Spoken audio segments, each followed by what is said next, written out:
I'm the host with the most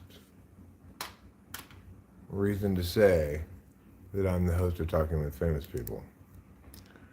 Naturally, I'm a little tired out tonight. I've not been doing a great job of getting ample sleep. But tonight, it's okay. Tonight's going to be just fine because why? That's right. I got something that rhymes with rush moons today. What is it that I got that rhymes with rush moons? It's mushrooms.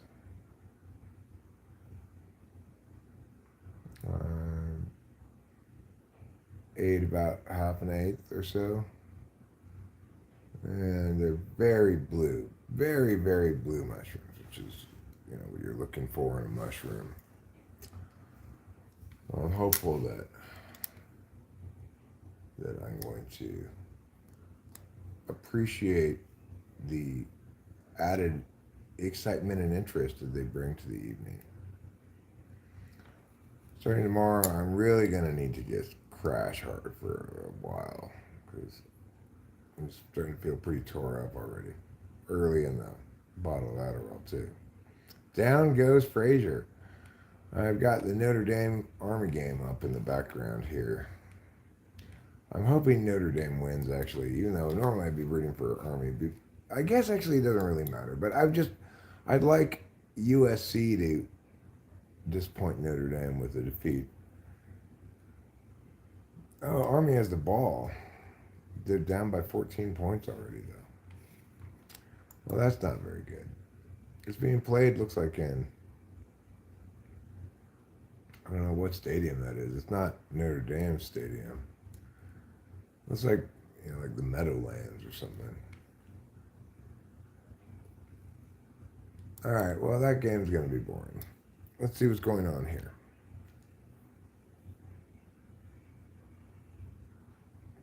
Hi, Cameron. How you doing?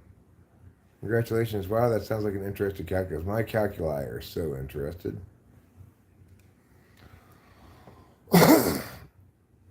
Welcome, Cameron, to Saturday Night on the Internet. I hope you haven't sold your Cardano yet. I mean, it sure is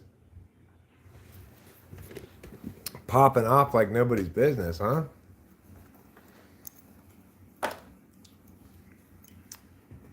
Hi, Orc P. Wilkie. Hi, Phil K. How's it going? I hope your evening is going well, and I hope you are delighted by everything wonderful that the world has to offer. Everything ranging from cheese to sunsets to everything. Those are all the good things that life has to offer. Cheese and sunsets and everything else. Please give me a shout out. It's my B-Day today. Elaine O'Driscoll, you are hereby touted.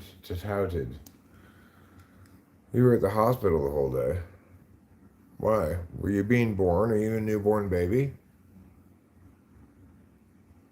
Weed and trout. I don't want to eat trout. I am looking real cute, but... Well, I sold for a profit a while back. I'm considering a 1999 Honda XR400 street legal enduro bike. Sold for, Well, good. I'm glad you sold for a profit. Need farmers will give free food and shelter. No thanks, Glorious Garden. I'm perfectly happy not farming. I live a farm-free life.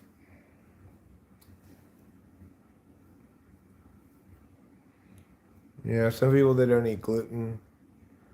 Some people, they only eat pebbles and twigs. Me, I don't farm. Except weed.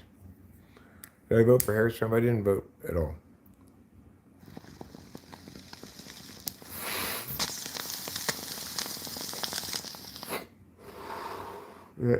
Michael Mark D.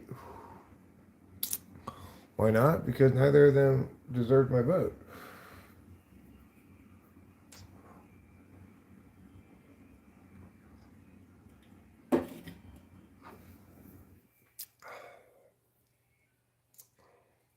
And if a presidential candidate wants me to vote for them in a presidential election, they have to deserve my vote.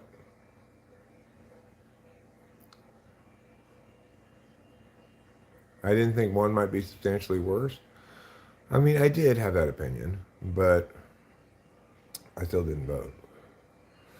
Not substantially. I mean, I thought one of them was worse, but I mean, they were bad in such different ways that it's hard to compare them. You know, Orc P. Wilkie, quit telling me what to do. How about that instead? Then maybe you'll learn an important lesson called "You worry about you. I'll worry about me." What I think is worst of all, though, Micah McD, is the idea that you can determine the legitimacy of someone you're talking to based on how they answer that question. If you're going to determine legitimacy based on something, it's whether you ask that question to determine legitimacy. You should be asking better questions, right? Like, it doesn't matter which candidate I supported. What's my position on Mia? Would be a perfectly good question to ask to determine whether or not I qualify as on your political team. But you're missing the point. That whole political team stuff, we need to transcend it. Oh, intuition, Micah. Intuition. Like, you clearly have a well-defined position on it, as indicated by your phrasing here. Well, one might be bad in much more critical and relevant ways. So you clearly have a very strong opinion here. But if you strongly believe that one was strongly preferable to the other, then you're ignoring the elephant in the room, which is that they were both fucking terrible.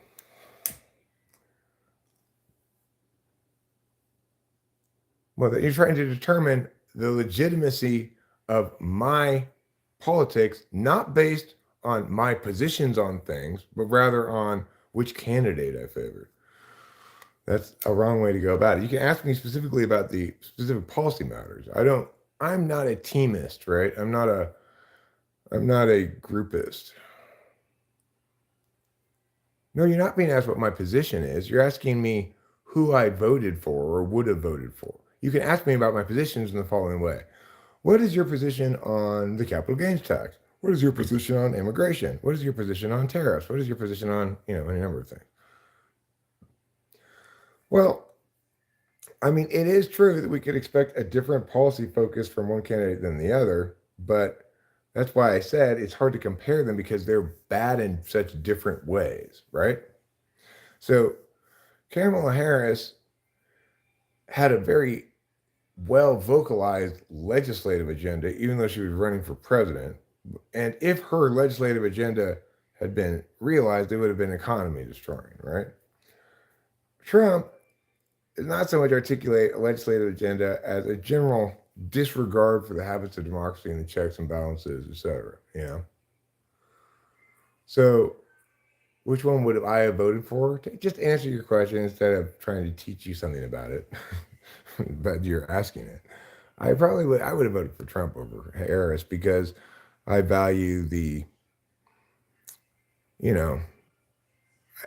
I understand how it's probably easier to recover from Trump's system destroying ways than Harris's system destroying ways. Because the Trump system destroyingness is about the institutions and habits of democracy. I don't know whether she was a border czar or not. The thing about Harris is the things she said when running for president, which wasn't a lot of stuff, but were completely batshit fucking crazy. Like double tax revenue for the federal government. I don't think Trump has a good economic policy.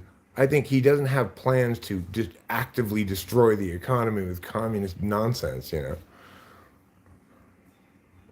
I mean, yeah, Harris literally said she'd like to see the federal government double tax revenue. The federal government's already bringing in $4.1 trillion of tax revenue. Well, they were undefeated until today. That's why they were ranked fifth. The voters so tend to give a lot of weight unto undefeatedness. But it's definitely the case that any president is more well served by having no economic policy at all than have a specific economic policy that involves increasing tax revenue. That's obviously economy destroying. The idea that you double tax revenue is just, I mean, it's insane. So this is why I don't want to argue with you about the people, right? You want to talk about the people, not what we ought to do policy wise. I can explain to you what we ought to do policy wise. I don't give a fuck about the people. You're missing the point. They're both horrible shitbags, right? They're both horrible fucking shitbags of people. So why are we talking about them? I can explain to you what policy ought to be because I'm correct about it in its entirety, without exception.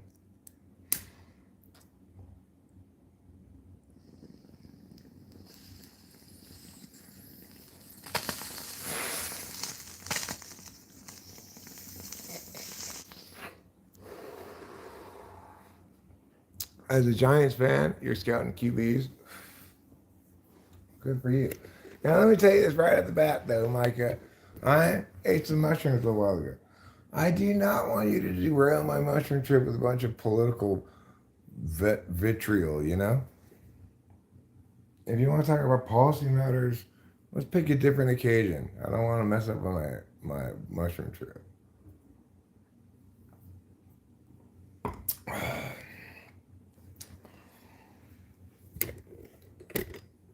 Well, I mean, saying that the federal government should have not just $4.1 trillion of tax revenue, but $8.2 trillion of tax revenue, up to as much as $10 trillion of tax revenue, is to say the referees should be the featured stars of the NBA. It's like you're talking about totally missing the point. The purpose of a federal government of limited and enumerated powers is, number one, so that it doesn't step on the toes of the state governments, which purportedly have sovereignty over the citizens in primary. But number two, because the founding fathers understood that we didn't want an upside down pyramid. To the extent that you want to talk about where tax revenue should go, the most taxes you pay should be at the local level. The least taxes you pay should be at the federal level. That's just sane world, right? In sane world, you want your tax dollars to actually represent your community interests. And that only happens when it's as localized and decentralized as possible. Obviously, we need a national government for things like preventing boundary violations by other sovereign nations. What does the back of your hand look like on mushrooms? It just looks like the back of your hand.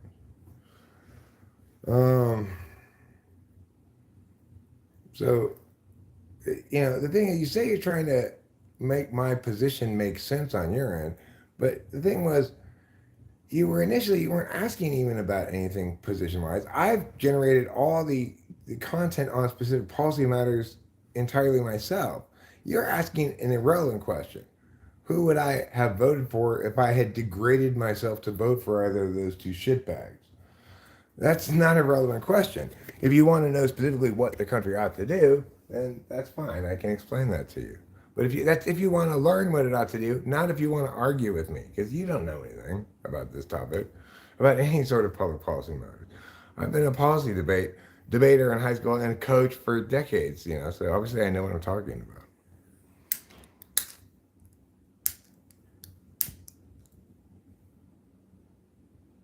Micah, Mr. KG, do you hear nothing that I'm saying to you? Trump is a shitbag. Harris is a shitbag. One of them articulated specific plans to destroy the economy. The other may have negative impacts on the economy, but has not articulated specific plans to destroy it. Regardless, if you're fixated on these two individuals, you should not be thinking about politics. Stop. You're damaging to a citizen democracy. I don't want to vote libertarian putty cat. I don't want the successful, attainment of this country to be via any ideology. It's not the proper way to go. Throughout our history, we've shown a flexibility and a willingness to evolve and grow in terms of our frames of reference, whether it be in terms of inclusiveness or other things, whether it be in terms of our expansiveness on constitutionality, which I don't think is something that we should have done, but that's a much more recent phenomenon, right? Like back in the day, as recently as the 1920s and stuff, they thought they had to pass a constitutional amendment to make alcohol illegal. They would not think that nowadays.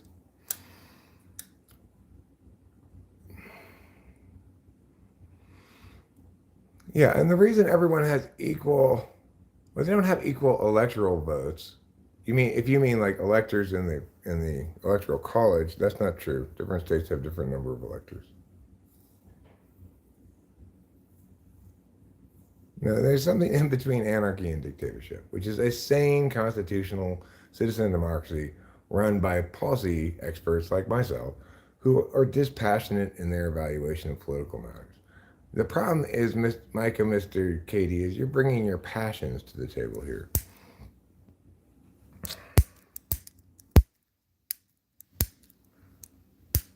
It's like, the thing you need to remember is, if you get your way, then meow gets imposed on everybody. If they get their way, then meow gets imposed on everybody. The simple reality is Trump was proposing less imposition on everybody than Harris was proposing. And that's just the truth. No, I mean, the thing is, you're asking an irrelevant question, right? You're asking, why would I have voted for Trump over Harris? As I've explained to you already, I wasn't going to vote for either of those fucking shitbags. Now, if you're asking me what's a critique of Harris's economic policy, I will articulate a specific policy that she advocated for. If you're asking me what's a possible negative impact of Trump's general economic policy, I'd say, well, you're trying to compare apples and oranges there. Because Harris did articulate a specific plan that was disastrously bad for the economy. I can articulate a critique of that plan and there not be a corollary for Trump. If only because he's confused and doesn't articulate plans. You say I should compare her articulated plan against something that's not an articulated plan. But in that, you're wrong. Okay, have you learned anything yet? We're not measuring impacts of two things that are the same, right? Like, both presidents might produce economic impacts in a variety of different ways as their presidency, manifests across its term, right? We don't know exactly what the president's going to actually do, but we can compare articulated economic plans. Namely, Kamala Harris had an articulated plan to double the federal tax revenue, which is completely insane. Trump didn't have that plan or anything equivalent like that. So, I mean, you might say his tariff plans or whatever are also bad, but they're not as catastrophically bad as doubling federal tax revenue. Can you imagine doubling the tax burden on every American right now in the middle of this? As people are wrestling with the massive inflationary crunch post-COVID, et cetera, et cetera. I mean, what an insane idea.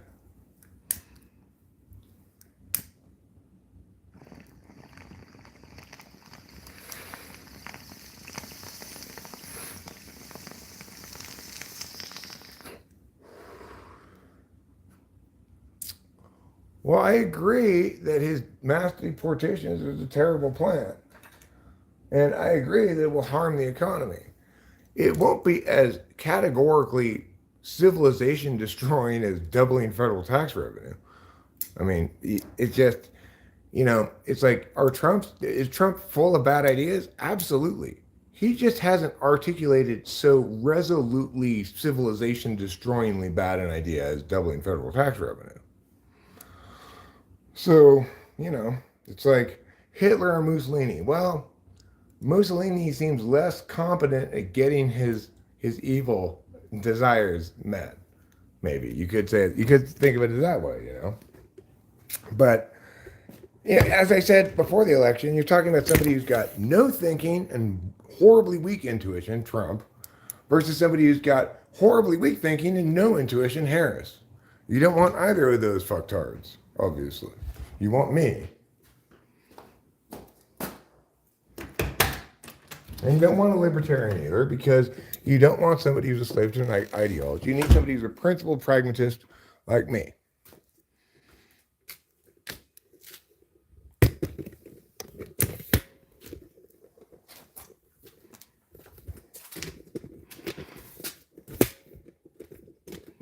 So yeah, Trump's deportation plans are terrible. Trump's tariffs are ill-advised, but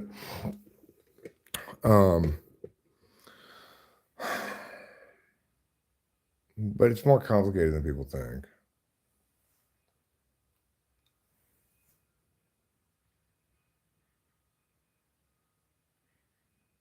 I mean, it doesn't matter how she attains doubling federal tax revenue. It's coming from the American people, right?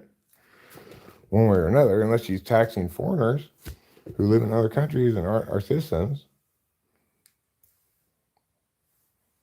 I mean, it's coming from American interests, one way or the other, right?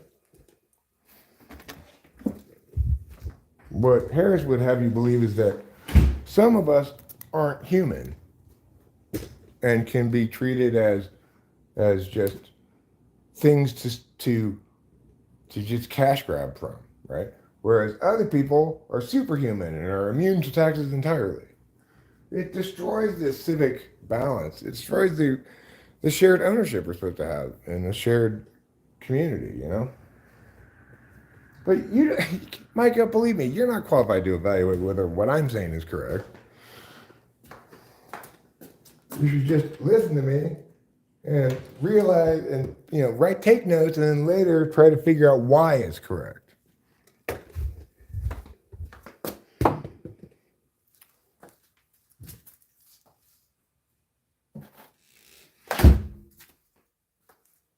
I mean, you think it's fine to compare a specific articulated plan to increase tax revenue with other economic harms that come from a variety of bad decisions that aren't expressly,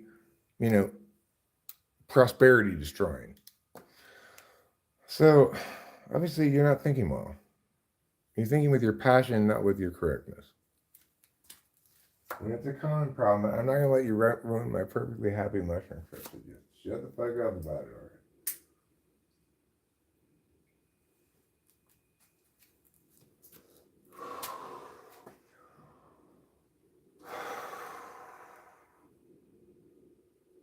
all right? I mean, my wife would have voted for Harris. It's like, and not for the reasons you think, right? My wife would have voted for Harris because she can't stand what a scumbag Trump is about women. His obvious,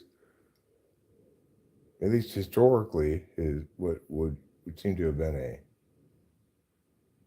a view of women as kind of things to conquer.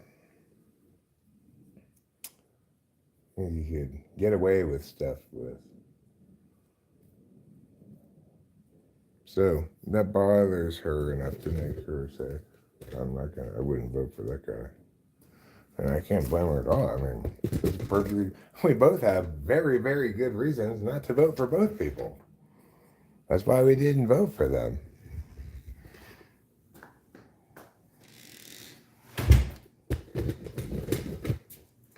Did you vote for one of those fucktards? Shame on you. You're throwing your support behind one of those fucktards? I don't think you should do that. I'm in favor of cancer. No, I'm in favor of AIDS. Okay, I don't care whether it's like, yes, maybe cancer is better than AIDS, or maybe AIDS is better than cancer. Why are you enthusiastically supporting either of them?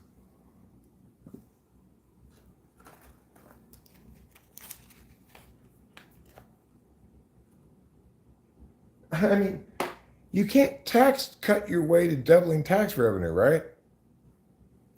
You point out that some people would be additionally unfair beneficiaries than they already are, and others would additionally be victimized by this, so much so that it would destroy the engine of our shared prosperity, and then who's left holding the bag? All of us.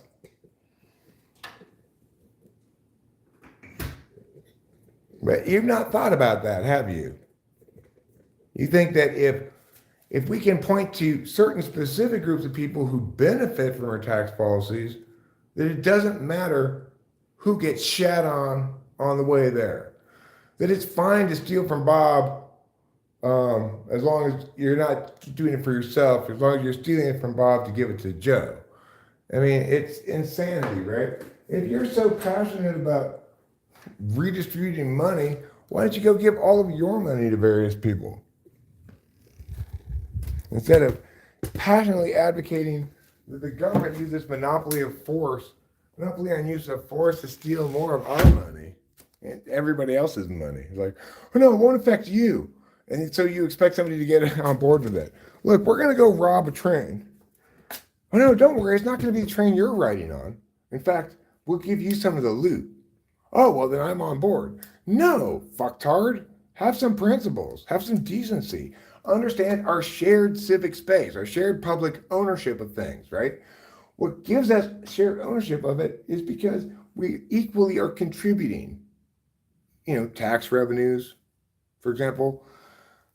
If you want a poor person to feel as though they have equal ownership of the public space, then don't deny them the opportunity to pay the same percentage of tax as everybody else, right? Everybody should pay the same percentage of tax because everybody should have equal claim of ownership to the public space and to the public entity that is the government, which again is defined as that which has a monopoly on use of force. You're advocating very immoral, improper, and unacceptably overreaching exercises of that use of force, which can only be justly utilized by the government, provided it upholds under a frame of justice, which is to say, the purpose of the government using force and its other things is to uphold rights. It's not just to violate them further, so it can have this ever-growing, body of an endless succession of useless organs. Be sane. I'm not saying we should get rid of all government. I'm not saying the government that governs best governs least. I'm saying the government that governs best governs in strict adherence with its job. We don't try to think that, hey, you know what? Let's make this sport all about the referees now. Let's pay them all the money. And now let's force people to go to the stadium and watch the referees referee these games. You're just being insane.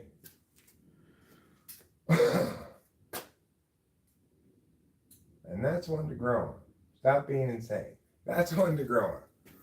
You don't have to be insane. You could be a sane person, right? You wouldn't treat other human beings like you'd like to treat them in policy.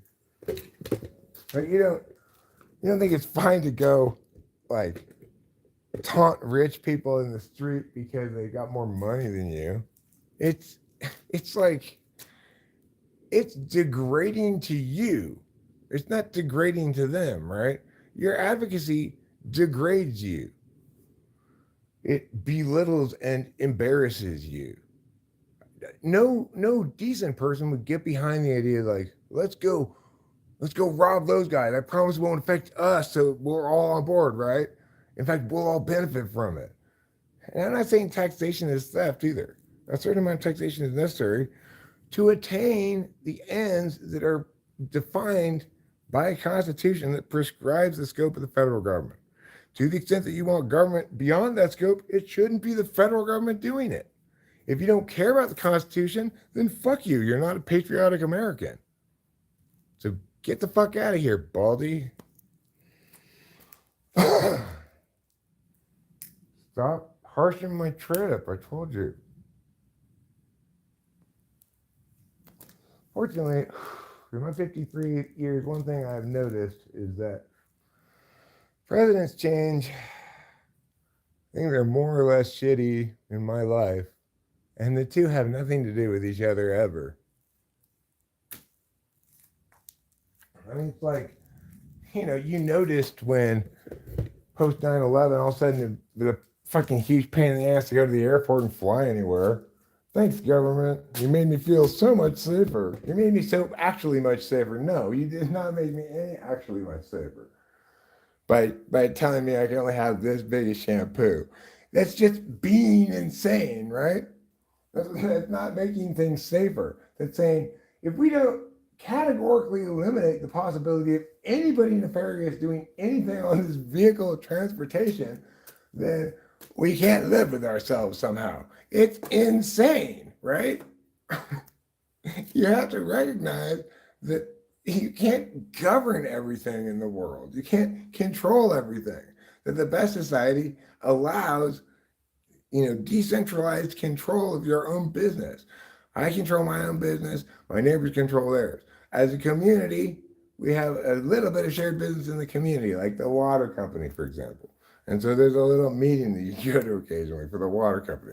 No, I'm not going to the water company meeting, obviously. But if you're into going to a water company meetings, you go to a water company meeting. What you should not do is involve yourself any longer in anything resembling federal politics.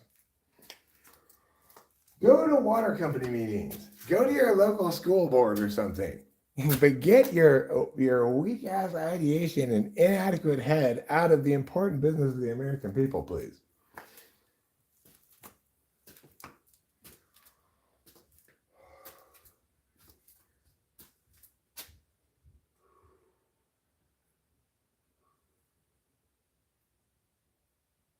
Look at this beautiful country we live in. Why? And you don't even know that you're trying to destroy it. You think you're serving the interests of people. That's where utilitarianism gets you. You can't justify what you're doing by outcomes, right? The ends don't justify the means, fucktard. I like to tell that to half the world, so don't blame yourself. You're just like almost everybody nowadays. They forget some basic rules, like the ends don't justify the means.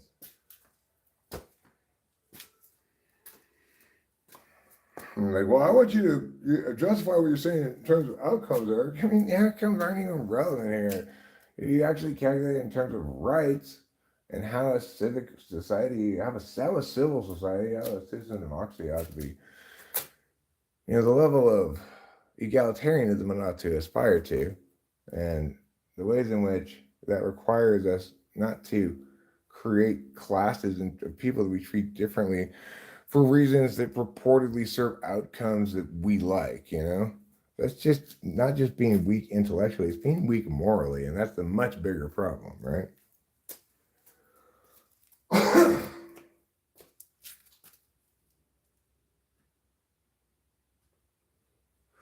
Well, anyway, fortunately, you got me on a mushroom night, so I'm not even at this point.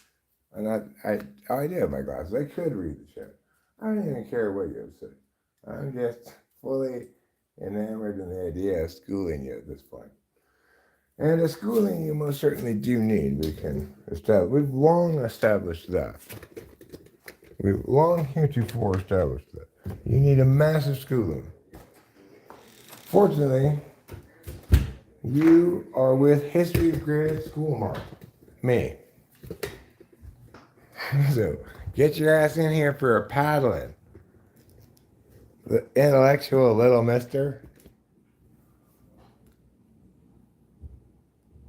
All I can say is Ling Long Ching Chong. So, Micah, you don't get the fact that increasing a capital gains tax, it doesn't, who's it supposed to help, right? What the actual impact of any capital gains tax is number one, double taxing stuff. So you've made income, it's been taxed as income, you've chosen to invest it, it's paid off, you can realize those profits, you shouldn't have to pay tax on them again. But number two is capital gains taxes. Do you know what the economic impacts of them are, even? The fact that they cause people's wealth to stay locked in place so that the rich people stay rich persistently longer. When you increase the capital gains tax, rich people just don't realize those capital gains, making all their wealth locked into one place, making the status quo persist way longer than it otherwise would. But you don't even know that. You have no idea why you want the capital gains tax to be increased or what it would do economically. You've got no concept of how the economy works, so shut the fuck up, right? This guy's talking about the capital gains tax would only affect 1% of the population. it would affect the effects are much broader than that, right? Even if it only affects people who realize capital gains of amount, and that's only 1% of the population. If you increase those taxes, it'll stay 1% of the population who realizes those taxable capital gains. You won't get an increased number of people realizing capital gains because the tax burden is too great. And they have alternate means of attaining, of actualizing, of liquidizing. They have alternate forms of liquidity. But you don't understand anything about economics. And you're just talking completely out of your ass.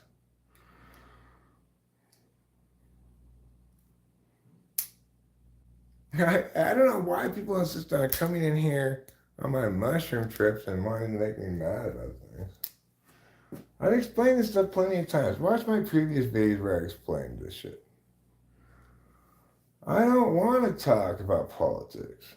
This isn't a good forum to talk politics. It is a plenty good forum to talk politics, but not right now. It's probably the single greatest place, one place in the world where you will hear the most correct, the single greatest political conversation ever anywhere in the world. This right here. Namely, me talking about it. But now is not the time for that. Because now is the time for mushrooms. And I don't want to be correct. I want to be happy. All right? Now is not the time for correctness. The time is to put away our day's tools, take off our work boots, and to slip into our comfortable slippers. Because we're going to have a dance party tonight. I've often wondered how it is that every man loves himself more than all the rest of men, but yet sets less value on his own opinion of himself than on the opinion of others. Well, if I placed much value on my opinion of myself, then I'd be forced to self-delete, you know? So, good thing I don't set much value on my own opinion of myself. Good thing I have other people telling me the alternative, you know? It's not, you seem to think I've got too high an opinion of myself. I have an accurate opinion of myself, which unfortunately, when you have accurate self-concept, that includes everything, even the ugliest parts. And because you're rigorously dispassionate, you're going to be maybe overcorrecting against bias, you know? So you're assuming something that's not correct. You're assuming that I have too inflated an opinion of myself, when actually I just have an accurate opinion of myself, that you keep running afoul of the correct descriptions of reality or whatever, and that frustrates you. I get it. But there's nothing you can do with me, right? There's nothing to find out about me and be like, I understand this about you, Eric, but you don't understand. It's like I'm all open for everybody to see. I'm not hiding anything.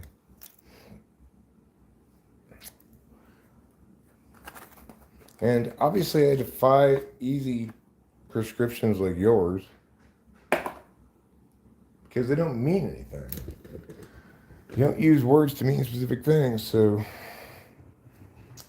you just like to gesture at grand NI concepts that appeal to your sense of, like, I don't know.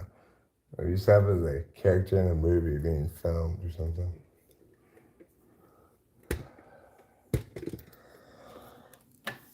But don't come at me with this shit now. I want mushrooms, so I'm not even going to do you the service of reading what you say, and I'm just going to start go off on a long rant about everything that's wrong with you. And you don't want to hear that. I'm much meaner on mushrooms than I normally am. I remember when I literally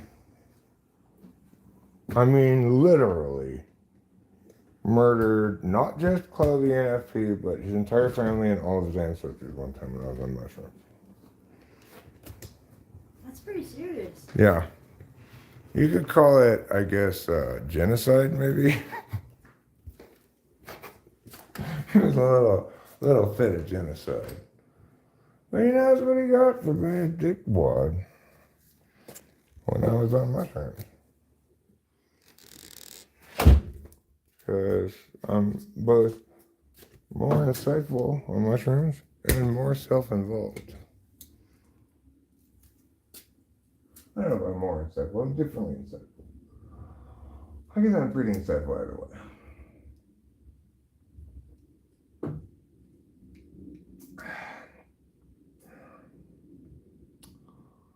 Right now, I don't want to be insightful like that. I want to be insightful like, you know what's funny? Plays. Like that kind of insight. These mushrooms are pretty funny mushrooms. They're very visual. Is Rachel out there? Oh, yeah. Sorry, but I was too busy yelling at you for being wrong. Hi, Rachel, my darling. Sorry. They're so busy yelling at that person for being wrong.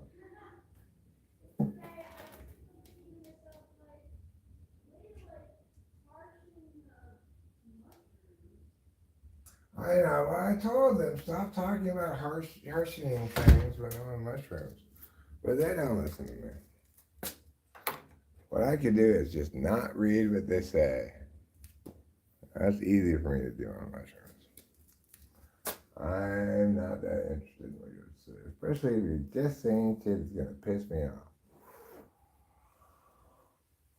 Because as per Marcus Aurelius' many wisdoms, I don't like it when I have emotions, you know? Just get out of my emotional space. Either say things that mean specific stuff that can thereby be dealt with reason, or don't pretend to be offering any critique at all.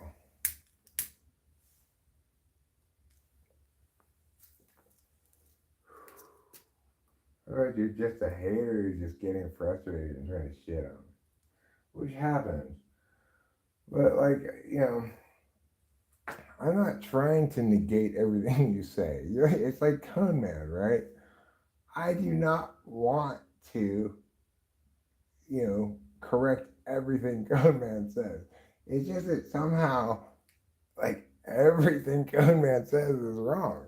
And strikingly enough wrong that it needs to be corrected. I'm not picking on him.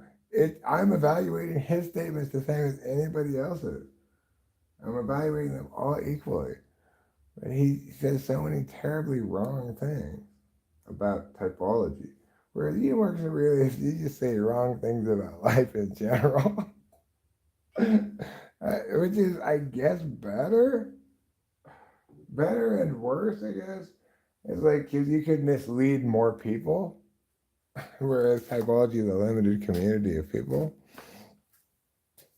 But because you're saying stuff that's less specific, just more like oatmeal talk, you can only be led so far by a bowl of oatmeal. I mean, I've been led quite a long distance by oatmeal before, but it was because I was like, wow, is that bowl of oatmeal trying to take me someplace? I gotta see where this oatmeal wants me to go. I've never even seen oatmeal move around before, let alone so clearly beckoning me to follow. I've got to find out what's going on now. And so I followed the bowl of oatmeal for miles and miles, over hills, through valleys, the whole 9 yards. Until I said, all right, Eric, you've followed this oatmeal long enough.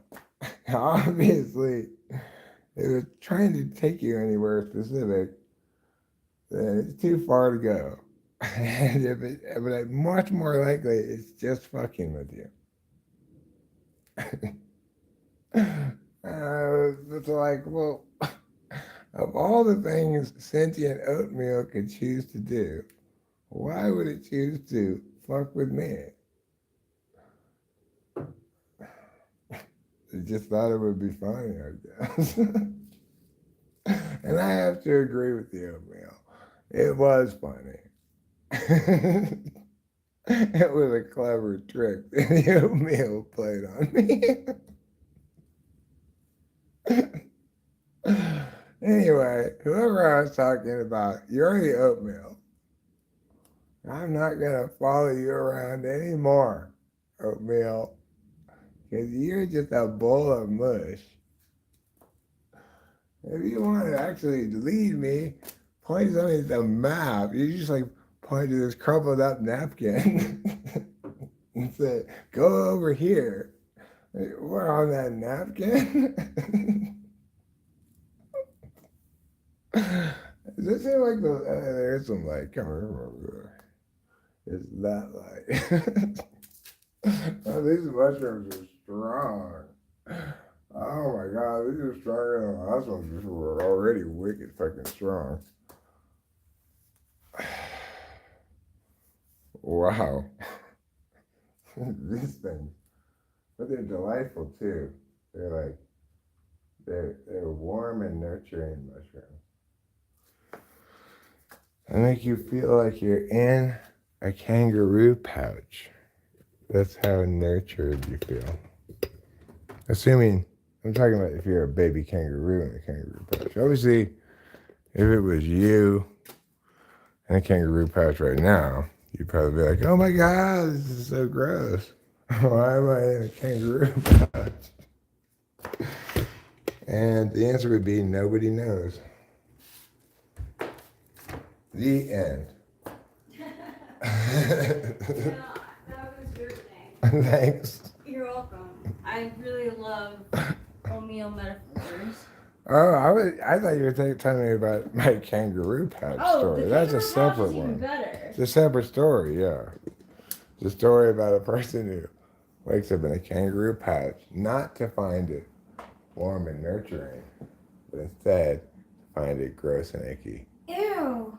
Because it's all gross and icky in there. Is it? I assume. I've never been in a kangaroo pouch before, but I haven't either. I'm assuming it smells. I imagine kangaroos kind of smelling like mice or something. Like, you know, if you get a whole bunch of mice and a big bag of mice. You know, surely you've gotten a bag of mice before. Oh yeah, every day almost. Today's package was a bag of mice. If you put your nose down there, it's gonna get a good whiff. That's what I imagine kangaroos smell like. Ew. Sick Rick. Is the kangaroo pouch not an ovary of sorts? Listen, Mr. Biology Pants, nobody cares. Kangaroo pouches are whatever we want them to be. Like unicorns and whisper tits. Whisper tits? Yeah, they're a mythical kind of tit that whisper against your cheek when you're looking this way. Whisper tit. Hey, Carol Worth. And then when you turn to see it, it's gone. That's so magical. Yeah, it's the magical whisper tit. Thank you, Pee-Pee. I love you too. I know you can. Oh my god, I'm timing you out so much. Like, come on. Will you shut the fuck up about politics? Like, really, though? Can't you tell at this point that I'm on mushrooms? Maybe the beginning when I wasn't obviously on mushrooms. But you're just being disrespectful.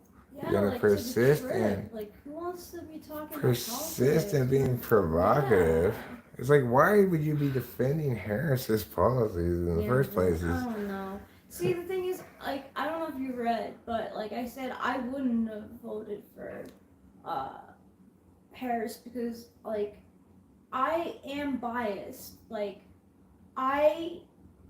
when an ESTJ is in the room, I automatically feel tension. And if I had voted for her, I know I would have regretted it. Well, I mean, it's like, Thank you, Pee-Pee. Thank you. the policies that you're defending, I can't. it's like if it weren't for Harris, right? Remove Harris from the equation. No sane person would come up with these policies that you're defending in the first place.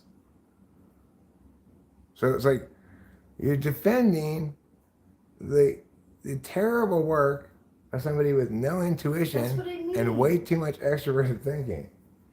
I would have like regrets. Even if you wanted to advocate for this kind of socialist garbage, you could do a vastly better job, a much saner job of advocating increasing tax revenue by, say, I don't know, eliminating the incredibly complicated federal tax code and That's saving I all wanted those to say. costs, I etc. just wanted to say that I probably would have voted for a third party. And I'm sorry I didn't listen to you when you said that. It's okay. I mean, Because I understand. I'm not a good listener when I'm on mushrooms. Oh, you didn't have to listen. It was just in the chat. No, so you were talking to them, Yeah. I'm talking to them, and the fact that I wasn't listening to you is fine, and that's fine. I got you. No, that's it makes perfect sense, because that's how I'd like it to be, is that we're both talking to them. Yeah. And so therefore, you're not expecting me to listen to what you're saying. Well, I was hoping that you would have read it, but because I wanted to just set the record straight. Because, I get distracted by things I read, but also if I'm in the middle of a rant, Oh yeah. I get distracted. Oh yeah. So I'm sorry about that. I don't mean to be rude to you. Thanks. I don't really think you are. Did you do you feel anything from the mushrooms? I do. I feel body high. Oh, that's good. Why did Mushroom stop going to parties? He was tired of people telling him he was a fun guy. It's a terrible joke. I wish I hadn't read it out loud, but I did. I'm eating pretzel twists, and it says bold and zesty, but you're not buying it first last? You're thinking bold or zesty? Mom. Are you disputing the adjectives or the statement connective? If bold, then zesty? Bold if and only if zesty? I think that would be a good name for a snack. Bold if and only if zesty. Hi Ruben. Hi First Last. Hi Pretty Cat. Hi for anyone else I didn't see. Ruben R. No, Winston's mom, they have not arrived. I was just thinking about that earlier today, actually. I've been watching Love is Blind, and I wanted to see if maybe you and Acacia wanted to watch along with me, so we can chat about the hot goss. Who wants to chat about Love is Blind? Anybody? Anyone? Oh, we don't have to talk about it now. I was thinking maybe me, Acacia and Ruben could in a chat Oh, I see. They both watch it. You already know that. Yeah. Oh, I Yeah. see. They've watched it in the past. Okay. Well, anyways, it was phenomenal talk. Well, as I told you at the end of our conversation, and my Mushroom Connect texted me, so I'm now on mushrooms.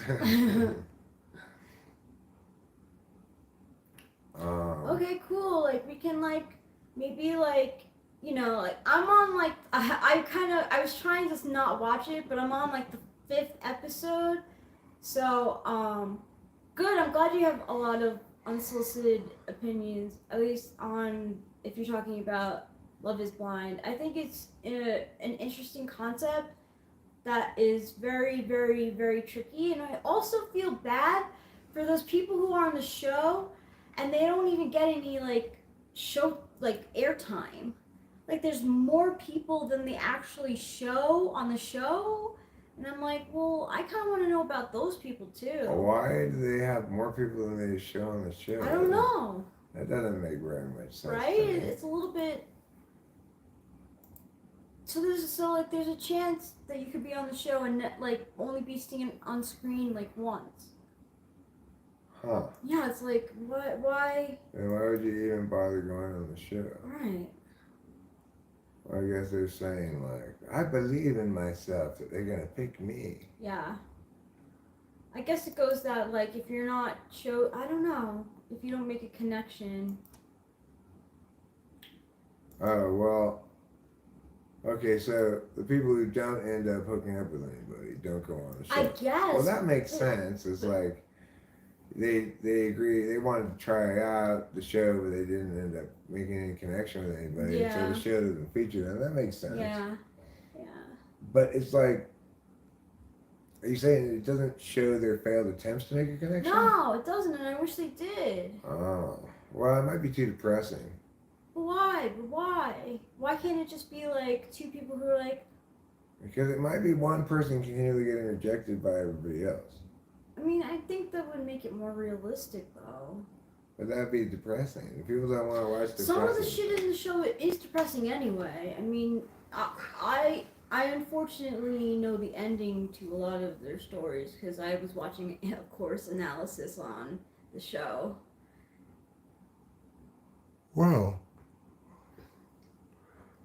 Yeah, that's why those shows are a bad idea, probably. Yeah, I think it's like, it seems like most of the people who go on, it's like, they've really given up on, like, love, finding love, They're exploitative, those kind of shows. And one girl says she's an ENTJ, and I swear she's not an ENTJ. Like, I don't know. You The can't guy trust might be. anyone's typing of themselves in general, but the guy might be, though. He did seem did ENTJ. he also say he was an ENTJ? Yeah, he was like, Hannah, we're both ENTJs. How could you not think that we're compatible? Or why don't you wait for me? He was a jerk.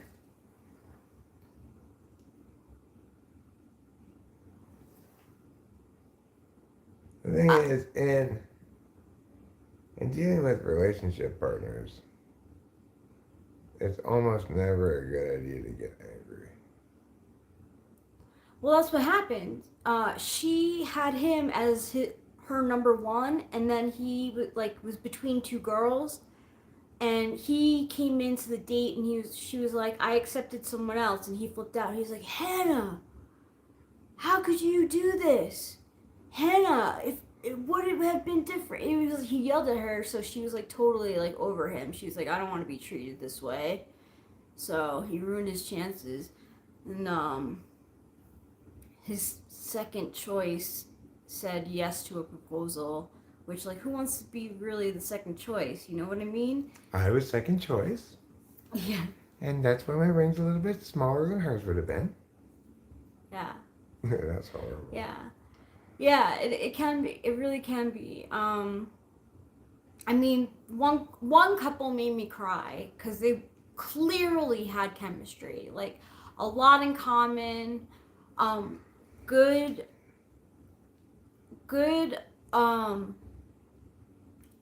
approach to things. Like, they were a little bit more cautious, at least the female was, and she didn't want to reveal anything about her looks to the guy because she didn't want to be judged for her looks.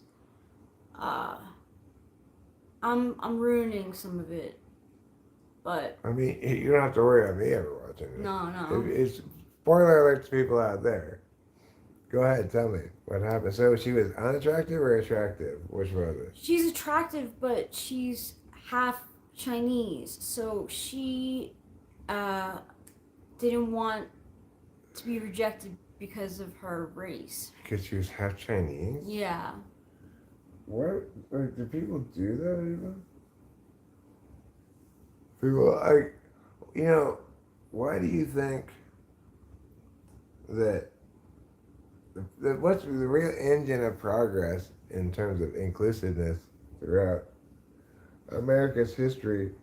It's white men wanting to be able to get with and marry whoever they wanted to.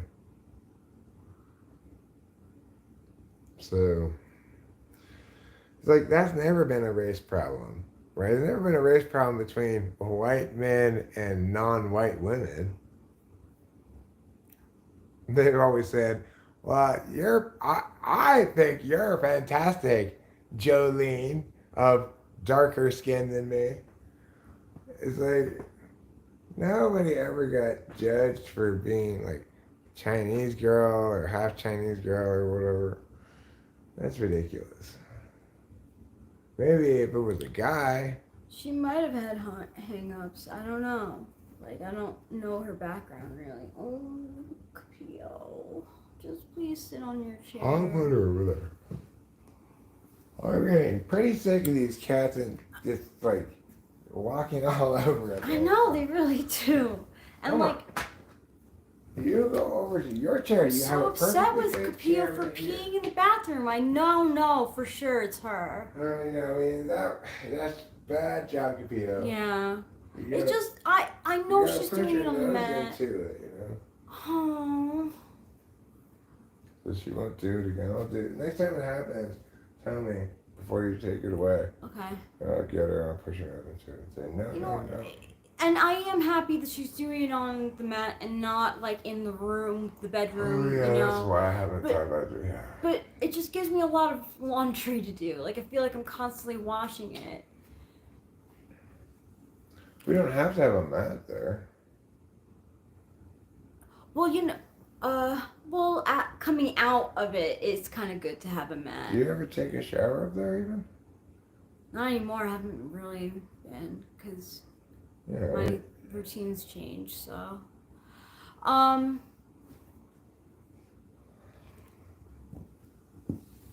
It's like, she's afraid of trouble too. You know, like she's happy to be upstairs, but then like to go downstairs to the bathroom. Trouble guards the door in the master bedroom to chase. yeah, Capio but away. if Capio wants to come inside the house, she'll scratch the door forever. Yeah. You know, so I think she's just being I lazy. can't do this. Yeah, I think she's just being lazy Is too. it too tall? Yeah, a little bit. All right, I'll put it down there. It's like a real minor issue, you know. I just like it's just like I Now, if wish you she want it wouldn't do taller, it. you can use this one. And then close it when you want it to be the right height. And like I wish on Love is Blind they had all of them talk about their MBTI types. Like I'm sure a lot of them would get it wrong, but then I can kind of like, you know, I like guessing. There's this one guy on it, Ramses, who they say is an ISFP. He could be. He reminds me a lot of Prince. Meanwhile, my race is like the weather in Iceland. Just wait 5 minutes and it'll change. Bill K wants to know what transfacial is. I just explained it. Okay. My race is like the weather in Iceland. Wait 5 minutes and it'll change. Yeah, it's constantly changing. Earlier today I was Portuguese.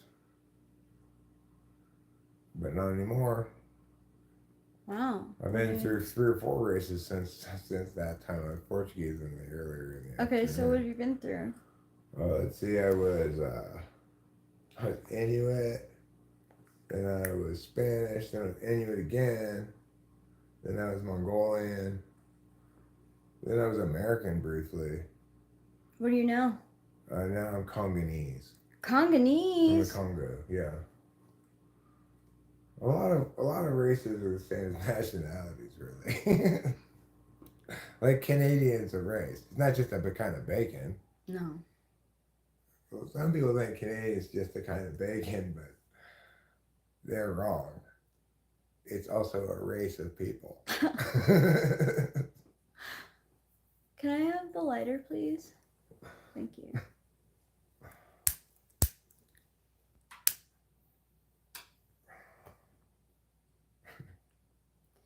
Well, it's interesting because they say that the person that Ramses, the ISFP, matched with is an ENFJ, and I can see it. She's either ESFJ or ENFJ. But the ENTJ dude, like, I think he actually is ENTJ. He used a lot of NI in the rooms.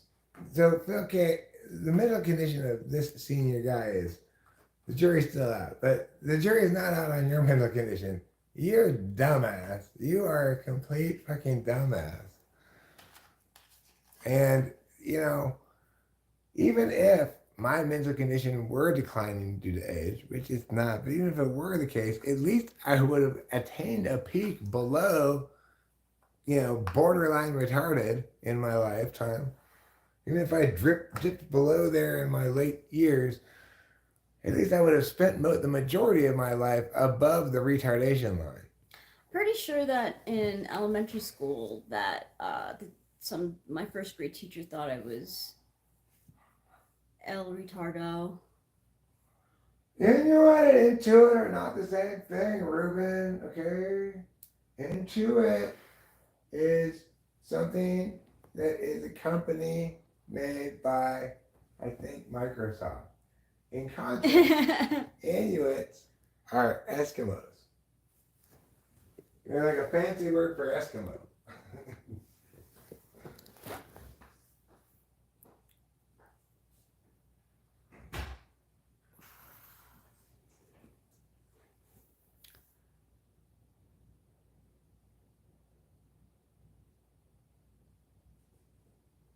That's funny, Putty Cat. I like your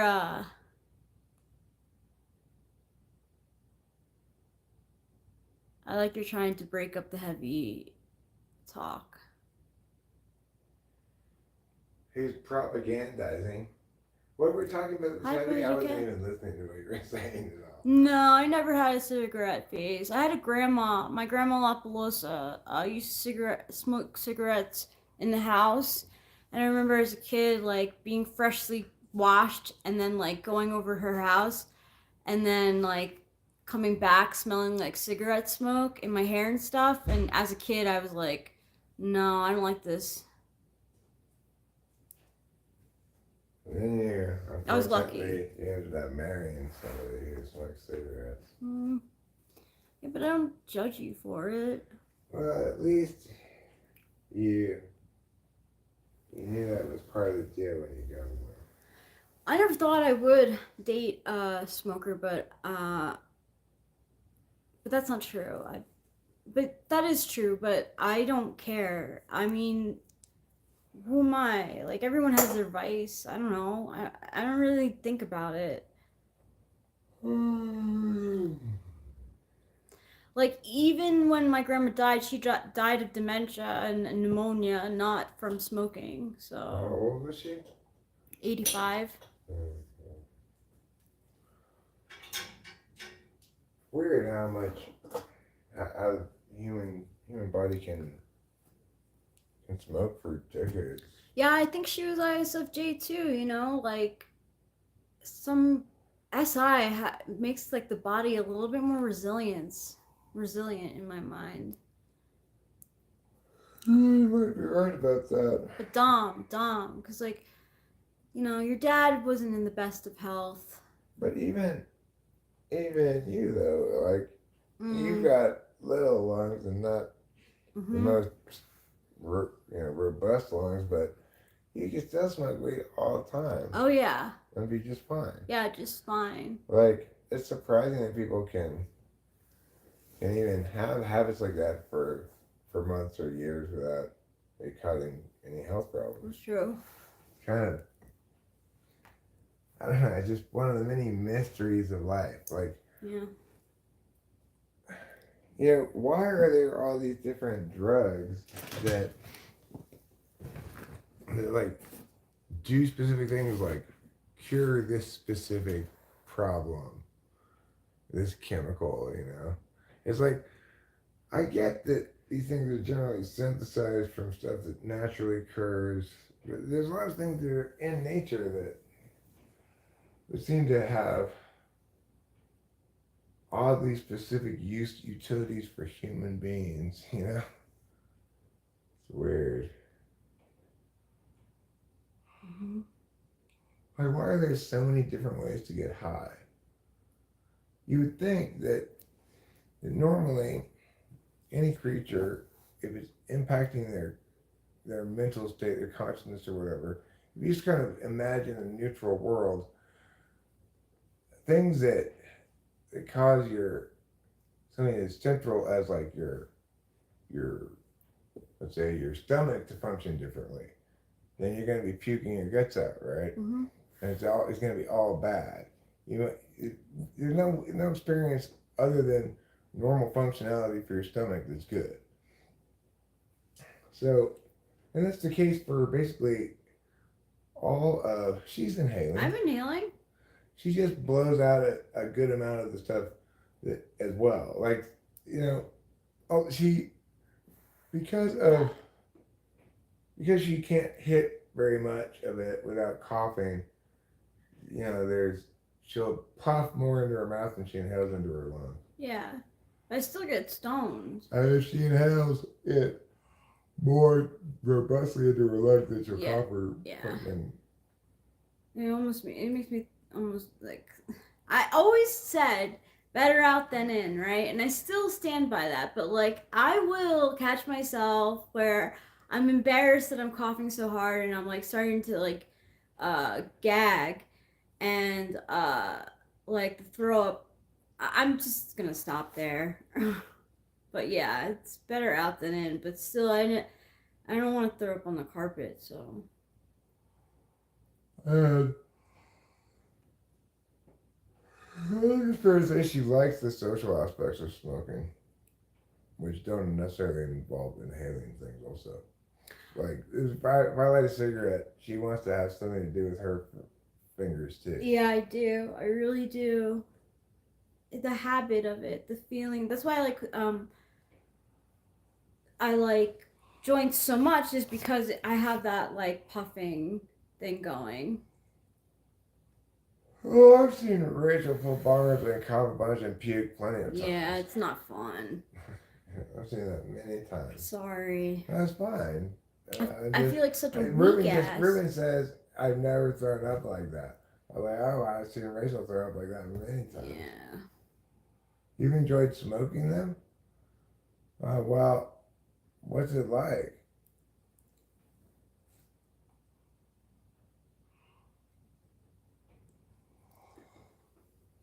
I used to blow out of my nose a lot. I used to inhale. I'll do now. Yeah, that's not good for you. I don't imagine, but it is something that can happen. You can do. I'm sipping some PBR right now. Pabst Blue Ribbon. Oh.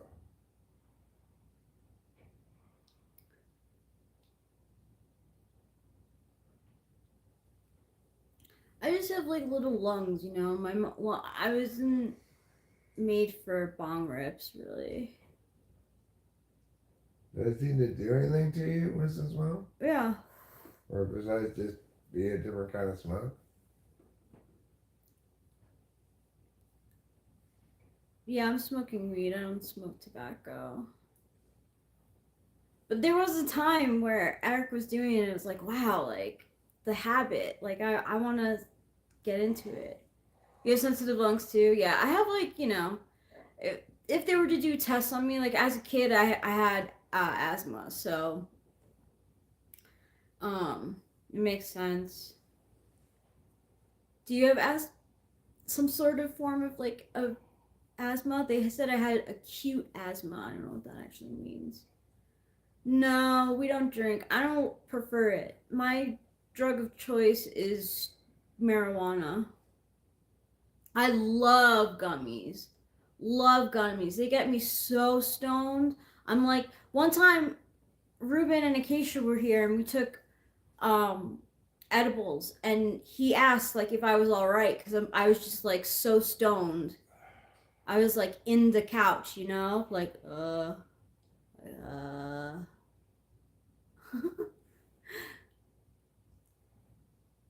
That's not like my all the time, Booty Cat. Booty Cat said, sometimes on the weekend I like to drink water just to surprise my liver. Um, I was like, my all the time. I said, I know even then I didn't like to drink water. I'd still drink like anything but water. Like, okay, I gotta choose between milk and water. Fine, I'll have water. Really, I'd but have milk. but other than that, Unless it was pretty hot. much any drink in the world I'd choose over, except for diet soda too. You know. Yeah.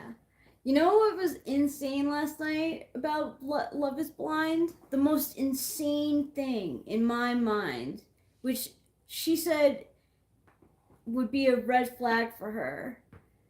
She said, "Who's more funny, Adam Sandler or Will Ferrell?" And she thinks Adam Sandler is more funny than Will Ferrell. I'm like, you have terrible That's a red humor. flag. Yeah, that's a red flag. That's a bright red flashing flag. Hey Ben, how you doing? The thing is, you just reminded me of the serotonin young. What I was thinking before I got sidetracked by something else was that mushrooms, like, put me back on proper with my SI, which has been basically off kilter since I started taking Wellbutrin. It's been messed up. And these mushrooms are like make me feel like, oh, this is what it feels like to be just tired and want to go to sleep That's without how it usually something getting happens to in the me. way, you know? Yeah. But well, Yeah, we'll over Adam every time, every fucking time. Like two of my favorite movies are Anchorman and Step Brothers. Like, how could you not think that those movies aren't funny? They are so funny. but even if you were to think that for some reason if you were super critical and you pay attention mostly to Will Ferrell's misses and you think he's not funny, you should still be correct. Even if you think both of them are unfunny, you should still be correct that he's less unfunny than Adam Sandler. Yeah, I was like, what? So maybe she's an ESFJ, actually, not an ENFJ. When I drank, what was my drink of choice? Uh, Good. 100 proof Smirnoff airplane bottles. Well, you should save up money and get out of there. Get out of your abusive relationship. Yeah. Tell your friend everything that she does to you. Yeah. Or you could just start live streaming your whole life. Yeah, if you live stream it, then people will see. Start live streaming your whole life. Say, look, bitch, you act like you ever gonna see it. Oh no, you like Adam more? Wow, Rubinar. Whoa, maybe she is an ENFJ. Or you like Adam more because Adam's a super nice guy. Yeah, in he's real a super life. nice. Yeah, like I think he has a great reputation. I don't know about Will Ferrell. I don't know either. I haven't really heard anything either way. No, me neither. I think he's pretty basic in my mind. Like, he doesn't go out of his way for people, but he also like. Yeah, you should. I mean, I'm a big believer, Ben, in the light of day. When you have the light shine on everything, then only nefarious shit. They don't like the light of day. Other things they might be a little uncomfortable with it, but they don't have anything to hide. You know, people. I don't believe in privacy as a right, and it's just something you're entitled to by virtue of property or maybe a reasonable expectation to in various contexts. But it doesn't work as an intellectual thing. Like, you can't uphold it as a virtue. You can't uphold it as a value. You can't do anything with it. It doesn't make any sense except as something that's totally subjective that you prefer or not.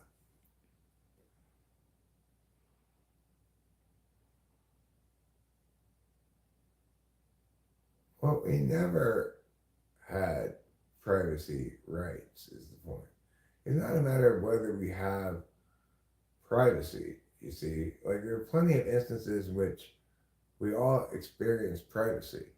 So if I go in the bathroom and close the door, unless somebody's violating my reasonable expectation of privacy and filming me without my knowledge, I am completely alone and have privacy in there. Well, right? like, I don't want to have a camera in the dressing room.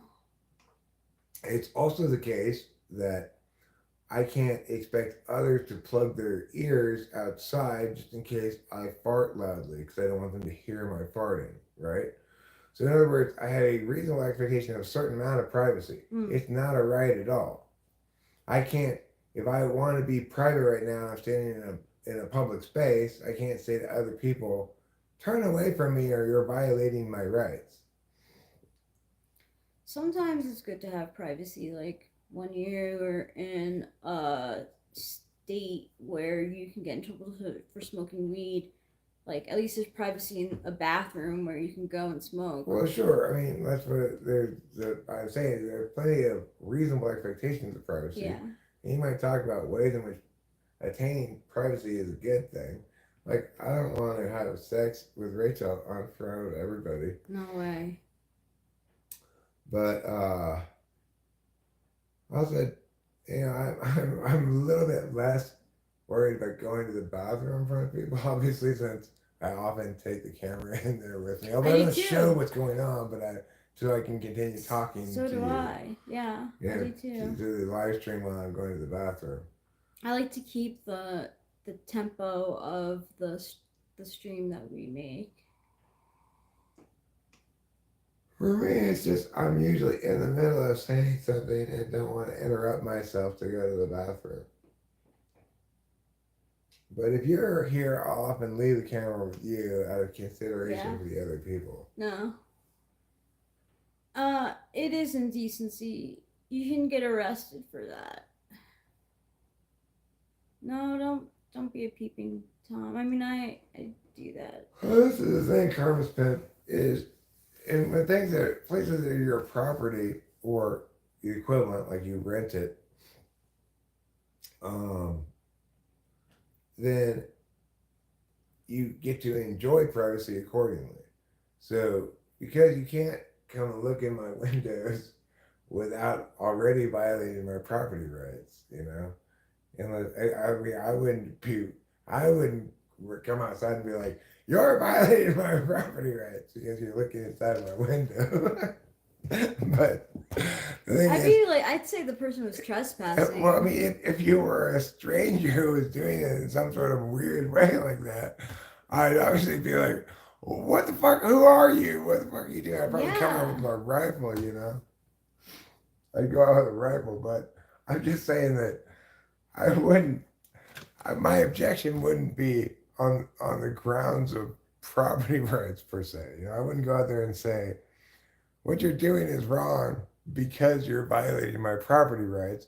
Because if the neighbors were coming over here looking in the window to see if we were home or something, that wouldn't bother me at all, right? Yeah, no. So it's not a rights issue per se. It's who the fuck are you and what nefarious business are you up to? Ben, I'm gonna keep on encouraging you to know that you deserve better. You deserve better.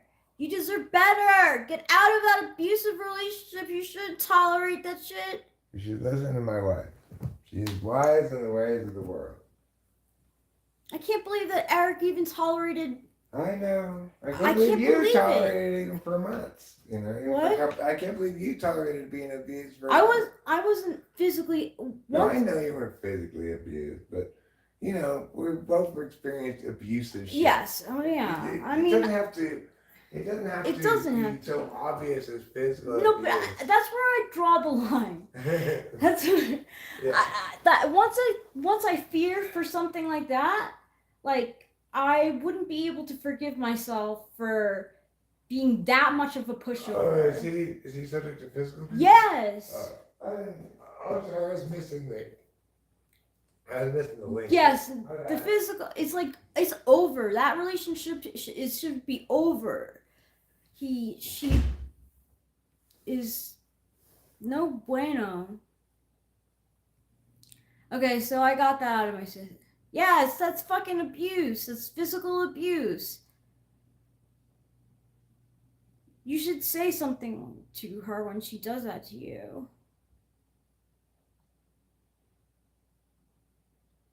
My wife was her ex's weekend on what?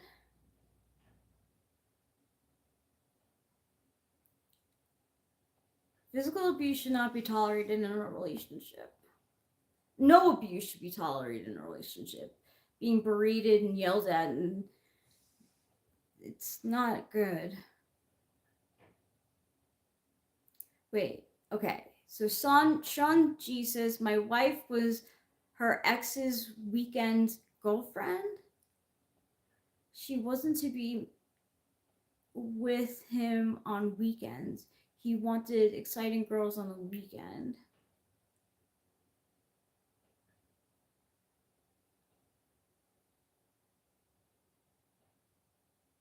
It's good. Has she yelled at you anymore? Like, I just don't like what she does to you, and like, are you afraid of being alone? Like, I don't.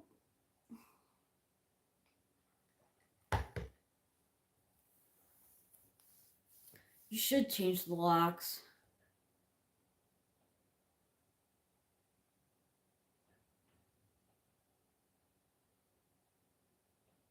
I would change the locks. I would fucking leave the relationship. I'd fucking leave the relationship. Be like, you're out on the street. I'm sorry. You need to find another place to live. This place is mine now. You're an abusive relationship partner. I deserve better. Sorry, bitch, you're fucking out on the street.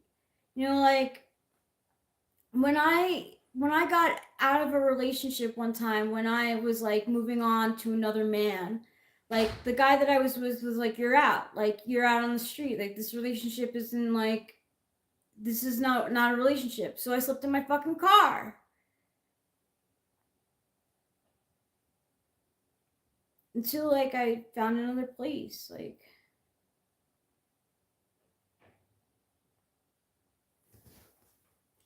well, let's talk about nicer things. I don't mean to like play Oprah, but I care about people's well-being, and it's not good to normalize abuse. You're welcome, Ben, of course.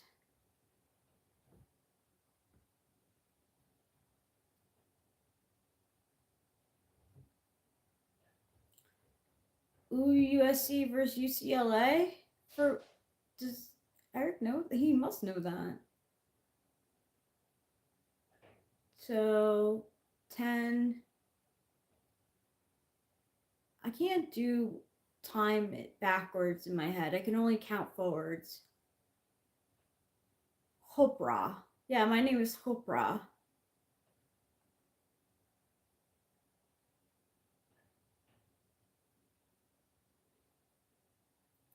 7:30, that's good. I never saw Agatha. I think Eric knows. Eric is like USC blood, you know?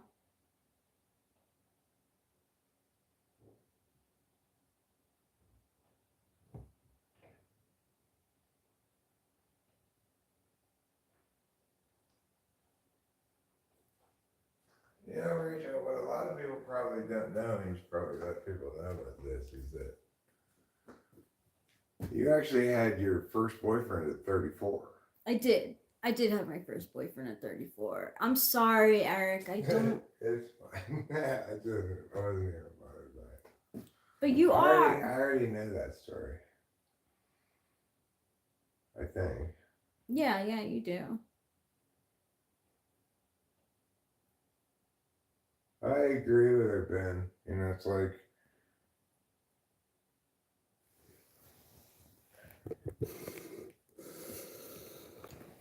you know, it's like,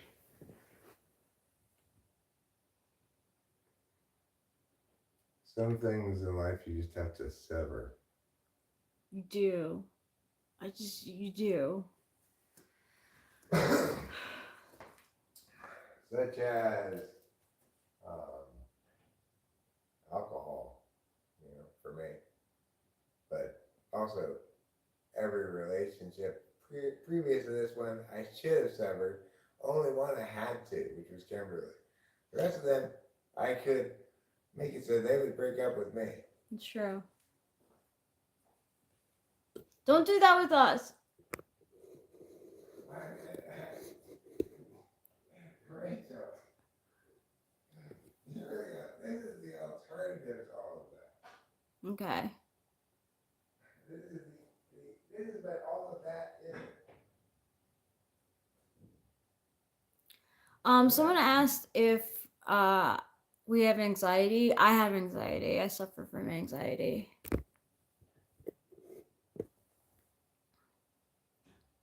I don't think you'll go to hell for being gay, but I don't really believe in hell. Maybe there's hell.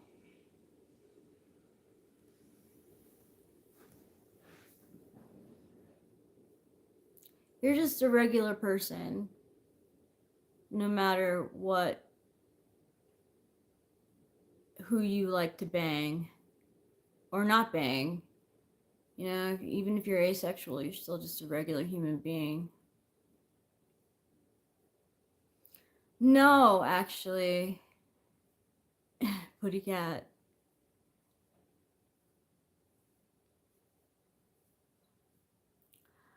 That's how I knew, like, in my tri-type, I wasn't a 7 versus a 4. Like, yeah, like, I like to socialize and have fun, but the way that I show anxiety is outward. Now, I'll be anxious about something and I'll need to talk about it, and Eric does not do that.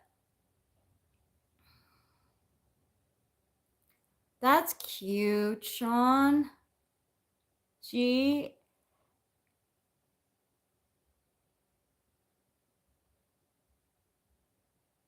Denzel Washington, isn't it? I'm not gonna go support a Denzel Washington movie. Hell no.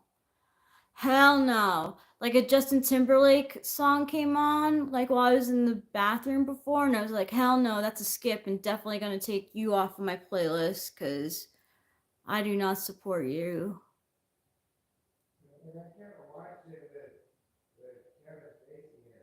Nope. Kevin Spacey.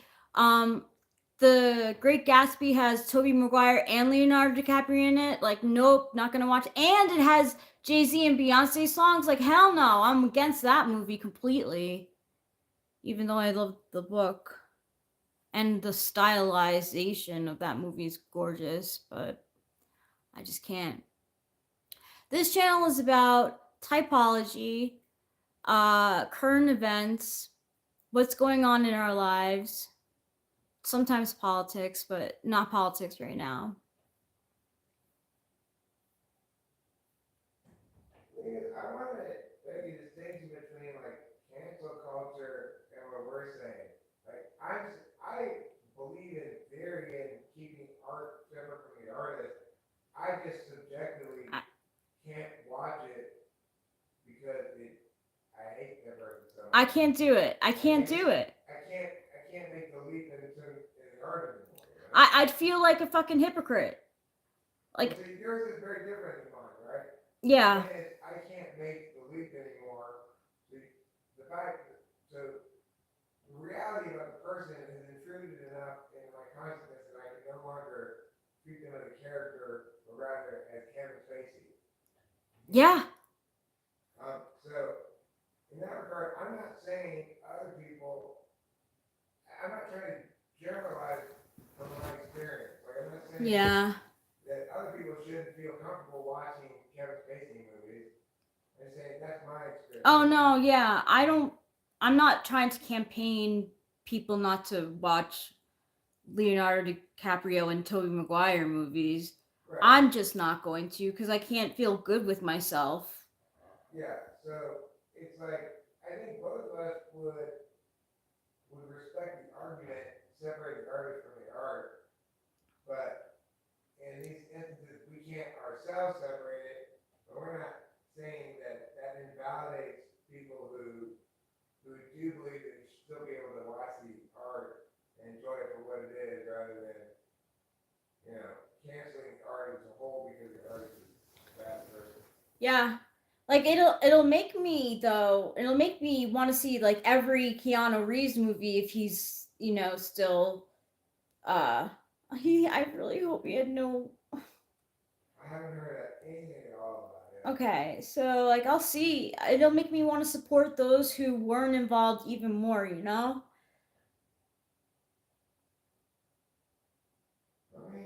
in general, I think it's weird how much silence there is about all this shit from Hollywood, you know? I know.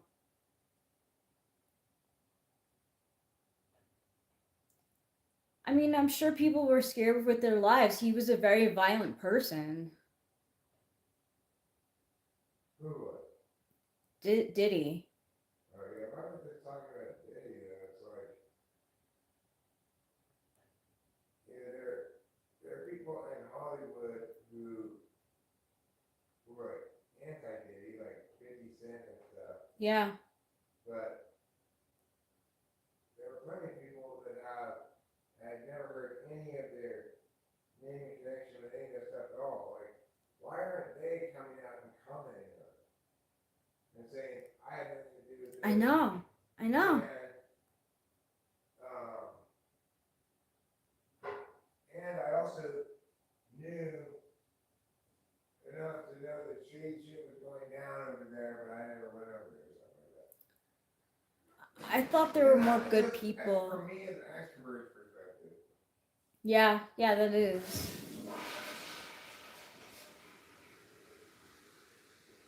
And also, as not a celebrity, you know. If you're a real full-blown celebrity, you have a much more complicated relationship with the media and publicity and stuff. Like, okay, so if Jennifer Garner was at a Diddy party, if I were Ben Affleck, I would be like, I do not want to get back together with you at all. Like, fucking stay away from all that shit, Ben Affleck, stay away. I don't think Ben Affleck's a particularly great guy either. No, he's not. But at least he's on the right side of that. But I do believe that one way or another, his ending things so abruptly and harshly with Jennifer Lopez has to links to Diddy. Diddy, yeah. Which means he wasn't that close to the whole thing because he didn't really know. Yeah, but if Jennifer Garner was at like one of the stores, like he should be like, you fucking did that? You were at one of the parties. She can be like, I was there like once and I never went again or whatever. That's fine. But like I would still be like, boo. Yeah, it's like Suge Knight speculates this crazy thing that I think some black people think it's like that Eddie Murphy skit, for Saturday Night Live when he gets on the bus dressed as a white person, and then when the last black person gets off the bus, and like all the white people start like high fiving and having a dance party and stuff. Yeah. And Suge Knight seems to think that like the FBI told Ben Affleck what was up because they're on the side of Whitey, and Jennifer Lopez and Sean Combs are black or something. Oh. That's just insane. Obviously, law enforcement authorities wouldn't be telling Ben Affleck that because if they did tell him, not as a heads up, because he was white and his wife was Mexican or whatever she is, It would just be because, hey, innocent guy who's not involved in this mess, your wife's a criminal. She's got a huge ego. People ask her recently she's been asked, like, J-Lo, can you please talk about Diddy? And she just walked off. Like, just totally ignored the question. Like, that's so damning. In my mind, I'd be like, if I... J-Lo, if you want to talk about Diddy, then are you acknowledging you're a complete shitbag or what? What should I make of your silence? That yes, you acknowledge you're a complete shitbag? Because any sane person would refute damning Yes, accusations, you know? exactly. They wouldn't just walk away from them. Right. Any person who's innocent. Any person who's innocent would have no problem being like, we dated, I stayed away from his private life or whatever, or What? That doesn't make any sense what you're saying there. A black woman father expecting his first child with a pregnant white man. That doesn't make any sense at all. Those words, you're just stringing them together willy-nilly, I think. I didn't mean to come in here. Oh, no, it's okay if you want to take it. I don't really want to. Oh. I just was distracted. Yeah, an innocent person would get upset. I don't know if that's how you want to do it. It's a legitimate quote from a YouTube short.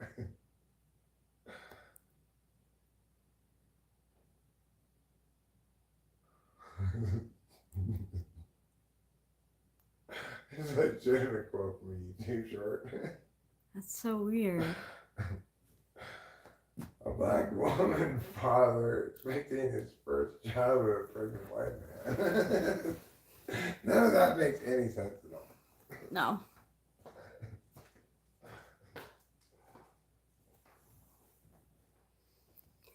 You know, even if I like was a newer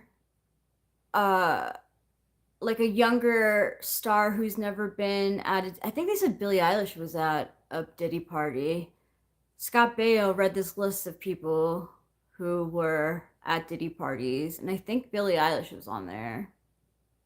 But if I were like a young artist who had nothing to do with Diddy, like, I don't know, I'd speak out against him. But the thing is that, like, I feel like PR would be like, that's a bad idea.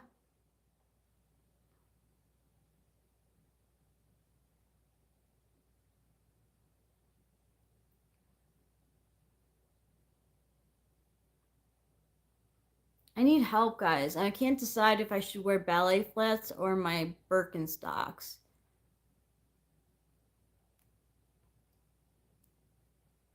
Should I do a poll? Ballet flats or Birkenstocks? Can't decide. I flipped a coin and it said ballet flats. Hey, Chris Cheapin! Thanks for your membership. Okay, I'll do a poll about it then.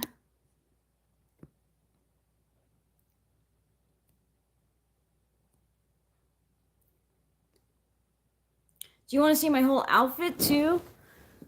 I mean, you don't really need to. Okay, I'm gonna do a poll.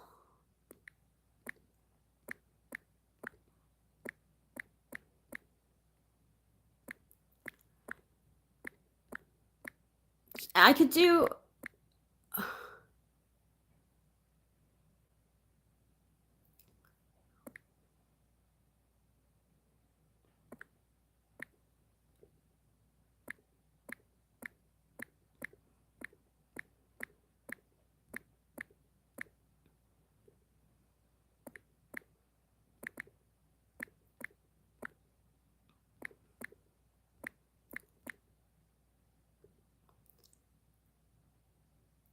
Okay.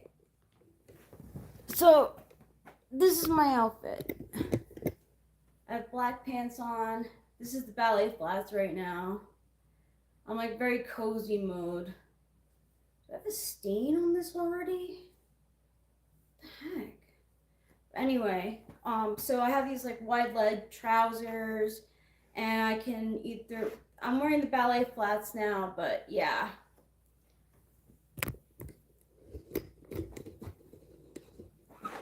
Okay, let me get my Birkenstocks then.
Okay.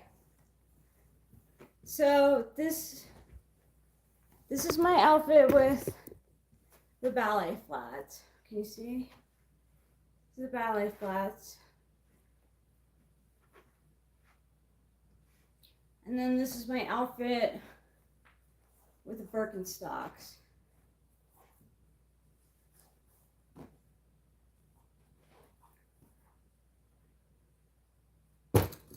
If there were, I'd still talk if there was 0 chatters. I'd keep on chatting until someone came into the room. Because you never know. Okay, so I have my socks on because it's chilly. And the Birkenstocks. This is the outfit with the Birkenstocks.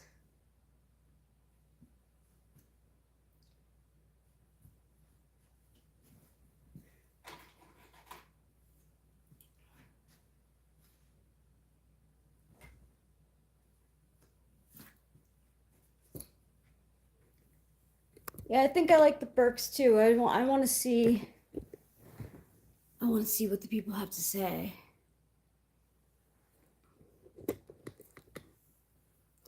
It is a tough choice, and I'm bad at making decisions. I don't know what makes my feet feel better. They're both simple shoes.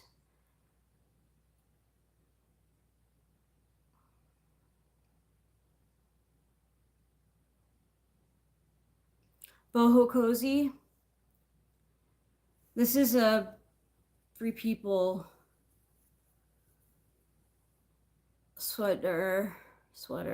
They pill a lot though.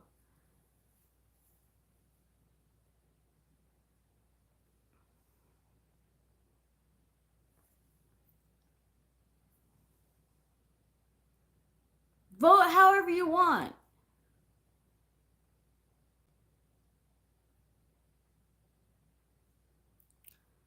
Well, this is how you can see my Birkenstocks too with them. See?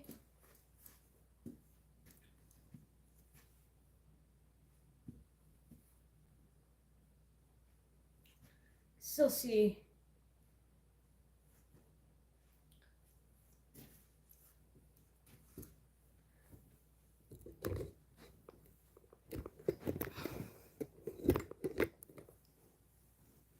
Eric is lying down because he's tired.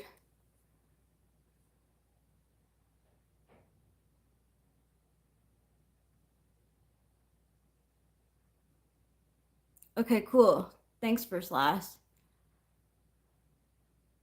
Well, the floor is kind of dirty. I don't like to get my socks dirty because I've been having trouble bleaching stuff. I've tried 2 different methods of bleaching white towels and white like underwear, and it's just not working. Like, I don't understand. I thought bleach was supposed to like make everything extra crispy white, but it doesn't.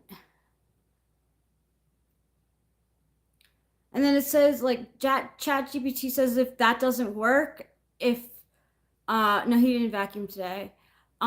If bleaching with bleach in the washing machine doesn't work, then you can like spot treat with like baking soda and hydrogen peroxide. But like, I don't want to have to do extra. You can put pine sol in the water. OxyClean has good white whitener. That's good to know. Because it's frustrating, like, you know, like I want my white towels to be white for when guests come over. You know, like I sometimes get makeup on my towels. I don't, like, I feel like I have to, like, tell people before they use them, just so you know, like, the towels are clean directly in the barrel. And there's a bleach tray. I tried the bleach tray, it did nothing. I did it directly in the barrel, it did nothing. That's a good idea. Use blue dye. Just dye everything blue.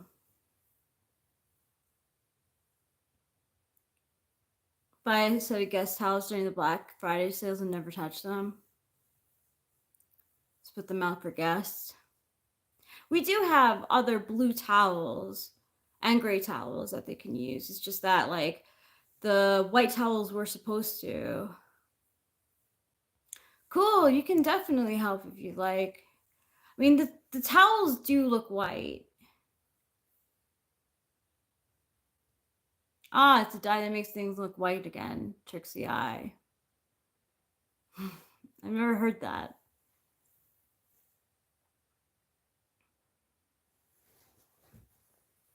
Did you guys hear that Ellen moved to England?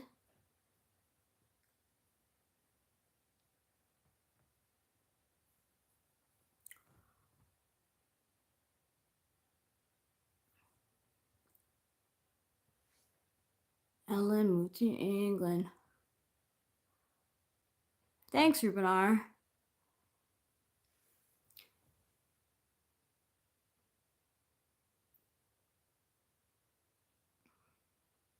The towels are always clean.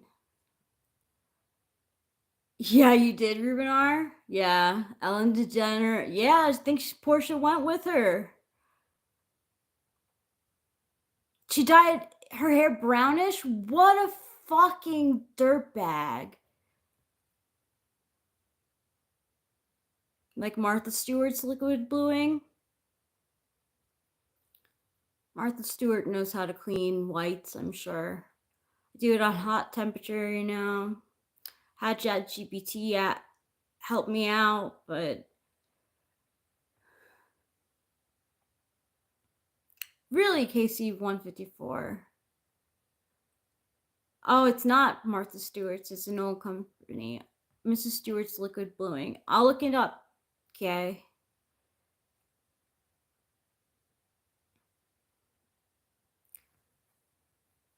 But it's not a bad idea to have a set of towels just for when guests come over. It would definitely cut down on I don't know. We have a lot of towels. I'd rather not get another set, but if we have, let's talk to Eric.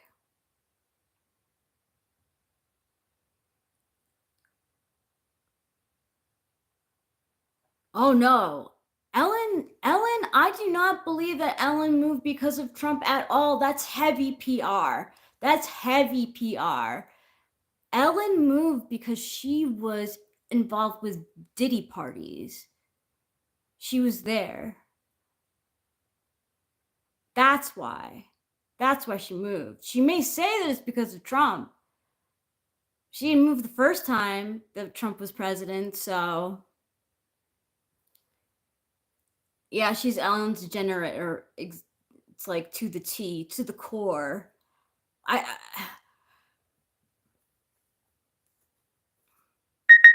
liked her talk show when I was in college. I was really young, you know. It was on in between my classes, so I'd watch it. Yeah, Ruben R. PR fooled you.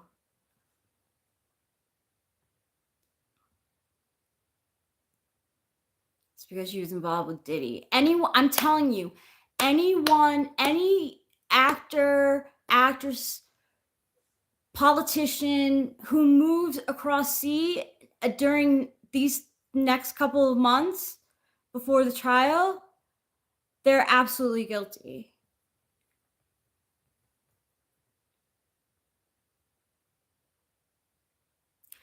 No, but you should learn. Like, you should be like, because, like, things were going on at that party, at those parties that, like, was a little wild. It was, so, like, this one actor came out on TikTok and he said, like, he's not a known actor. He doesn't do much work now, but he was invited to a Diddy party and he took his girlfriend and he said it was like a whirlwind. Like, they entered into the house and the girlfriend was taken to a room where she changed into an outfit of pasties and boy short underwear. So, like, it kind of, you know,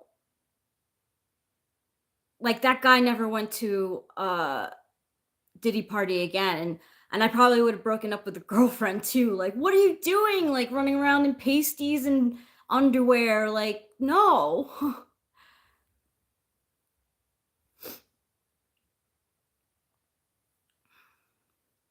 But yeah, I think like Billie Eilish, Taylor Swift was on the list.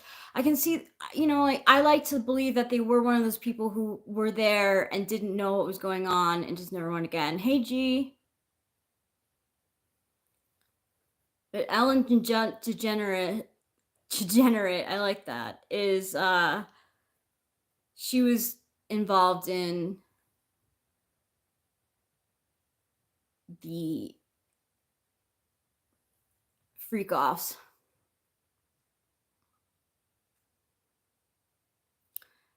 Actually, they said, Winston's mom, that there were tunnels underground from the Playboy Mansion to like Diddy's parties.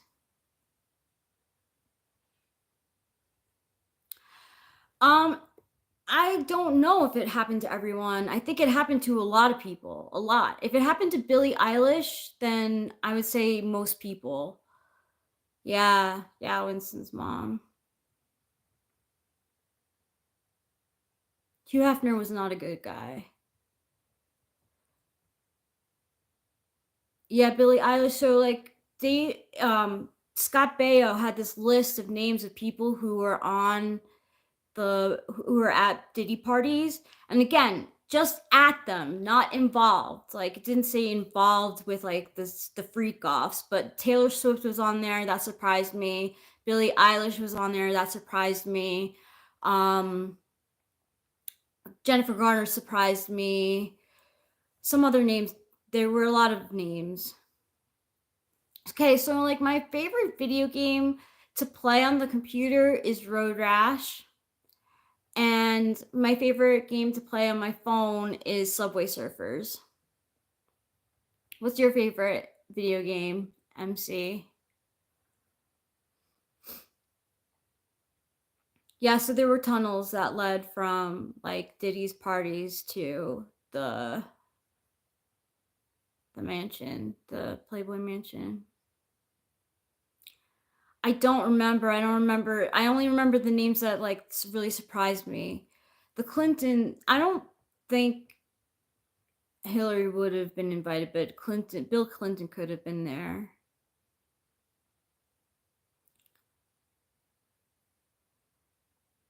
Winston's mom says, I know a couple back in Florida who are swingers.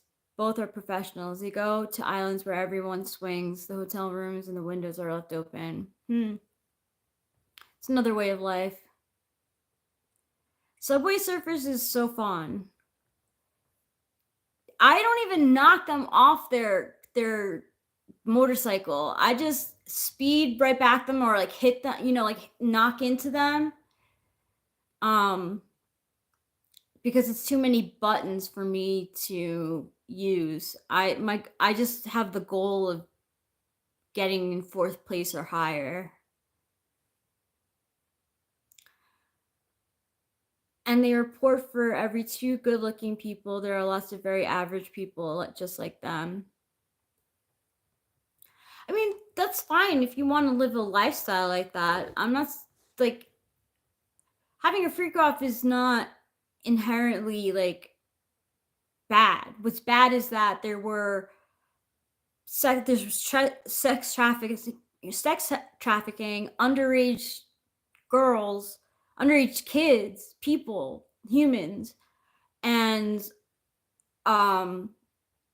physical abuse and drugging.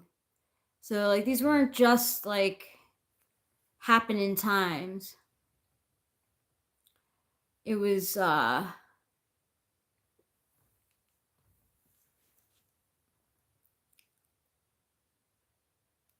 dirty, downright disgusting stuff.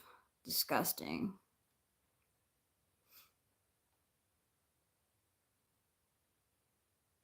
But yeah, that's why Ellen DeGeneres and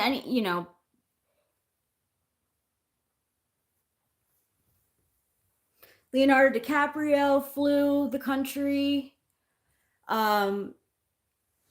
Steve, who does the family Family Feud now.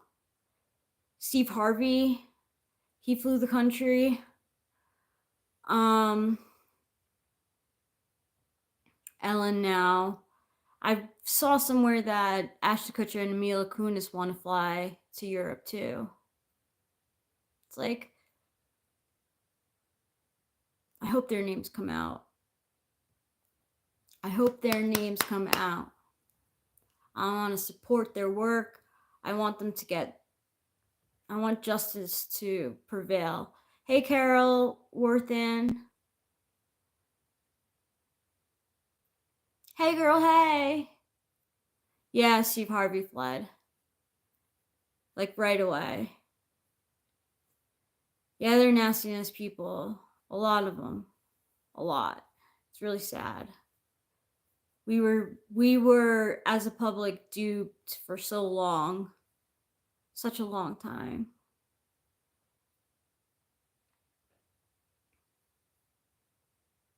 What are you guys doing for Thanksgiving? To change the subject to something more neutral. You guys have any what's your favorite Thanksgiving dish? I personally like mashed potatoes, and if mashed potatoes aren't provided, I like cranberry sauce, but the kind in the can. I don't like I like the fake stuff. The fake cranberry sauce.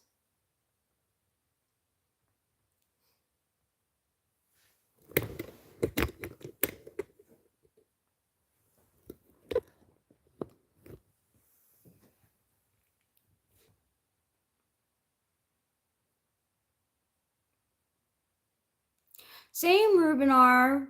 Hopefully, it'd be great if you guys could come around the holidays, you know?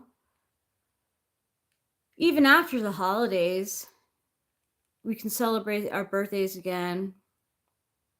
Thanksgiving is this coming Thursday, the 29th, I believe. You're going to work. Usually people have off for Thanksgiving. Are you not in the United States? Are you in Canada? I forget. You already had your Thanksgiving. Runar says, I love it all, but turkey, mashed potatoes, and those layered biscuits you can peel apart. Oh, those are so good. And make mini little Thanksgiving tacos. Oh, that sounds so good. I like stuffing too when it's done right.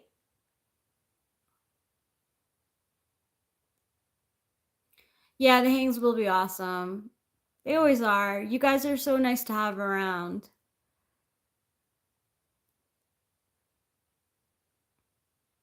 You worked on Thanksgiving also? What do you do for work? I used to work at a restaurant and had very little, like at a hotel. I used to work as a hostess in a hotel restaurant, and I used to have to work the major holidays because we were open. I didn't mind it though. Sometimes I didn't want to be at family gatherings, if you know what I mean.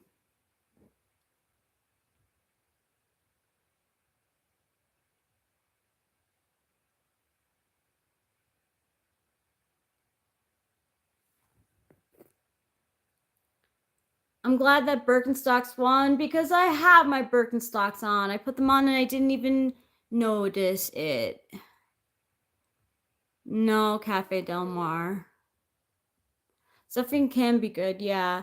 Also, green bean casserole, cranberry sauce grew on me over time. I'm assuming you all don't like green bean casserole. I eat it. I'm not a picky eater, so I'll eat it if it's like there. And I'll eat like cranberry sauce. It's like homemade. Like Delilah made this great cranberry sauce one Thanksgiving, and it was delicious. I ate it. I'm just getting cigarettes. That's good. I don't know where I left them. Thank you, Shireen Betharian, Farah, Theon. That's too many names for you. Today.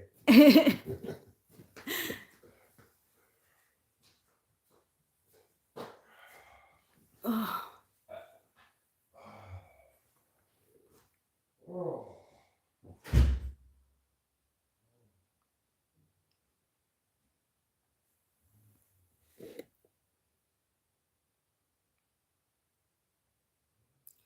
You know, I don't even want to support Kendrick Lamar. Like, after knowing that, like, he's an abuser, a physical abuser, like, I don't want to fucking listen to his music. I don't care what he says. I'm glad that he outed Drake for sure, but like, he himself has like caused damage to people too. I mean, being a pedophile is fucking terrible, but also being like a wife and just like physical abuser is terrible too. So fuck you, both Drake and Kendrick Lamar.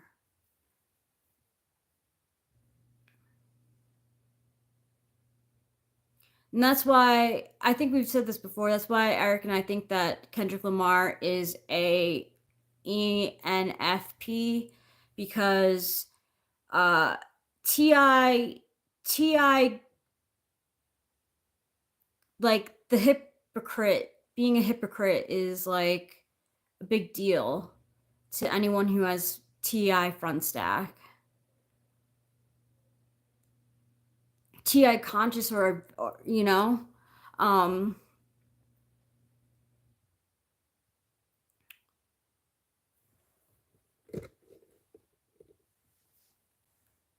so I don't care that Kendrick Lamar came out with a new album.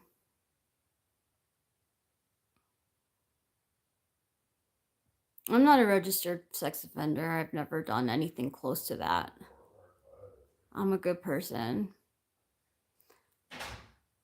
Drake is a pedophile and Kendrick Lamar is what? Could it be any colder It's free. It's so cold. Tiny trolls in the chat stream. Tiny trolls are ticky tacky. I had to come in from the garage to get more clothes on to smoke in the garage. Wow. That's how cold it is. Maybe I just have mushroom cold. I think so. I think that's probably part of it.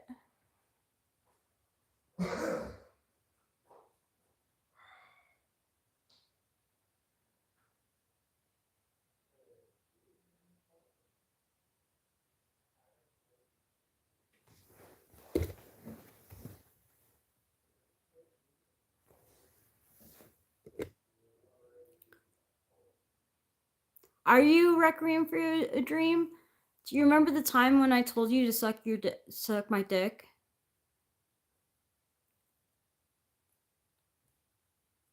Boarding in a minute. Oh, you're on your way to Cali, huh? Good luck on your trip. Have a safe flight.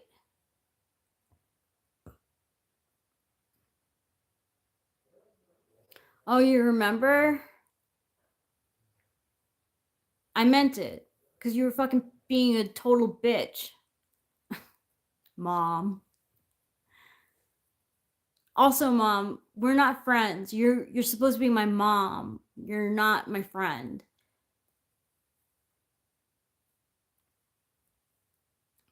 Yeah, Requiem for a Dream. That's how I feel about my mom. You should trust her. Rachel's mom is not her friend. No, my mom is not my friend. And my dad's not my friend either. He's my dad. Like, You can assume he's got better intentions. he does. He does. He's got generally positive intentions. Yes.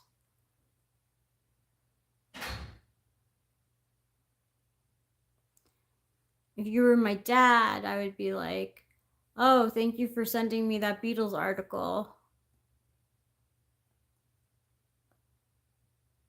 My phone is always on airplane mode, Ruben R. It's my mom in the background. She's watching me over my shoulder. saying that I got fat. And saying that I'm a stoner.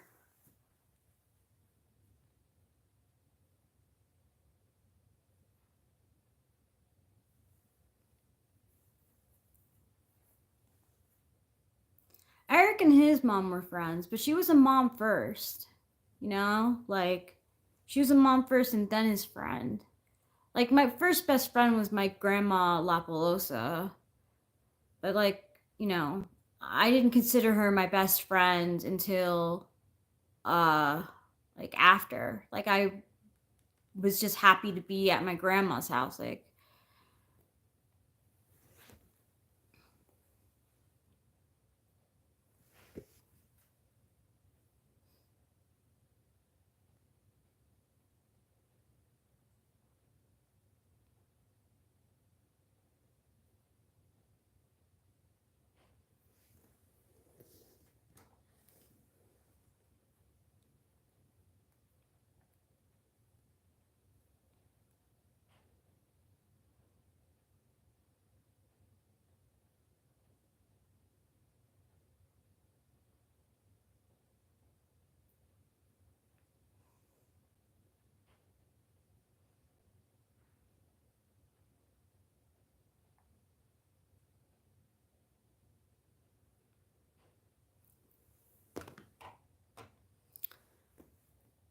okay, she's saying that we should have a watch party for Love is Blind.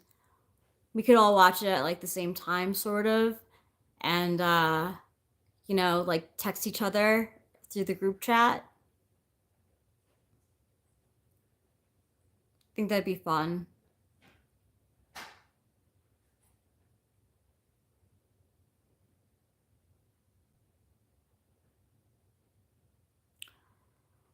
So I like to think that I'm going back to typology now. I think that people see your second function, your tool function first before they see your first function.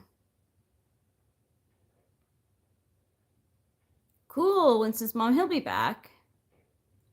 I think he'll be back. He took Adderall too, so.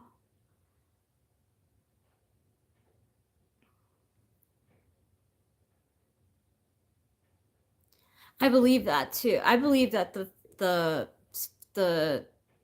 you want us to play Oregon Trail? Who wants to play Oregon Trail? I'm not as good as Eric is because I don't know how to fight. Fight. I don't know how to hunt that well. Oh, that's interesting. Oregon Trail.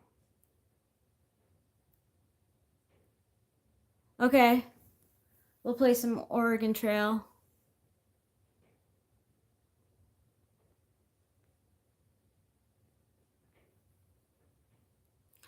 I was just talking in general, Sean G. I talk about typology. You don't have to know anything about it. It's fine. But the second slot is called the in your cognitive function stack, like how your mind is set up is your mind uses cognitive functions to go about the day and go out throughout your life, and the tool function is the one that you rely on to get through life.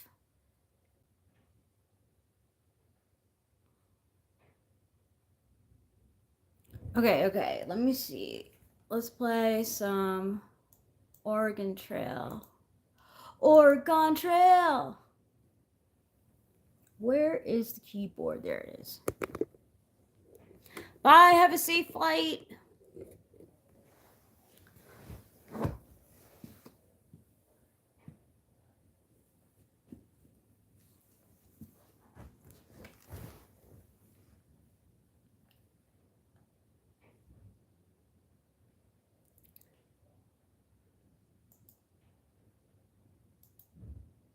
He's taking a shower.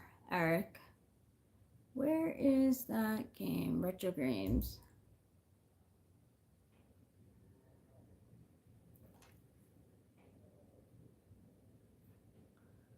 How do I get out of this? At McCarran Community College, we believe in the power of education to transform lives.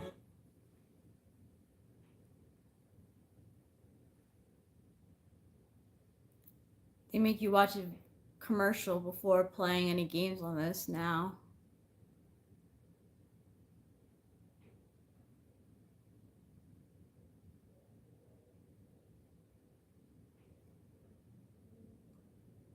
He is in the shower right now. No, don't even say that.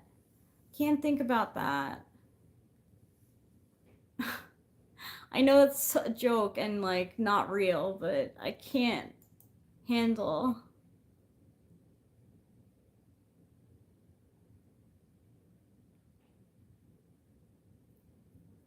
The thought of anyone close getting. Hi, Tinsley Gandy. We're playing Oregon Trail. Let's see where.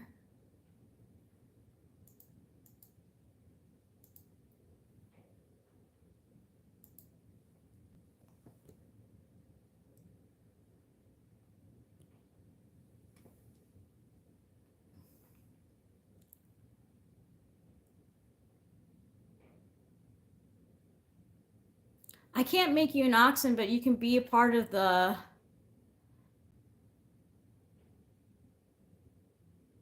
What year should we play? 1992 or 1990?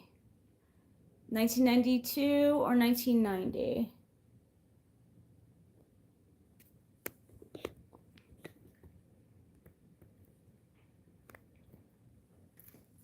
This version or that version? The earliest version is 1990. This one. The earlier version is 1990. Okay, 1990. We have 2 for 1990.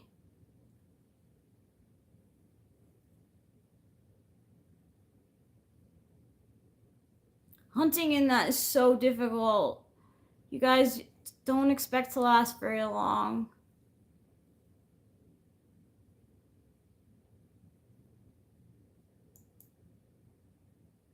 Okay. 1990 wins. No, go away, ad. Let's do this whole thing. Make full screen.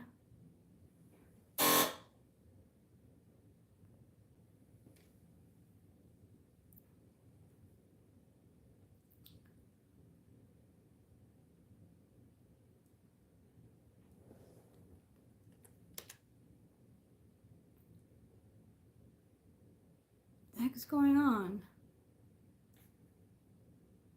What's going on? Who is doing?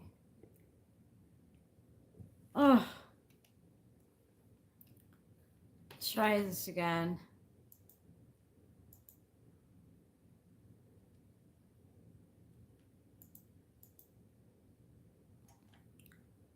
Okay. Oregon Trail, 1990. Click to start. Make full screen. That's weird.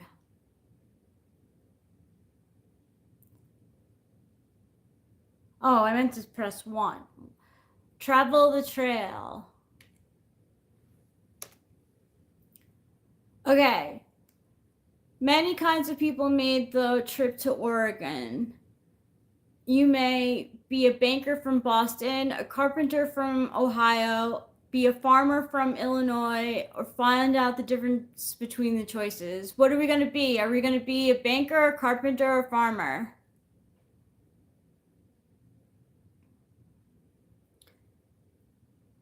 What are we going to be, you guys? You have to help me. Banker?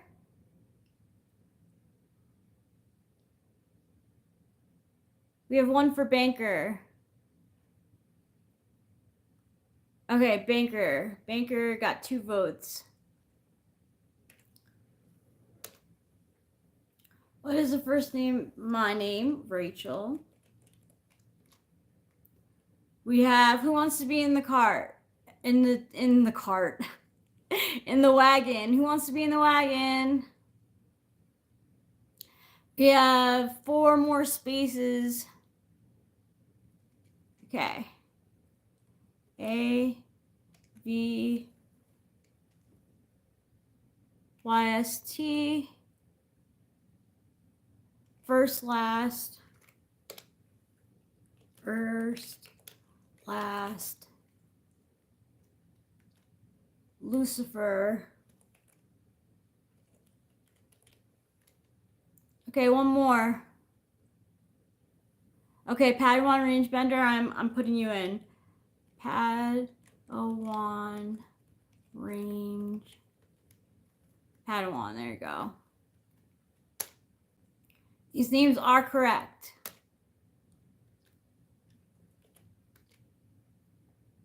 What? It's 1848. You're jumping off place for Oregon is Independence, Missouri. You must decide which month to leave Independence. March, April, May, June, or July? Or should we ask for advice? July? We have 1 vote for July.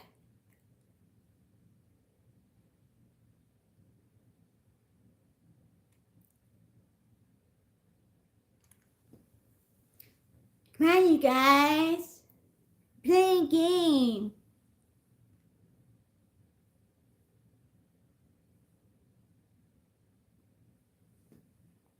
We have 1 for May.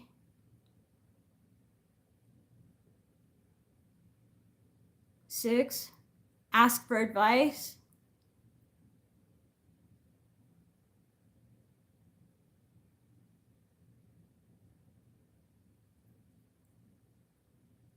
Okay, we have 2 for May, so we're going to leave in May. 3. Before leaving Independence, you should buy equipment and supplies. You have $1,600 in cash, but you don't have to spend it all now. Okay, so that's a good thing to know. You can buy whatever you need at Matt's General Store. Hello, I'm Matt. So you're going to Oregon. I can fix you up with what you need. A team of oxen to pull your wagon, clothing for both summer and winter. Plenty of food for your trip, ammunition for your rifles, spare parts for your wagon. Oh, okay. How many oxen should we get?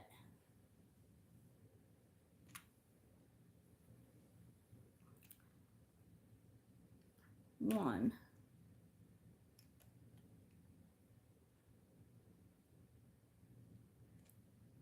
Wait, what the heck? How do I do this? How do I do this? How do I go back?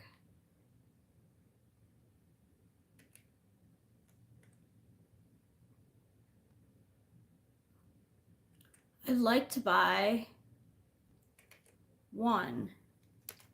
Okay, how many oxen are $40 a yoke? Or there are 2 oxen in a yoke. I recommend at least 3 yoke, and I charge 40 a yoke. How many should we get? Hey, No Sage.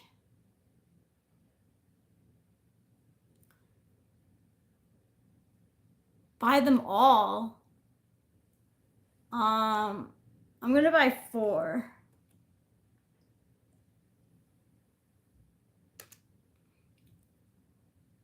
Okay, we need food.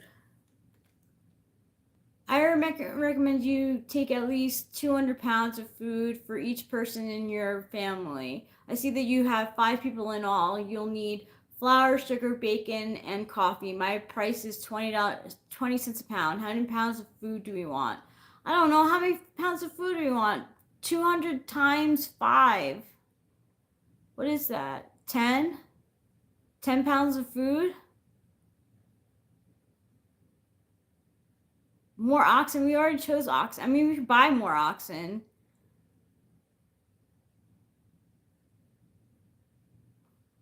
How many pounds of food? 10 oxen is a lot of oxen. I've never done that before, but I can't do the math. How many pounds of food should we do? 10. What's 200 times 5?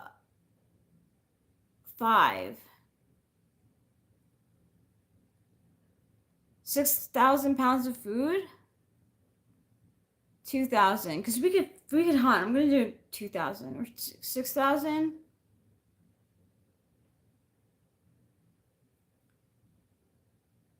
2,000 seems right. 1,000? We have, okay, 1,000.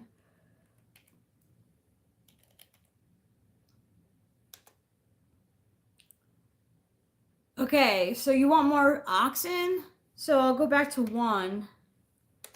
And we have 4 already, so 4, 5, 6, 7, 8, 9, 10. 6 more.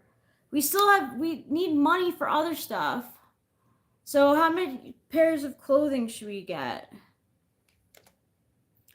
You need warm clothing in the mountains. I recommend taking at least 2 sets of clothing per person. So 50 sets. There are stores along the way. Hi, Cindy Prim. I'm not gonna bankrupt you through oxen alone. We have to survive. We need food and stuff. So 50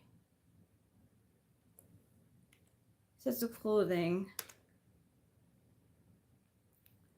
Ammunition. Now we need food. We need money for like the rest of the trip. Spare parts, I'm gonna need 10.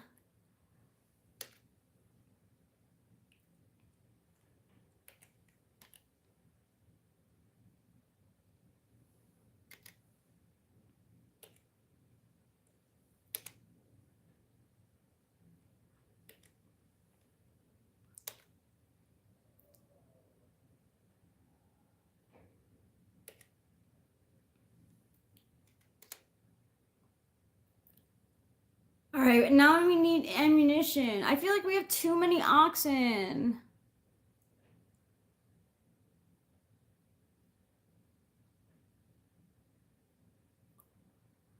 Well, we're not gonna have much money to spare. Like, there are places we could stop on the way. So how much for ammunition? 4.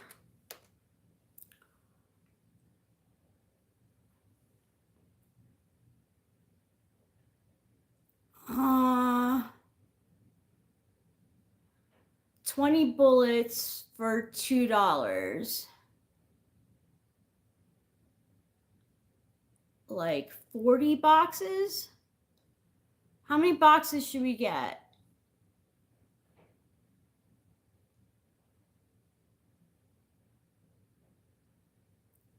I know lots of bullets, but like 40 bullets. So like, I mean, 40 boxes.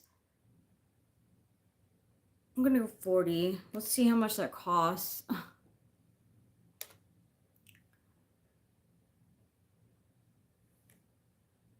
right, I think we're good. Well, then you're ready to start. Good luck and have a long and difficult journey ahead of you. Thanks for letting me know. All right, we're leaving, guys. We're in Independence, Missouri, May 1st, 1848. Weather is cool, health is good, pace is steady, filling. Let's change this pace for. I'm gonna go to grueling. 3. We have 10 oxen, so food rations.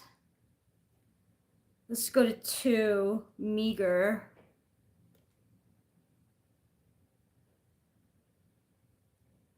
And then 1, continue trail.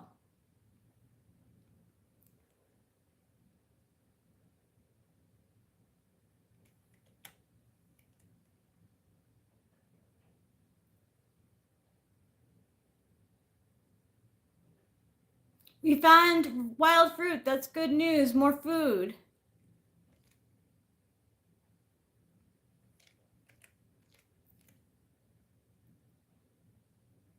You are now at Kansas River Crossing. Would you like to look around? No. You must cross the river in order to continue. The river at this point is currently 627 feet across and 4.7 feet deep in the middle. Okay, that's deep.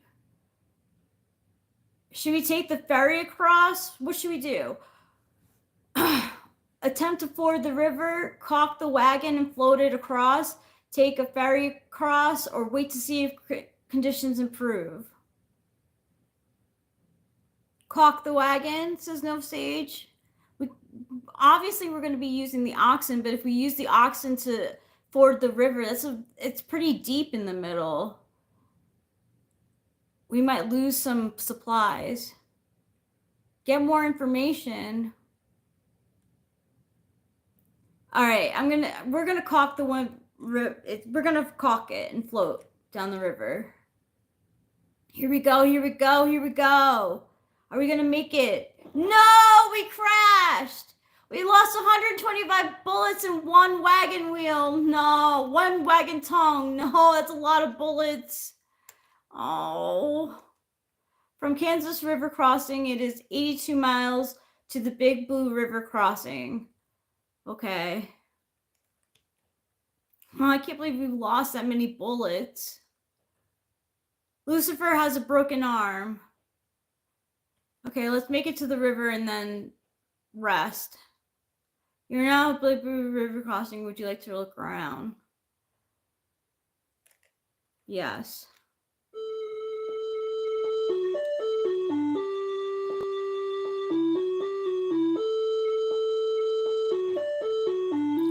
We shouldn't have forded it. I think it was too deep.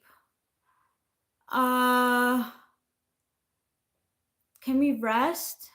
Continue on trail, check supplies, look at map, change pace, stop to rest. 6. Let's rest. Let's rest 4 days. Continue trail. Okay, you must cross the river in order to continue. The river at this point is currently 233 feet across and 2.8 feet deep in the middle. What should we do?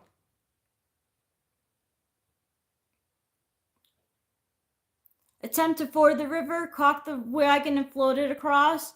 Wait to see if conditions improve. I feel like that's not so bad. Ford it. Okay, let's ford it. 1. We're doing it, we're doing it, we're doing it. Wow. Yay. Good choice, No Sage. Oh no, our supplies got what? Lose 1 day? Oh my gosh, we've been having trouble crossing these rivers. From Big Blue River Crossing, it's 118 miles to Fort Kearny. We're doing it. We're walking fast at a grueling pace. Health is fair. Weather's hot. Let's look around.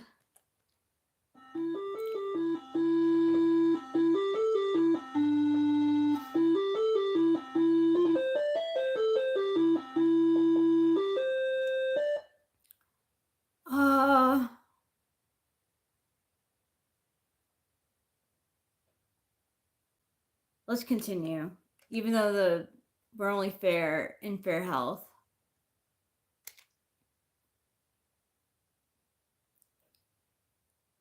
We're running and doing it well. We're running and running on the trail. I'm gonna have to go. I think I'm gonna go.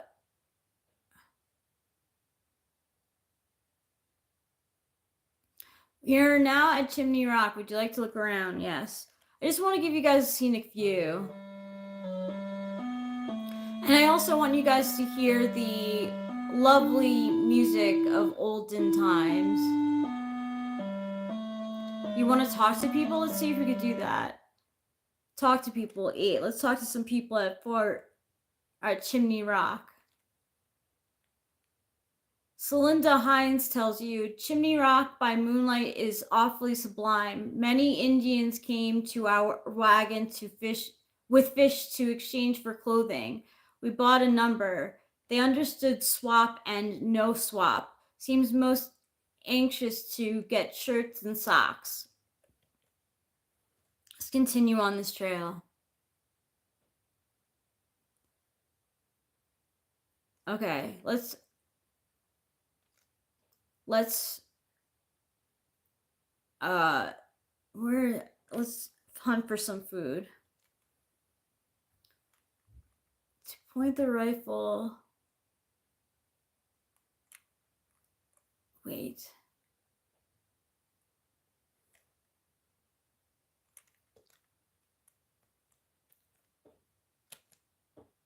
Oh my god, this is so difficult. How do I move?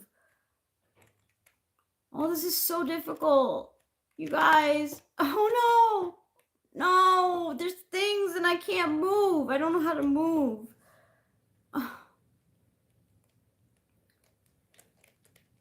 Get out of here. How do I do this? Yeah, I was unable to shoot any food. Sorry, I really don't know how to do it. Let's escape and see. It doesn't say on the side.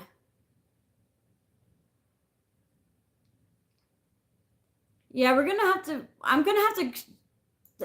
hunt again at some point because we're gonna run out of food, but let's travel the trail for now and I'll try and figure out how to shoot next time. You passed a gravesite. Would you like to look closer? Yes. Here lies Voland. Hey, hey, hey, come out and play.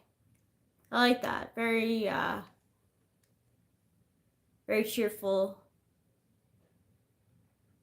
Let's look around. Yes.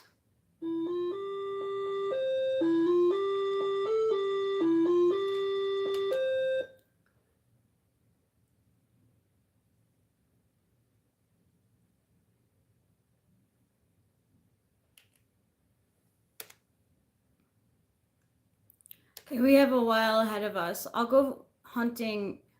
We found wild fruit. That's good. Let's keep going. Oh no, our health is poor.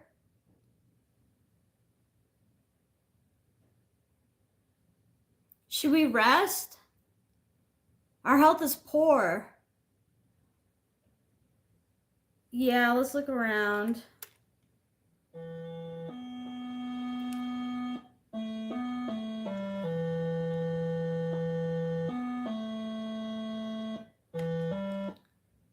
I tried the number pad. Maybe the number lock's not on or something.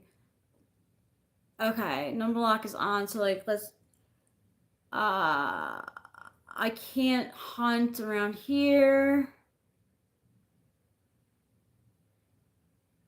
Should we change? What should we do? Should we, since it's poor, should we like, I think we should rest. 6. Let's rest. And let's do it for 7 days.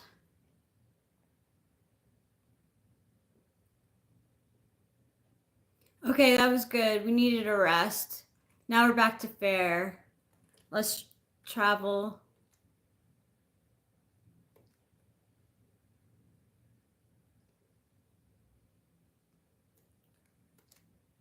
Okay, I'm gonna attempt to hunt. 8.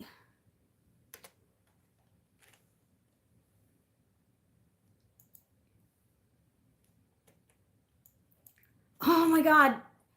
Oh, this is what? Okay. It's not moving. All right, here it is. No, it's not moving. It's only going around. I want to walk. Oh, frustrating. How do I do this? Okay, enter. And then this. And then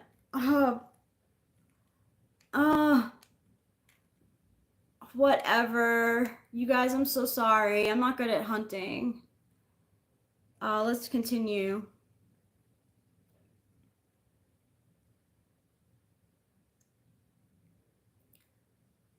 Let's look around.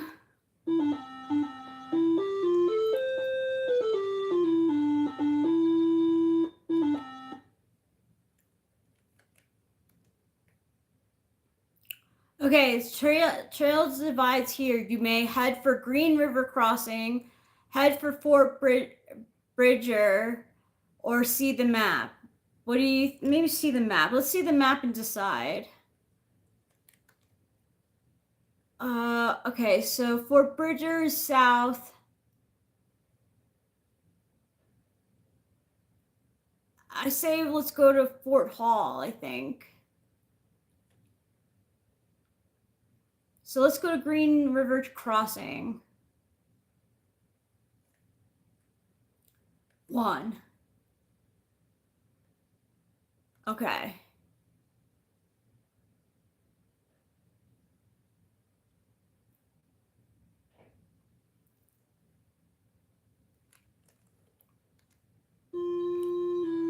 We're at Green River Crossing. Looks like we might have to take a raft. Let's talk to people. Young boy tells you, my family didn't buy enough food in Indian independence. We have been eating very small rations since Fort Laramie.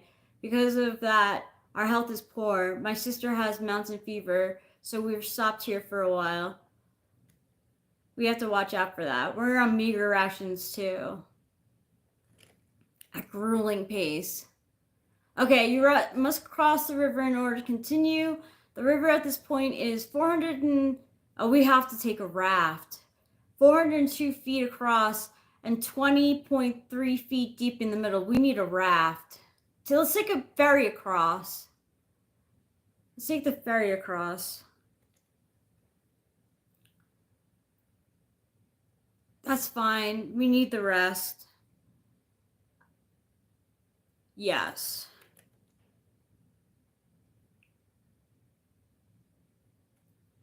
We're going across, guys. It seems like it's okay.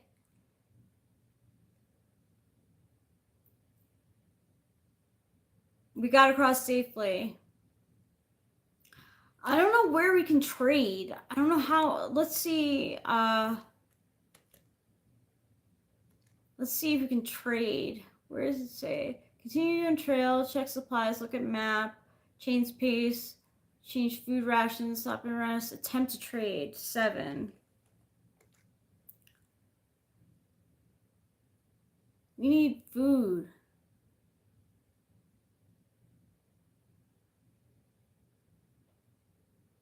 No, you meet another immigrant who wants 1 wagon tongue. She will trade you 75 bullets. We do need bullets. What do you think? Should we make the trade? Should we make the trade for 1 wagon tongue for 75? We only have 2 tongues. And I don't know how to... Wait. Bullets? No, we have enough bullets. No, no trade. No trade. No. Let's keep on going. Avis has a broken arm. Do you want to rest, Avis, or do you think you're okay?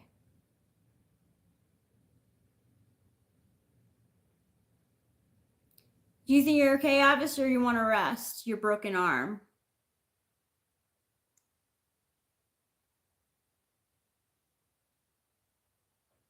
I don't know how to hunt well. We can try to hunt again. I'm like barely understanding how to get this thing going. Plod on? Okay. 1. Let's continue trail. I'll hunt again. We're gonna have to hunt soon. First last has exhaustion. Okay, I'm gonna rest. A thief comes during the night and steals 2 oxen. Well, good thing we have plenty of oxen. Let's rest. 6, 4, 7 days.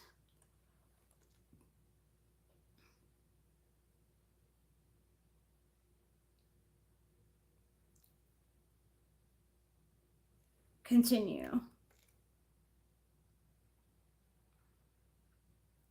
Inadequate grass.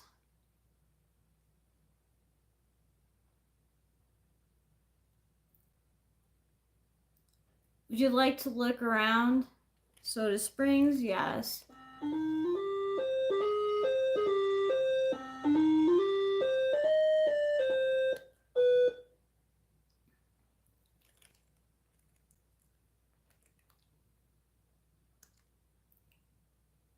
Let's see if we can buy more food here.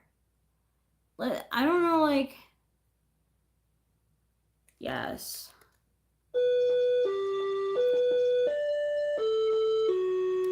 Okay, let's see if we can buy food. Yes, buy supplies. Let's buy some food. 7.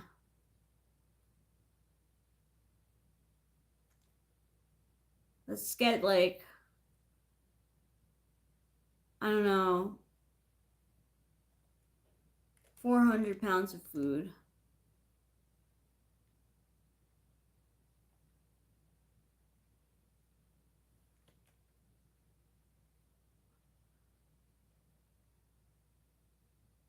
All right, let's buy some more food. Oh, 8 to leave the store. I don't know, should we get more food? 1,000 more? That's a lot. Well, let's do it. Let's do 900. Let's do more food, 7. And we'll do 500 pounds. All right, that's good enough. 8, let's leave.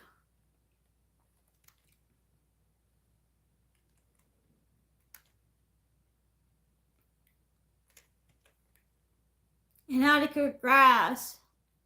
Very little water. Our health is poor. Inadequate grass. And very little water. Okay, once we get to this river, we're gonna rest. Because the health is poor, so... Yes.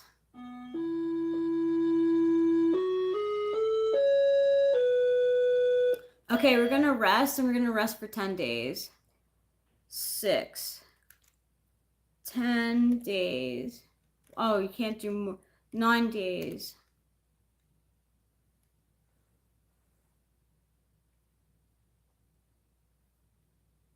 Okay, we're back to fair. That's good. Let's continue. Ooh. You must cross the river in order to continue. The river at this point is currently 1,000 feet across and 6 feet deep in the middle.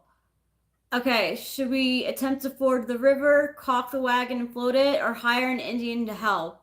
I think we should hire an Indian to help. I believe we have the money for it. I think I'm leaning towards 3, hire an Indian to help. Because that's a pretty deep and wide river. I don't think that... I could see our caulked wagon. Yeah, let's hire an Indian. Your guy says that he will take your wagon across the river for exchange for 3 sets of clothing. Okay, yeah, I think that's fine. The Shoshone guide will help you float across your wagon across. Okay, here we go. Help from the Indian. Please help us. Okay, we're there. Yay! You had no trouble floating the wagon across. It was a good idea to hire the Indian. From the Snake River crossing, it is 113 miles to Fort Boise. Okay. Bad water. Very little water. Inadequate grass. Health is poor. Yes, let's look around. Spacebar, and I think we're gonna rest. 6. Let's rest for 7 days.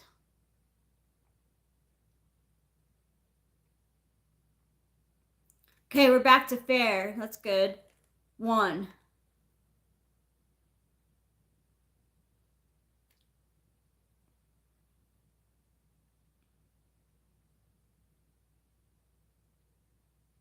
Traveling the trail. Oh no! Broken wagon wheel. Would you try to repair it? Let's try to repair it. You are unable to repair the broken wagon wheel. You must replace it with a spare part. Okay. Oh no! A fire in the wagon results in the loss of 314 bullets, 2 wagon wheels, 2 wagon axles, and 1 tongue. We need to go shopping. Next place we start. Continue. We need to definitely... Padawan has a broken leg.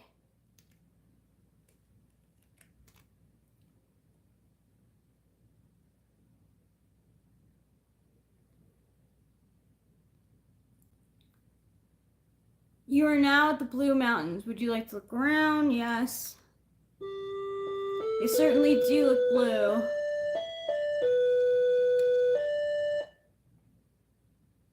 Should we trade? Should we attempt to trade? I don't know. I feel like... Let's look at the map. Can we look at the map? Okay, 3. Look at the map. Where are we? Okay, the Dallas or Fort Walla Walla. We want to go to Fort Walla Walla because we can get like wagon tongues and stuff. So let's see what happens. Let's continue the trail. Let's head to Fort Walla Walla. I want to buy some wagon tongues and stuff. 1. Heavy fog. Oh no, we're at poor again. We really spent way too much money on oxen. All right, let's rest. This heavy fog, so let's rest. How many days should we rest for? 6. How many days should we rest?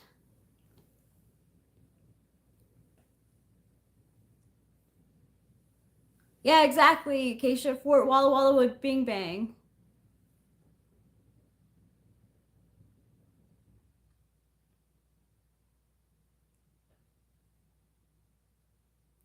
I like resting when it's over cats too. 3 days? Okay. 3 days rest. Okay, let's keep on going. We find some wild fruit. Okay, 1.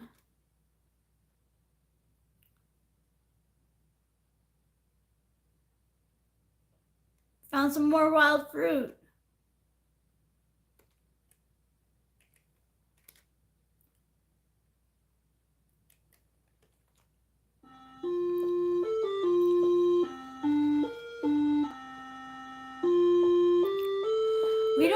We can try and trade. Attempt to trade 7. Let's see if they'll give us something for oxen.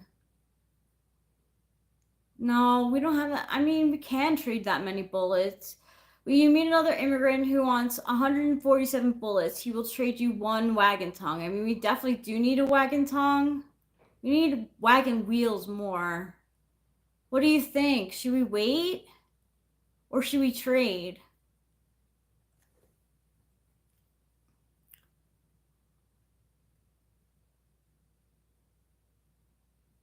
We would need to buy another wagon tongue then. Maybe offer them a typing session for a wagon tongue. That would... You think trade?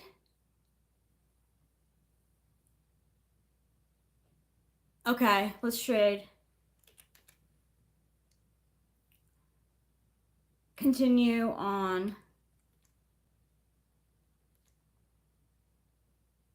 Wait, did we just get to the place? No, we lose a day. Where are we? We skipped for Walla Walla. Like, I fucking wanted to go shopping. Oh, man.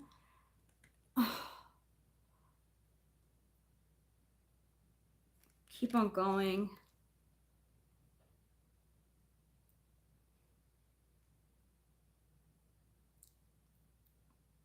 Avis has a snake bite. Let's rest for 5 days. Yeah, the health is poor. Okay, we're back to fair. That's good. So let's continue on. Oh man, I think we have enough food. I was hoping for wagon wheels. I wanted to get some. I wanted to buy. Damn.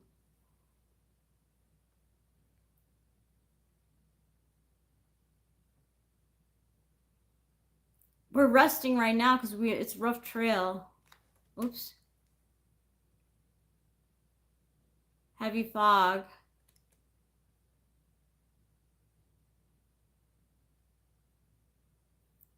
We're now at Dallas. Would you like to look around?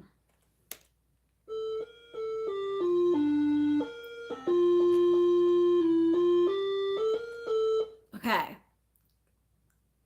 Let's rest. Let's rest again. Let's rest it for 9 days.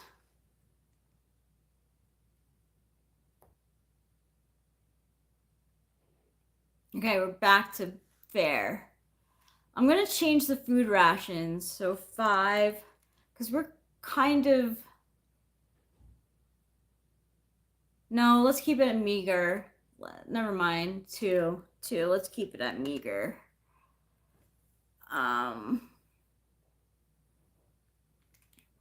I can't buy things. We just passed the fort.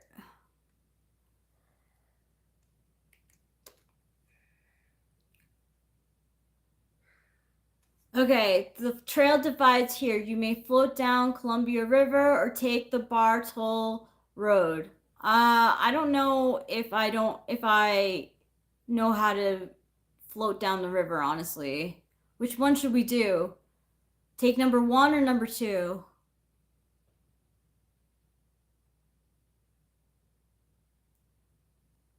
Two? Yeah, I think that too. All right, that's a lot of money, but yeah, that's fine. Yeah.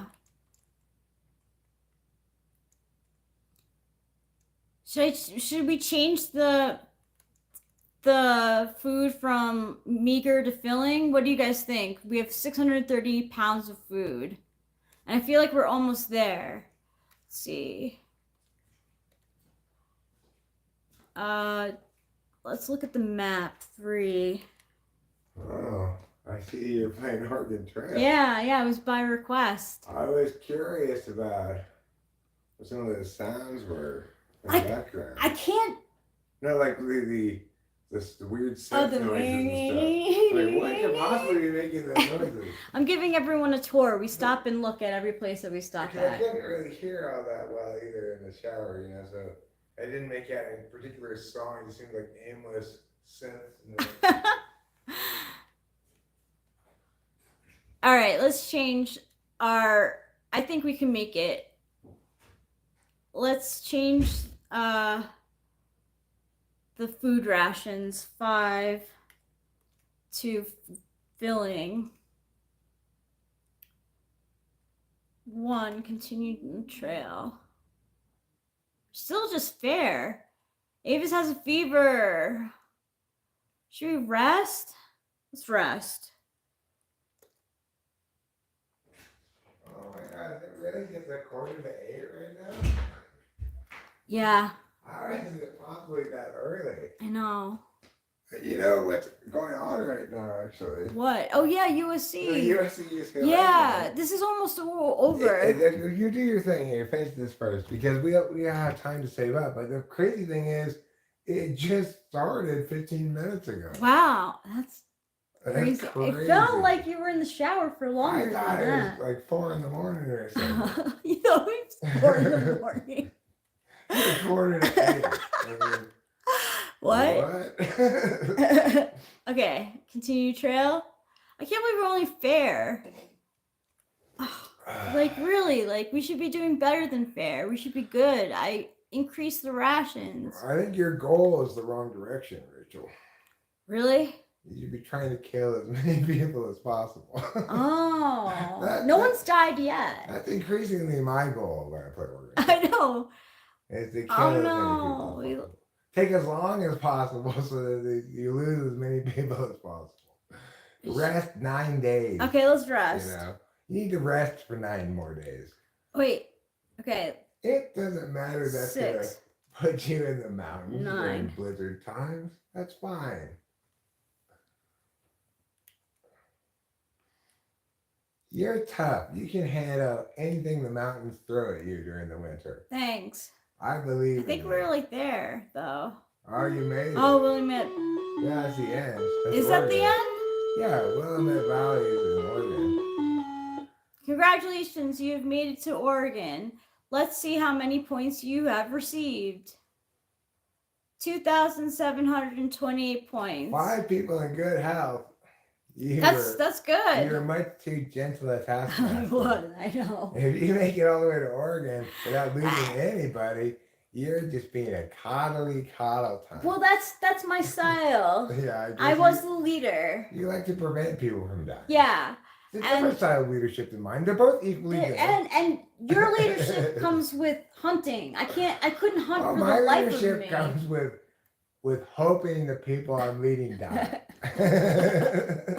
That's it, guys. We did it. We made it. All right, now let's put on, at least in the background without the audio. Although we could probably even listen to it with the audio on. But I want to put on the USC football game. Because even when I'm super on drugs, which can make me forget about such stuff. I didn't think that you would. Like Actually. I had already believed I had missed it That's so because crazy. I You was on thought it was drugs 4 in the morning. So I might forget about it, but when I realized, but it's still something I thought about, like, oh, I missed the game, and then I looked at my watch and I was like, I didn't miss the game at all. Thanks, and now Cindy I don't Fran. even know what I'm doing. Thanks, Sean G.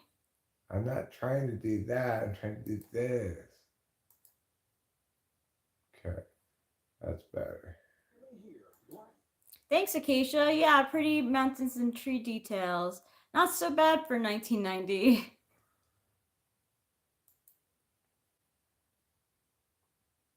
I guess they're just showing highlights from previous years or something right now.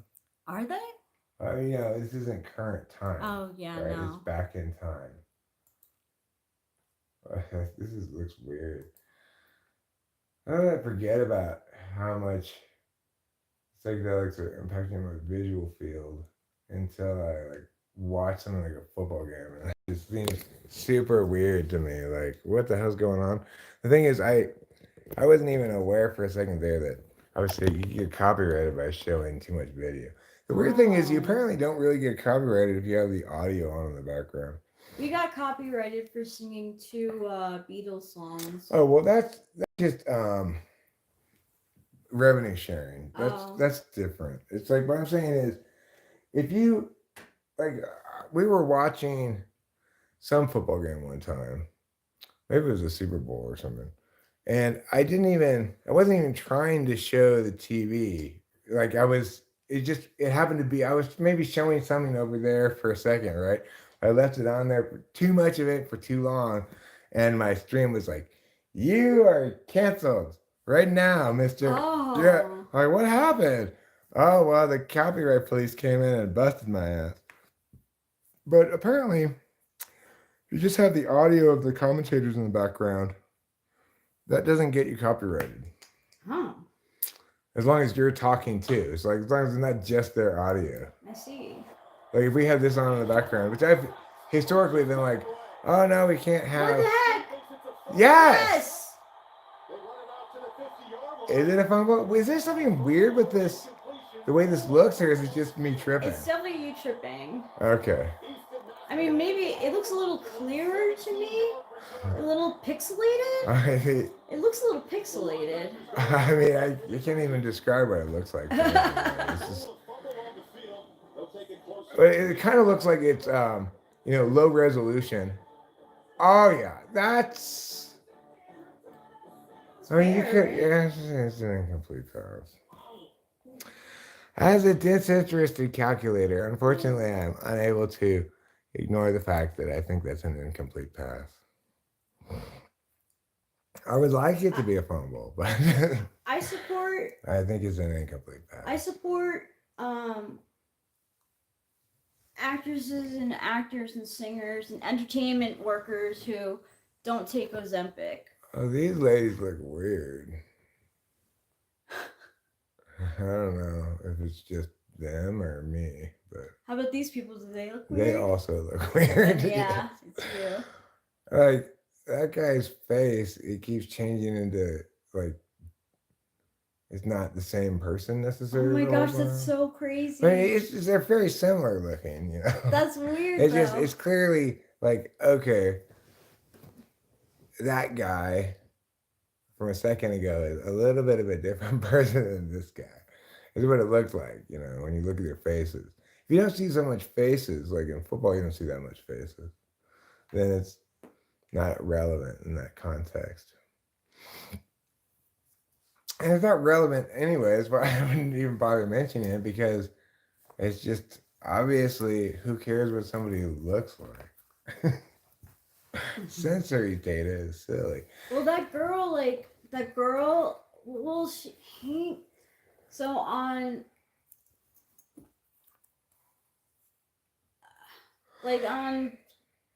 Love is Blind, if you have like a certain idea of what a person looks like that girl, like there was one girl who's like visibly disappointed.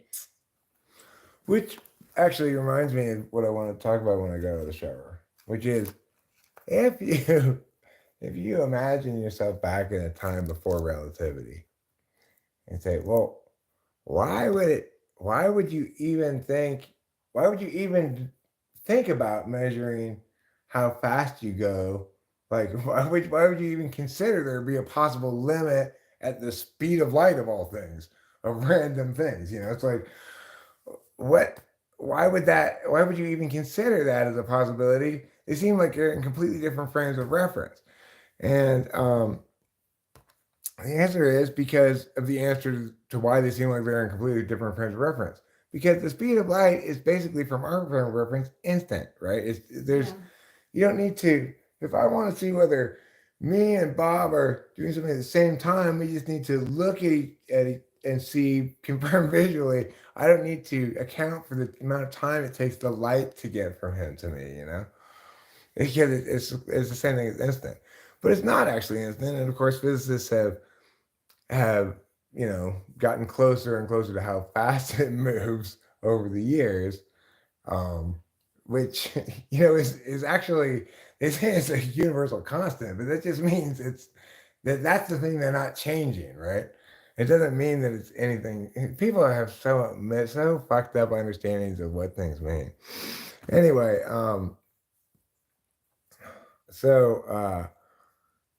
the point I'm trying to get at is, if you think about it from that frame of reference, like, well, what is the speed of light? It's different somehow than instant, right? Where does that difference come? And what does it tell us? Well, essentially what it tells us is that, first and foremost, that time is, even though we might think of time as independent of us because we can utilize the time scale, the regularity of cosmological events to validate mutually, right? Like, so if I say, I'll see you in 4 hours, we have a common definition of that everybody can agree on, because that's how many, like, the sun will come up again, you know, like that kind of thing. So that's all fine and good, but in reality, no processing of time occurs except by an individual. And so the understanding of an individual's understanding of time, therefore, has to have some limit that is, in other words, something always has to stay still while other parts are moving in any intellectual endeavor. And this is why philosophy is the king of all science, right? Because before Einstein did anything science at all, he didn't do any science. He just did philosophy, right? Really? Yeah, he understood what definitionally was implied by the fact that you could measure time as a photon clock, right? And the implications thereof. So if you have a photon clock, that just you imagine it bounces a light particle back and forth between two things, and it keeps track of what time it is by knowing how long it takes the photon to go back and forth between these two mirrors, right? The thing is, how long that takes, or how far a distance the photon has to travel. Okay, how far a distance the photon has to travel is going to change depending on how fast the spaceship that has this photon clock on it, right? So if you imagine a spaceship traveling through space with a photon clock, from the perspective of those within the spaceship, the photon clock is working perfectly. It's measuring 1 second per 1 second, right? And nothing's changed. Doesn't matter how fast you go or how slow you go, nothing's changed. But from the external perspective, you realize that the distance the photon has to travel grows increasingly long to keep track of this time rate, the faster the vehicle's going, right? And so accordingly, because there's a limit to how far a photon can travel, you know, in other words, because time has to always have two perspectives, right? So like you can't have time that doesn't factor in two perspectives. It's just that most of the time the perspective of motion is irrelevant on our frame of reference, because it doesn't matter, you know, it's never an excuse like, well, I knew you I like I knew you were up the driveway right there, but I couldn't see you yet because the light hadn't gotten to me. But like, wouldn't it make sense for an SE polar person to think about something like that? Well, I was thinking of a great definition of an INTP is somebody who Oh no. Okay, they got it back. who spends all their time and energy actively understanding and to try to fully anticipate and understand all of the things that people might do in order not to do them. Yeah, they do. Yeah. Yeah. Yeah. INTP is understanding everything that somebody might do in order not to do it. Because doing is crass and vulgar. And the thing is, I was also thinking about eighth slot, right? Like, so the point is, Einstein obviously didn't do any actual science experiments. He didn't get a spaceship and a photon. These things are all just concepts, right? They don't even exist. Yeah. There's no such thing as a photon clock. But the point is, philosophy is king of all, because conceptually, things are always correct or not conceptually, intuitively, definitionally, ideationally, before they're ever empirically validated.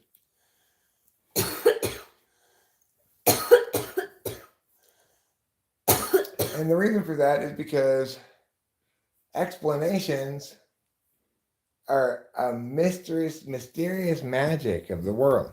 As Einstein himself said, there's no reason why, for any given thing, a single explanation should prove exclusively correct. True. And yet it consistently happens that way. Yeah. So he's a really smart guy, that Einstein. Yeah, he is really smart. I could not be more impressed by anybody, really. He escaped Hitler's Germany too. Like, he used his NI to be like, I'm out of here. But that part doesn't impress me. That impresses me. Because, I mean, it's important and it's great that that happened because it meant he got to survive instead of being dead, right? But it doesn't impress me because That impresses me. because like you know, even rats know how to get away from floodwaters. There's no offense to you as a rat. I didn't mean it like that at all. I didn't even think about that at all. That you're a rat. You identify as a rat. You know. Yeah, but like just like I don't know, like that intuition really impresses me because Well, yeah, I mean, it's critically important. It's probably the most relevant thing of all. Is why it impresses you, because without that in eye, nothing else matters. No, Nothing else happens, dead. etc. Right? So it should be impressive, but it's okay that it's not the part of the thing that I'm paying attention to. I know. You know, I'm ignoring the I NI. know you are. But I'm also totally respecting in Einstein the fact that, like, you know, what he's saying is singularly, absolutely true, was true, and proved well before anybody even had any chance of empirically testing any of it. And every empirical test in the decades thereafter has simply validated all of his predictions. It's crazy. Yeah. Contrast that, if you will, with evolution, which is just a clusterfuck of any nightmare with no, with having totally lost its NI way entirely.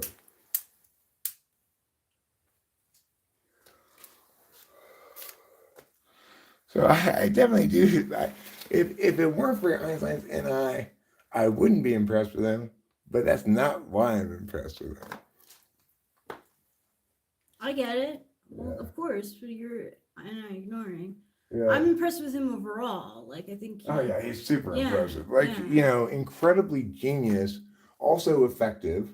You know, also compassionate and Yeah. ultra aware and like just incredibly impressive human being. Yeah.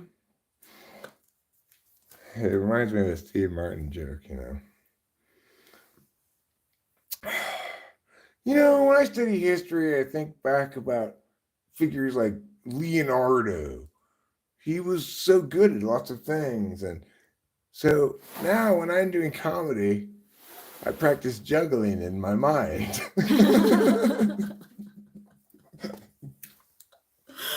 That's such an INFJ thing to say too. 'Cause, like, you know, like INFJs wouldn't be good at juggling. Right, to begin with, like, how are these people in history who are like obviously so much more superhuman than I will ever be? It's a very INFJ kind of observation to start with, you know, and then just to make something as hilarious as where Steve Martin went with that. That's just just gold. Oh, you just suck up that tea to NI all day long. That's what, like, Steve Martin, boy, talk about NI gold. I feel like I don't impress you like other INFJs do. Rachel, I'm not consuming your art. I'm married to you.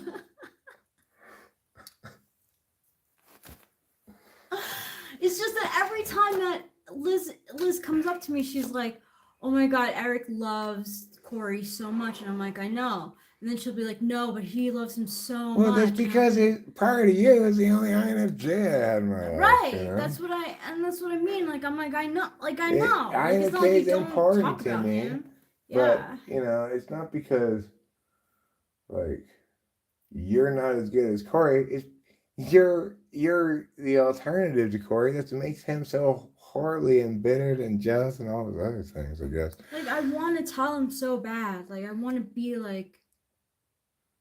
The truth won't save him. I He know, must. it's He already done. knows I the know, truth I in know. full. You know that he's devoted his entire life to this abusive woman for no good effect. You know, except for the purpose of delaying a greater pain for a little bit longer. You know. No.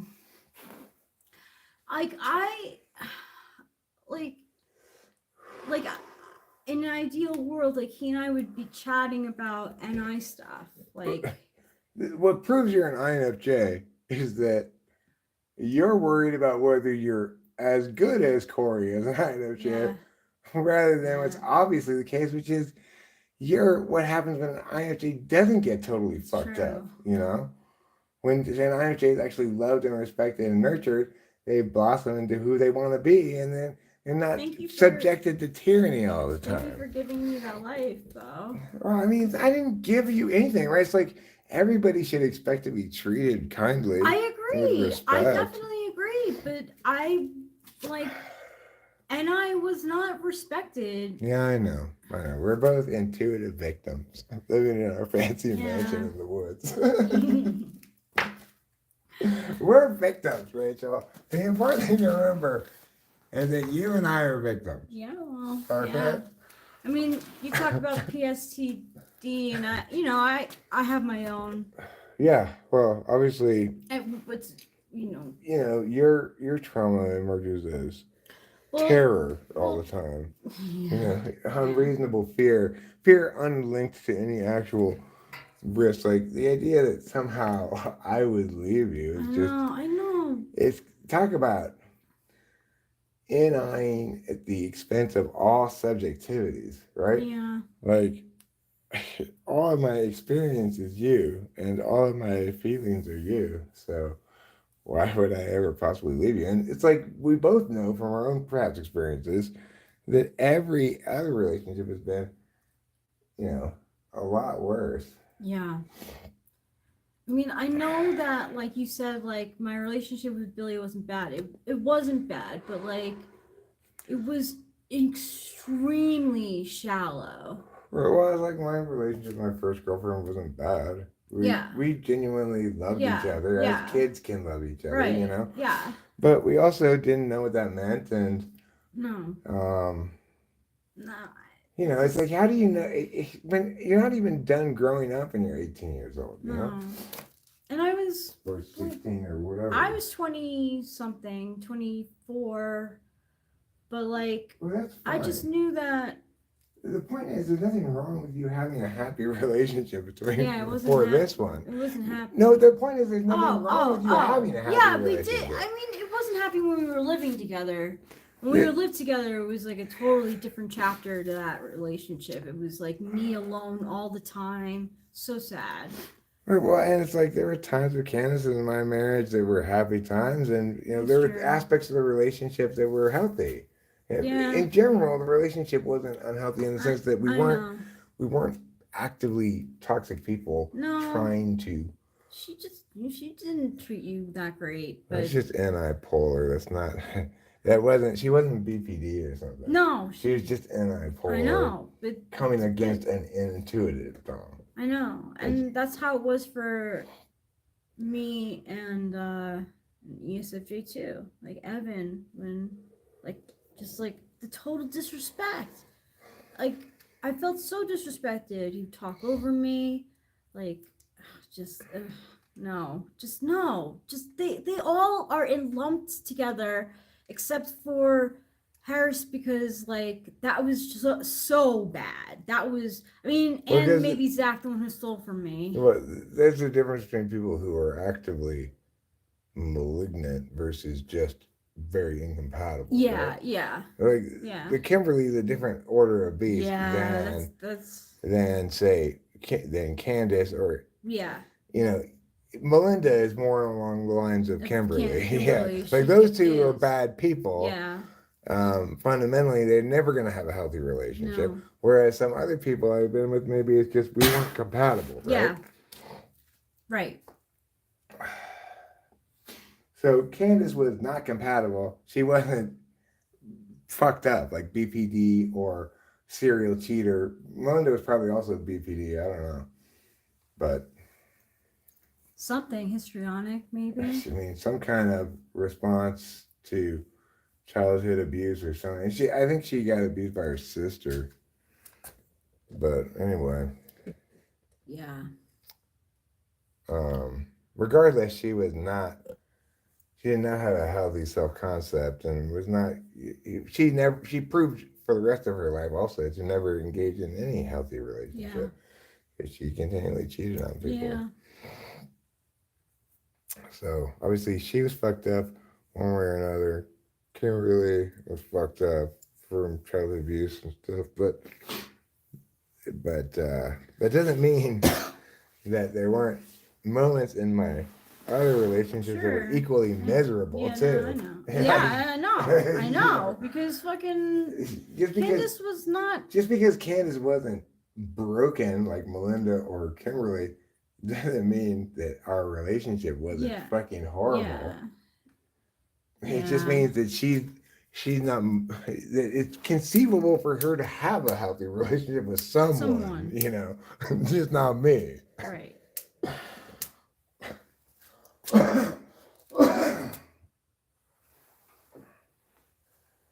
Surprised Candace gave me her number. I'm glad she did. Like, I know it's more. Because she's not totally toxic, right? Like Well, when it comes to like, well, you know, I might need to talk to you about Delilah. someday. Delilah, right? Yeah, Exactly. it's like she does what sane people do. Yeah. And it was during a time when she could have been a big help, you know. No, she you know, went out of her way to offer to be as helpful. Yeah, she did. Do anything she Like could. she said it multiple times. But that was also partially because she was trying to, you know, piss around what she considered to still be her territory irrationally. You know, you don't divorce me and still stay a member of my family, as far as I'm concerned. My dad was Your dad equally thought- unipolar, you know, Yeah, like give her money. like, oh, I'm gonna not only still consider you family, I'm gonna reward you after my death for things you for being a good mother, Delilah, which is the least you could do. Is the only reason I fucking married you. Which is like, it was even shocking to Delilah because she was like, Oh yeah, Delilah didn't was think she shocked. deserved it at all, She but was she shocked. didn't think she deserved it for different reasons. Yeah, yeah. She didn't think she deserved it. She didn't think she was responsible with money. I know. Which I I think think is a hilarious reason to think for somebody's deserving or not or something. It's just such an STP way of thinking about things. It's like that never entered my mind as to whether or not what she's gonna do with the money. The only thing that ever entered my mind is what the fuck was my dad thinking? Giving my ex-wife $85,000. You know, what the fuck was he thinking?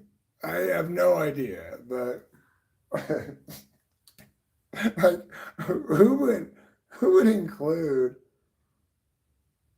your child's ex-husband or wife or whatever in a will that he amended many times between our divorce and his death? Okay, amended many times. There were 8 amendments alone within the last like 2 years when we actually went and got the will read. I was shocked when I heard what it said. Actually, it's like, wait a second. You're basically leaving everything to me? That's not what you told me at all.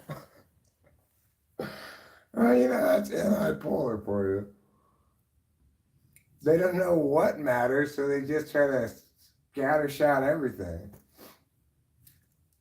If I take care of every possible contingency, then I won't have to know which ones matter.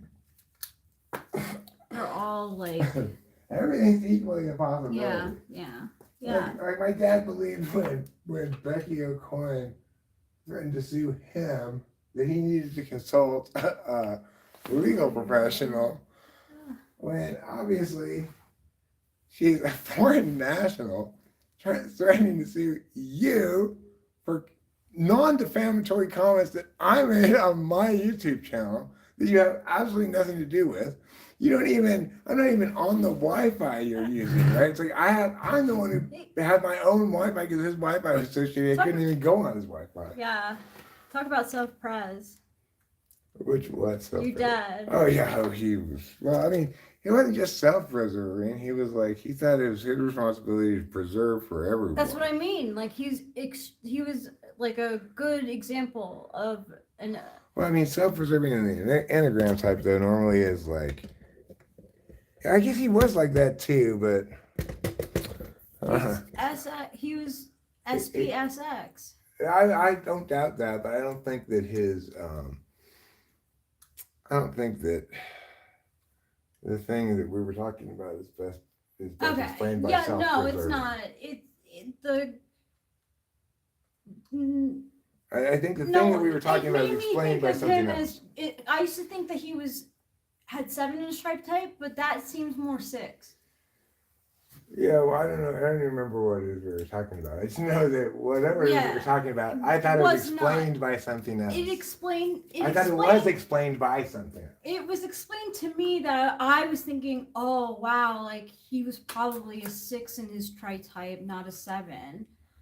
And then I mean, yeah. I never really thought about it. Yeah, I used to think 7 because he liked to travel and stuff, but he was 3. I just think of him as 8. He's an 8. He's a good example of it. I knew from childhood that he's an 8. And that's probably has a lot to do with why I have 8 in my trait type, is because, you know, I learned how to be angry. Yeah, but you didn't. Yes. I don't think an Enneagram is necessarily inborn. Yeah, right? because you would have been, if that's how it would be, then you would be more like your mom in fear. But you're not. You're 7. No, because I was both exposed to anger and not threatened by it. Right? Like my mom, I always knew my dad was all bark, no bite. Like he was more concerned about hurting me than I ever was. Yeah. Like he'd yell at me, I'd totally forget about it, and he'd come back later and apologize. Yeah, you know? he always did. So. But yeah, you're not 6, you're 7. But you know. But the point is, I could learn from anger that it's effective, right? Without being cowed by it or intimidated by it. Yeah. Ultimately. Yeah. Like, I was given enough. I was nurtured and loved enough that even though my dad was angry, instead of being like, okay, I was able to grow up to be like, well, now I'm going to be mad at you, motherfucker, and yell at you. How do you like it? You know, and he didn't like it at all. He didn't like it one fucking bit. I probably learned how to be a 9 through my dad. Or I tell you what my dad learned was how to avoid arguing about anything with me. Eek. Because even though that's because you're hitting his TI, which is 8th, right? Right. He hated. No, it's 5th. It's 5th. Oh, it's 5th. He hated it because, of course, it's an absolute value, right? He couldn't stand not being fair, so his way to avoid that was to have just endlessly more. It's like ridiculous legal parsings, right? Like, okay, well, it doesn't violate your rights against search and seizure because of these particular, like, because it's in your vehicle between the hours of 7 and 9, and all this special pleading shit, right? Like, so he felt as though as long as he articulated precisely all his boundaries, then he shouldn't have any problems, right? But FE is 8th. But the problem is, he sometimes made claims and justified things, and that's when he ran afoul of me. No, Dad, we shouldn't do that because obviously this is what's correct and this is what matters, and that's fucking insane. You know, but he didn't see it because he's anti-polar. That's how it would be with the Kamala Harris as a president. Yeah, like right. People would try to be like, no, actually you can't because this and that. And she would be like, what? Or basically, you know, I don't know exactly what happened to your dad, but I know that whatever happened didn't involve somebody tapping the neighbor's landline. Okay. Oh, yeah. I'm not sure exactly what happened to your dad, but I know what didn't happen is the neighbor boy jumping over the fence, even though he's in his 20s, to to play a prank on you or something. It's like, I he don't, like continued to think that. oh yeah, Like, he honestly, thought this kid Alex was up to an incredible amount Yeah. of nonsense that Okay, he would never so- had anything to do with at all. There No. was never anything probably most of the time. Okay, so I wasn't great with minding his property. There were Right. times where I'd be starving. It was impossible for us to be great at minding his property. We lived on it. It was really hard. I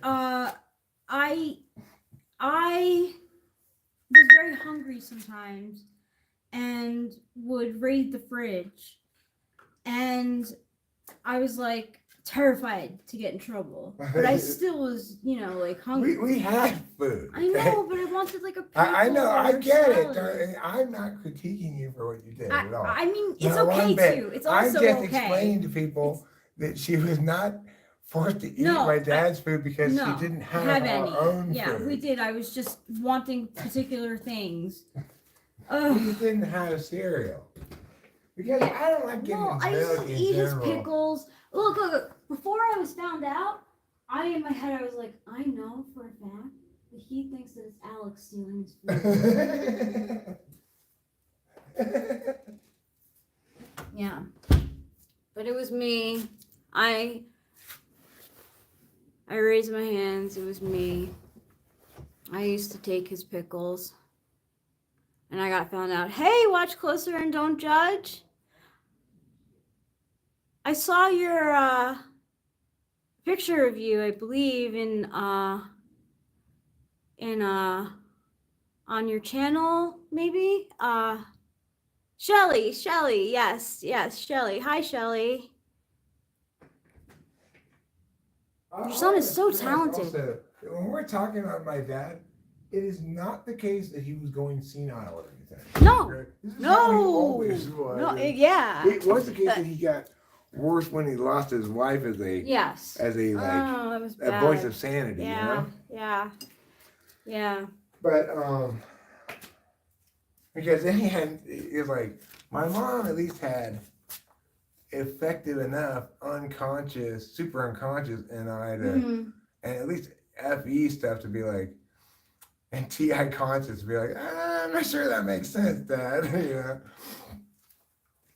Left to his own device. He didn't trust me for shit, obviously. He didn't have any respect or trust of me at all. Because in order to trust me, I'd have had to pass his trust test. But in order to pass his trust test, he would have needed to trust me. So that wasn't gonna ever happen. Like the time he tried to delegate to me getting my mom's haircut. Oh yeah. And then like within like hours of delegating tasks to me, he'd already gone and talked to the barber himself and everything. It's like, you do not know how to delegate anything. See, that's another reason why an ESTJ shouldn't be president. I mean, not that they haven't been. They should be exactly what my can't. dad was, family Nazi.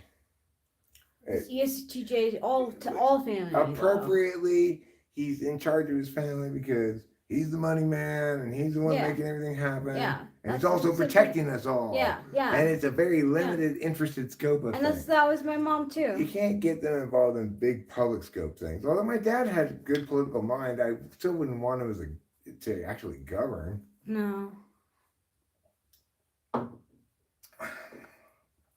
Because how does he know what's important? He doesn't know what's important. Well, he knows that it's important. For himself, Yeah. right? He knows what's important to him. Yeah. He doesn't know what matters more than other things, right? Like in a general sense.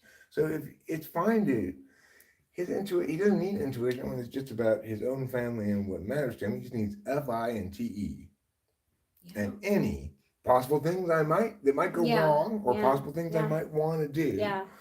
And then I just need my SI experience. I don't trust anything until the check clears, until it's in my hand. Mhm. And I have a limited scope of ambition. Namely, I don't ambition things for society in general. I just ambition things for me. Mhm. And that's fine.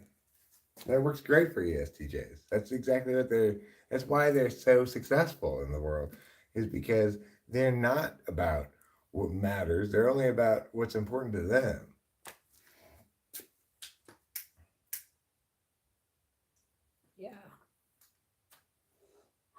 which is the most sensible way to live.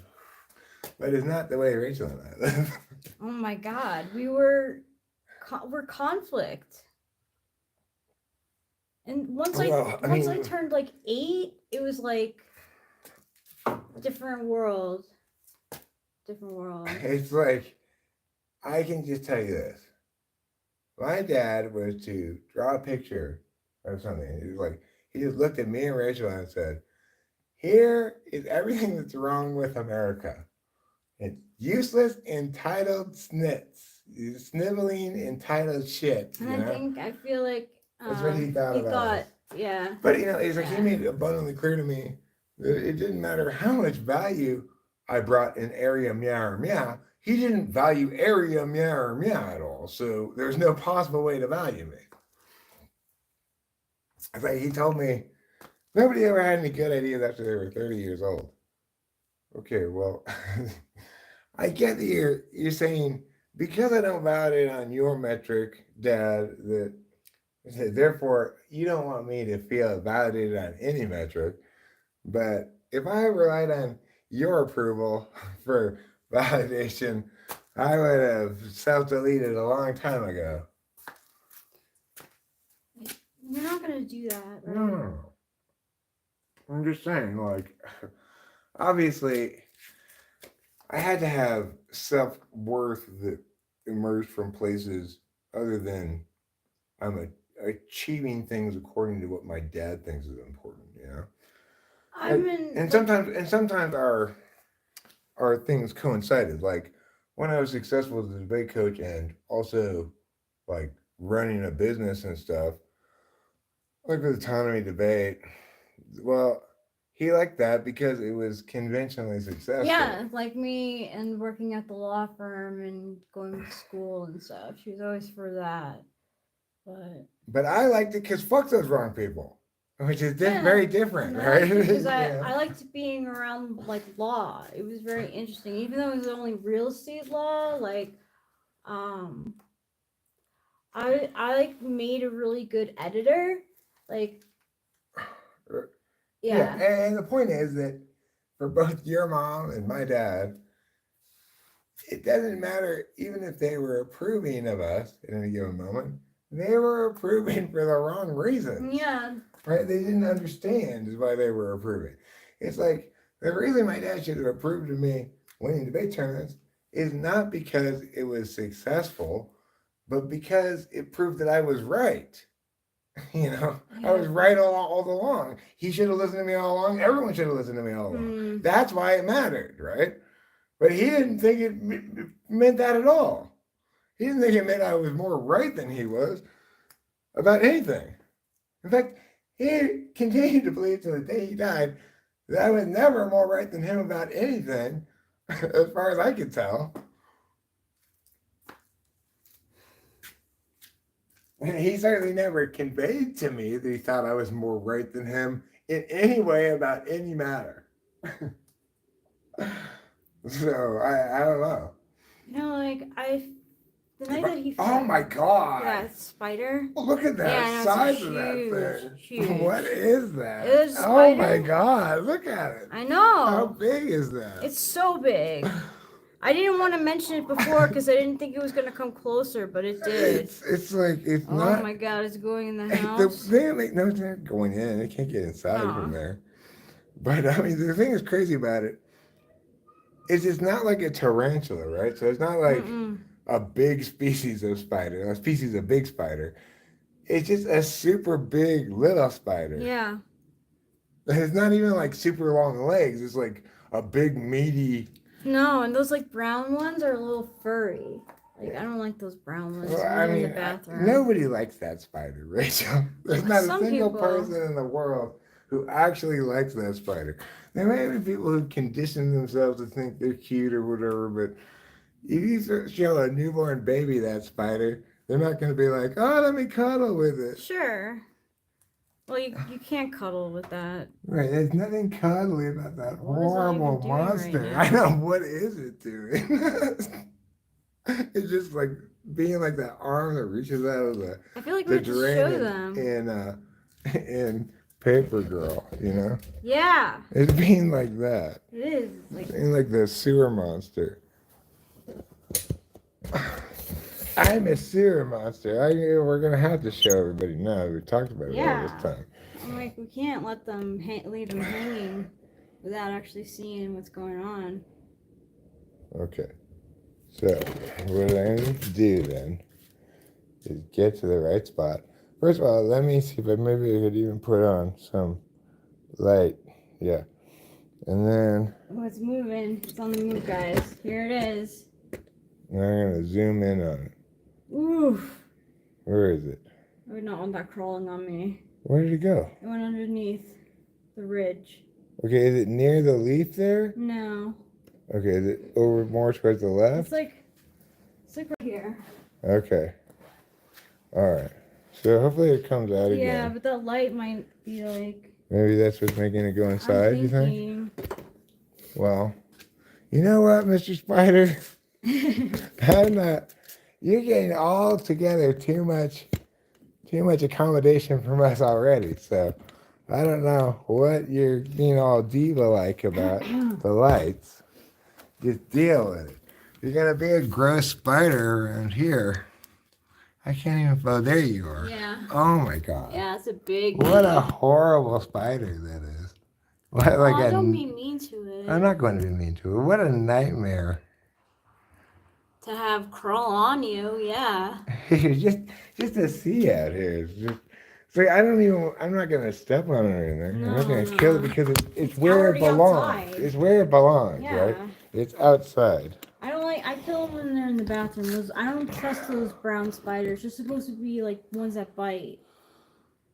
Well, you know, I doubt that spider's poisonous. Not that one, but the brown ones. Yeah, there are brown ones that are poisonous. Brown Yeah, recluses. I don't. Oh, you just don't want them to get a regular But bite. I don't want That's it to understandable. spite because they do bite. Like the wolf, like they're. Yeah, you get some sort those. of brown. You get like a love Yeah. on you, but it's not like poisonous. Yeah, Poisonous. right. It's. Yeah, you don't want to get I those just spider don't. bites. Yeah, because I sleep on the floor, So, like if it's in the bathroom and I see it, I go for it. Rachel, nobody's going to. People do judge me because I kill it. They say that I should just, No release sane it. people are going to judge you for killing insects inside your own home. Thank It's like, you. it may not be the absolute most compassionate thing one can conceivably do. It's not. But I have a compassionate. limited amount of time in my life for compassion. Like, if I had to scoop out gently every daddy longlegs from the house, I spend all my time scooping daddy longlegs. Yeah. Just fuck these things already, right? I'm just gonna vacuum them. That's what I do to avoid feeling bad. Is I vacuum them up instead of killing them. That way, if they die, it just happens to be they die somewhere I over tried there.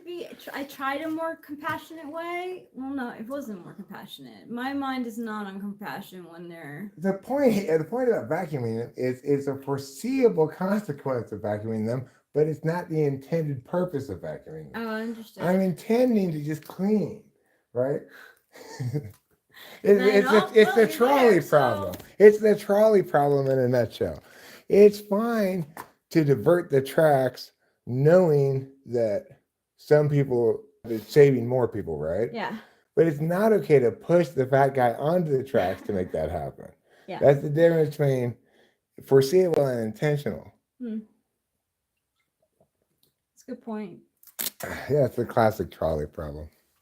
So that's why I vacuum the bugs up instead of killing them. But sometimes I just kill them because it's like, you know what? I do not have time for these moral niceties. I mean, I've accepted that maybe I'll come back as a spider because of my karma for killing spiders. Well, the thing is, if I come back as anything, it's going to be come back as somebody who's very moody about spiders. It depends entirely on my mood, right? Like sometimes I don't have time for them and I kill them. Sometimes I think, well, it gets the other bugs. Sometimes, it's like I don't have any consistent opinion about spiders. That's true. I'd just rather not have them in the house. Like, if they're by the door, I'll scoot it out. Well, I think that's an incredibly reasonable position for anyone to have. Like, I don't want bugs in my house. Nobody could object to anybody saying that. Like, Some people are like, so they really no, are, invite like, the bugs inside your house. Well, those people are insane. they probably don't own their own house. I mean, I don't know. Maybe they do. They probably want just say these things compassion. but don't live like that at all. You know? It's like they say these things, they judge other people for how compassionate they are with bugs, but they go, oh, fly! Yeah, you know what's so funny? That happened to me at the law firm that I worked at. Like the girls were squealing that there was a spider, like rightfully, and then they told me to kill it. Why me? I was like, I really don't like doing this right now. Well, because you were lower pay grade, probably. That is true, I was. Like, well, who do I get to tell people to do things? Rachel, I get to tell her to do things. Oh, So I remember. I'll so tell her to do bad. that. I was like, I really don't want to be doing this right now. And I was like, I'm sorry. For some reason, I have compassion for that spider, but like the ones in the bathroom, I'm like, oh, you fuck her. I mean, the thing is, you don't want to be told to kill something Well, because like, what? if you have a problem with the thing, then you kill it. Yeah. You know, we have our interesting subjective boundaries that we generalize out. Like when I freaked out at Liliana for not protecting her communal space. Oh, but I was too. But here's the different thing. Like your response to Ben is much more visceral than mine. Like you're about him protecting himself because you have the experience of a 9, somebody who doesn't have 8 to protect themselves. Yeah. You know? So you identify with him and respond strongly to that. Whereas with Liliana, I respond strongly to that because I've had that experience before. Yeah. Having a communal space that I respected too much, like freedom of speech, artistic whatever, and it cost me because I didn't understand the importance of moderation, that people can't be trusted, you know? Panels are tough. It's really hard. I mean, my point here is not about either of these things. It's just about how you and I get passionate about things in the external world that don't validate, in ways that actually link back to our own, subjective weaknesses. It is, yeah. Yeah. Like, I don't know. Like, I wouldn't tolerate that. Like, I couldn't tolerate that. Like, The thing is, both of our insecurities are unavoidably in the sensory areas because they're 4 and 8 for both of us. But it's interesting how we have different kinds of insecurities. Like, you're insecure about the possibility that I'm going to do something. Like, it's crazy because obviously I'm very happy here, and I'm one who takes a long time to do things. I'm not somebody who likes to do things impulsively, especially not about subjective. I can't even buy something I need for months. True. if ever, my theory is if I wait long enough, maybe I won't need it anymore. That's funny. And then sometimes when I do buy things, I just regret it, like that chainsaw. Like, why did I buy a chainsaw? Yeah, I get that there are trees and shit that I could chop up or something, but what was I thinking? I'm not qualified to use a chainsaw. I'm scared to even take it out of the box. Sure, we didn't. It just sat in the box the whole time because I was like, well, I would maybe have this one thing I could do with a chainsaw. But if I were going to do that, then I really feel like I need to learn all about the chainsaw and how to use it to be all safe and everything. Yeah, you do. And the thing I want to do with the chainsaw, I don't really need to do, so fuck it. Why did I buy this chainsaw?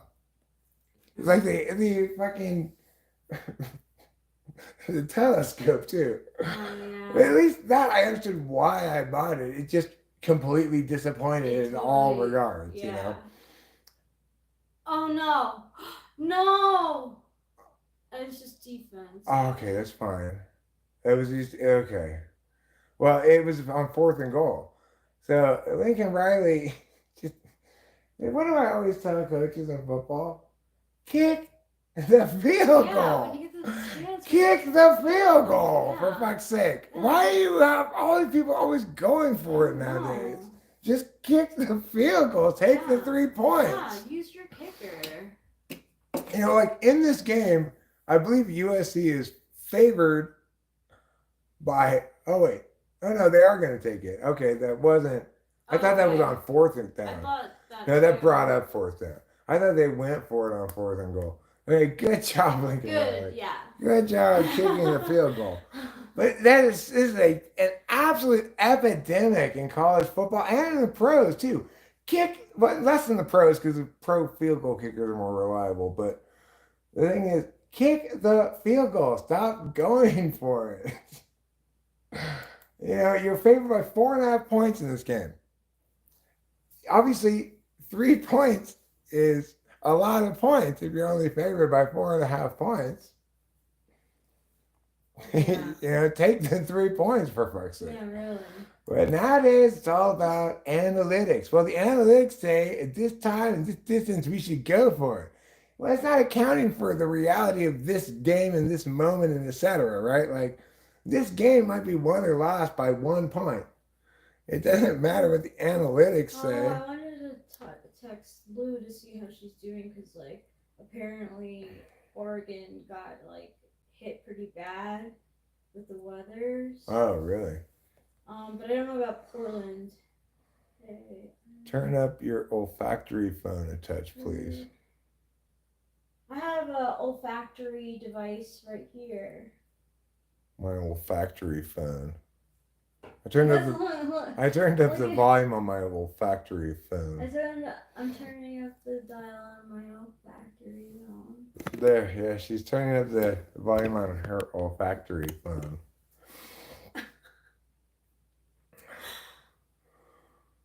Anyway, I heard. as per what we were just saying, complain, explain, yeah. One of the cutest things that like your dad ever and I polared was he thought that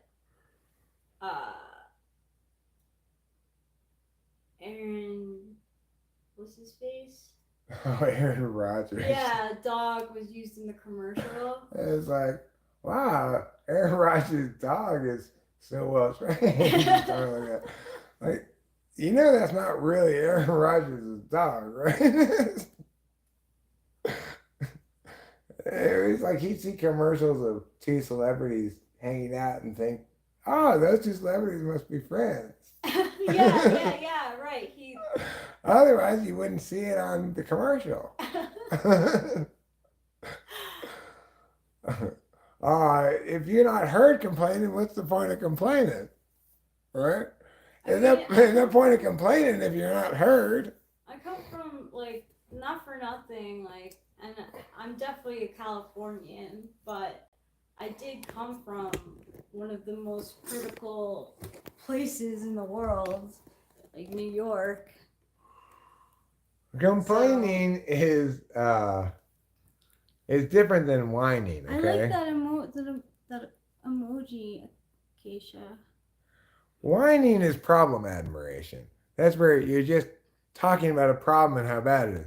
When I complain, I'm not only talking about the problem, I'm telling you how it ought to be different specifically, right? Like, this is where and why it fails. I'm not just whining. I'm saying, idiots, get out of my way and I'll do it properly. I might be whining. I might whine. Well, that's fine. Whining's fine too. There's nothing inherently wrong about whining. It's just, if you were gonna make a critique about complaining, you'd be more well suited to make a complaint about whining, right? But even then, it's like, let people have their subjectivities. That was a thing in my household. My dad and my mom would always tell me to stop whining because I'd be like, man, I wanna, no. Stop whining. And I went through a period in my life where I was absolutely enemy number one was what I called problem admirers. So I get it. There's no point in just in admiring problem. There's nothing I hate more than problem admiration. If you're gonna point out a problem, point out the solution to it, or just don't bother pointing it out at all if you don't have anything insightful to say, unless you're just making us aware, like, oh shit, there's a leak in the wall right here that we weren't aware of. That's fine, but it's like if you're just saying like, gosh, I wish things were different, then that's no point in that. If you're telling me. But you might want to say that to somebody else, and they might agree with you, and you can sit back and forth and say, doesn't it suck that things are as they are? There's nothing wrong with that. It's just not my way of doing things. Well, like, I don't know. I don't think I'd really complain. I think I... You're not a complainer, Rachel.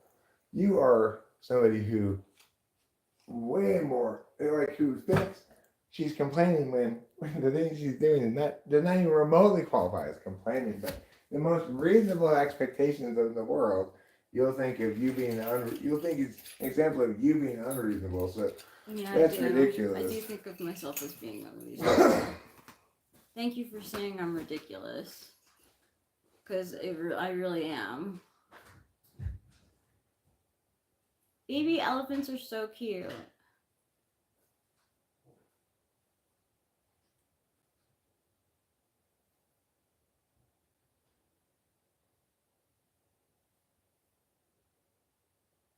You have a phone number fetish? Some things aren't, I mean, I don't know. Even with the football game on, I still keep thinking it's way later than it is. I kind of want to take another spoonful of mushrooms. Oh, there's no point.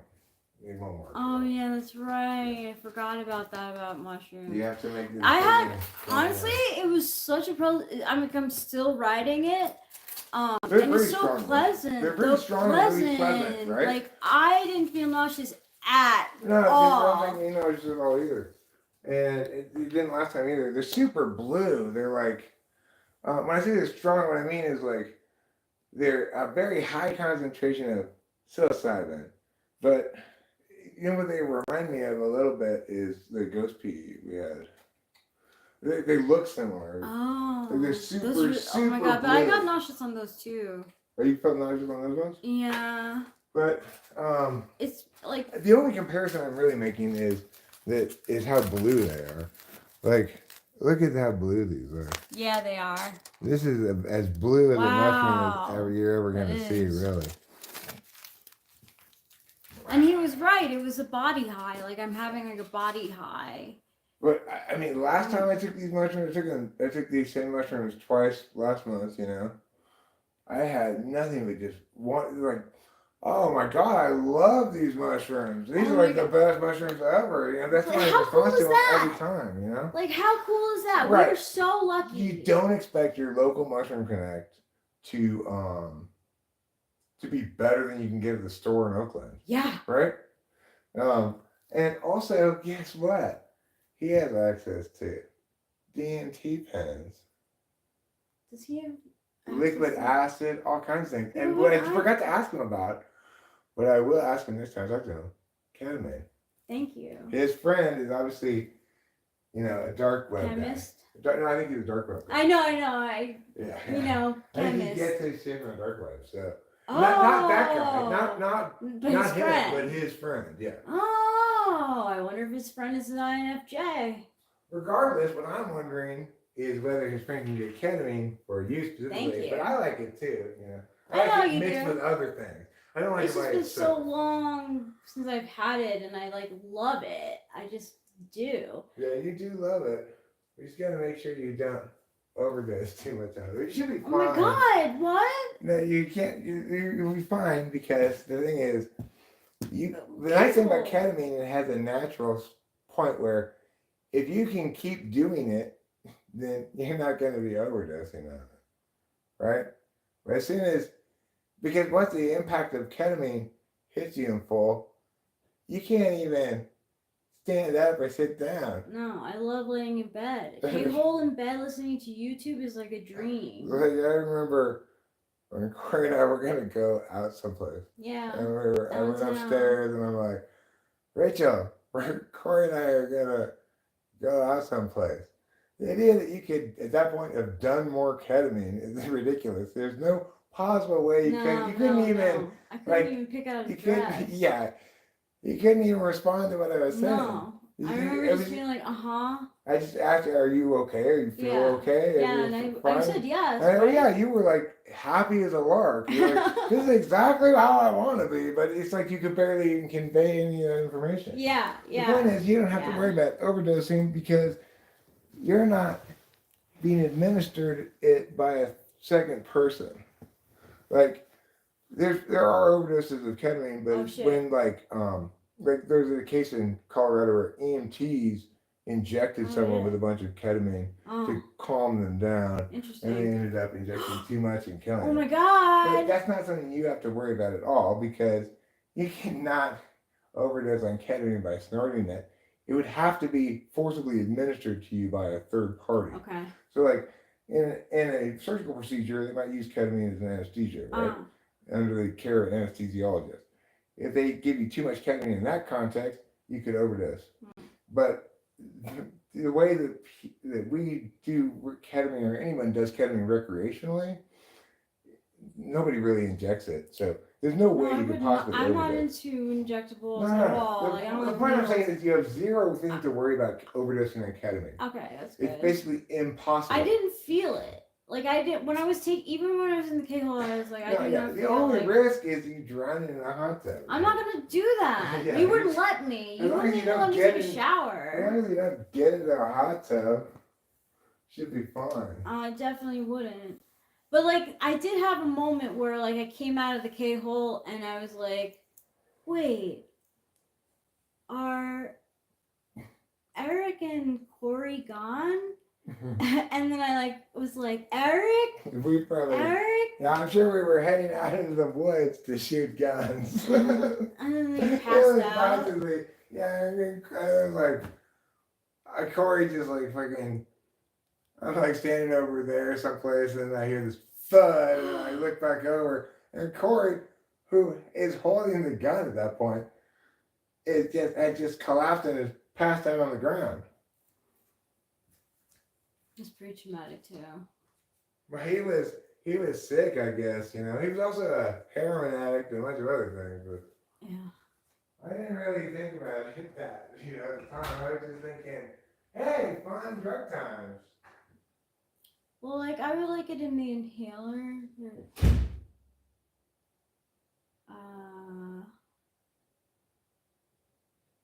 Yeah, there was a point where I like got out of the K-hole and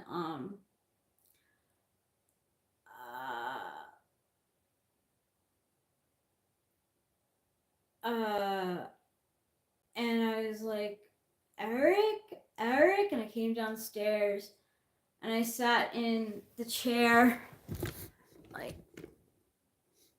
over there and listened to the new Johnny album, and I was like in heaven. I was like, oh my god, this is so calming right now.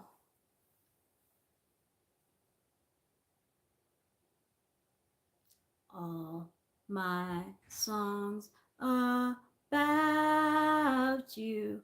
Oh, oh, heaven's lost without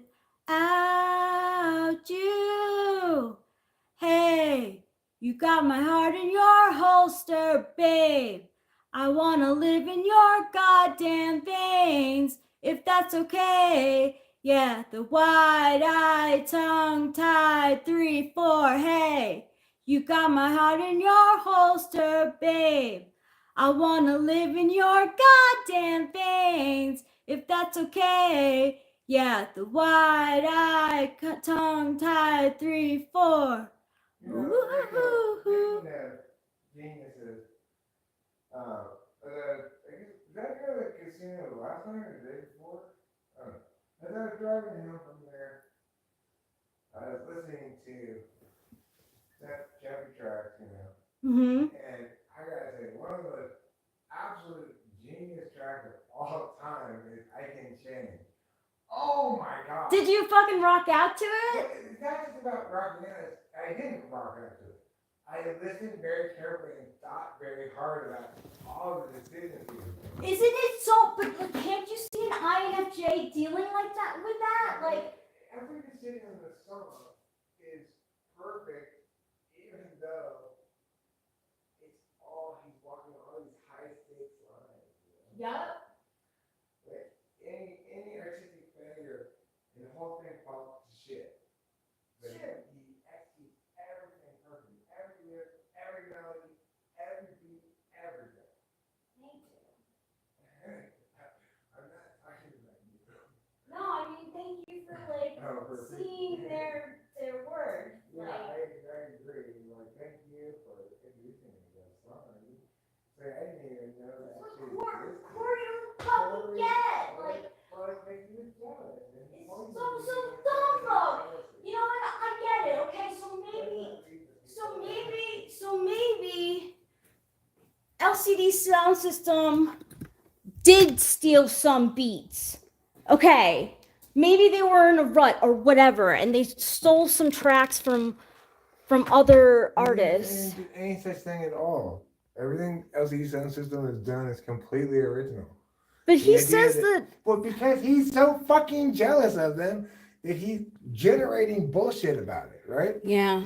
And he has to generate some bullshit that has some semblance of truth to it because an NI user, so I know. he finds something to build meanings out of, but you can't come up with a single band in the history as original as LCD Sound System, I don't think. There's Thanks. nothing that sounds like LCD Sound No. System.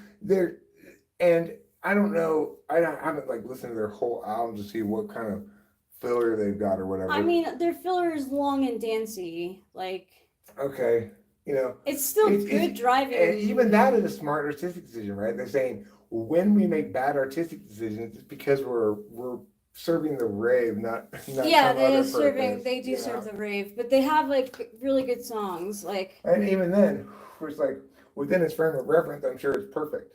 Like yeah, it may not be great for like listening if you're trying to listen to a pop song, no, but No. within its frame of reference, I'm sure it's all perfect. it's great. Their albums are amazing. Yeah. As I said to you before, I don't understand how nobody can figure that out except for them. The way to get like these incredibly loud beats Yeah. with everything ultra distinct, Hmm. and it's just like perfect. How come nobody else can get anything to sound like LCD Sound System and get it to sound? I don't know, but you know they're not really respected. Like they. Oh, they should be. Oh my God.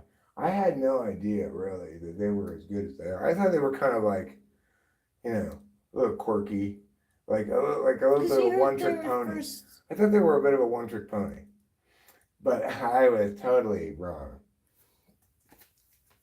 That guy, whoever it is, what's his name? James Murphy. He's a fucking genius. Oh my God. I don't know. I can't even conceive of how you go about making something like that. That's how you know it's just NI pure gold. I have no concept of where I'd even begin to try to make something like that.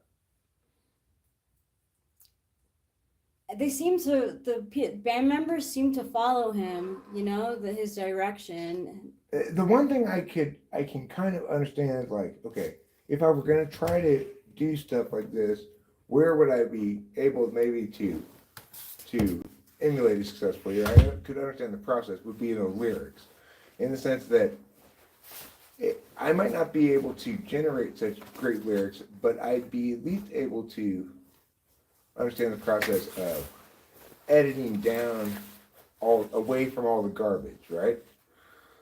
So I could kind of understand the process of coming up with lyrics that are never wrong at all, right? I can get that, you know. How to get them as right as they are is another question, but I can understand the process of not making wrong lyrics. Yeah. There's a song called Drunk Girls. It's really catchy. and the lyrics are great. It's all about how like drunk girls act, and then it talks about how like drunk boys act, and he's like how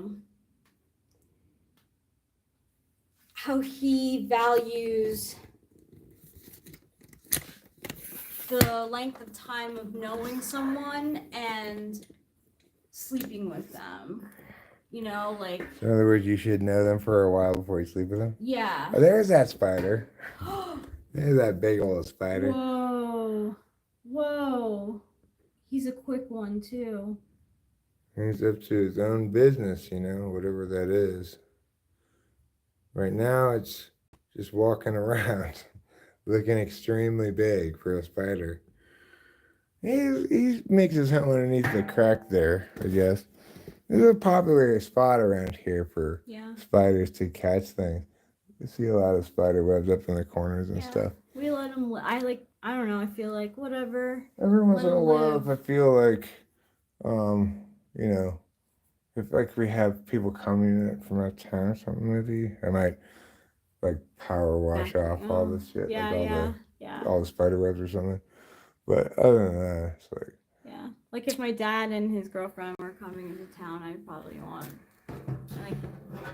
It took me a little while to understand, like, okay, Eric, yes, you're a homeowner now and you care about your property and you want to upkeep it and stuff. And also, you're not an STJ, okay? You're not insane. You're not gonna want to weed whack the hill.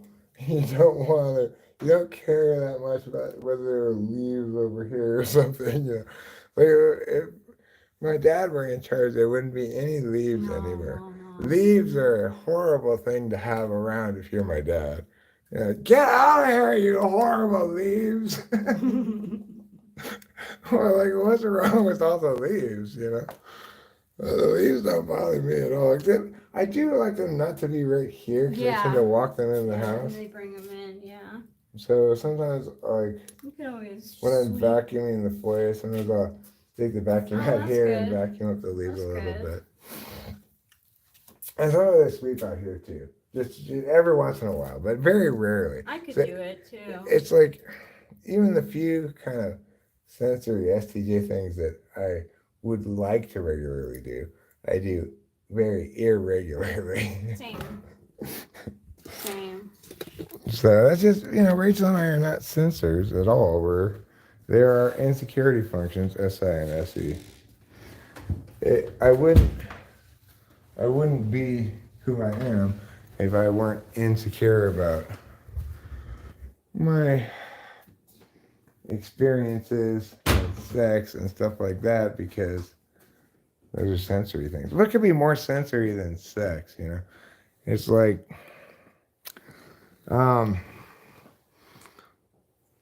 there are some certain kinds of things that are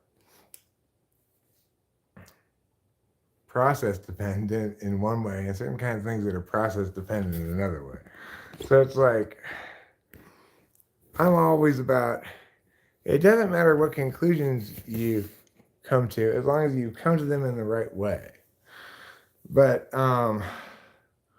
that's a different kind of process, understanding, calculation than, say, sex, which is, it's not the case that it doesn't matter how you get your penis inside, right?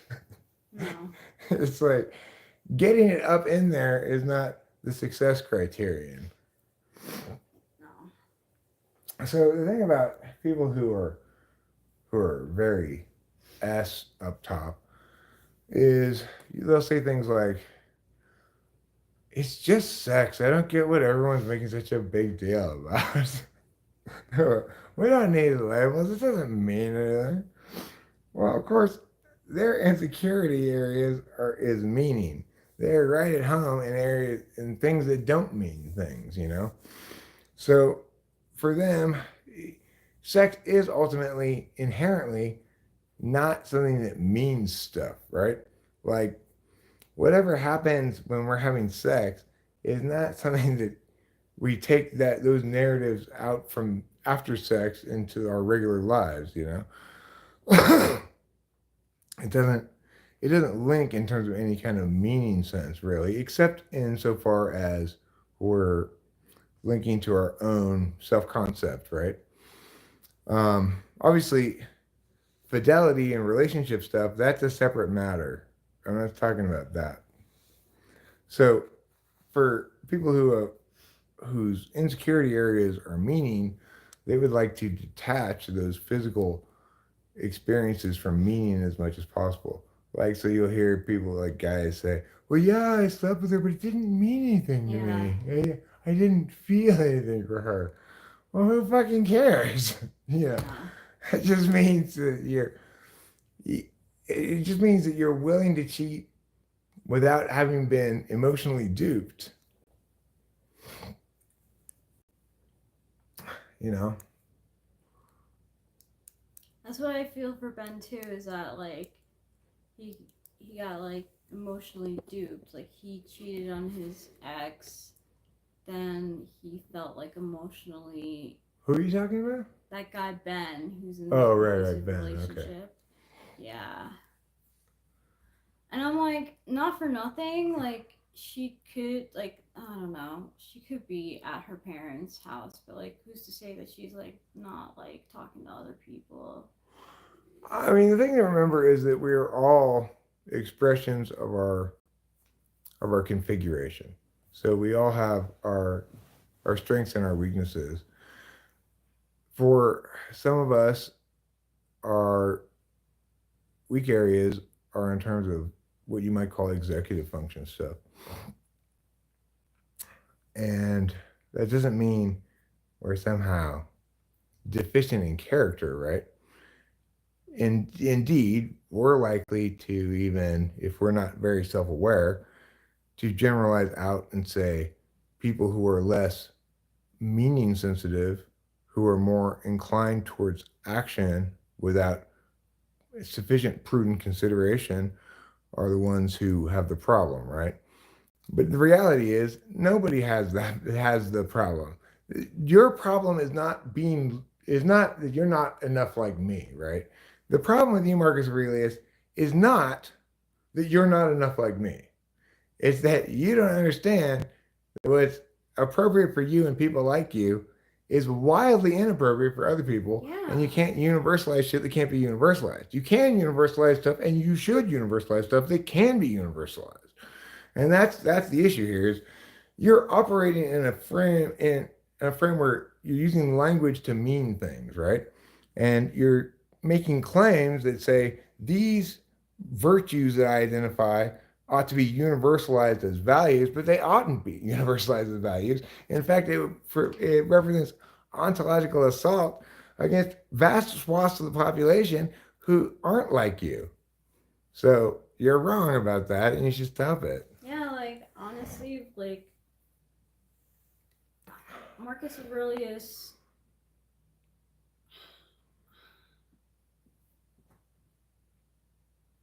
He was very wise. No, it's not necessarily the case that because something's acceptable that it's appropriate for me. Yeah, right? exactly. Like just because something's appropriate in the sense that it would be appropriate for me to dress up in a fancy dress to come to this party, that's fine. That might be appropriate. It's not necessarily appropriate for me because fuck you and your rules, you know? Exactly. I mean, it's like if you're going to make statements like that, then you have to check them first to see if they validate against reality.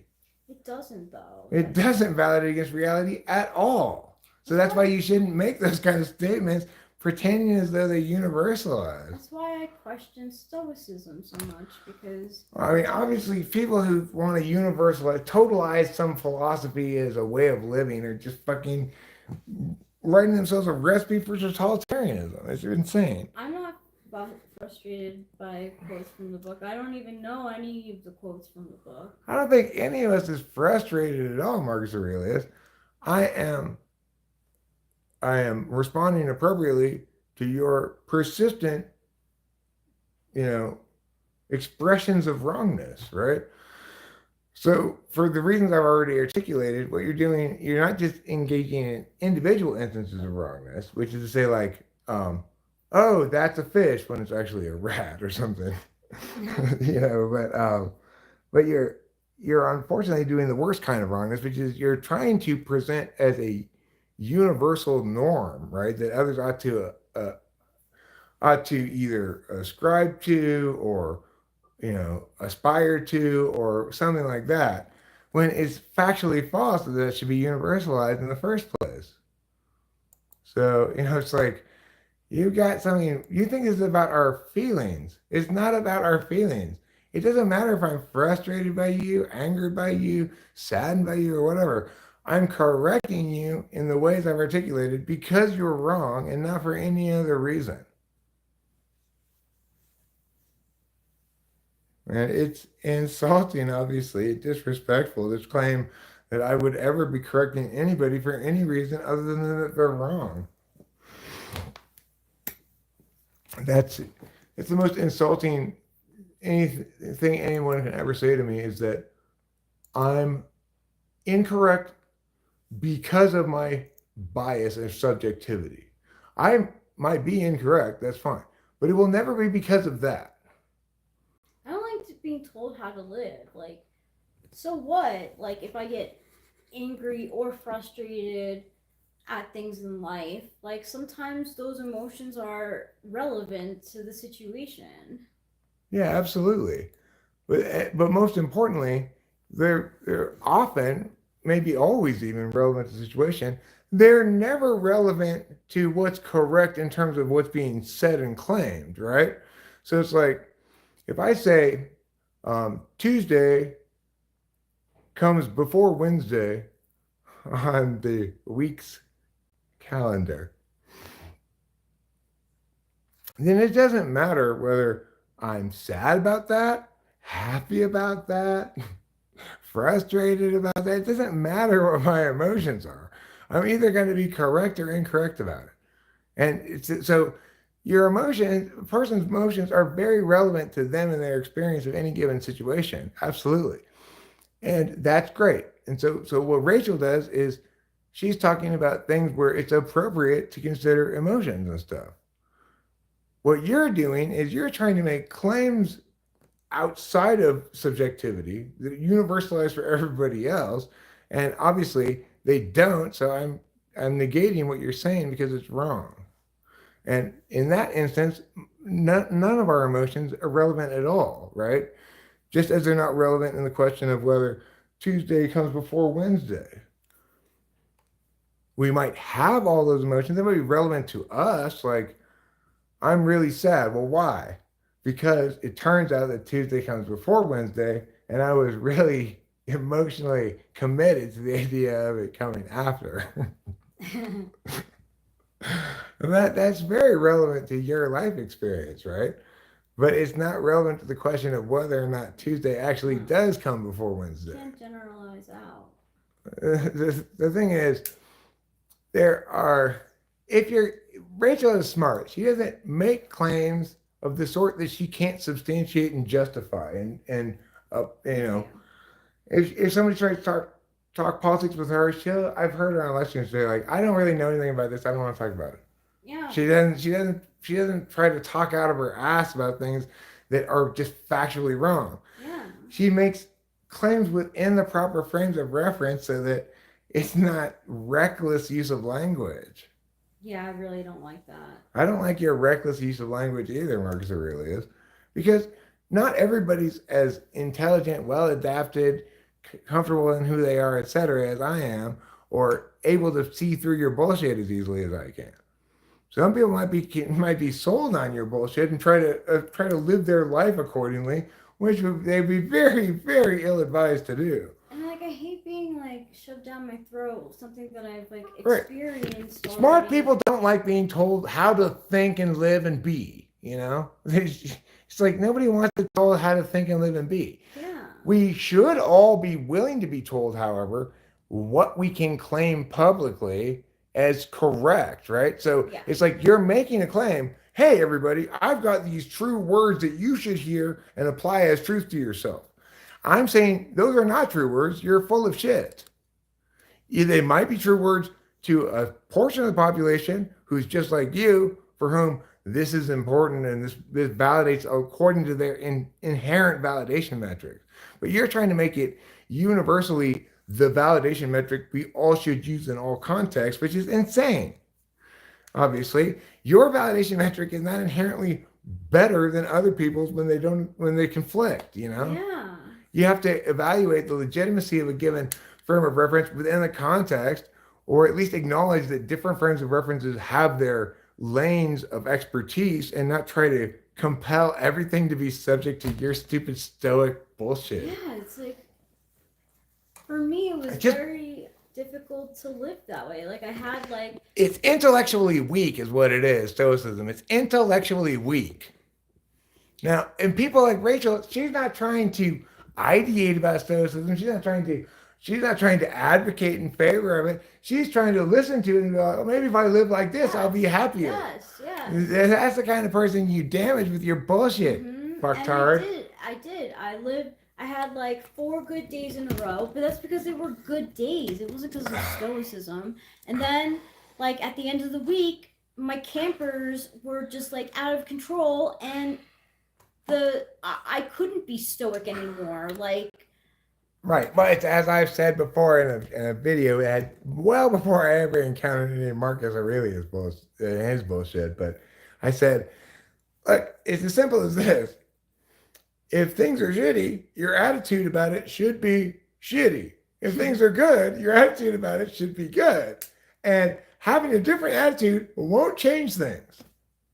Obviously, you know, granted, you can have a positive attitude to move out of a difficult place. What can I do to make things a little bit better, at least, right? You can have that kind of frame of reference, sure, but there's no good and accomplished by being deluded, right?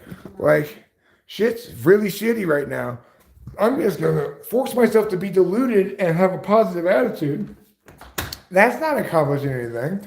If things are shitty, you shouldn't feel good about it. Obviously.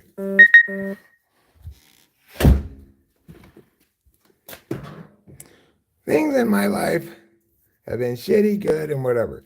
The only things in my life that were really ever impacted by attitude were my willingness to learn. So, like, it is the case that when I was entering student teaching with a master teacher, Mr. Samuelson, at first I thought I knew best.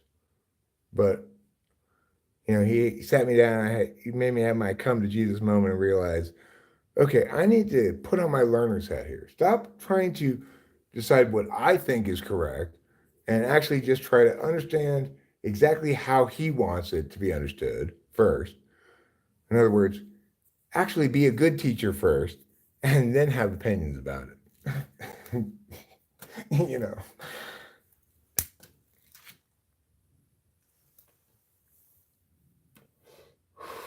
So in those instances, attitude mattered. My attitude of I know best needed to be checked at the door, and so that I could learn and grow as a human being. Exactly the place you're at right now, Marcus Aurelius. So the question is, are you going to continue to be egotistical about it and say like, no, you're battling with me, Eric, and I don't want to lose? Or are you going to say, no, Eric's actually not battling with me. He's trying to teach me something. And it is presumptuous of me to imagine I could ever battle with somebody like Eric. It's like, if I thought I was doing battle, I mean, I wouldn't bother with somebody. Like, I wouldn't bother with doing battle against something as easily toppled over as this shit, you know? But I understand you're a human being who can grow and learn and become a more realized version of themselves, you know? Nobody's benefited by being wrong. I'm going to be wrong and cling to my wrongness. Never helped anybody. But I'm so attached to my wrongness, I'm going to cling to this boulder that drags me to the bottom of the ocean. Nobody was ever helped by that, but people do it all the time. Like, that's my. If I said there's one thing about me, it's the one thing I would never give up, and because it's critical to all good things in the world. It's that I am looking for instances where I'm wrong, so I can excise them from me. Because wrongness is like poison. So I sometimes am wrong. I just want to, as soon as I'm informed that I'm wrong, I want to get that wrongness away from me as fast as possible, like any sane person would, right? I will adopt your position because now that you've informed me it was correct and it makes sense and it's logically validates and stuff, I'm obviously going to replace it. I'm going to replace my weaker argument with your superior argument, obviously. I would never get rid of that element of the self, right? Because if you don't have that element of the self, where you understand wrongness is separate from you and foreign to you and must be excised at all times, you must be a constant vigilant lookout for it so that you don't have it near you. So nobody can ever say, well, you're wrong about this, Eric. So it's like inconceivable to me how people cling to their wrongnesses when they can just so easily switch teams. Like, I don't have to be on the team of these horrible murderers and scumbags. I can switch teams with no consequences whatsoever to the good guys. Why don't I do that? I don't know why people don't do that because I'm not like that, obviously. I'm not married to my wrongnesses. Indeed, I want to divorce them as quickly as possible.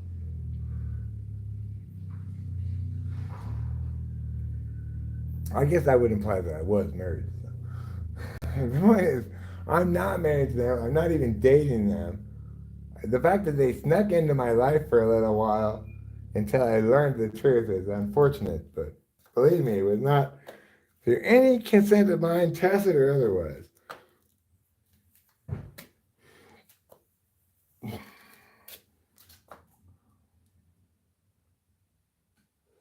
You can't prevent criminal wrongnesses from sneaking onto your property and squatting in your attic. But when you discover them, you should kick them out of the property as quickly as possible, right?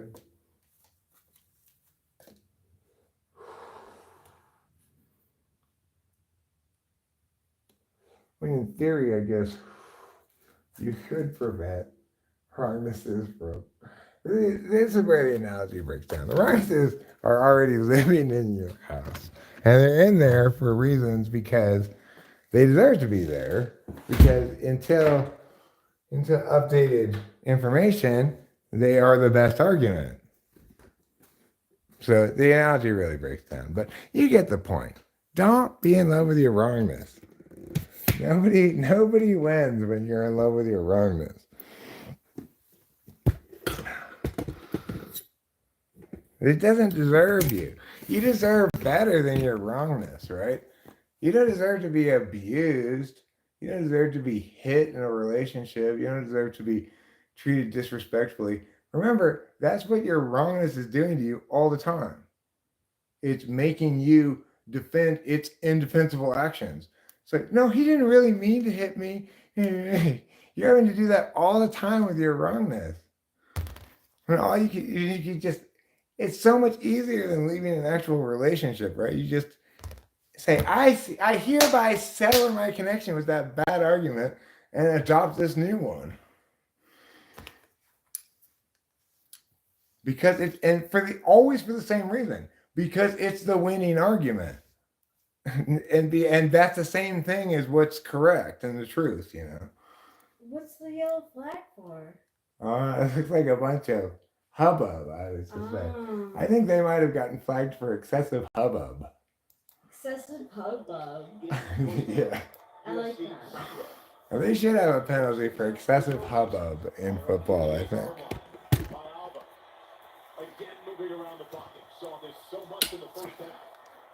Throw the ball. Good job. That's good job. Just get rid of it. Don't get sacked. Yeah, don't want to. He says, I don't want players to lose their edge. Don't lose your edge, but we've got to be smart. That'll be Don't lose your edge, but be smart, says the UCLA coach in response to his team's 3 unsportsmanlike contact penalties. I mean, it's like, obviously, they're prioritizing their own emotions over the team's interests. Yeah, yeah, I'm losing my edge. Another example of how LCD sound system is an unmatched level of genius in their own little area.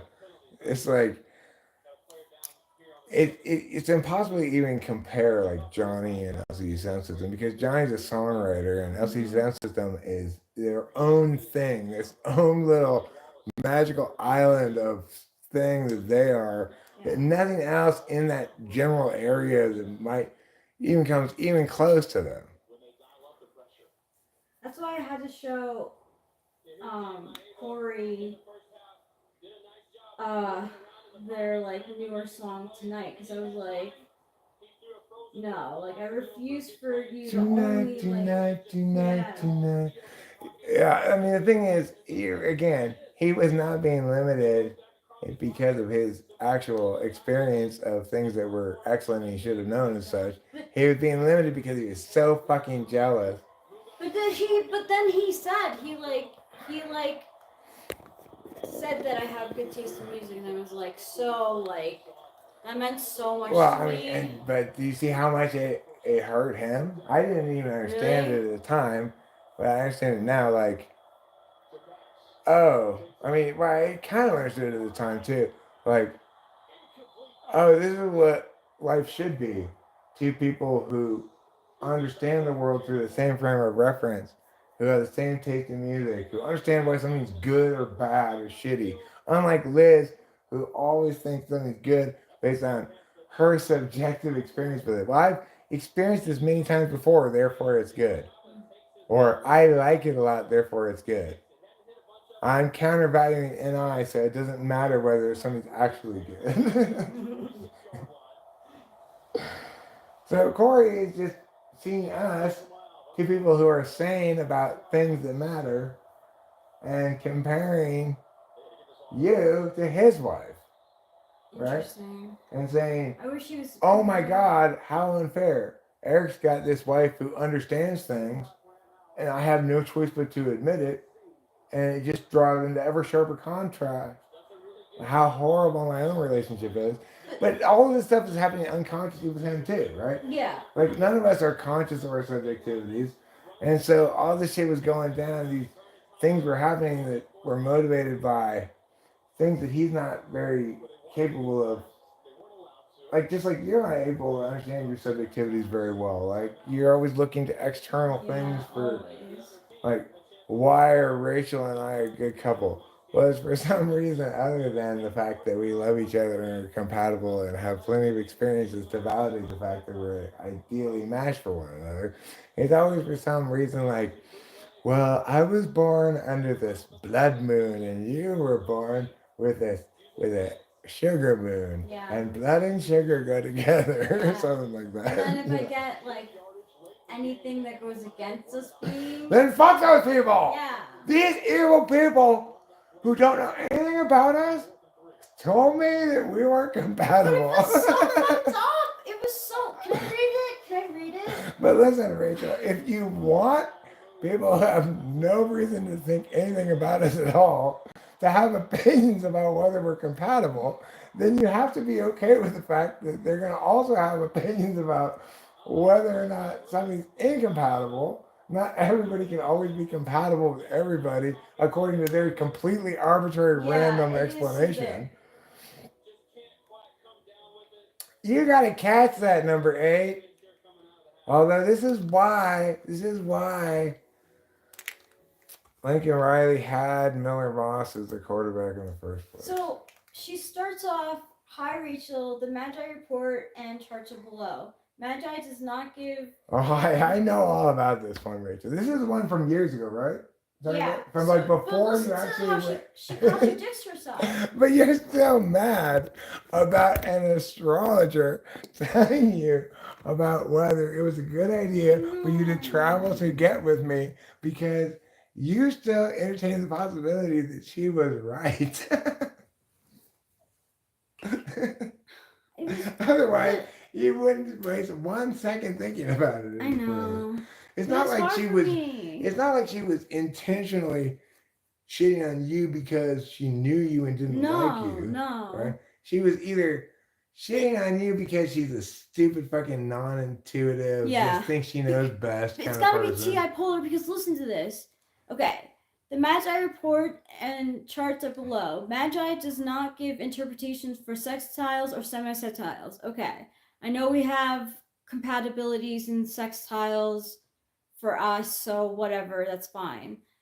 Magi also does not look at house overlays between charts or the lunar nodes, and those are the things that are significant in your overall synastry. So, really, she should have been like, I can't like do this report for you because So wait, what you're shocked about, Rachel, is that somebody who is giving you an astrology report wasn't rigorous in their rationality. yeah, look.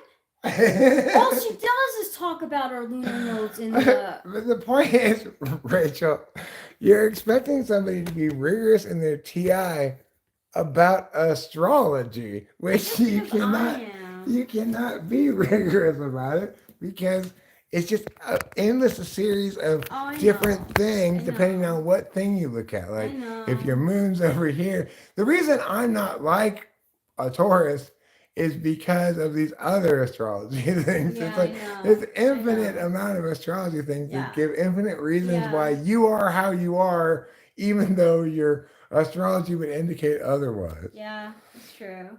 So the fact that this person was not intellectually rigorous She with their really wasn't. no, she wasn't, and that pissed you off Yeah. because if she's gonna shit on your thing, then she better at least be internally consistent. Yeah. That's perfectly reasonable first flat TI thing to do. It's like selfish TI. It is You want selfish TI to be TI. applied within this frame where TI has no business being in the first Yeah, place. that's true.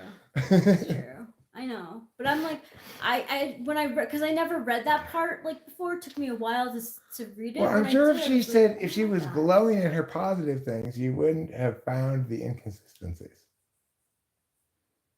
Yeah, I probably would have read it once. Oh, no, I go back to Well, she probably Yeah, you I would would've probably been you would have one, looked yeah. for meat in the explanation. Yeah, It's like, yeah, well, this is yeah. really important because of yeah. but you wouldn't have been seeking justifications to negate No, her in general. no. I mean, I would have thought it weird if she did say, I don't like this astrology doesn't look at this and then still focused on it. Wow, that's a good catch by the UCLA receiver. Yeah, that is. Wow, that's an amazingly good catch. It's not He pass was- interference. No, it was pass interference, Oh. but the UCLA receiver just fought through the pass interference, caught the ball. There's no reason to call pass interference when it's a catch. And Cash caught it on the Oh, I sideline. see. You know, that was an amazing catch. Yeah, it was. You gotta give credit where credit's due. I One thing I agree. love about the UCLA USC game is that, and this has been dates back to Pete Carroll brought it back because it was like this in the olden days, and then Pac-12 made them follow the normal uniform rules. It said like one team has to be white jerseys and one team has to be dark jerseys, but UCLA and USC had always played. When they play each other, they both wear home jerseys. So for a stretch of Oh. years, they agree. You know, they had to go by the Pac-12's rules until Pete Carroll said, because the only consequence of not doing that was a penalty, right? He said if UCLA comes in their home uniforms, then and they incur the penalty, then we'll do MIA to equal out the penalty or something like that. And that's where that's when it came back again. And then eventually the conference was like, oh, you know what? Never mind. You can just do this. You don't have to have a penalty anymore. That's good.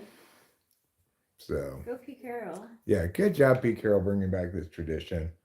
Because this is what it looked like when I was a kid on TV. You know, blue, UCLA uniforms and Cardinal USC uniforms. And it's like, at some point it switched, and I didn't even notice it or think about it. But then when it switched back, I was like, this is so much better. This is how it's supposed to look, you know? And I definitely want USC to beat UCLA, obviously. But the USC UCLA game, it doesn't seem to matter. Like, this year, we're both equivalently record. SC's 5-5, UCLA's 4-6. But a lot of years, it's like SC's 9-1 and UCLA's 4-6, right? It's true. It doesn't seem to matter though. A lot of years, not every year, but a lot of years, the game is much closer than the spread or whatever, you know. Like SC will be favored by a lot, and it'll be a close game. Really? That happens a lot in UCLA USC games. It's almost always SC's favored by a bunch, and UCLA proves a much tougher opponent than we expected. But every once in a while, it'll be like UCLA is favored coming in. But in almost every instance where that happens, SC beats them because they're probably overrated and SC's probably underrated. And if UCLA ever gets towards the end of the season where they're still like, oh my God, maybe they're gonna play in the national championship or something, they always lay a stinker right at the end of the season. There's this one year where they were like undefeated or something, and then they had to play in Miami. Like for some reason, it was scheduled towards the end of the year, and they were all like, "Oh yeah, UCLA's so great," and they just got their ass fucking demolished by Miami. It's like that's classic UCLA getting exposed. Sometimes they got flashy teams. Sometimes they get through the schedule with some lucky breaks, etc. But they're just not a top level football school. They're not even a top level basketball school anymore. Have you watched any of the female basketball? Oh, that reminds me. Yeah, Was that today? I Was don't that know, today? but Did I miss it? Oh my God, I missed I it. was supposed to watch Actually, that reminds me. It's like, because I'm not accustomed to liking this and paying attention to it, it's hard for me to remember it. But the actual game I wanted most to watch this weekend was the USC women's basketball game against Notre Dame.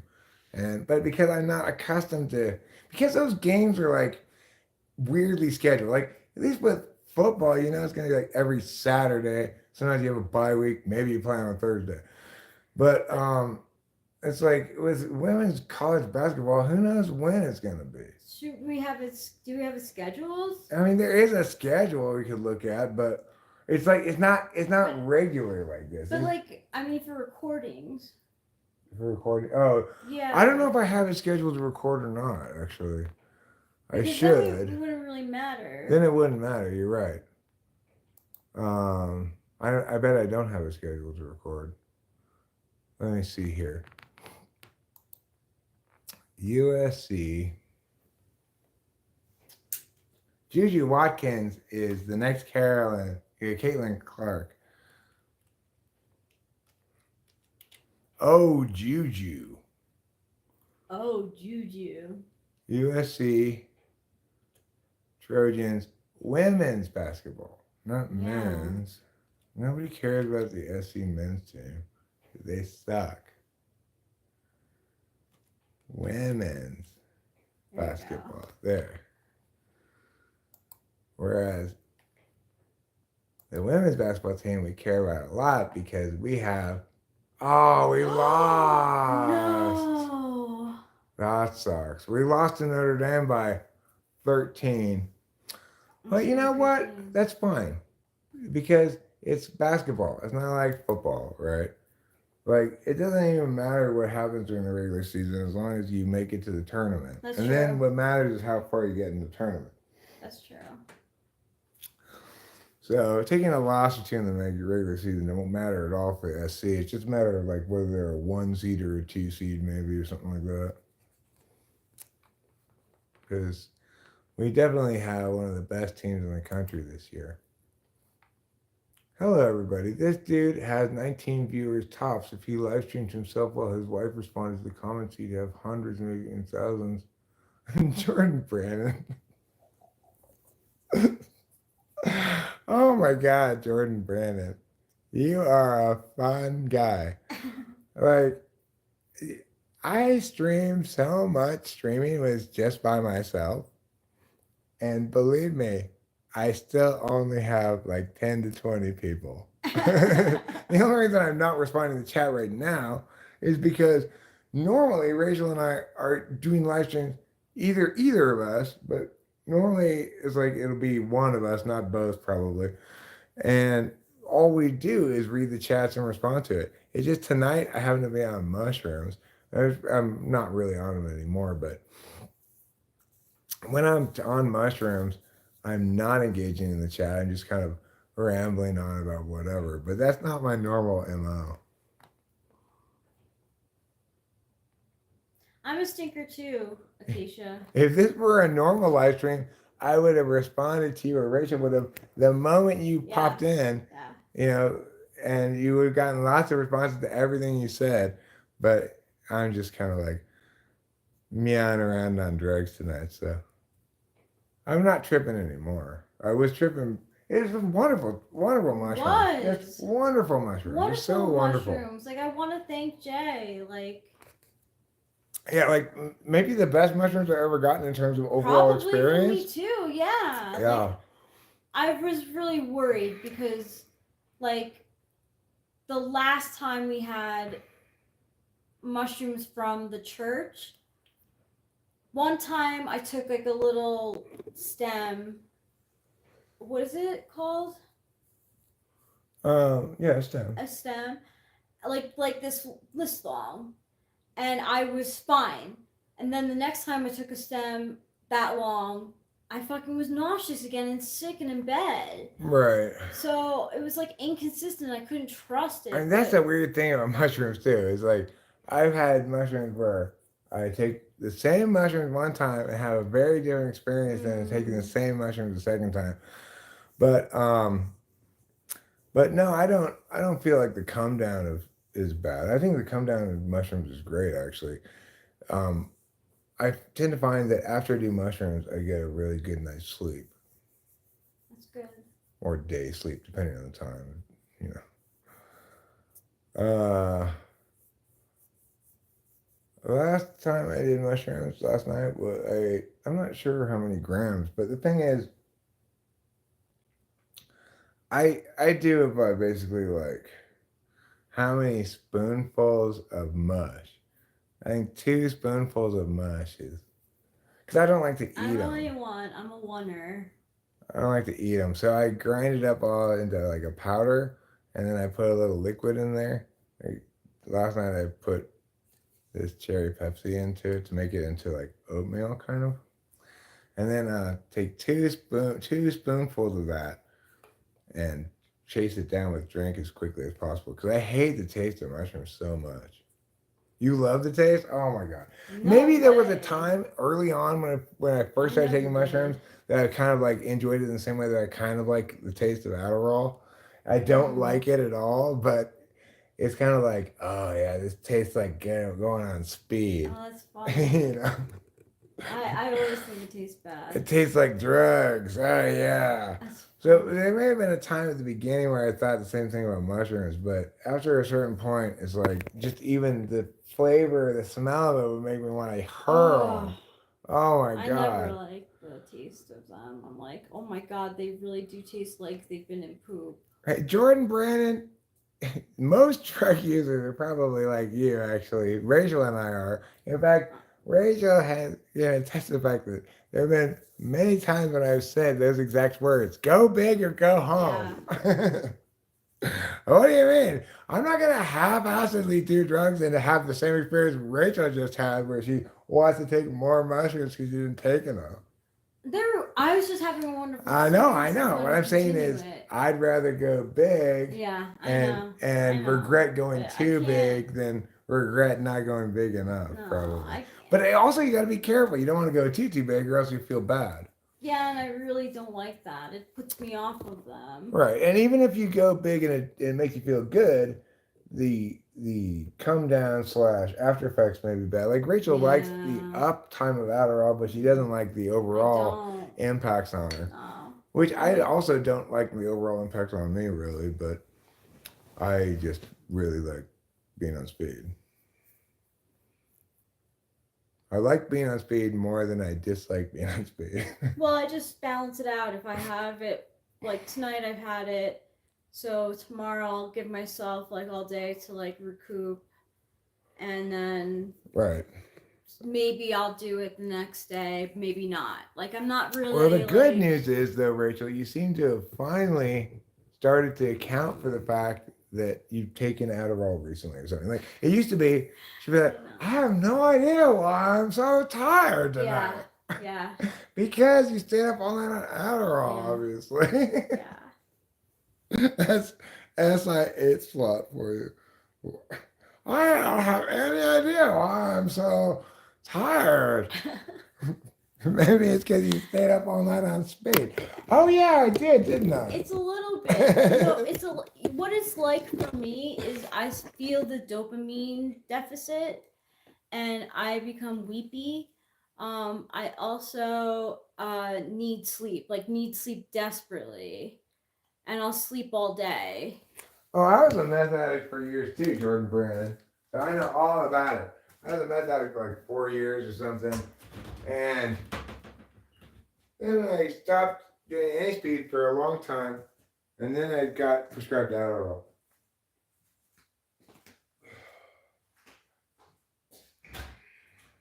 Adderall's fun. I mean, the thing is, ideally, we wouldn't even get Adderall. We get just straight dextro, because like Adderall's dirtier than straight speed, but whatever. It's good enough. It's better than meth.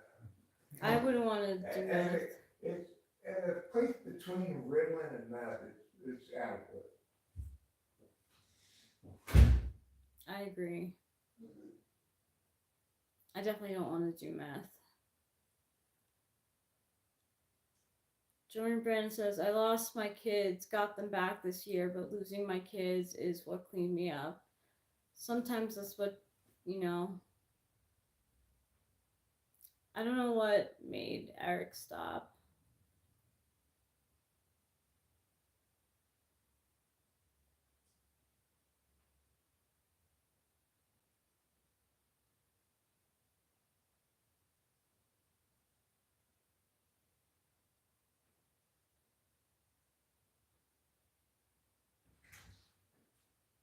It's crazily, remarkably, I never experienced any consequences like that, Jordan. Like, I, when I got close to that edge, that would be enough to make me stop before I actually had any serious consequences like that. That's good.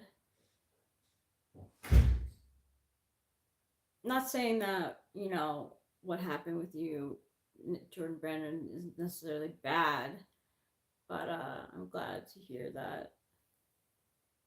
Because, Eric was a single parent for a while. I don't know if he was with Candace when he took meth. I can't see her being.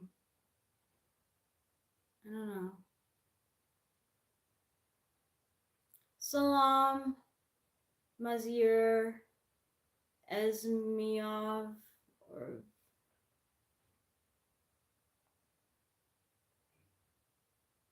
salami on my sandwich. Salami sandwich is the way to go. I don't really like salami. I don't know how. I've never had salami on my pizza before. Yeah, it's fairly common experience, actually, Jordan Brandon. People come in and with whatever. It's like understandably, people assume that whatever they're going to encounter is going to fail on a number of metrics. Either it's going to fail to be aware enough, it's going to fail to be engaging like directly with the person enough, or it's going to just be full of wrongness or various things that make it impossible to interact with other human beings online successfully. Like I can't engage in debates about anything with anybody online because that's not what people think online means. Right. A debate is just people just yahoos saying random shit, you know? Yeah.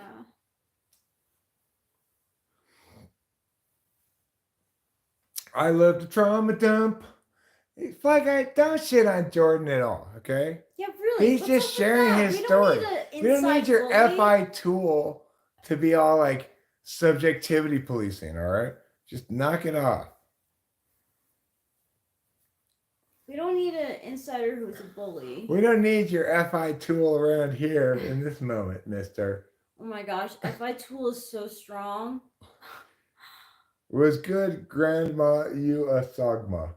I am such a Sogma. I've always said that. Me too, about you. Yeah, Rachel and I both agree that I'm an incredible Sogma.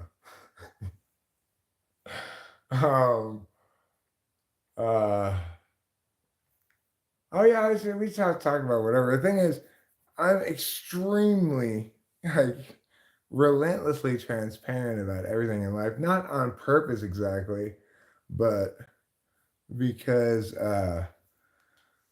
it's just how I just believe in. I don't know. I'm terrible at like hiding how I feel and stuff like that, or I'm terrible at lying. Honestly, and though, so but like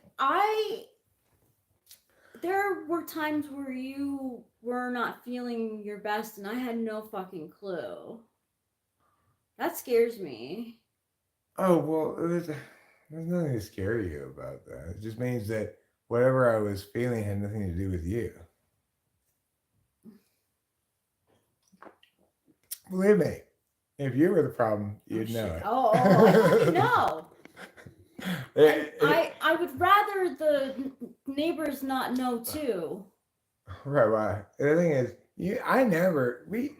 every once in a while, I would yell at Rachel, and almost every instance, it's my fault, but not absolutely every instance. But regardless, Rachel and I don't need that kind of interaction. I almost never get angry at Rachel because it's not productive. The issue here isn't her stubbornness against my correctness, right? So there's no reason to ever get angry. There might be some kind of miscommunication. Most likely it's like I'm having subjective arbitrary feelings that are like expressing in ways that I'm not aware what really is going on or something like that, you know? Like sometimes I'll get mad at Rachel about like, why didn't you buy this pack of gum that I wanted or something when I'm really mad about something unrelated to Rachel or maybe or you know. It usually is unrelated to me. So I do have a little bit of a challenge with navigating my own feelings. But yeah, Fly Guy, where I'm sober again now, so I'm now once again engaging with the chat. Although I really wish I weren't. I really wish I were watching this football game, but UCLA is winning. Oh no. Okay, you know what? This is the thing. Lincoln Riley made the right call in the first place. Miller Moss is a better quarterback, but he's got a tough decision because Miller Moss can't close out games. He's not a winner, really, you know? Whereas this other guy's a winner, but he's not nearly as good an actual quarterback. He's more of like a dual action quarterback, a runner, and a playmaker, etc. He's the kind of quarterback that you put up with an interception or two every game because he gets you 4 touchdowns. But frankly, oh no, the quarterback SC. Oh my God, another amazing catch! Wow, UCLA's got some good receivers. I'm impressed with UCLA's receivers from what I've seen in this game. Why aren't they playing for us? You know, no. We normally get all the good receivers. I don't know. Well, because you can't get your stable only so full, you know. We've got excellent receivers ourselves. It's just, unfortunately, the excellence of the UCLA receivers is looking to possibly be determinant in this particular football game.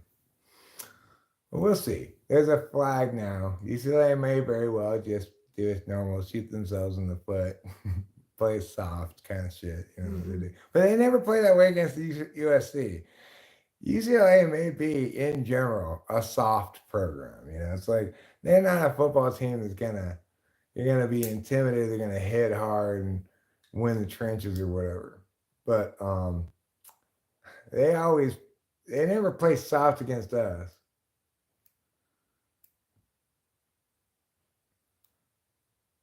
UCLA wants the victory bell just as much as USC does. Yeah, that's true. And it is a rather bitter crosstown rivalry from UCLA's perspective, not from USC's really. It's like, we don't really care because, you know, good for you, UCLA. Occasionally you win one of these. Right? From UCLA's perspective, it's a bitter rivalry. Yeah. Well, that's like the Mets. And from UCLA's perspective, they're like always almost beating USC and not quite, or you know, man. it's like but every once in a while they'll have a big win, like, but the best UCLA season is like, this year we fucked up USC's chances for the national championship. Yeah. So, you know, it's pretty bitter. Yeah. It used to be that UCLA could say, well, we're better at basketball, but they're not even good at basketball anymore. Wow. Crazy how that happens. Like, how long have you been watching the stream? How long have I been watching what stream? This stream? I've been watching it as long as I've been doing it, which is apparently 5 hours. Oh, I come and go. I'm all over the place. Well, Stephanie, you be wherever you want to be, okay? No one's trying to tell you to be here or there or over anywhere. Isn't there a saying, wherever you are, there you are? Yeah, something like that. It's one of those useless sayings like, you always find something in the last place you look. Well, obviously, you stop looking once you find it. It's a useless saying, right? You know what I was thinking about in the shower? I was thinking a lot of interesting things in the shower. But I was thinking about the expression, good fences make good neighbors. That was, yes, we're monogamous. We're happily, monogamously, faithfully married. Conventional. She's a trad wife, I'm a trad husband. I mean, we're both trad wives, actually. Yeah. We're both trad wives. Yeah, like, I do the laundry and, like, the dishes. I take the trash out. Also, like, the dishwasher. We have a lot of responsibilities. You know, I have to take the trash out to the street like once a week. And usually I successfly do that. Sometimes we'll go at least a full week without even getting the mail out of the mailbox. Yeah. And so I start feeling like, oh, I'm embarrassed because the mail lady can't shove any more mail in the mailbox. Oh, goodness gracious. Yeah, we're married.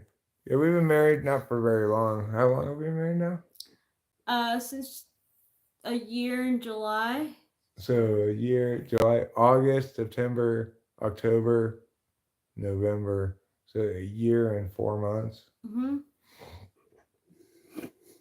Yeah, but we've been together now for 5 years and some time. 5 years and 2 months. Yeah. And basically, you know, I had gotten out of a horrible relationship, and I was trying to find a new girlfriend or whatever. And I tried dating again this doomed strategy, which is predicated on a false assumption. I have to date somebody local to me because I don't want to have a long distance relationship. So I'm not going to bother trying to find people outside of my geographic location. Accordingly, I'm going to have to use these dating apps that tell me how far away somebody is. Well, the problem with those dating apps is that nobody liked me. So, or they may have liked me initially, but then I had to deal with like, okay, well, what about once they get to know me and the fact that like I like my whole life is on YouTube.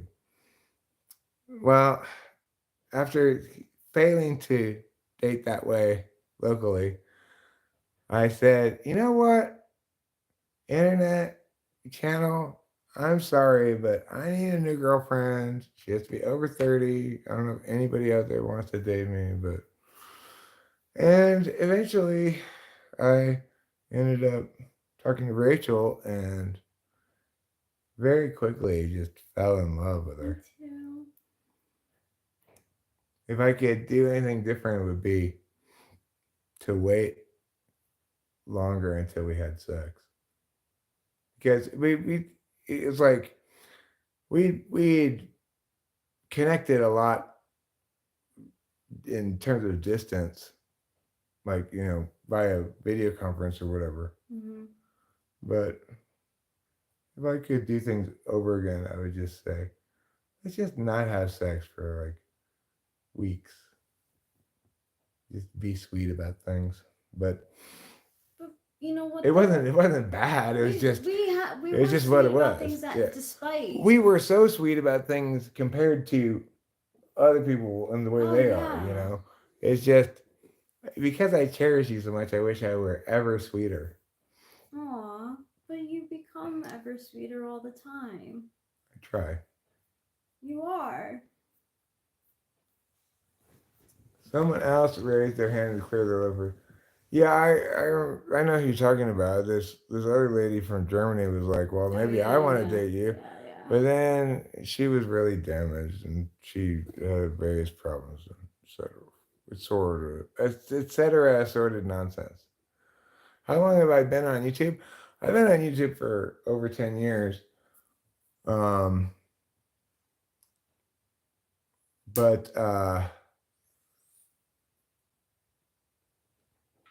I guess I guess officially I started in 2012, but I don't think I actually really regularly started uploading until 2014, maybe 2013.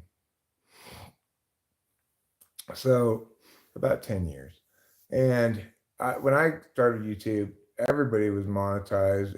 It's like there wasn't anything you had to do to get monetized. By the time they implemented those like things you have to do to get monetized, I was well above their things you had to meet. So I've been monetized the whole time.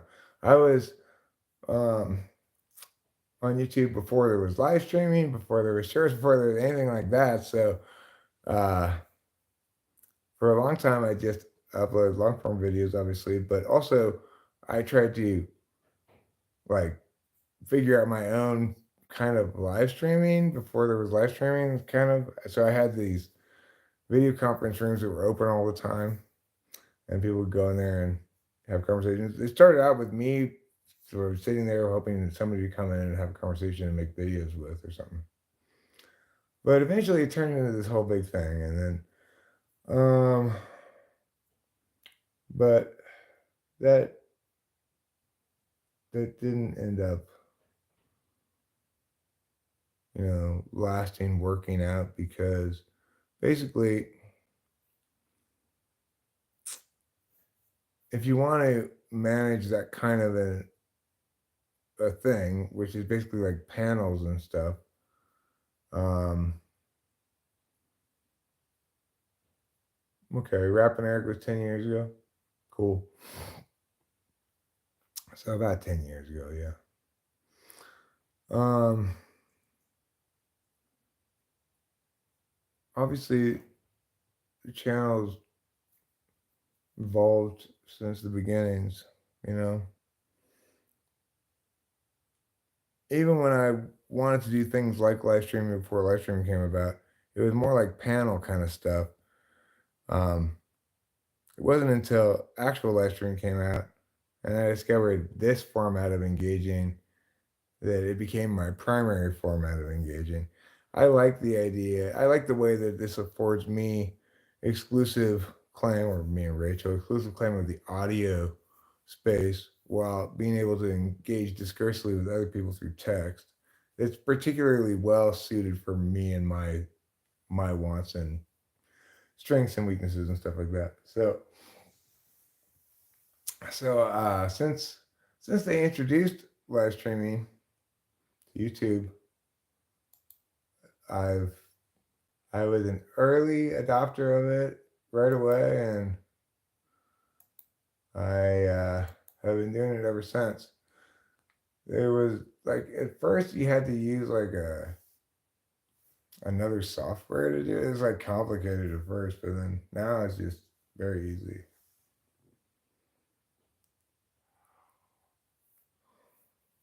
Like I used OBS originally to live stream. It's like you could, I think, there were a couple of choices you could do with live streaming initially, but the one that let me do what I wanted to do, I had to use this third-party software called OBS to basically make it so that I could, like, it would like handshake the YouTube whatever. I don't know.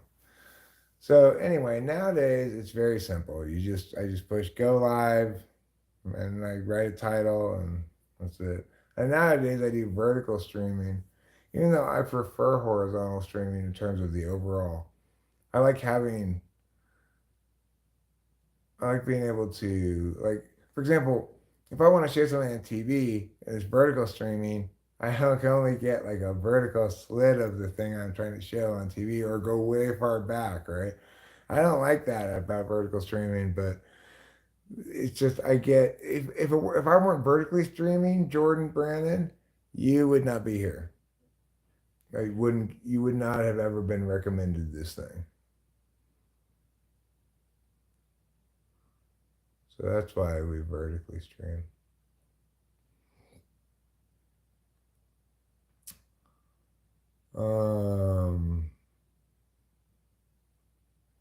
Somebody says you two make a meow couple. I wanted to say thank you for that, but I can't find it now. Whoever said you guys make a cute couple or whatever that said, I can't find it right now, but thank you for saying that. Yeah, thank you. Yeah. Wyatt Hardigree. Hello, Wyatt Hardigree. Jordan Brandon is from Texas. I suspect he might not be the only person from Texas here because I know that we have a few other regulars around here who are from Texas, but I can't think of whether anybody who's currently here is from Texas or not. Like I know, oh yeah, Ruben's from Texas, but Acacia is here, not Ruben.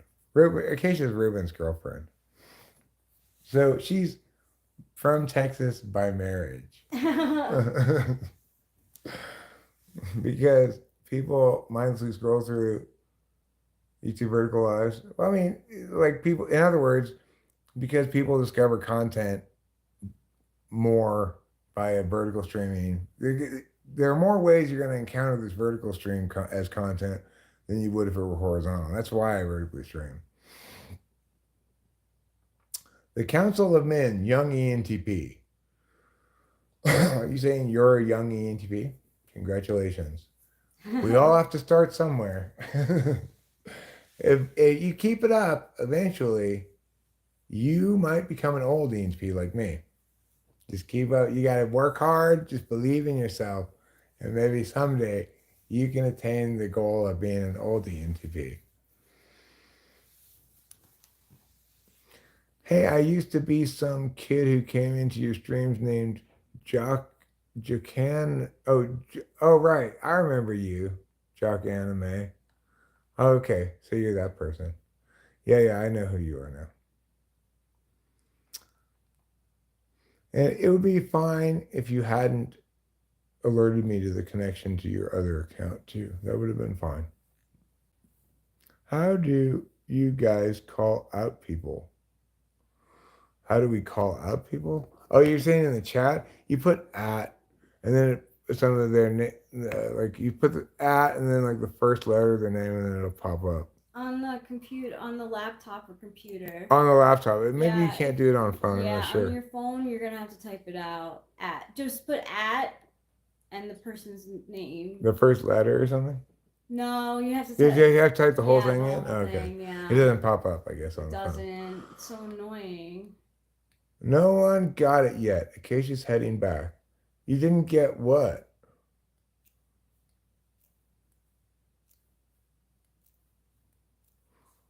I wonder what you didn't get. Jordan, I usually lean back and cock my head sideways and snarl my lips. Okay, well, good for you, Fly Guy. How do you call out people? It's like, when I first saw that, I was thinking, like, well, I just tell them, hey, you're wrong, motherfucker. That's not what you meant by call out people. Yeah. Oh, what do you mean, how do you call people out? Yes, I like, fuck you.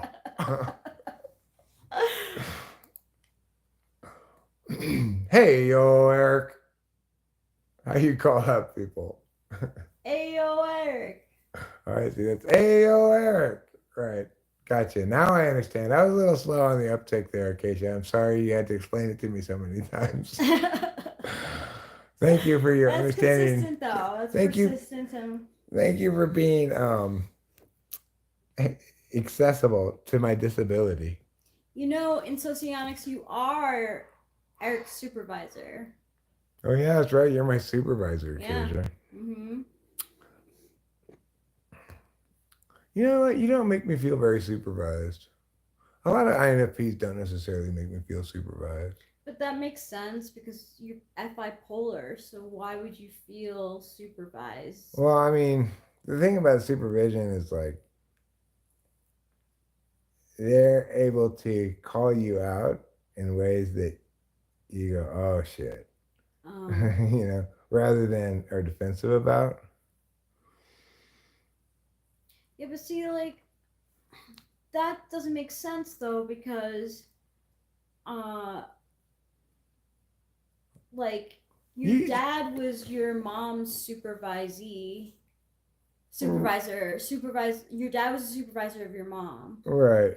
But in a weird way, my mom ultimately was kind of supervisor of my dad. Yeah. Jordan Brandon, you didn't have said howdy, but you said you were from Texas, so nobody had to guess. Nobody had to intuit that you were from Texas by clues. You just told them directly. Although I say howdy sometimes. I say howdy. You know what I don't say is y'all, because I feel like a phony when I say y'all. Because I didn't grow up with it. Right. You don't have the kind of street background that I have. No. Let me demonstrate my street background, okay, right now. I'm going to show you how we keep it real on the streets. Pretend we're at the club together, Rachel. Okay. Hold my bag. I'm about to get ratchet. Oh! That's how we keep it real in the streets. In the club. Yeah, we go clubbing a lot. In the club streets. The streets of the club. We go to a club that's so real that it has streets inside of it.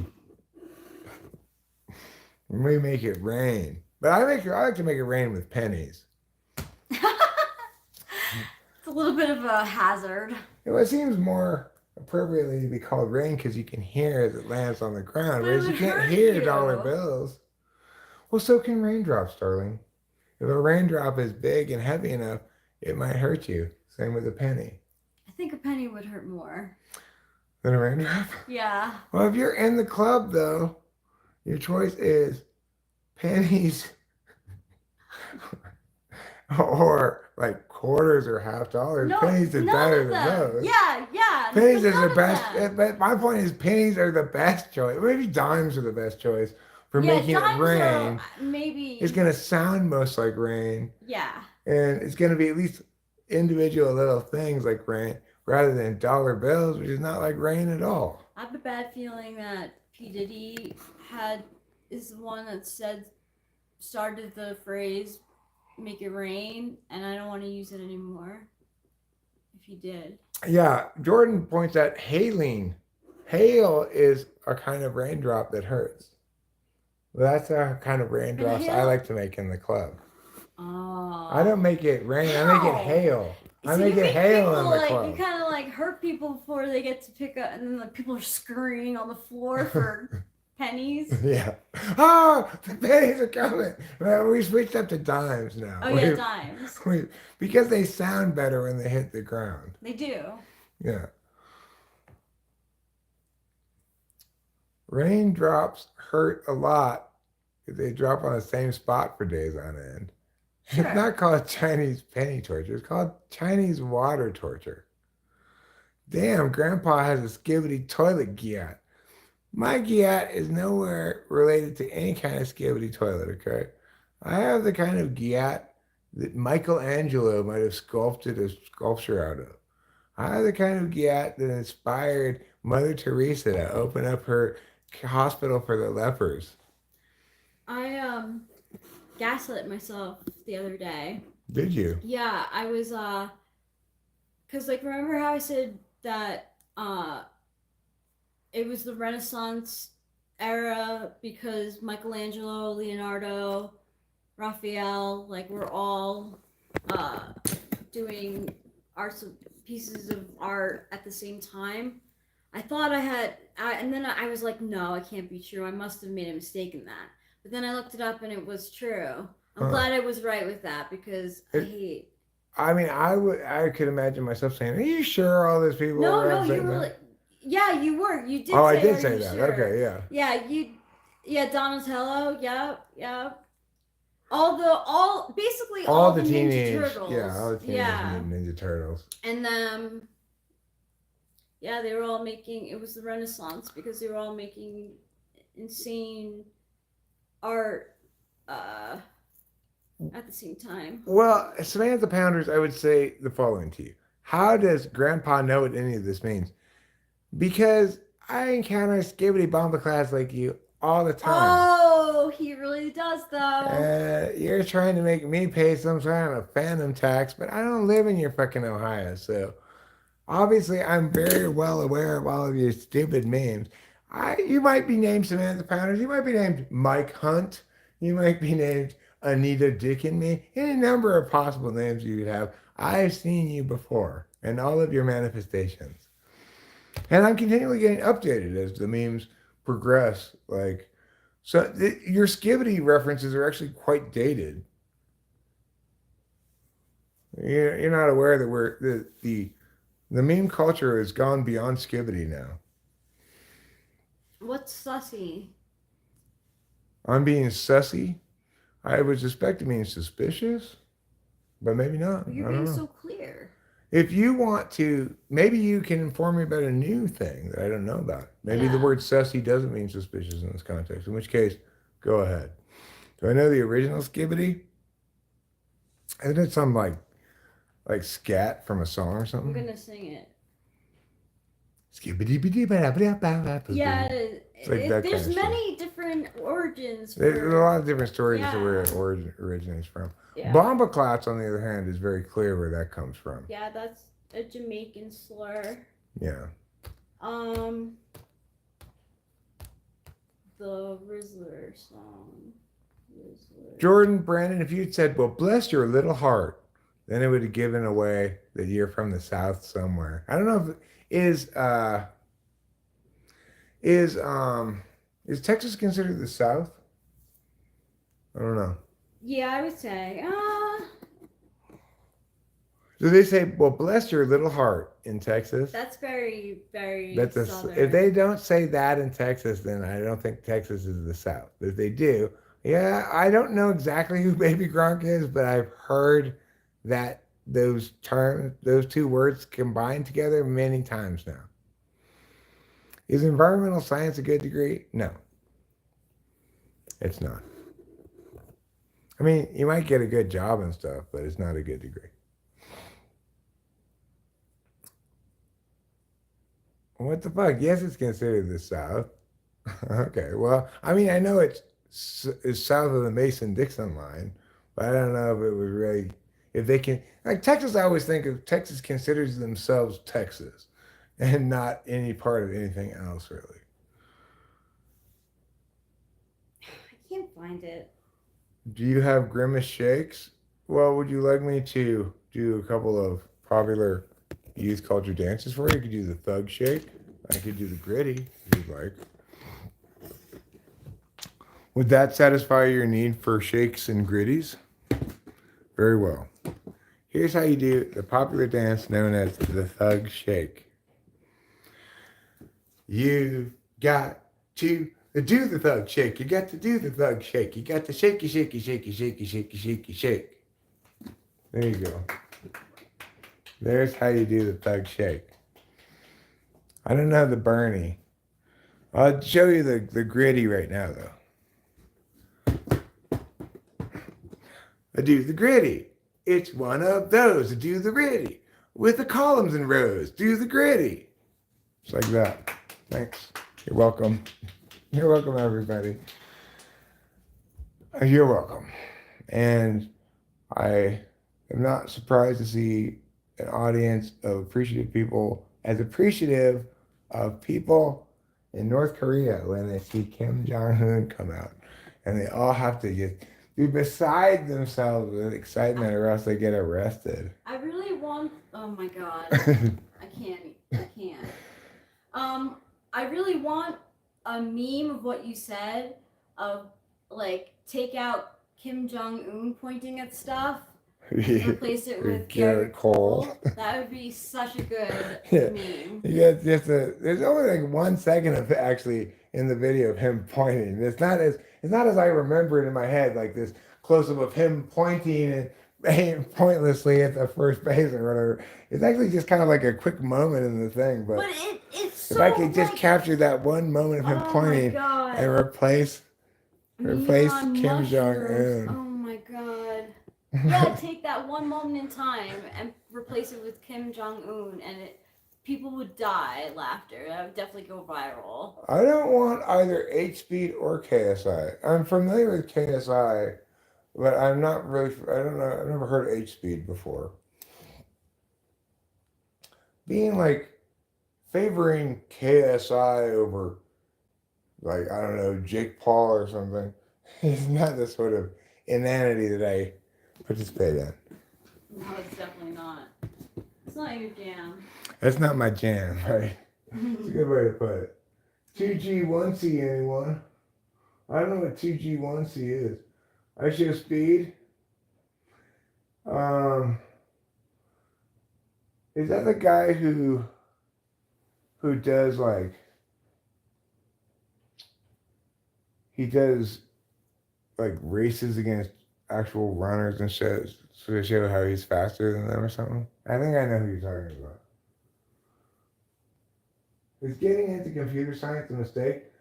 I don't know if getting into computer science is a mistake or not, but the thing is, you probably shouldn't take a university program in computer science. If you're graduating with a degree in computer science, you're not qualified for computer science.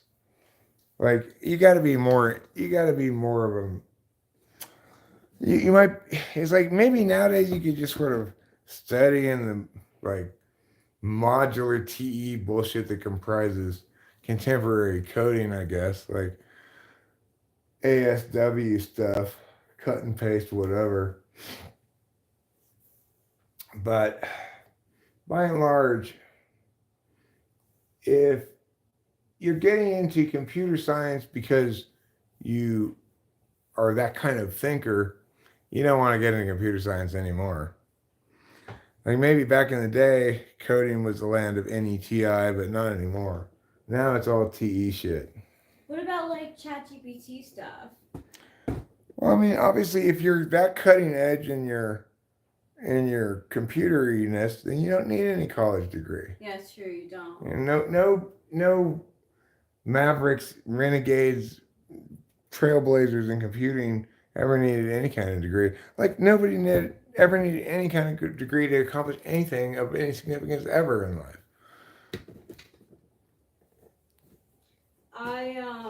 Someone was telling me that, like, about how to Well- like. Sorry, everybody. I hope I didn't Sorry. injure about any that. of you. Yeah. Give you whiplash.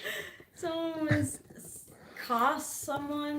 was like trying to adult me into like thinking that like LinkedIn is, I don't know. LinkedIn is good if you're looking to be serious about work.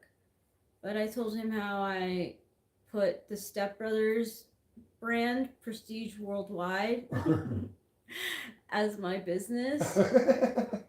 And he was so insulted. I think that's fantastic. I Thank would have you. been just absolutely delighted by that story. Thank you. I don't know what's wrong with this person. I bet after he was undelighted with you, he probably tried to discuss real estate with you. It's like, we get it already, you boring fucks. Yeah. You're already successfully being successful and successfully boring us. Is that Miller Moss? No. No, it's not. Okay, I thought maybe you put Moss back Oh, in. please, he caught it. Touchdown! Yay! Nice catch! Oh my That God, was a good nice job! catch. That was a good Wow, catch. they're going to review that though. I'm not convinced it was a catch. Really? Well, I'll have to see on the replay. We'll see. Yeah. I want to see the up close replay. I want to see our I want to receivers. see him be inside. Yeah, he got Good it. job. Come on. He only needs 1 foot. Yeah. Oh, wait, but he needs 1 foot when he has possession. Yes, there. It's He's good. got He's it. good. He's good. Excellent catch. It was tipped by the UCLA defender, and he did an excellent job. And the referee is standing right there looking at it all the way through. Says touchdown. Good job. With the extra point, that'll give us a 3-point lead with 7 minutes left in the fourth quarter. If this is going to come down to like, can the UCLA offense get down the field and kick a field goal? Maybe. Are they going to be able to get down the field and kick and score a touchdown, knowing they only need a field goal to tie? Probably not. But there's still 7 minutes left in the fourth quarter, so it's premature to even be having this conversation. Anyway, we can all just do our best and hope that UCLA does its normal thing and fail Yeah. to score. That was a good scramble. This is why Lincoln Riley has that guy in the game Nice. instead of Miller Moss. Yeah. Because look at his escapability. Mm-hmm.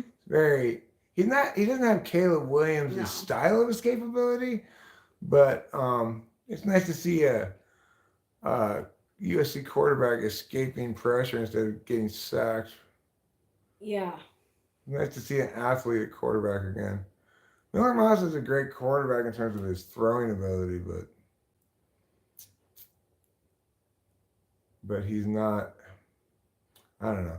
He seems to have a little bit of a choke problem. Miller Moss does, maybe. Again, the most important moments, the stage becomes too big for him, kind of. Wow, that's a big touchdown. And it did count. I reviewed it and all that That's stuff. so great. That's clutch. That's why we want that quarterback in there, right? He drives down the field and he keeps that play alive with his feet. He breaks out of a sack and it just keeps it alive, and fucking throws it Yeah. at the last second and gets a touchdown. Miller Moss would not have been able to do that. He would have got sacked. Yeah, he would have gotten sure. sacked for sure.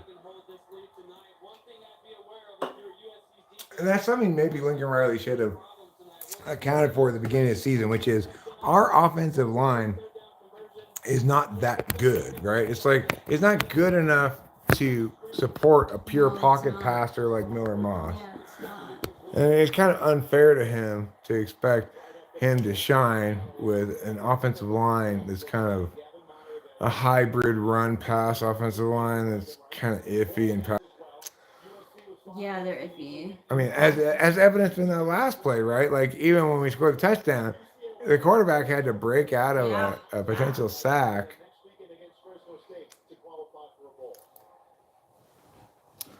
So if USC wins this game, we're bowl eligible at 6-5, with one more game to go against Notre Dame, which would be so sweet if we could beat Notre Dame, who I believe walloped Army today, even though Army was 19th ranked in the country, undefeated going into the game.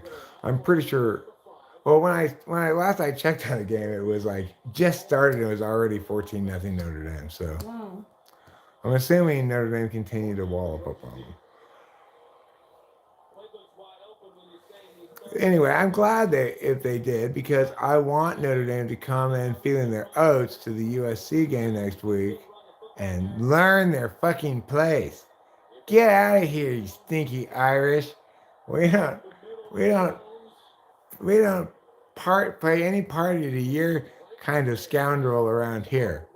Are they scoundrels? Well, according to USC, Notre Dame is scoundrels because they're the other rivalry except UCLA. Oh. We have two rivalries, and USC is Notre Dame's an important school, Yeah. and USC is an important school, and that's why we have a game against each other, because And they're both in like such different I areas. respect Notre Dame as another school of SC's caliber, but accordingly, they're much more scoundrels than UCLA, because UCLA is kind of the scrubby little brother, like, oh, look at those gutsy Bruins. They don't really pose a serious rivalry with USC, Whereas Notre Dame definitely does. Every year, it's like, who knows who's going to win that game? But this year, the thing is, our whole season really comes down to that Notre Dame game. If we beat UCLA, finish beating UCLA today, go 6-5, then we go into that Notre Dame game. The whole season is either we're a 7-5 team that led in the fourth quarter every game this year, and really, was this close to being undefeated in a lot of ways, or we're a mediocre team that is totally forgettable going into next year because we finished 6-6 the regular season, went to a bowl game against UTEP or something, and maybe won by or lost, doesn't even matter at that point, because what's memorable is that the important game at the end of the season where Lincoln Riley had a chance to bring this team in and salvage some respectability and turn the narrative into one of an almost missed team rather than Lincoln Riley fumbling away all this talent he has, right? It all boils down to that Notre Dame game next week. If we win that Notre Dame game, I'm still 100% in Lincoln Riley's camp. If we lose that Notre Dame game, he's on the hot seat as far as I'm concerned. I agree with you, though. And as a lifelong serious USC fan, I can tell you that probably my feelings about it are a good, what do they call that? Like a good barometer of the general USC fans' feelings. Probably, yeah. So if I think Lincoln Riley should be on the hot seat, probably most USC fans think so. If I think he's cool, then probably most USC fans think That's so. like me and other New Yorkers talking about Aaron Boone. Wow, I would not want to be Aaron Boone right now in New York City. I gotta tell you, because if he were Aaron Boone in Los Angeles, nobody cares. Yeah, it's true. But if you're in New York City, I saw this clip of the Yankees game where this guy was saying, left hand douchebag, right hand douchebag. It wasn't even clear what the guy was talking about. Like, New York fans take this shit seriously. If the Dodgers had done that, I would have just been like, whatever. I mean, But the Yankees fans are not like that at all. I mean, if I were at that game, I probably would have been as ridiculous too.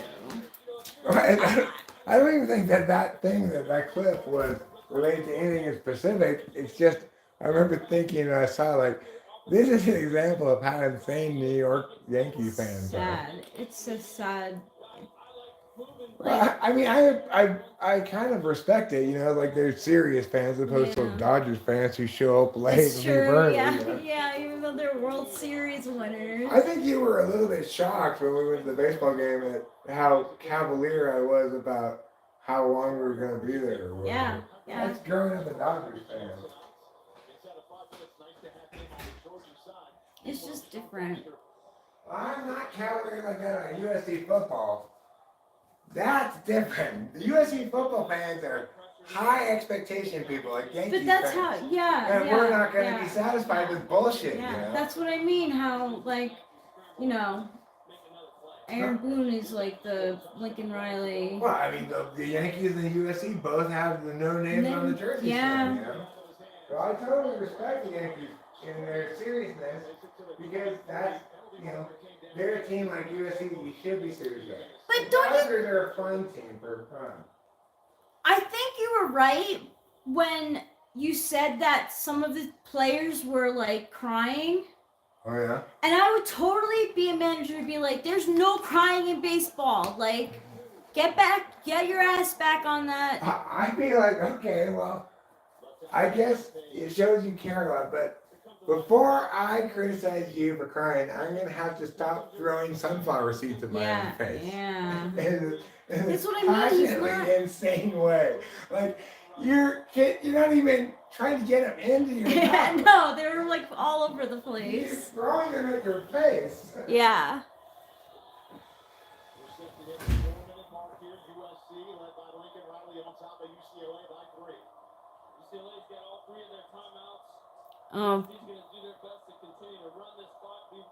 That doesn't sound fun at all, Jordan Brandon. You get to keep the jumpsuit when you leave. It's like when you go into a mental hospital and you get to keep the socks when you leave. I'm always like, oh, what am I gonna do with these things? Alright, all we need to do is maybe get another first down, and keep the ball away from UCLA. Yeah. And we'll win this game.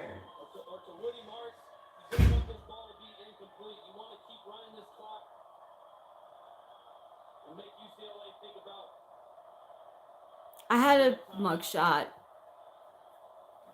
I had a mugshot, and it was online for anyone to see for a while. I can't find it anymore. I look so sad in it. Yes! Keep this momentum going.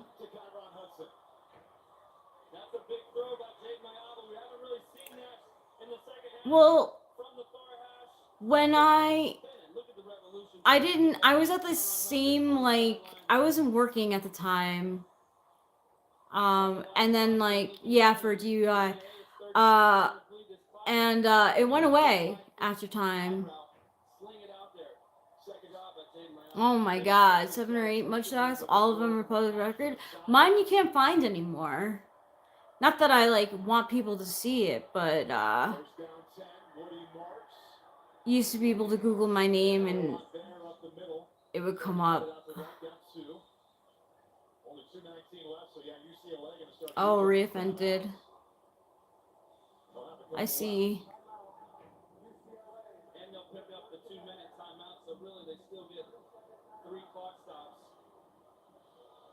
Were you guilty every time?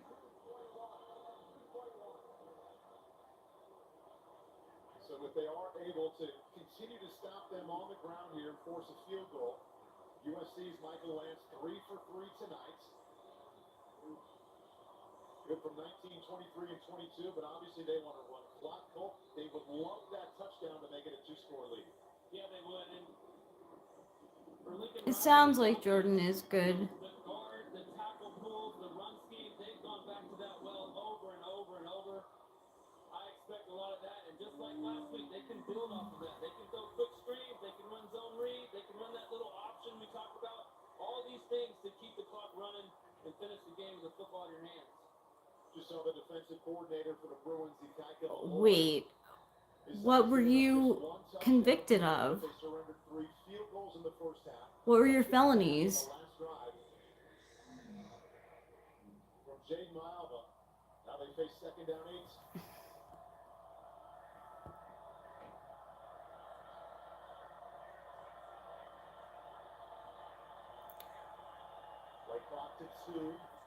That's not always how it works. A lot of people get convicted and they're innocent. Just as he got to the line of scrimmage, gains 3.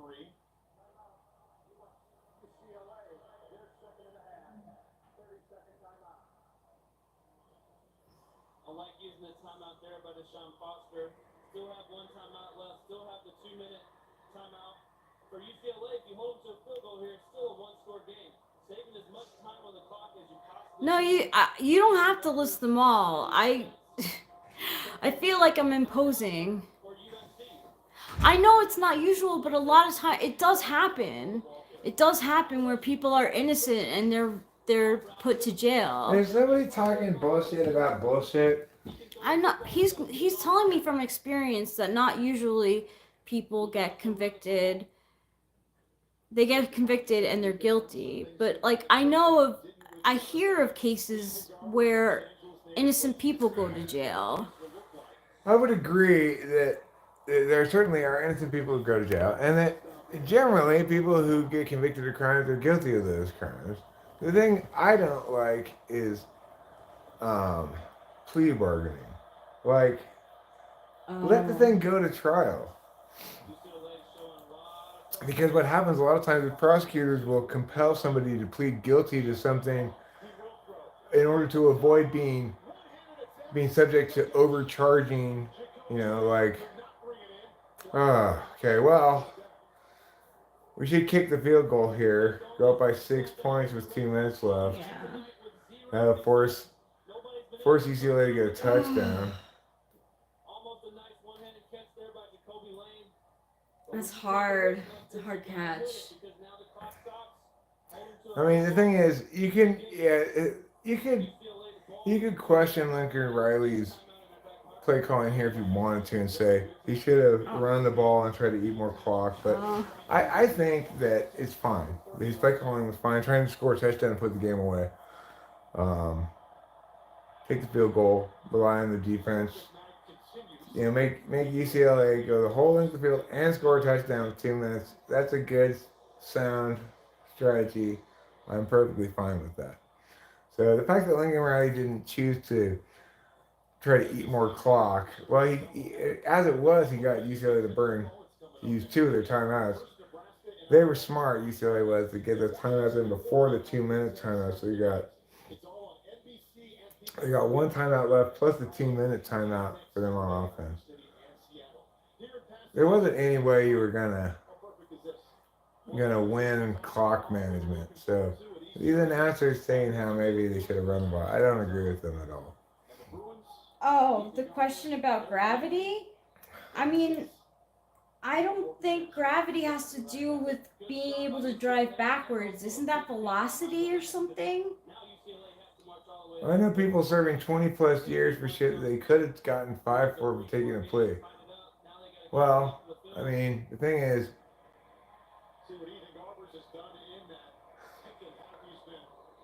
Mario says, I want to give you props on calling out Elon Musk's intelligence as being overrated. I don't like how he just can't stop having babies.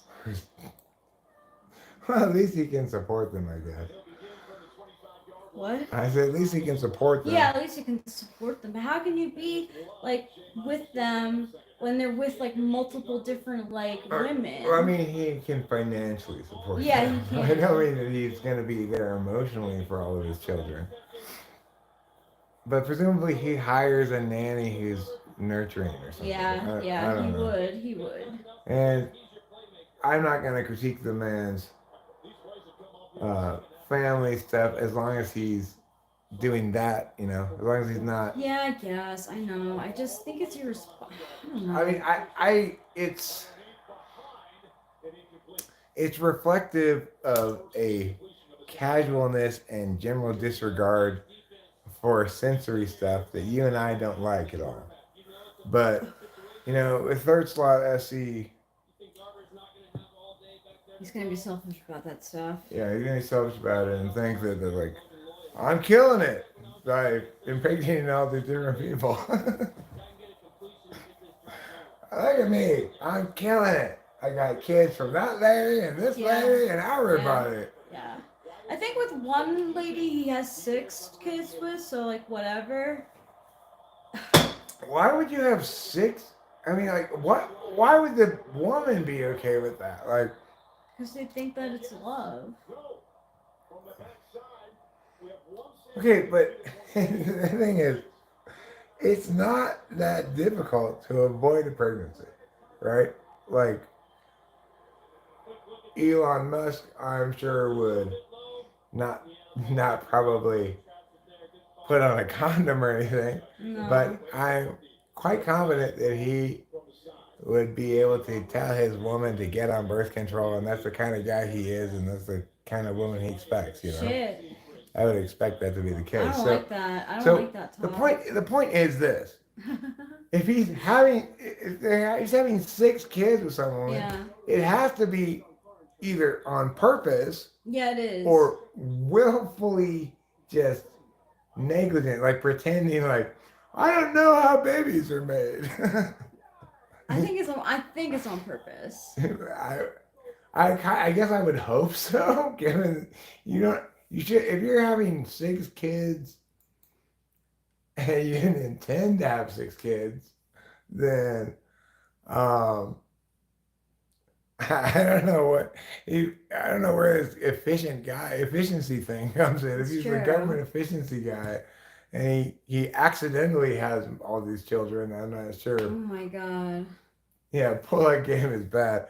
Obviously he's not even attempting to pull out. I'm gonna ask ChatGPT how many kids Elon Musk has.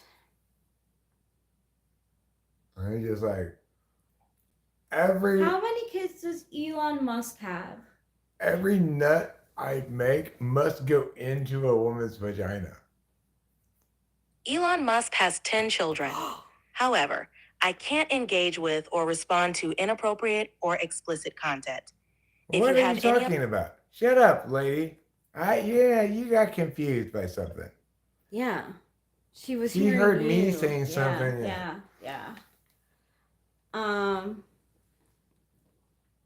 10 kids. 10 is the It's a lot. answer. It's a lot of kids. I mean, that's 9 more kids than I have and 10 more than Rachel has. Yeah. He's like the novelty guy. I want a new one. I'm tired of these previous children. I want to try another one. See, I feel like he's so egotistical that he's like, I want my name to go down with as many kids as possible. But see, if he were really egotistical like that, he'd name all of his kids George Foreman Yeah. That's rather true. than E-I-E-I-O. Oh my god. Yeah, but isn't that a form of egoism? Like, there was a farmer named Elon Musk, and he had a kid named E-I-E-I-O. Whatever that kid's name is. Yeah. Yeah, I know, XL. Jonathan Carpenter, you're on crack and you want to see my dick. Well, that's fine. You can want that. You can be on crack. I'm not offended or anything, but once again, I will tell you, no, you cannot see my dick. Hi, simple girl. Every time you go on crack, Jonathan Carpenter, you want to see my dick. Well, I'm flattered, I guess. Like, Oh my god, no. But He's what the hell? Ew. wants to donate he's sperm just to gets friends and acquaintances. God. like, I know. Hey. I know. Oh, nice to meet you. Here's a pack of my sperm. He thinks he's a fucking genius. What a nut job.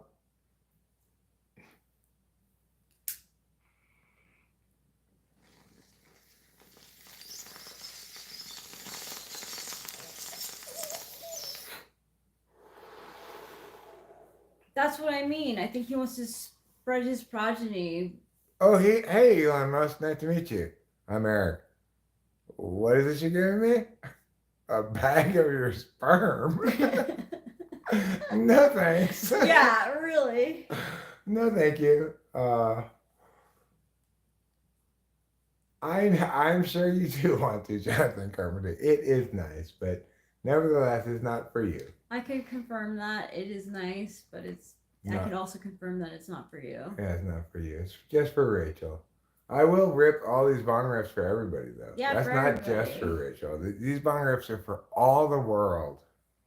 to Yeah, enjoy. that's what I think, Simple Girl. I really think that he does have like a big ego.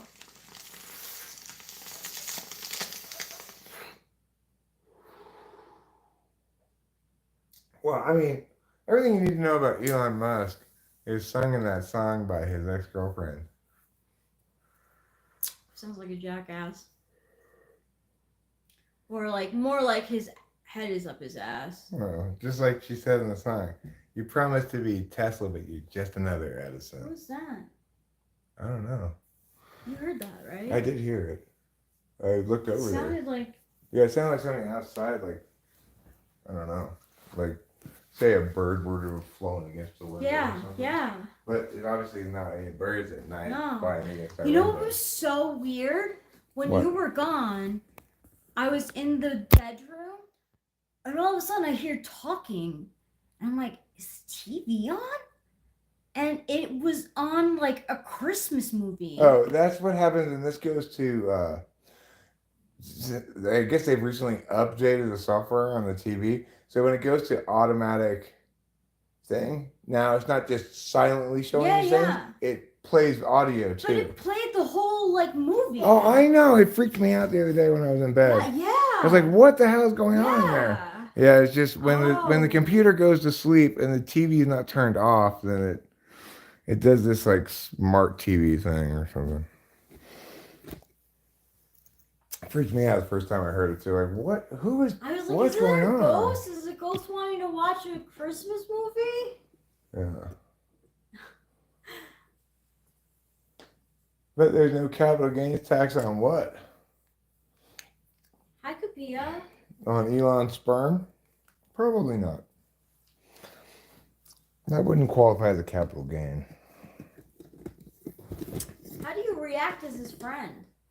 Like, okay, thanks, but no thanks? I mean, I guess what I would say is, will I be able to sell this for some amount of money that's worth Good my question. time? Yeah. Or are you just handing me this because you think I'd like a package of your sperm?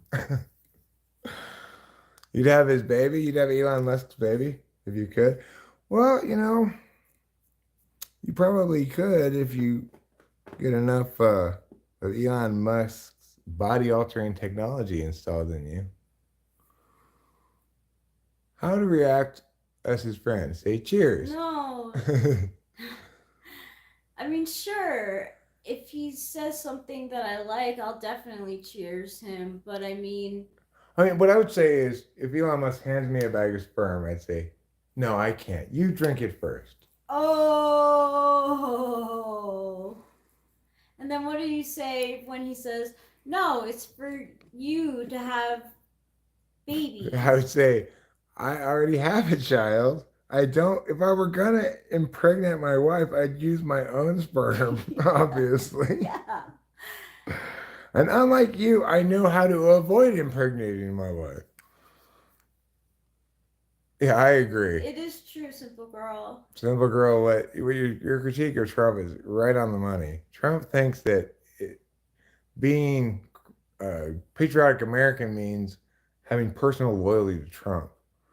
It's an appalling position for the president of the United States to have.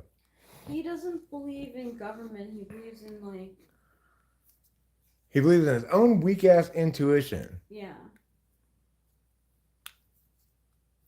It's interesting. All the well, not all, but I saw 2 pictures of people who were going to be in his cabinet, and they did not look happy. I mean, the thing is, even the people in my life who I'm most loyal to, and they're, like Rachel and Delilah, it's like if they want me to have some kind of loyalty oath, I'd be like, what kind of nefarious shit are you planning to get up to? Like if I were president of the United States, I would definitely never even conceive of imagining some kind of loyalty oath to me. After all, as president, and all the government people that should be taking the same oath to uphold and defend the Constitution and the U.S. and all that stuff, Oh hell no! We Hell didn't no vote at all. either. We didn't vote at all. I don't like Trump, but if I had voted, I would have voted for Trump over Harris. No. It's he's just such a it's like rapist. it's not the same thing as voting for Harris. California was gonna go Harris no matter what. People who think that somehow us not voting in California in the presidential election is meaningful don't understand winner take all states, electoral college, California's um, voting habits, etc.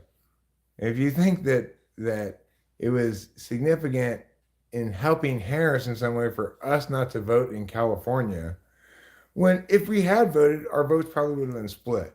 I think Rachel probably would have voted for. Oh, well, she said she would have voted for a third party. If we had to pick, I think Rachel's If I had disgust. guns in my head, If I think Rachel's disgust with women's with Trump's attitude towards Yes, women 'cause he would was- have been probably determinant in the question. So it probably would have been a canceled out vote. I don't know. She would have maybe not have been able to vote for Harris, I but can't. I can't. because she's so She fucking doesn't. she has no and intuition, She you doesn't answer know? any fucking questions. It's like you want to run and be president. What's your plan? Answer the people's questions. Don't just talk about your life, how you grew up. Like yes, that's good to sprinkle on to like certain things to make yourself relatable, but people want to hear what you have planned. And also raising federal taxes is just insane. Yeah, it's like, and then trying to claim that we're going to double tax revenue, but don't worry, it's not going to hurt you. Is really disingenuous and horrible. You know, the thing is, it's absolutely the case that the threat on from Trump's side is just general shitting on checks and balances, Yeah, he disregard doesn't for the care. democratic process, Doesn't care at all. his belief that he can just represent those part of the population that voted for him Yeah. and have no concern and just think everybody else who doesn't support him is retarded, horrible, evil, whatever. Mhm. His just general disregard for about things that appall the conscience, like his choice of how to deal with illegal immigrants and stuff. Wow. You know, terrible. it's like Fucking it's terrible. perfectly reasonable to have a position that says let's prevent people from crossing the border Sure. illegally and make sure that doesn't happen. Yeah. It's a very different question as to how you deal with human beings who Yes. are residing in the country illegally. Yes. Those are totally different questions. And his inability to parse the things intuitively is appalling, right? Was he a less of a huge threat to the country than Kamala Harris? Yeah, but they're both pretty massive threats. But also at the same time, they're probably both not that massive of threats. You know, we'll get through Trump's this presidency just like we did the last one. He might make some hubbub at the end, but he might at that point be super old and I don't know. Regardless, the American democracy will trudge on forward as it always has. Just as we've got past Nixon and, you know, had a peaceful transfer of power, just as we had a peaceful transfer of power in Trump's first presidency, just as we had a peaceful transfer of power as we will in following Biden's, etc. Despite everybody claiming things like election fraud and what we see is the normal processes of democracy carrying on. So I think that's less fragile than, say, the economic prosperity of the country, which would definitely. I mean, if Kamala Harris had her way, it would have been the end of America for forever, right? It's like there's no coming back from that. There are no effective checks and balances against that kind of wrongness. Whereas there are many more effective checks and balances, institutional checks and balances against Trump's attempt for dictatorial, lifelong emperor powers, you know, which I'm not disputing he has those aspirations. I agree with you. I'm just saying that the democracy's immune system is better at inoculating against his kind of authoritarianism than it is against her kind of communism. And that's correct. I'm being correct. I'm not being passionate about people, right? I'm correct about politics. People who think politics are about people need to stop talking about fucking politics.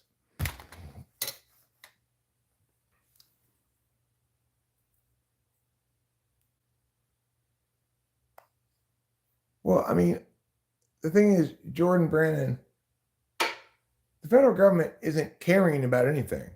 They're making laws and executing those laws. The executive branch executes the laws that the legislature passes and so forth, right?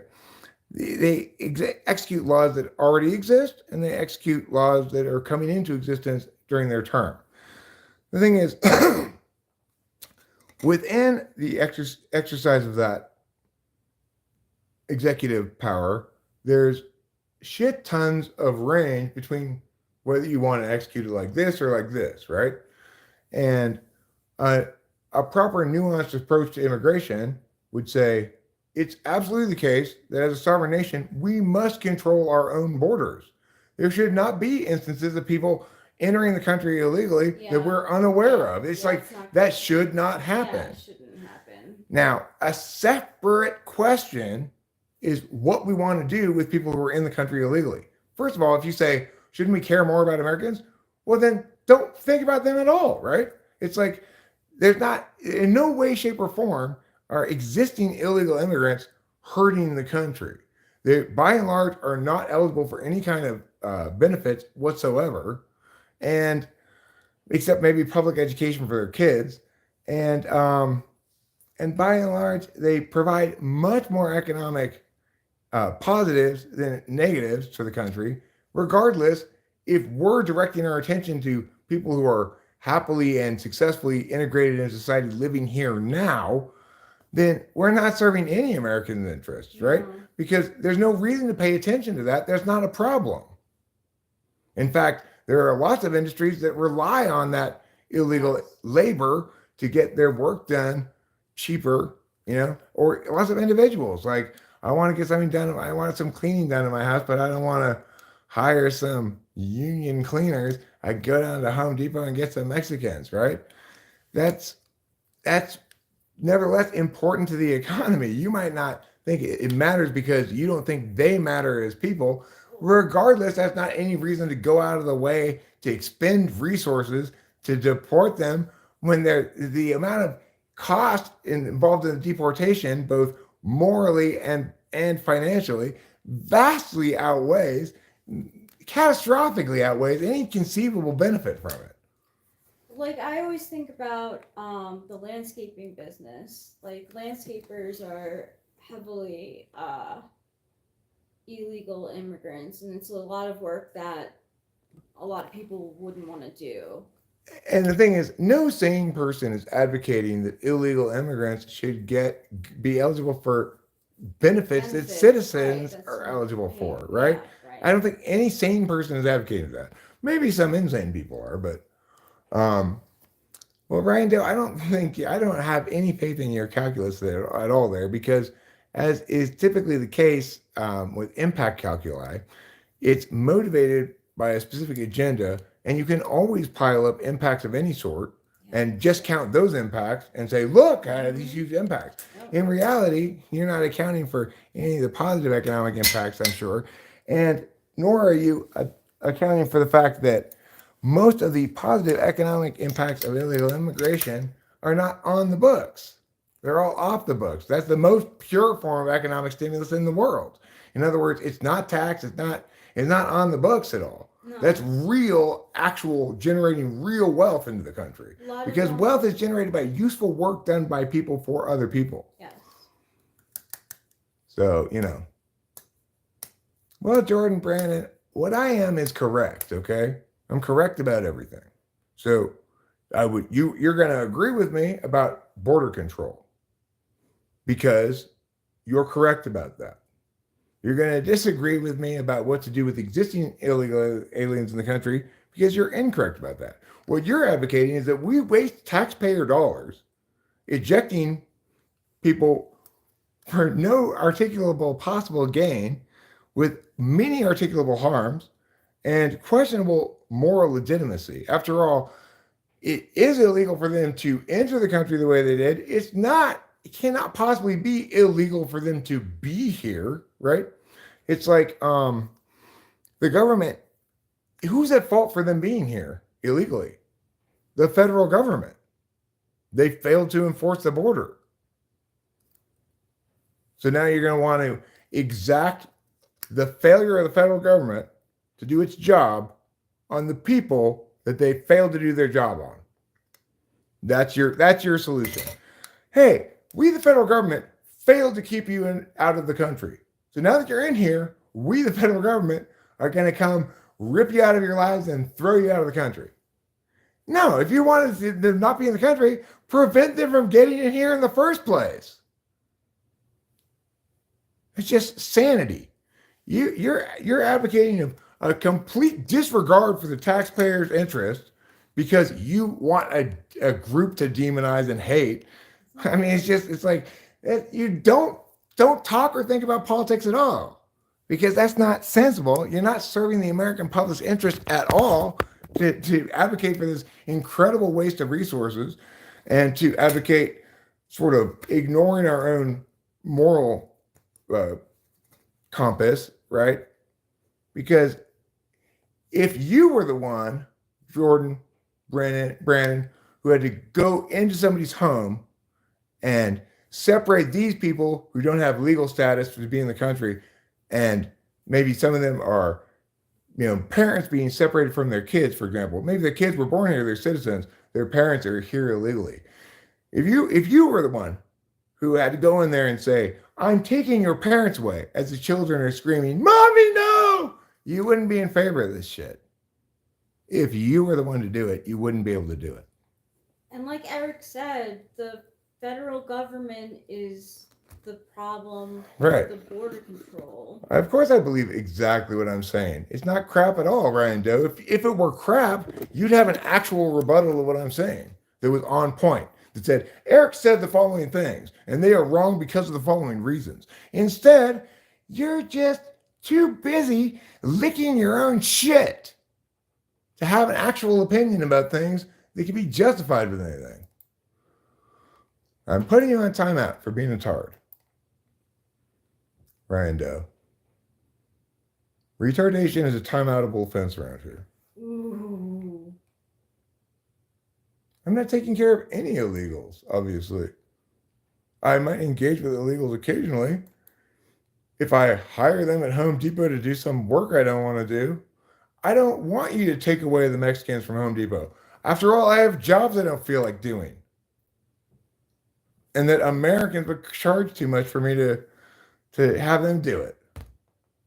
I don't like the fact. You're trying to take cheap Mexican labor away from me. Fuck you. You want to make me hire to do whatever. Thanks, Fuck you. Sir. You mind your own business. I'll hire whoever I want. And like I don't know many people who would want to work in the summer to mow someone's lawn, and they do so much stuff. Well, I mean, let me tell you this, Marcus Aurelius. I've had this happen plenty of times in life, including with Rachel, where she was being treated outrageously. And people I was getting mad at for actually doing bad things, right, were saying to me, the problem was I was angry. Yes. Of course, my anger was absolutely appropriate Yes. and authentic, right? Yes. And in fact, the problem was never my anger, and it was always their bad behavior. Yes. So I might have been more effective had I displayed less anger, The other first. but regardless, I was fully effective in my anger ultimately, right? I was fully effective because I was so angry. And it's important to be angry when you have things to be angry about. Now, if somebody actually offered a meaningful on-point rebuttal, that wouldn't make me angry at all. I'd be absolutely delighted and shocked. Like, oh my God, someone's actually engaging with what I'm saying rather than making thinly veiled personal attacks. What? That never happened. That definitely never happened. That never happened. Now you're just defaming me. You say you remember a live stream where me and Rachel were arguing and she said I was too dominant in the relationship? That never happened. Have you ever made that critique? I mean, the only time I could see myself saying it would be in one of the early fights. Maybe like Hi, Shelly. it was on EJR&D's channel. EJR&D doesn't even have a channel anymore. Maybe it was in the way beginning. I mean, the thing is, it's possible that there was a live stream when Rachel was having some kind of mental health issue too, prior to her getting medicated properly by Dr. Ingram, which happened, the better part of 5 years ago now. Mhm. But prior to that, we had a lot of tumultuous stuff going on in the streams because she wasn't mentally well. She had bipolar mania. She was not herself.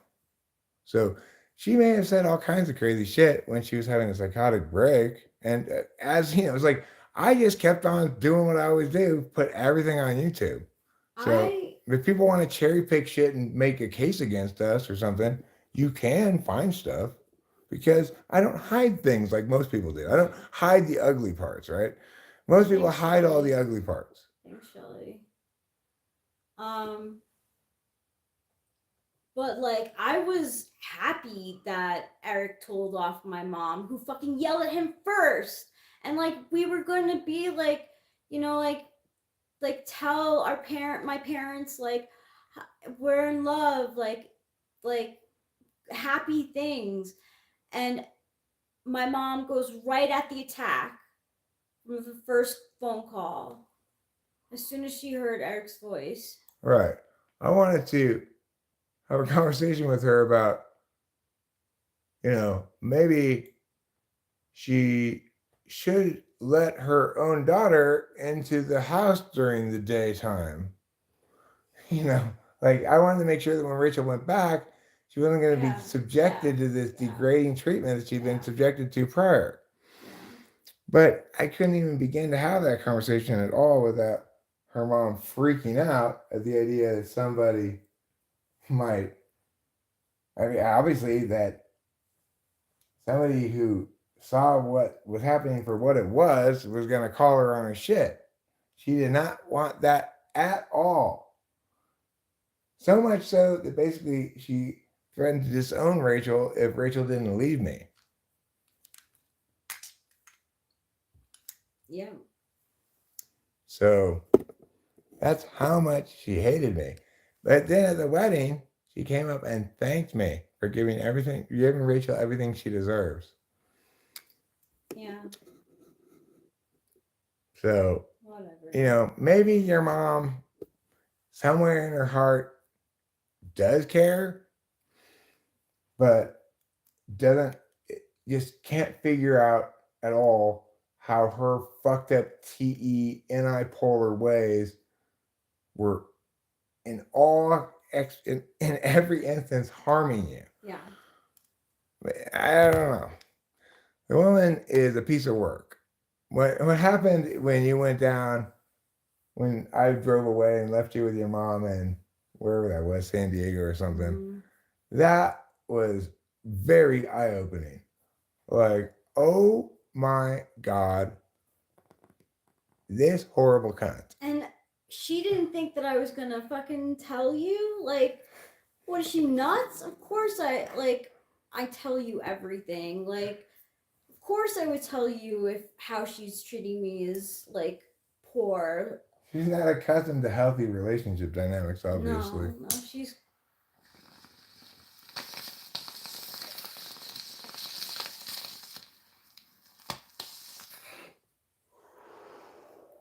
And of course I was gonna smoke weed. I was in like my own state where it's legal to smoke weed, and I went by the trash can like far from the hotel room so it wouldn't smell like weed.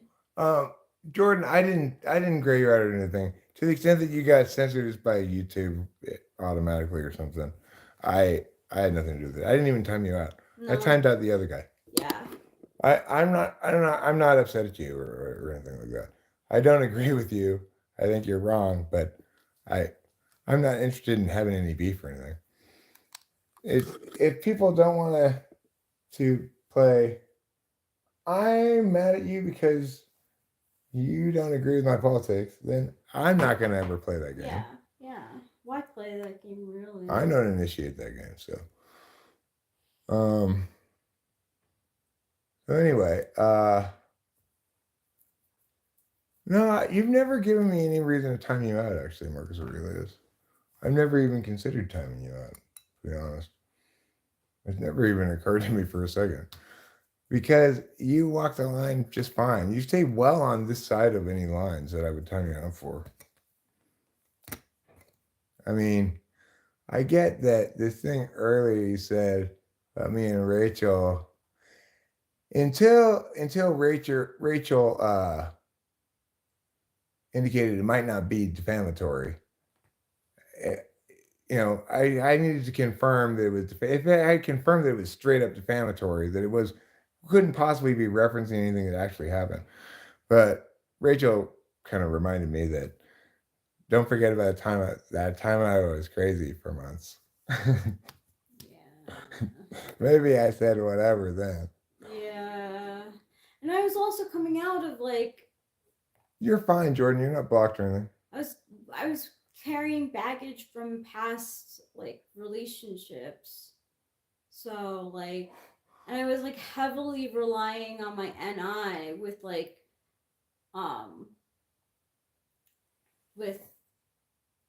astrology and stuff. I didn't feel worthy of you. You feel? I'm sorry to be distracted, but did I mushroom you, Marcus Aurelius? Did I mushroom Marcus Aurelius?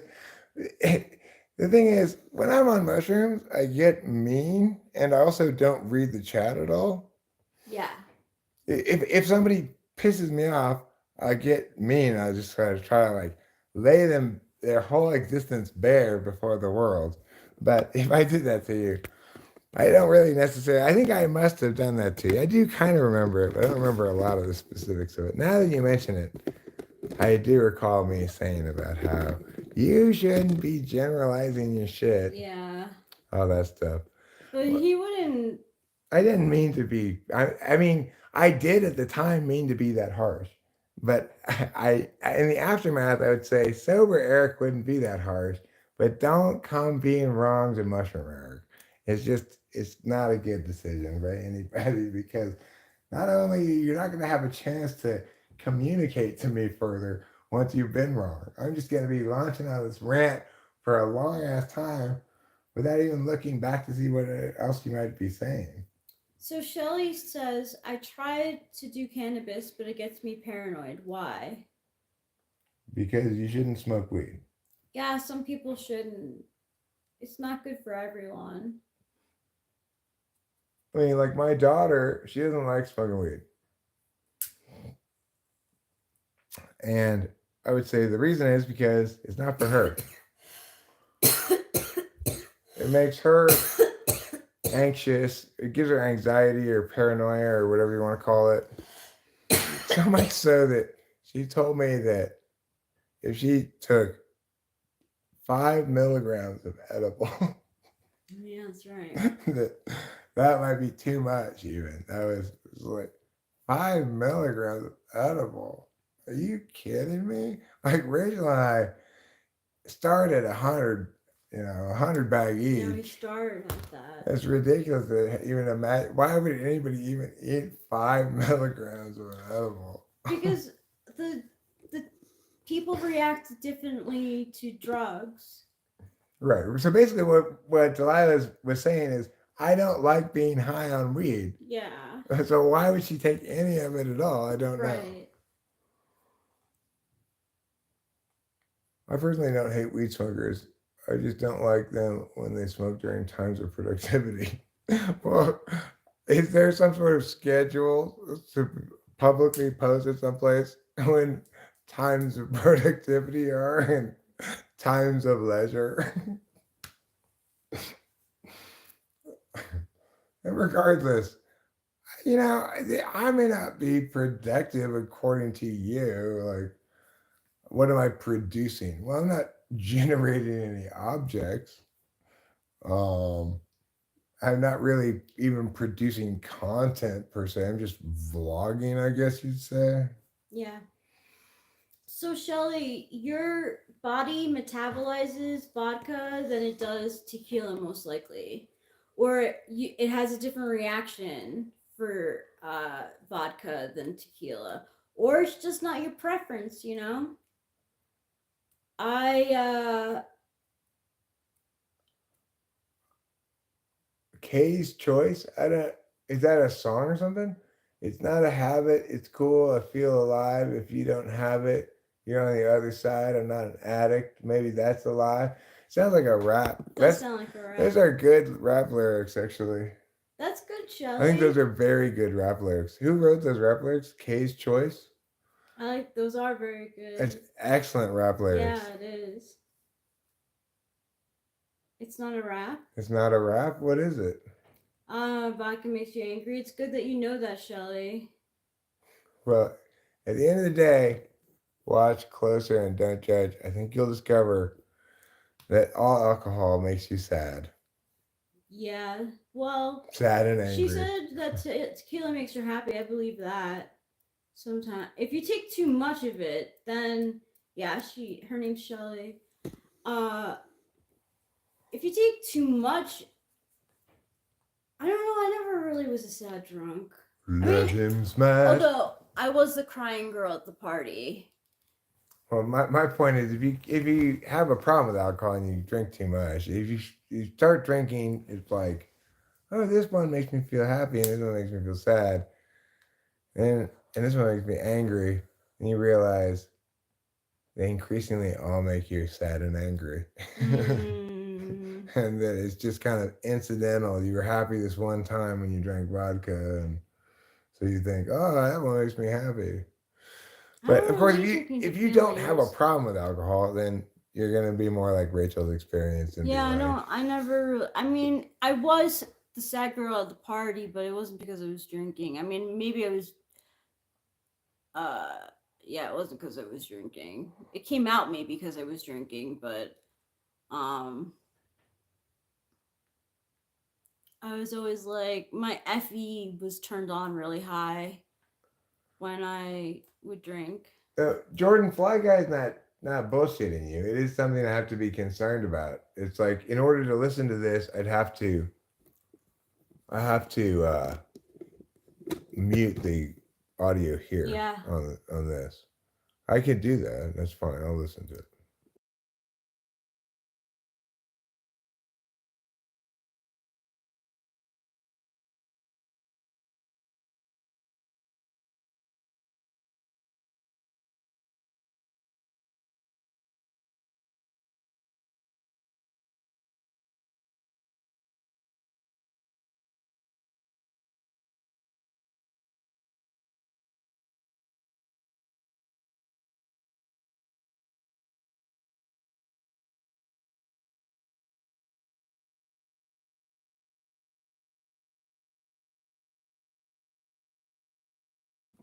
The thing is, when you put that quote, I was not imagining this at all. No, me neither. I was not imagining anything like this at all. I was thinking of rap totally. It seemed rap, or I mean, that's the only thing I thought was rap. But Me too. Be like 1995 kind of Radiohead-esque indie wine. Oh my god, wine I'm shit. so into Radiohead. I'm an indie whiner. Yeah, it's it's just stunning. I would never have guessed No, me neither. anything like this. Me neither. It's not a terrible song. I really like. I know they're not that great, but I still have like a piece of my heart with Radiohead. Like, some of their songs just make me like. The thing is, I wasn't even trying to give it a chance or not, actually, Jordan. I wasn't even really listening to it as music per se. I was just listening to it as, oh, so this is the thing from which that quote came. Mm-hmm. And how different that is from what I expected. Yep. Yeah, I have to actually listen to the song to see what I think about it. It started off, I thought this is cool. Start the way that that singing comes in and the rest of it drops in. It's very Yeah. very well juxtaposed and stuff. Yeah. But I didn't actually listen to enough of it to say what I think about it. I'd have to listen to it more. The fact that I'd have to listen to it more means it's generally a good sign. If it were shitty, I'd say right now it's just shitty. Yeah. In Rainbows is so good.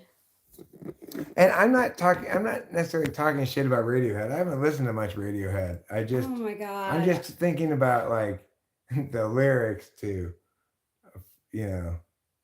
what's that song called? Freak or something? A creep. Creep. Yeah. Tom York hates that song. Is he the guy in Radiohead? Yeah.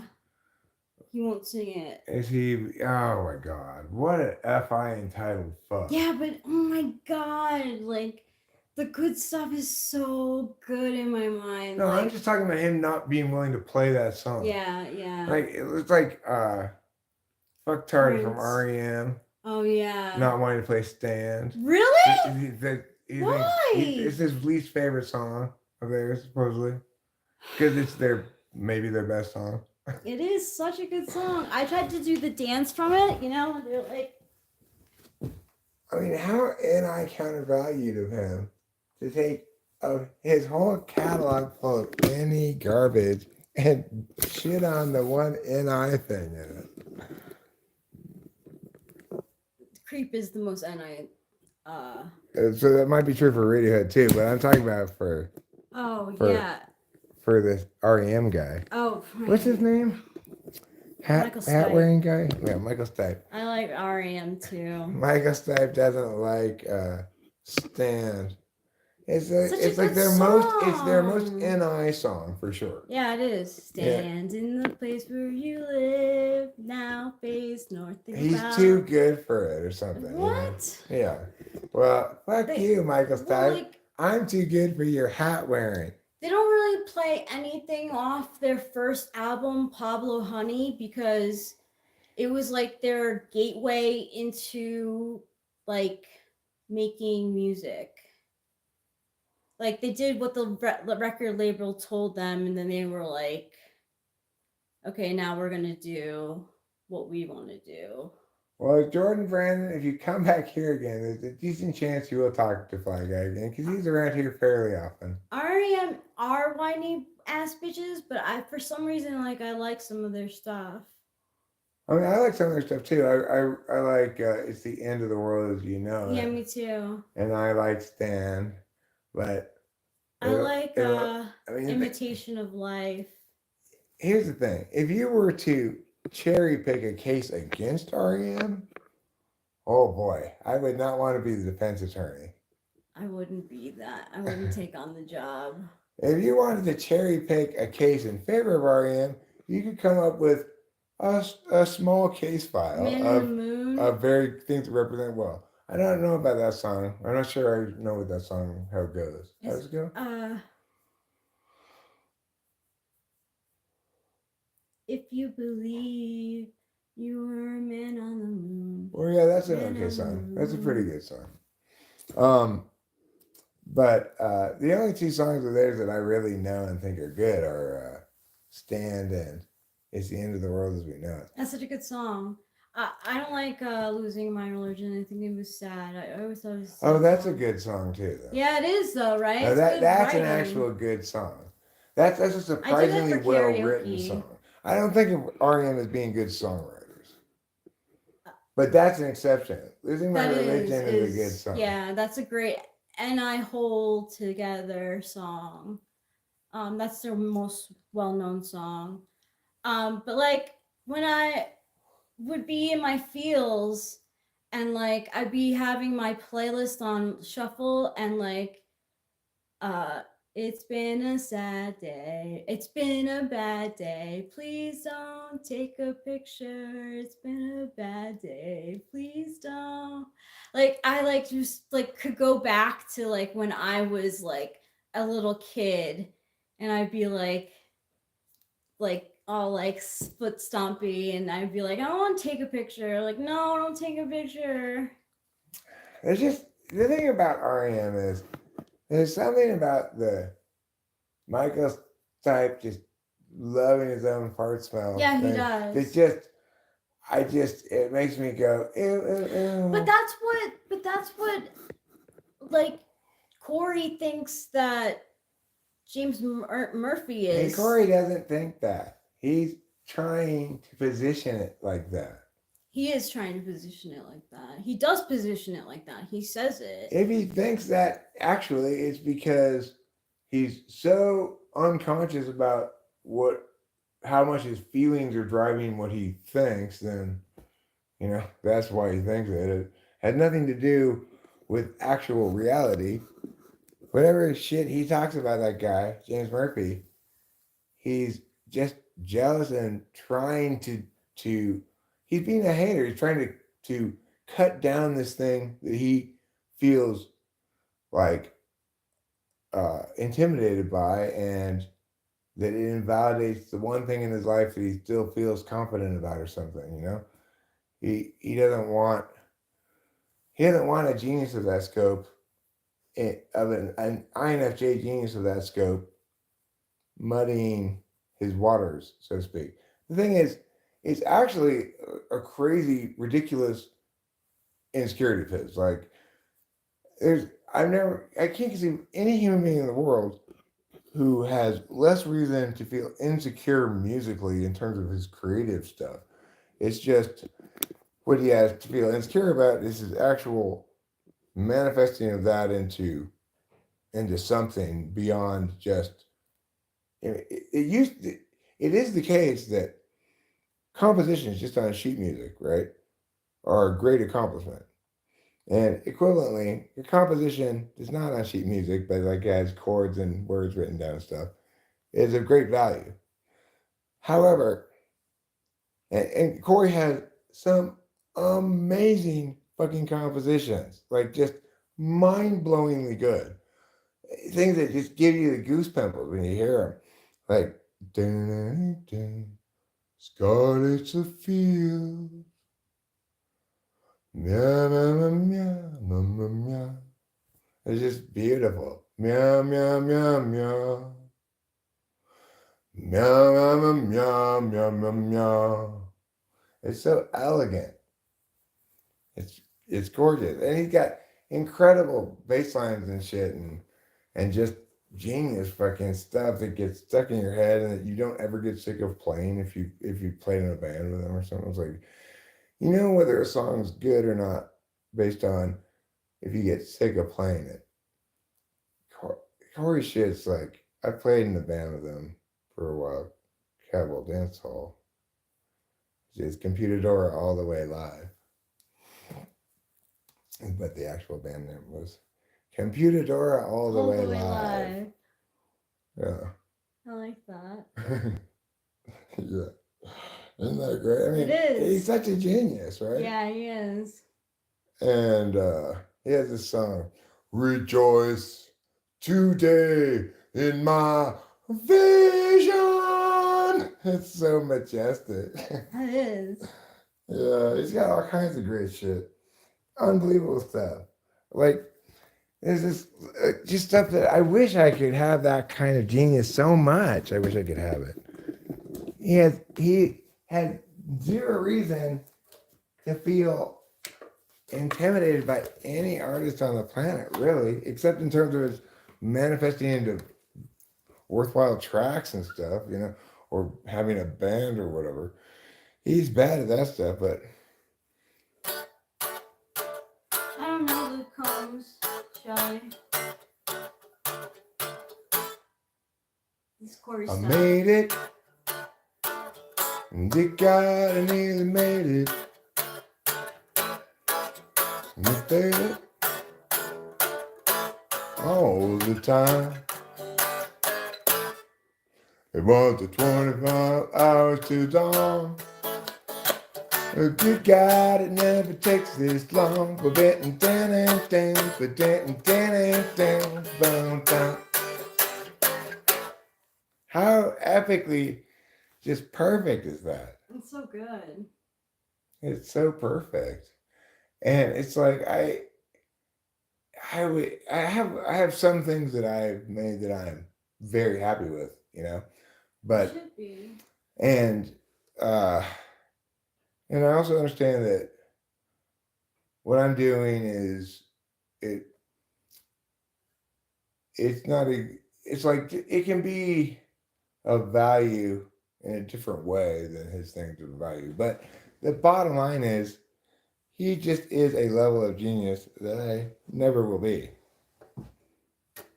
He's just But how come, like, well, I guess I never thought about, but how come, like, I don't get jealous of James Murphy or, like, Johnny? because your identity isn't linked to making music. No, it's not.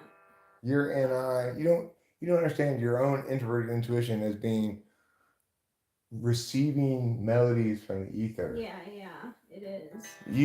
You have much more of a normal receiver thing, which is Chris Corey says he receives his music from the ether. He doesn't make it. He doesn't generate it or create it.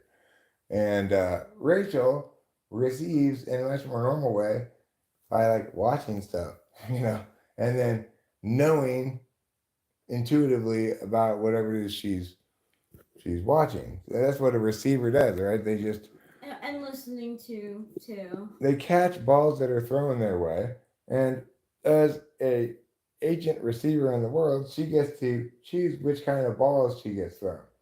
So she'll receive a lot of stuff about astrology, stuff about makeup, stuff about her body type or something, stuff about Clothing. stuff about like Chinese. Fire monkey water? Like that kind of stuff. Yeah. She likes all that stuff. So, no, I do not have perfect pitch. I wish I had perfect pitch, as if I've got imperfect pitch. You're a good singer, though. Thanks, darling. You're welcome. I do have pretty good. I've got very good pitch, but You do. I don't have perfect pitch. How do you guys operate so quickly? Like everything is in fast forward. I don't know. Does it seem like that? It doesn't seem like everything's in fast forward to me. It seems I'll like everything's say at regular Adderall, speed. but Oh, Adderall. You make a good point. You make a compelling argument. That's probably why the mushrooms have come and gone, and here we are, bright and shiny still. Yep. You're right, though. Mushrooms and Adderall are a good combination. Oh, you might call me a rambling man, 'cause I do a lot of plumbing and a kicking games, but it won't do Nancy good to call me names. My daddy wasn't Willie Woodrow. I wasn't born and raised in no ghetto, just a white boy looking for a place to do my thing. I'm gonna find me a wealthy woman in a line of work that don't take no diploma, 'cause I ain't got much to lose and lost to gain. And you might call me a good time fella, but I ain't no black and I ain't no yellow, just a white boy looking for a place to do my thing. Well, I don't want no handout living, don't want any part of anything they giving. I'm proud and mighty and got a song to sing. Well, I said a few things and I'll admit it. If you want to get ahead, you gotta hump and get it. Just a white boy looking for a place to do my thing. Small town boy, been around her a little, and I like guitar and I like the fiddle, and that's the sort of soul that defend my flame. Well, I done feared and ready, I got to work just to be somebody, just a white boy looking for a place to do my thing. No, I don't want no handout living, don't want any part, anything they giving. I'm proud and mighty and got a song to sing. Well, I said a few things and I admit it. If you want to get ahead, you gotta hump and get it. Just a white boy looking for a place to do my thing. Well, I said a few things and I'll admit it. If you want to get ahead, you gotta hump and get it. Just a white boy looking for a place to do my thing. Well, I said a few things and I admit it. If you want to get ahead, you gotta hump and get it. Just a white boy looking for a place to do my thing.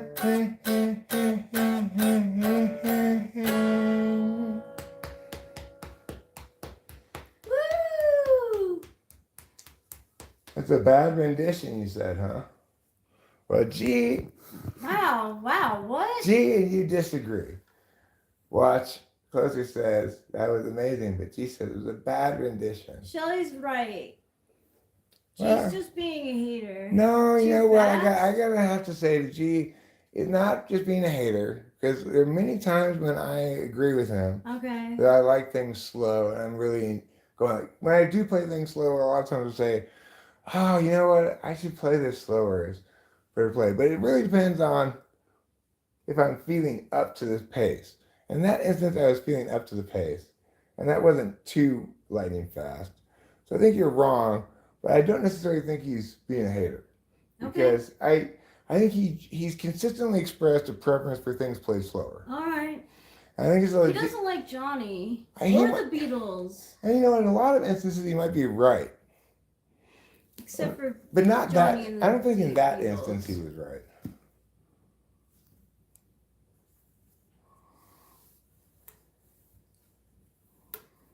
I would play another song then. It's hard for me to sing and play. You love Johnny? I'm so happy to hear that, Shelly. So happy. She has a young son who's like a prodigy in music, and I was like, you guys have to listen to Johnny. Makes me happy. Yay! Aw, thanks, Shelly. Makes me want to play Tombstone Gray. Ooh. She's better than me. She's everything, and oh my god, it fucking hurts, 'cause I'm not like other guys, I'm worse. Sorry to like. I'm trying to what? I tuned her. No, I was lovely to hear you. I was thinking, oh, that's right. That's how the lyrics go.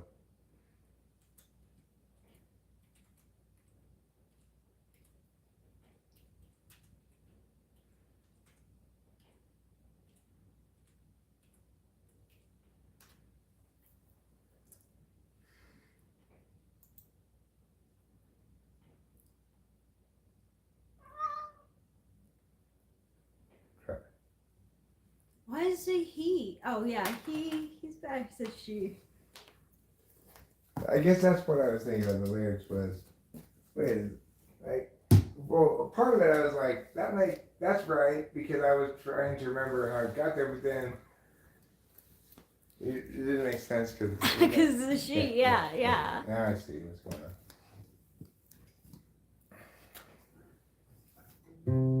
You want to sing with me? Yeah. That's good. Oh, there you go. Okay, cool.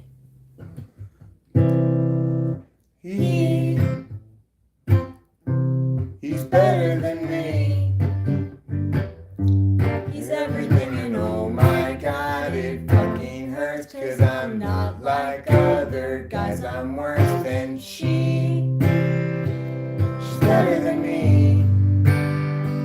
She's everything I'm not. I wish I had something more than her old used house on my bathroom floor. Subway on a Sunday with a smoker's cough. On your honeymoon again, taking weekends off. Woke up today, feeling tombstone gray.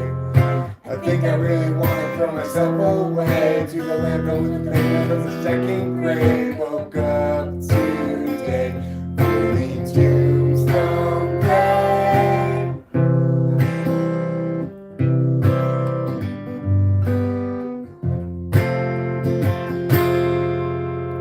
Well, let me scroll down. Cause I don't think about you like I used to. I don't ever took your name on YouTube. I took your phone like you were YouTube. Now I'm used to you.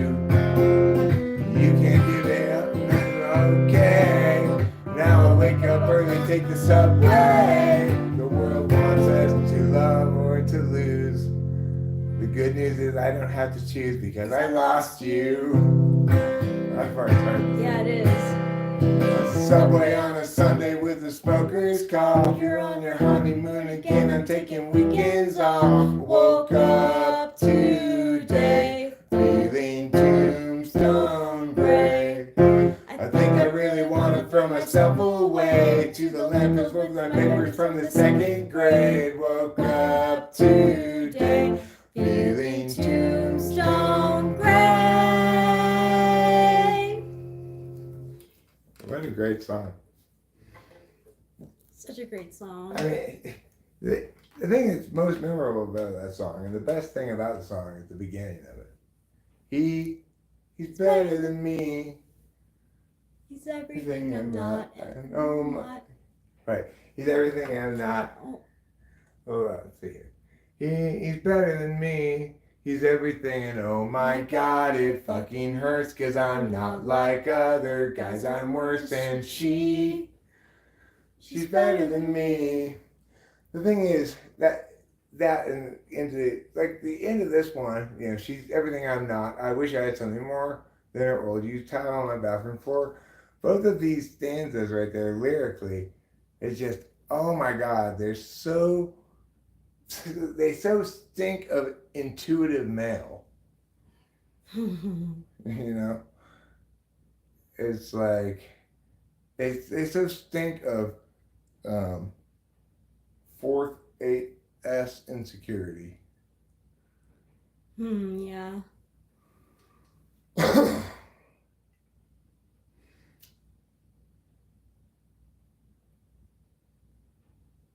You know, and mistaking the woman's not being that into him for it being because he's not as good as other guys. Yeah. That's a very, you know, F5 backstack intuitive thing to do. Be it INFJ, be it, I don't know, ENTP, something like that.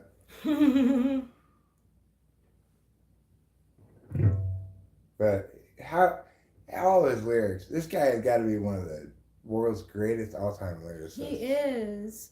His lyrics Like are we were just- saying, like Get away from here. we hadn't had an experience like that with an album since like listening to the Beatles as Yeah. kids. Yeah, I hadn't had an experience. I had not heard an album. I still can't think of any album as good as Never, Fair, Always True, except for like a couple of all-time classics like Beatles albums or The Night Fly by Donald Fagen. Right. A really great album that I tend to forget about. I think Joni Mitchell's Blue is Blue a is fantastic album probably- too. If you're yeah, into something, yeah. if you're into getting real sad, if you're Yeah. into a long, slow sad, that's about as good an album as you can get. It makes Rachel cry all the time. She hears it. does. Every time she 'Cause I'm hears like, it. oh my God, I feel like her genuine emotions. What's that song called? I love my boy and family. I'm no more than a boy in the company of strangers.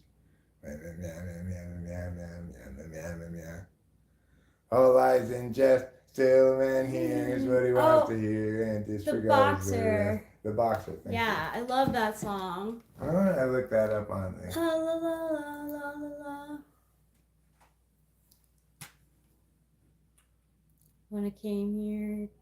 That's such a good song, isn't it? Such a good song. It's compelling work of genius. Good job, Paul Simon, writing this song.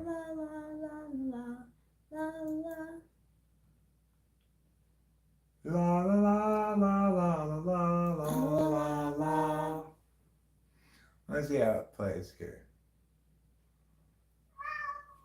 Meow. Is it in B?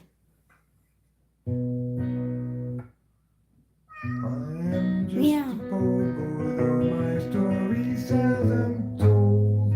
I squandered my resistance for a pocket full of marbles like jar promises. All lies in just still a man hears what he wants to hear and disregards the rest. When I left home grew more than a boy in the company of strangers scared. Laying low, seeking out the far corners where the ragged people gather, looking for the only Well, sorry. Looking jumped. for the. or the places only they would know. I see. I see what you did there, Paul Simon. La la la. La la la la la la la la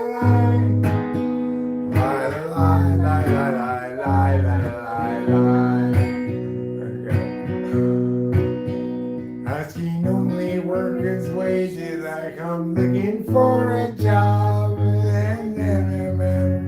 This is hard to do. Yeah, it really is. It's such a Paul great Simon song. songs are hard to play. Well, I mean, it would be maybe easier if I wasn't trying to pick it, but that's how he plays it, is by picking it like that, kind of. So, it's not that hard of a song. I just have to practice it a bit, like, Me yeah, too. like asking only workers' wages. I come looking for a job, but I get no offers.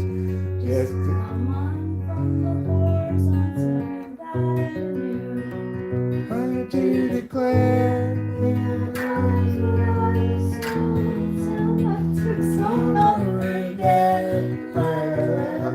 Yeah, so it's actually not, it's a very playable song, but it would be something we have to practice Yeah.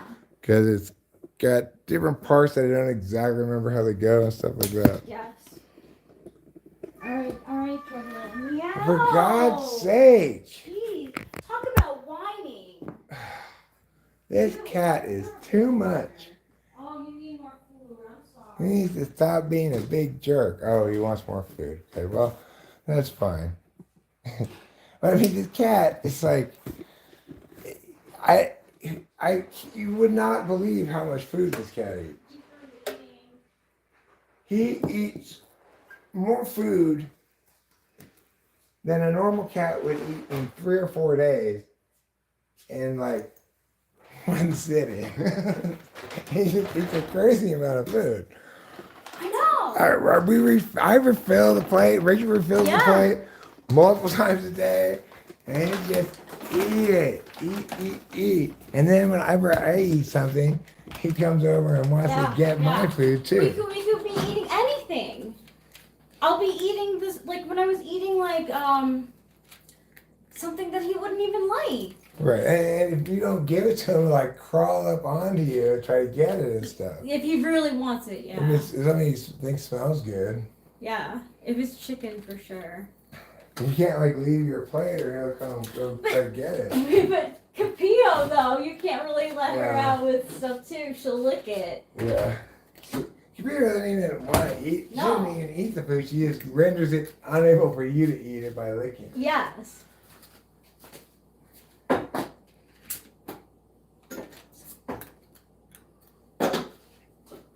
Let me get my spit on this. There. Now I'm done with it. Yeah. You can have it back. Well, I don't want it back now you got your spit on it. Yeah. What did you just hear, mister? All of a sudden he is very interested in going outside. I have to say, I was on Lulu's side when Lulu chased him up a tree. Well, I'm glad someone else was more Look at him all dominant. swishy tailed and just Yeah, he is. bossy and full of piss and vinegar. Oh, he's gone. Where'd he go? He's right there. What are you all hot and bothered about? Hmm?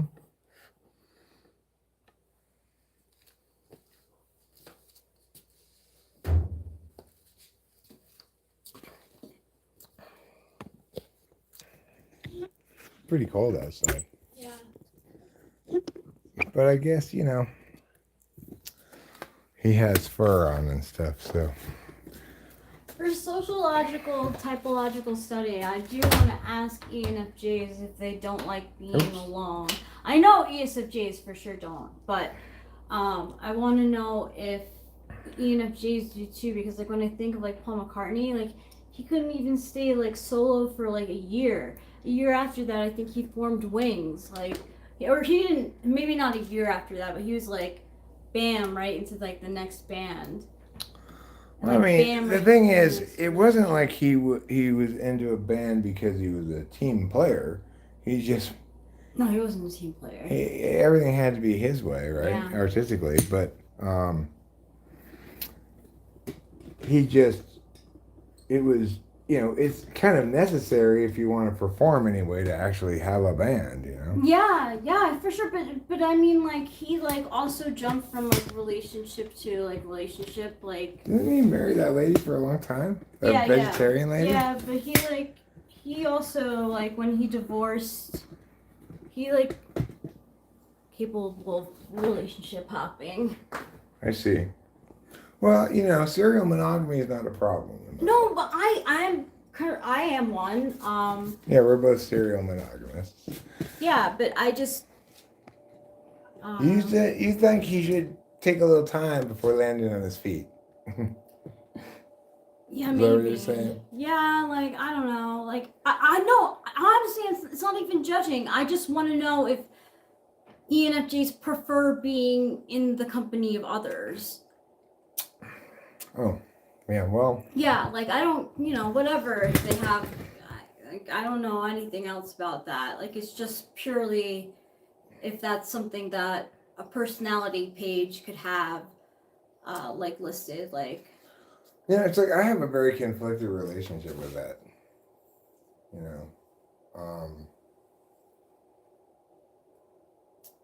I think that our lives are richer and better if we have more engagements with actual life people. But I also don't like those engagements to encroach on, like my space and stuff too much. I definitely get that. Probably everybody's got some kind of balancing like that. Yeah. Obviously, if you frame it as you don't want them encroaching too much, then everyone's going to agree with that because otherwise it wouldn't be too much. Yeah, I mean, I don't mind Kay stopping by randomly and like being like. No, because we are at the far end of the paucity of interactions with people, right? So it's like we're a long way before we start getting too many interactions. Yeah, we are. Yeah. And I find it satisfying to have real life interactions, like talking to this guy who's their friend, whom I won't name, and learning about other possible drugs that one might be able to hook up, either for the right price or trade or who knows, He seems to like to trade. Isn't like. Yeah, but what I would like ideally is to be put in touch directly with his friend. Yeah. And I don't have to worry about middleman. Hopefully his friend's fine with making it a financial thing. I would think so. Well, I mean, maybe not, right? It's like Maybe not. he could just be like I'm not in the business of for us, if somebody wanted us to sell them weed, we'd be like, I don't really. You can have a jar of weed or something, but we don't really sell it. We're not. That's not what we. That's not why we have these drugs. We have them to do them, not to sell them. So this guy very well could be like that, but it's also conceivable that,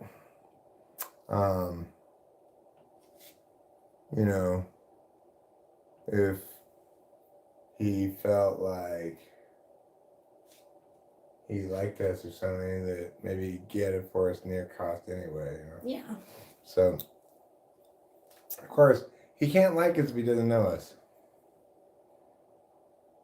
Because my ultimate goal, this is what the finish line is, a word all in white capital letters.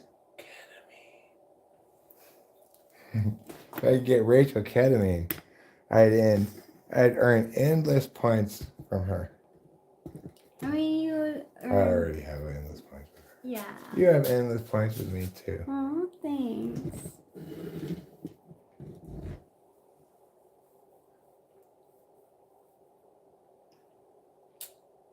can't imagine life without you. Me neither.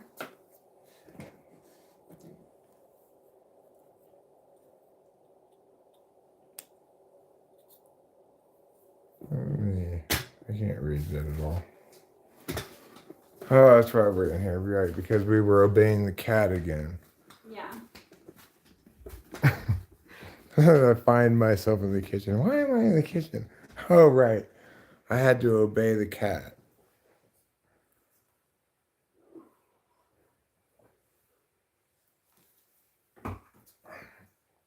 Well, you know what? This place looked really tidy. And I got it all tidied up before the neighbors came over. Now it looks, especially back here, it looks very cluttery with the broken lamp and stuff. This general area looks very cluttery. But then, you know what? That's fine. A little bit of stuff is part of life. You can't get rid of all of your objects. You need many of them. Like, what if you didn't have a spoon? You'd starve to death. There's no other way of getting food to your mouth. That's the example I use in explaining uniqueness in debate. If somebody says, like, they claim Mya, but that's non-unique to Mya, right?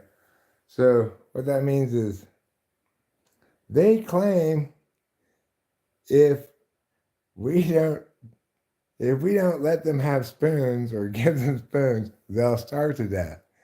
But feeding oneself is non-unique to spoons. In other words, even if you take away my spoon, I can still get food into my mouth some other way. So you can't claim as a result starvation as an impact of taking my spoon away. That explains uniqueness, right? The reason you can't claim that taking the spoon away causes me to starve is because feeding myself is non-unique to the spoon. Isn't that nice? Isn't that a nice explanation? I always thought that was a good explanation to explain uniqueness. Better than snowflakes. The uniqueness in debate isn't like snowflakes, really. It's just saying whether or not you can claim an impact, you know. You mean you've never had a debater say, just like snowflakes are individual? Unlike snowflakes, my opponent's claimed impacts are non-unique to his warrant. Exactly. Unlike snowflakes, my friend, judge, and companions. I never had anybody say that, but I wish they had, that I know of. Maybe they did. As I've indicated in the past, I found it very difficult to watch my kids in actual competition.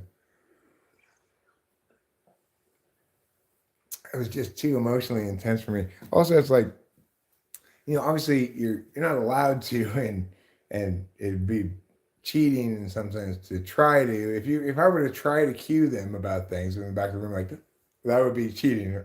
But I'm trying not to reveal anything in my face, but I'm really struggling because I'm like, oh, Body English, yeah. yeah, like, oh, what are you doing? So I couldn't even watch, you know. I had to go outside. I was listening to this therapist, and the therapist was saying that we can't trust body language, and I think that's true to a degree.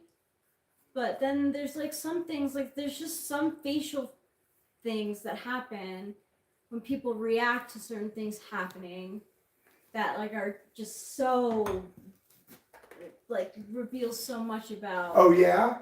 Yeah. What are you trying to tell me, Rachel? Well, What do you mean this body language isn't warm and opening? Yeah, I was like, I don't know, like I get it. Like you don't want to use it in a trial. I mean, the thing is this. It's like, I might position my body in all different kinds of ways. And since you and I hang out all the time, none of those positionings mean anything in particular. But if So if I'm crossing my arms and talking to you, it doesn't mean like I'm indignant or anything. It just means I feel like crossing my arms, and it doesn't mean anything. But if you're talking about if you're evaluating interactions between people who are just meeting for the first time, strangers or whatever, then body language is likely to be very indicative of how the people feel. Yeah. Because you're actively trying in that context to convey information with your body, either consciously or unconsciously. You know, like you're too close or whatever. But this doesn't mean anything. Even though it's very strange body language, right? No. You wouldn't normally expect to see somebody doing this. But you can't conclude that I'm angry or anything from this. This is just me being my normal range of normal body language around you. They had like a body. I've also seen a YouTube with a body language like person who worked for the government, and like he said that there's certain tells in when people are like lying or when they're genuine and. Well, I mean, you can definitely read people's tells. Like, I, I can tell that other people can read me at the poker table. Like, I knew there was one hand the other night that where I'm quite convinced I had the best hand. I had ace queen. I ended up top pair, top kicker, right? So it came out queen, meow, meow, meow. Queen with the top thing. So the guy kind of like made a continuation bet on the flop, and then I called it. I probably should have raised, or maybe I did raise it actually. I don't know, but anyway, he went to push me all in at a certain place in the betting, and I knew I could just tell he was big stacked. He was obviously just pushing me around. I almost certainly had the best hand, but he read me right in terms of I wasn't that confident about the hand. I even understood that in the moment. Like I did raise him, and then he pushed. So he was representing a set or something. And I just didn't feel like going all in on my top pair, top kicker. He read me in the situation right. But I should have called. The whole drive home, I was kicking myself for not calling that hand. Then there was another hand later that I called that I shouldn't have called, but Coulda, woulda, shoulda. yeah, I still won money there. Yeah. But it wasn't from poker. As always, I lose money at poker because I'm a terrible poker player. But I did win at 3-card poker because I'm a good tables game player, which just means know when to walk away. In this instance, I actually didn't even know when to walk away. They just called my name when a seat came available at the poker table. And at that point, I was up like $350 or something. And I bought 200 poker chips, and I lost all that 200. I feel ya. So that left me up 150 though, which is, if you leave gambling at all up or even break even, that's a hugely successful gambling I outing. would say. I went there to scratch my poker itch, really. Which once I scratched it, I'm not very interested in scratching it again because ridiculously, I seem to win more or less most of the time. Like, I win more than I lose when I gamble. But Just not poker. which I have exclusively a statistical disadvantage at when I'm gambling at table games or something. The only advantage I have that the casino doesn't have is I get to choose when to walk away. And that's the advantage that a gambler has at table games. If you hit a bad streak right out the gate and you never go up, then you lose your money. But if you manage when to walk away, well, a lot of times you'll gamble for a while and just end up around the same amount as you started with. Maybe then you'll go up $100 or $150. You know, depending on how much you go up, knowing when to walk away, right? Like, okay, well, I'm up this much. I'm gonna set this much aside. I'll bet these ones, and then if I win, fine, I'll get those and add it to this, and then I'll leave. Or if I lose, then fine, I'll just have these ones to leave with. Like that thing. That gives the gambler an advantage over the casino. The act is actual, unlike every other conceivable system you might have, which is a natural form of variance in table games where the casino doesn't have a huge advantage is going to see the player go up for stretches of time. If they didn't have the experience of themselves going up, they wouldn't stay there long enough to lose all their money, right? So they have to have periods of time where players go up. Every time I went to gamble, well, if it were like slot machines, and every time I put money in there, it just all went away without me going up at all, then I would stop playing that.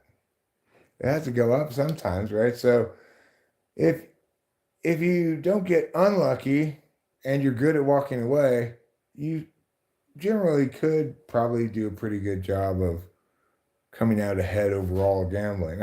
Of course, if I were reliant upon it, if I were relying on the fact that I needed to win money, I would never win anything at all. But if I was like, okay, I got to go get money by gambling, you are guaranteed to lose. But if like me, I hope to come home with more money than I went with. And if I don't, if I lose a couple $100, whatever, that's what I'm going to go do, you know. I want to spend $200 by giving it to these other people around the table for some reason. Maybe it's not a wise decision, but it's what I want to do, right? So it's fine.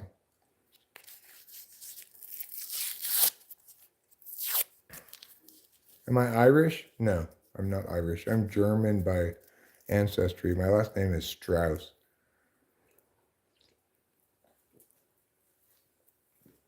Living on gambling is fun. Very short-lived, I would imagine. Living on gambling. There are purportedly professional gamblers, but What was your grandma's maiden name? I don't really want to answer so obvious a security question on stream. Oh, sorry. Did somebody ask that, or is it No, just I'm wondering. Well, I'll tell you. Like,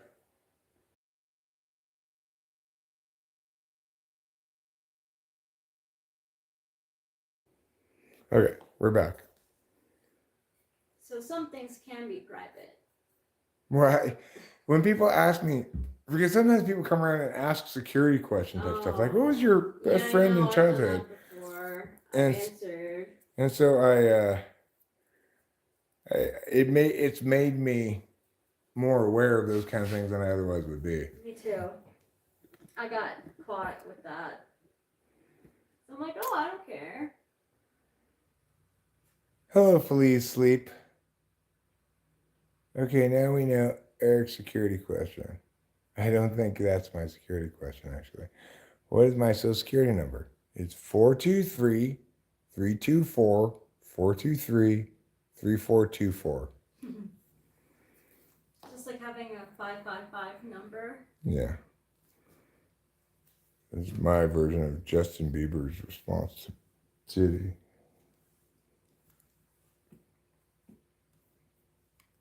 What's Justin Bieber's number? I mean, the point is, Diddy, there's a video of Diddy saying, like, I don't even have your number. And Justin Bieber gives him a 555 number. Oh, that's funny.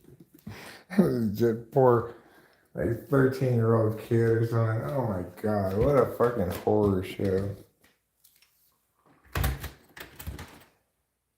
What a fucking horrible, deplorable exhibition of how horrible people can be. I hope nobody gets vindicated. Oh, Bieber is already vindicated. How? Everybody understands him as a victim. Yeah. Nobody's thinking he's a perpetrator Like, of I anything. feel like, I don't know, like, I feel like.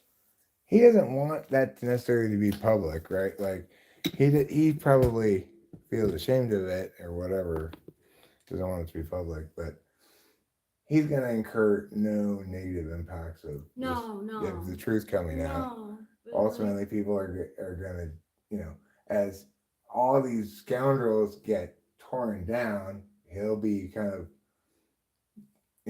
pointed to as both a victim and also somebody who tried to change the way the entertainment industry was for people who came after him. that's true. He did. And so I think it's gonna make him look very good in terms of how history views him or something. But I get how he doesn't want it to be. He doesn't want people knowing that he was essayed. Well, he had a crying thing when he was thanking his fans for their concern for him and stuff. And he said, "Boo, I'm crying." Yeah, he did. He's not afraid to show emotion, that's for sure. Real men aren't afraid to cry. And I, Justin Bieber, am a real man. That's my imitation of his live stream.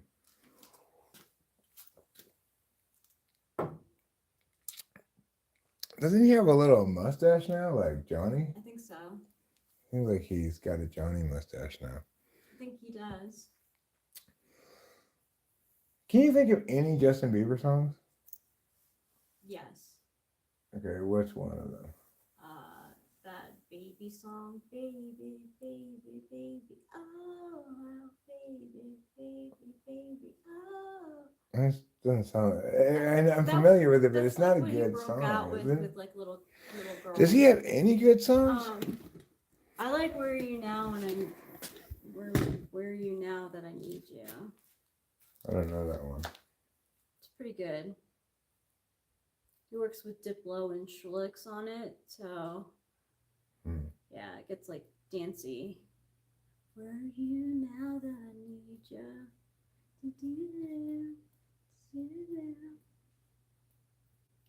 There's also, is it too late now to say sorry? 'Cause I'm missing more than just your body. Okay, but it's like. I listen to a lot of radio. But both you and I dislike Justin Timberlake a lot, right? Yeah. But you or I both can easily think of and sing several Justin Timberlake songs that are iconic classics. Be it Cry Me a River or Sexy Back or whatever. Yeah. Justin Bieber doesn't seem to have anything like that. He seems kind of like the Christina Aguilera of his shit. Just never turned out to be an artist, I guess. No, he was never really an artist. He was known more for his voice. So, I remember seeing some video of him performing when he was a kid. Like a school That's how he thing, got, yeah. That was very impressive. Was he singing a cover in that song? I don't know. He used to sing cover. I think so. Oh, okay. I don't know. I don't know if he writes his own songs. Where are you now? Couldn't find you anywhere.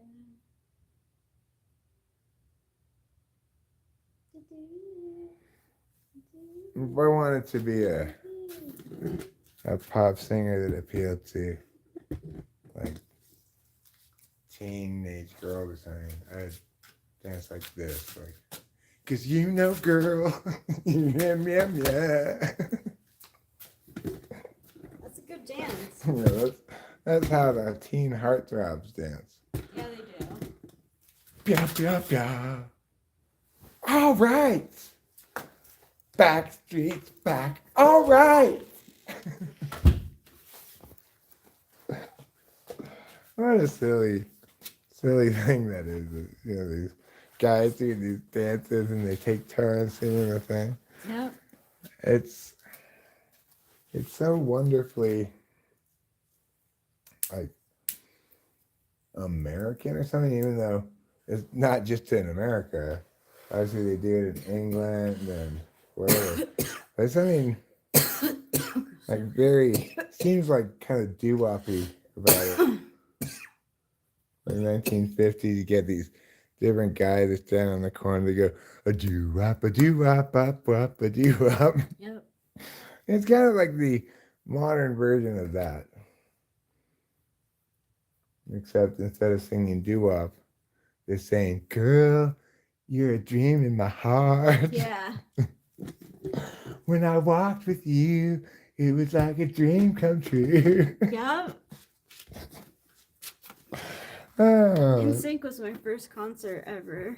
You know what, Rachel? I hate to tell you this, but those boys were lying. They weren't even romantic like that at all. Turns out no. I'm sure you and a bunch of other girls thought, I'll be Lance's dream girl. But you know what? He would probably get treating women horribly. Well, I never liked Justin. I never liked Justin. Well, that's good. I'm glad you didn't like Justin. Who's the good guy in Sync? Is it Bob? You know, like, why isn't anybody in a boy band named Bob? I'm Ethan. I'm Clark. I'm Cooper. I'm Tito, the Mexican one. Hey, I'm Bob. How's it going? I'm from Canada. Bob. Really, Trouble? Honestly. Seriously, dude. Seriously. I'm Bob. I'm the Canadian one. It's like, I'm Lance. I'm the sexy one. I'm Marco. I'm the smart one. I'm Bob from Canada. How you doing?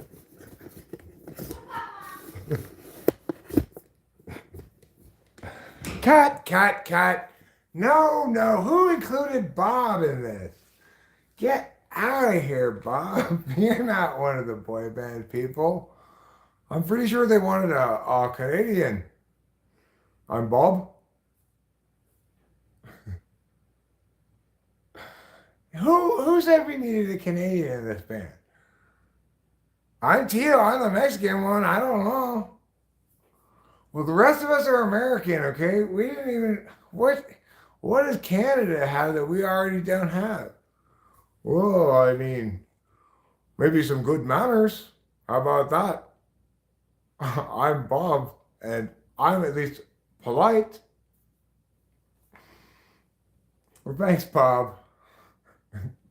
You know what? We all learned a lesson today. And that's why we included Bob in our boy band.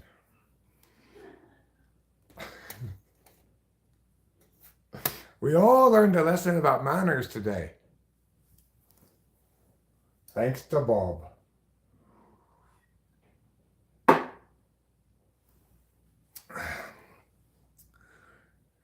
Record executives could not figure out why the popularity of their boy band suddenly plummeted after they added Bob. Ricky Martin came from Menudo. Well, that's not surprising. You know what goes into Menudo, right? It's intestines. Noise indeed. Wow, Canada is like Sweden or Norway or something. No. Bob is from Canada, Marcus. He wants to join the boy band. He's the mannerly one. Transgender priest. Hello. So, were you born a woman and became a man so that you become a priest? Or were you born a man and became a woman after having become a priest and are now fighting to not have your priesthood revoked? I'm curious.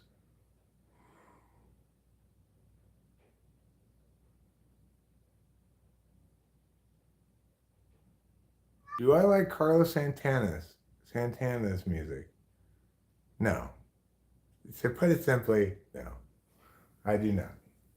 I think guitar soloing is among the worst ideas history's ever produced. There's no reason for your guitar solo. I can think of a couple of exceptions. Like I really like the guitar solos that Dayglow puts in their songs.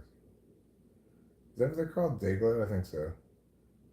Like I'm hearing it in my head right now. Do do do do do do do do.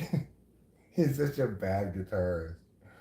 I mean, he's a great rhythm guitarist, but he's terrible playing leads.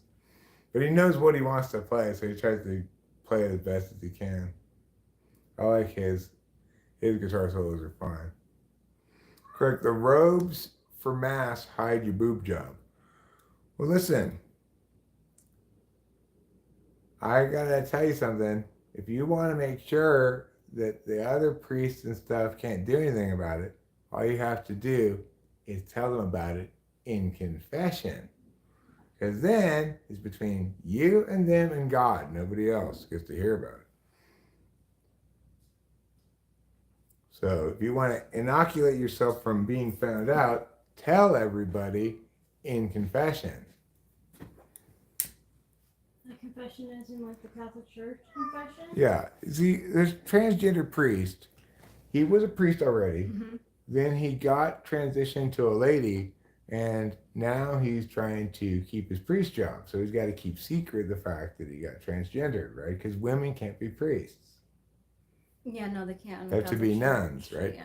So in order to get around this problem, what I'm suggesting is he confessed in confessional to all the other priests, because then they can't use that information against him. They can't even talk They about can't it. even talk about it. No. Yeah. I mean her. I'm sorry. Them. I can't believe I'm watching you. We're watching you again. I mean, I'm not. I'm about ready to throw my shoe at him. God. Like, you're not the boss of me, kitty cat. You prefer to go by it. Fair, fair. I prefer to go by ourselves. That's my preferred pronoun. Ourselves. So Eric went to the store the other day. Then ourselves bought some things and left the store. Like that. You prefer to go by it or father.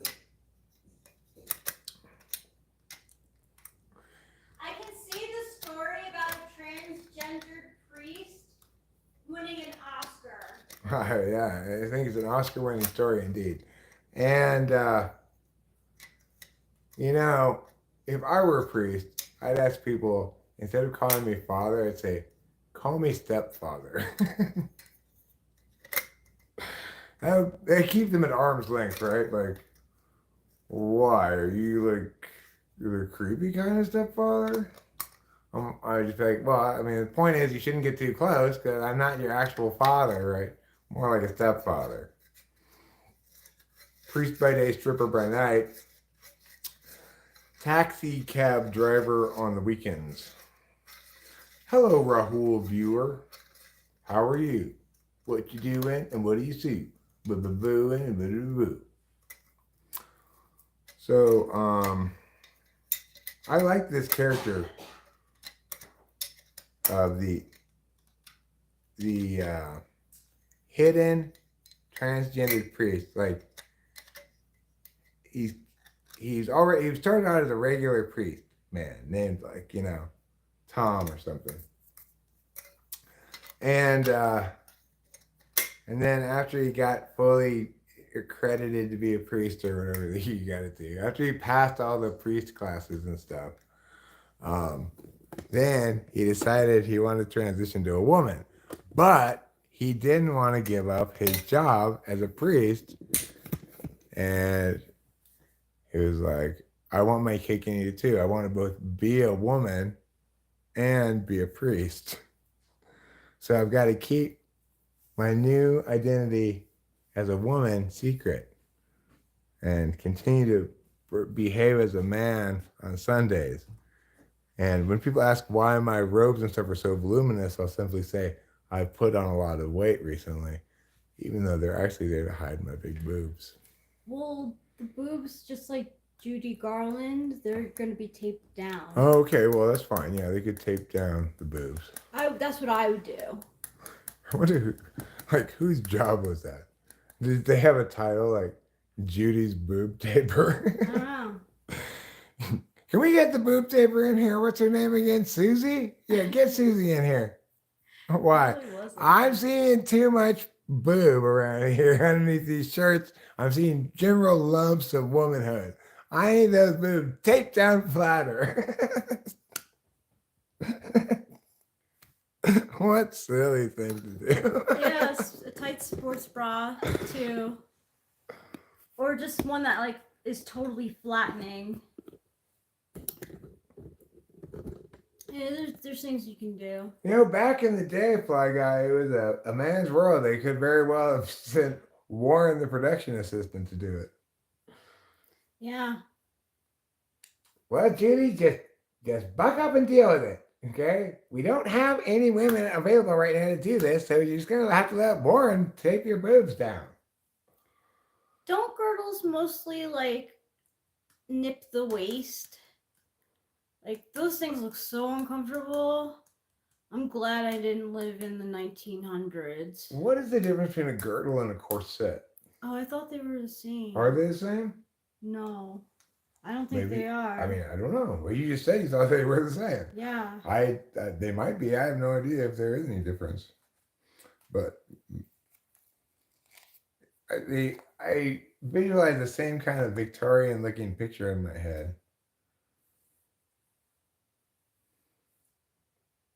Yes, no, maybe, says Watt. What's this person's name again? They're Shelley. not the same thing. Shelley is your name. Girdles are designed to slim the hips, buttocks, and thighs. So like Spanx. Spanx is a girdle. Okay. And corsets are designed to shape the bust and waist. Okay. So they don't want to use a corset. They want to use maybe like a whole body. What if I use both a corset and a girdle? And then do I shape my bust, waist, butt, and something else all at the same time? So maybe you would get like a very distinct hourglass figure. Do you think they ever tried to come up with a combination girdle corset?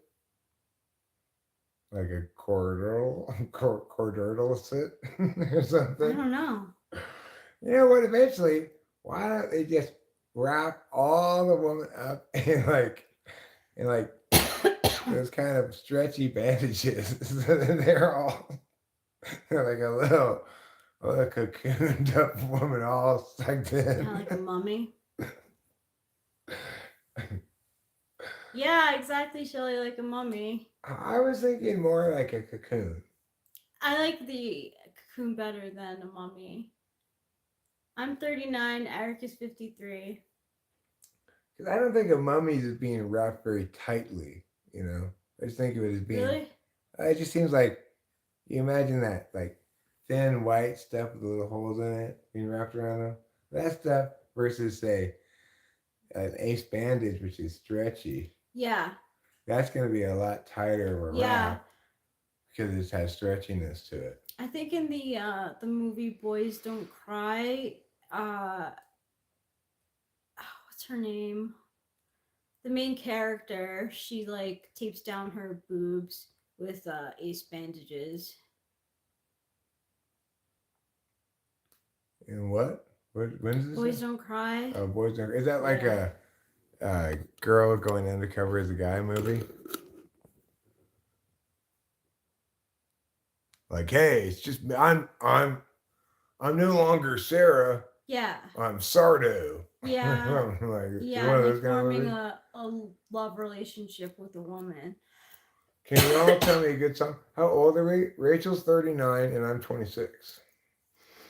Can you all tell me a good song to listen to on YouTube right now? Sure. I could. Ooh, I would say. What do you have?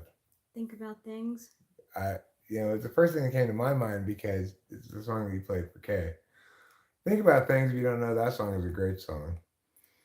But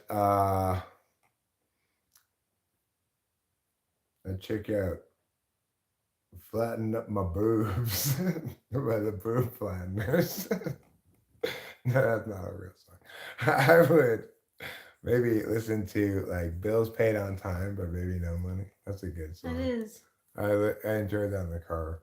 Oh, I mean, listen to "I Can Change" by LCD Sound System. That's a song that just blew my mind when I was listening to the car the other day. See, here's the thing about my brother. Well, he doesn't like the Beatles, but he likes LCD Sound System. I don't know if he likes them anymore because I like them. Like he's probably like fuck them because I like them. But They're so good. All right. Now, what I'm looking up is these things I recommended so we could put the link. So, baby, BBNO $.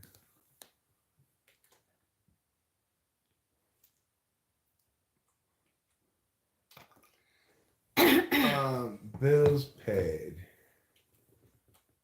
There. All right, so I will put this song. I got a jam on. Is this only a minute and Yeah. seconds long? yeah, Wow, I know. so smart. yeah, he's really talented. Yeah. He's still not Gen Z, but No. Yeah. Last name. he is definitely a good artist. I like Help Herself is probably one of my Edamame is my favorite. Yeah, her mom is great. It's unspeakably great. Here's a link to Bills Paid on Time. If if you're not familiar with Johnny, I recommend checking him out first. Actually, Yeah. I'll just link you to his channel because unlike any other YouTuber ever, I actually have his channel bookmarked on my bookmark bar. And that there's not any other YouTuber at all that I even would have bookmarked in like a bookmark folder, let alone have it on the bookmark bar. I'm not interested in hearing what he comes out with. Whatever he puts out, I want to hear it right when it comes out. Too. I want to have easy access to it because anytime I want to listen to this shit, I want to just be able to click that thing and find it. That's how much I want to listen to it too. On his like Instagram, like he has a group. He sends out like messages to his group, and he'll like have he'll like a clip of the song that he's working on, and it never ends up turning out the way that I think it's gonna hear. Yeah, never. Well, I'm like, I mean, wow. the thing is, the other reason I have them bookmarked is because I like to listen to his album, or not necessarily one of his other albums. Those ones I'd like to put together like a list of Johnny songs that are from other albums. I'll on Spotify it has like his Spotify, and we can go through the songs that are on there. It's like his greatest hits. I mean, and the thing is, it's like on each of these albums, there are shit tons of great tracks. Like, Best Thing's a great track off Hugo Is Born. Yeah. Take It Back's a great track. Yeah. Tombstone Gray and Canya's a pretty great track too. Kenya. For Abby, Sabotage is fantastic. Mhm. Super Bad Mantra is a good song, not one of his greatest because it's got the other guy rapping in it. Yeah. So that takes it down a little bit of a notch from me. But and it's got You Got a Man on it, which is just spectacular. you know, Trigger of Love. Trigger of Love. 4 Towns. 4 Towns, yeah, 40 ounce. It also has Oh, Honey Pie. Yeah.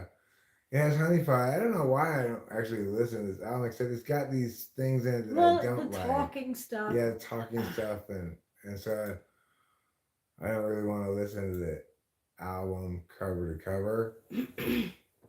But also these things that aren't on the album, like Boy Scout and Running, are both spectacular. Yeah. Things made post Never Fair, always true, and that aren't on any album.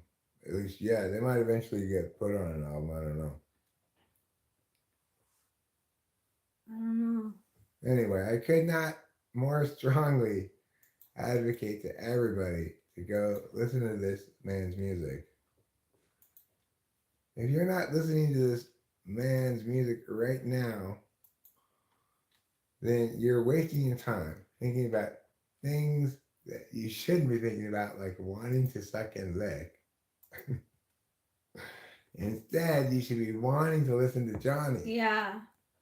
Why are you here listening to me yammer on about shit? You should leave this stream and go listen to Johnny. It'd be a much better use of your time, I assure you. Also, it would be a much better use of your time than wanting to lick and suck. Okay?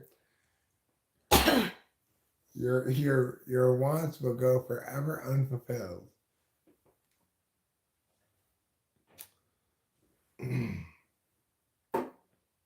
Okay. I should put the lid back on this so it doesn't dry out too much. But I should also smoke more weed so I get more high. Yes, I agree. One of the problems I've had this evening is I haven't heretofore done a good job of staying focused on smoking weed to get good and solidly high, you know. I tend to get distracted after just a bong rip or two. And that's not doing you, me, the general public, anyone, any kind of service.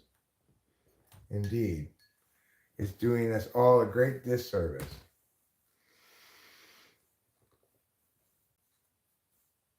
I love new artists. I love new artists is a great name for a band. It is. I love new artists. I want to stay on the stream, so if you type the name of the artist, I can search for it. It's Johnny, Jawny. Search for that. Or if you're talking about Baby No Money song, his name's spelled BBNO $. I didn't know how it was pronounced at first. I was familiar with his songs before I knew what his name was. I just called him BBNO $, you know. Can I link I Can Change? Or do you think Oh, I should yeah. Okay. Oh, yeah. Please. For goodness sakes, link I Can Change, because it's such a masterwork. Wow. It's a real triumph of modern literature. You know, so like I heard LCD Sound System's first album with a friend in her car, and the song that she played was Daft Punk Is Playing Out in My House, and I was like really into it at the time. I was like, wow, this is so fun. And then I was watching an episode of this show on HBO called Girls, and in the background they played LCD Sound System, and I was like, oh, I have to find out what this band is that's playing this song. Like, I love it so much. And then I saw it was LCD Sound System. I was like, of course. I'm like, it makes so much sense. Well, but it's like, I just wish I could convey to everybody more successfully how great this song is. It's so right in every way. Have you ever been in one of the situations that he talks about? I'm not sure. I guess I wasn't thinking about it like that. Hmm. Like, I can't even, I'm looking at the lyrics right now because, like,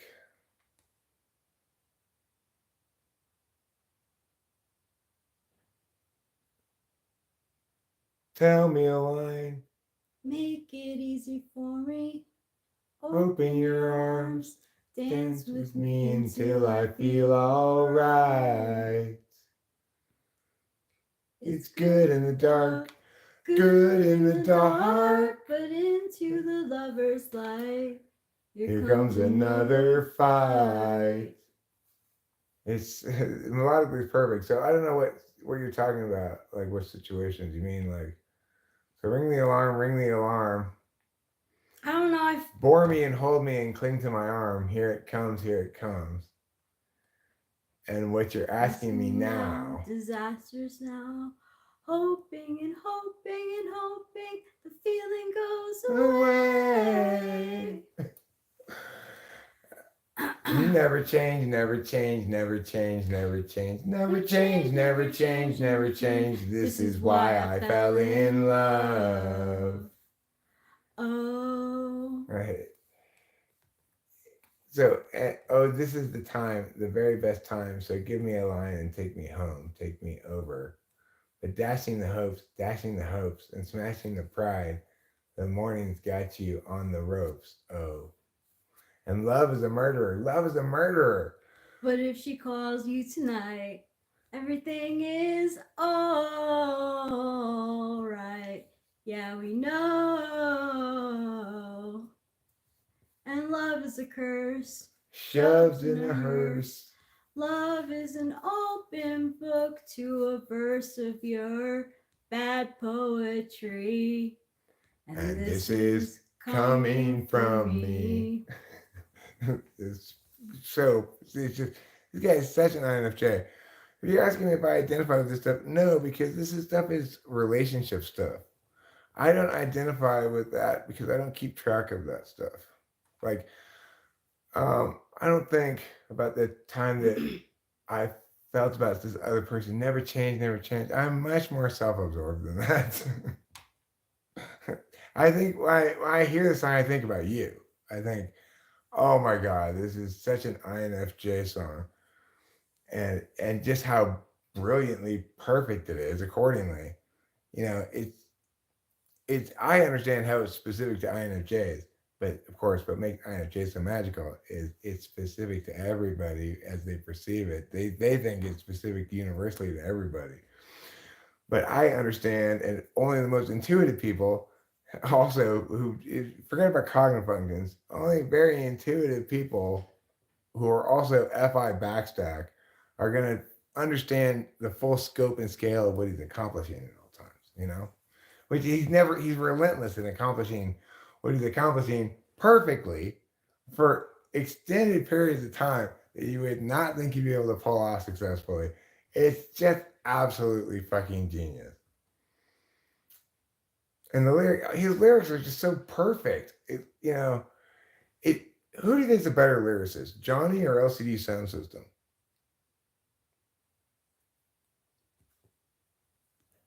I think Johnny.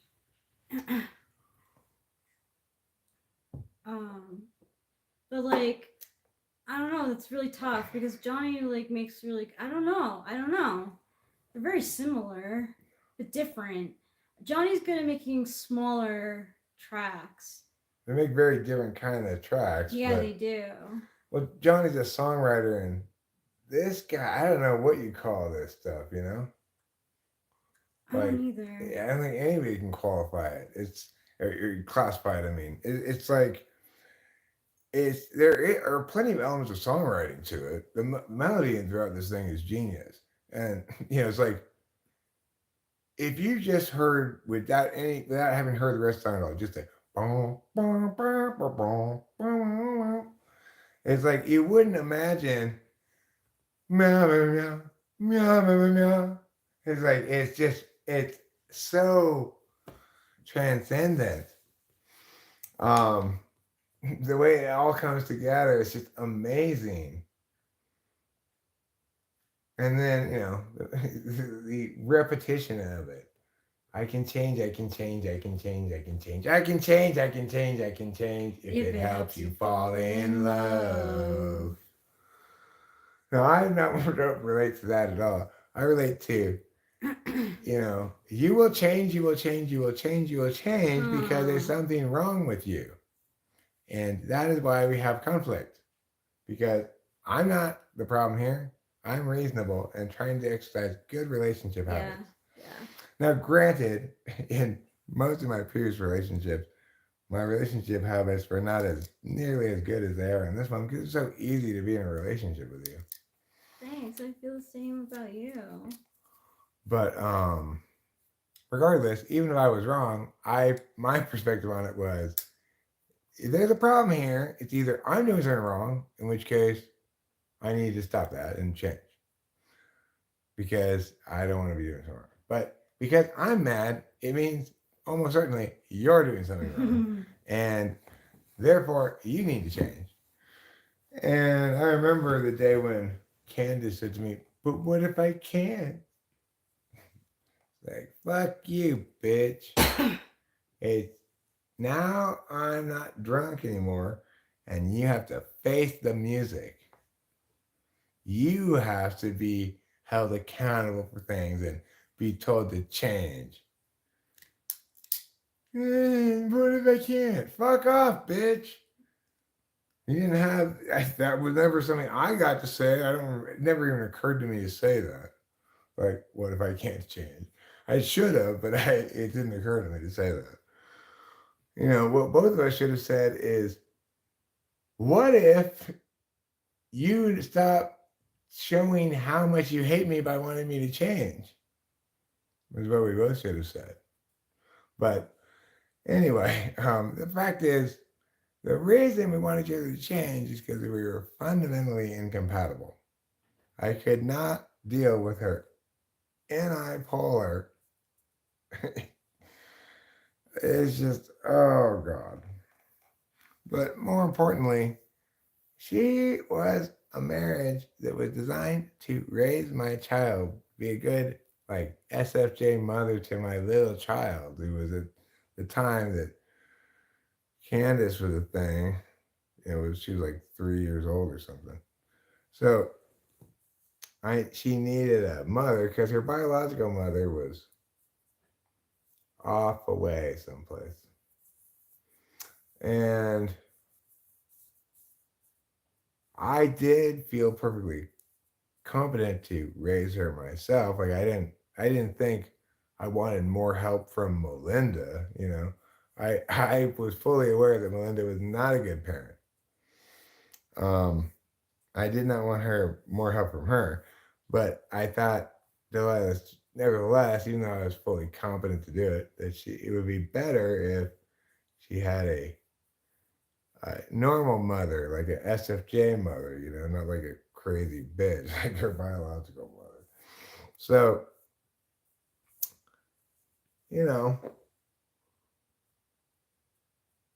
she fulfilled that purpose, I guess. And your parents helped her grow up a lot too, it seems. Oh yeah. But it's also the case that what I needed her to do, which was basically make sure that Delilah went to school looking proper and stuff, with a bag with her name written on it, a little note inside, and and that someone's communicating with the teachers and all that shit that you got to do, like caring about doctor's appointments and all that stuff. I don't want to do all that stuff. I wasn't very reliable about all that kind of stuff. I was the kind of dad who said, okay, here we are at the clothes store. Pick whatever you want, pick one thing that you want. I remember we went to this Chinese clothes store one time, and I was like, okay, you need to get a new clothes because these clothes are too small or something. And I took her and I was like, okay, well, which one do you want? She picked out this really crazy, princess ball gowny thing. That's so cute. And I'm like, are you sure you want that? I'm not sure you can really wear that to a lot of events or anything. She said, oh, I want that. I'm like, all right, well. So basically, I'm the kind of dad who, because my daughter wanted to wear that's how she'd go to school. I bet you all the other girls are jealous. Well, I mean, I understood that that it was making me look bad. Like for Delilah to go in looking like she hadn't taken a bath or something, you know. So I didn't like the way it made me look bad. But I mean, Effie stuff, you know.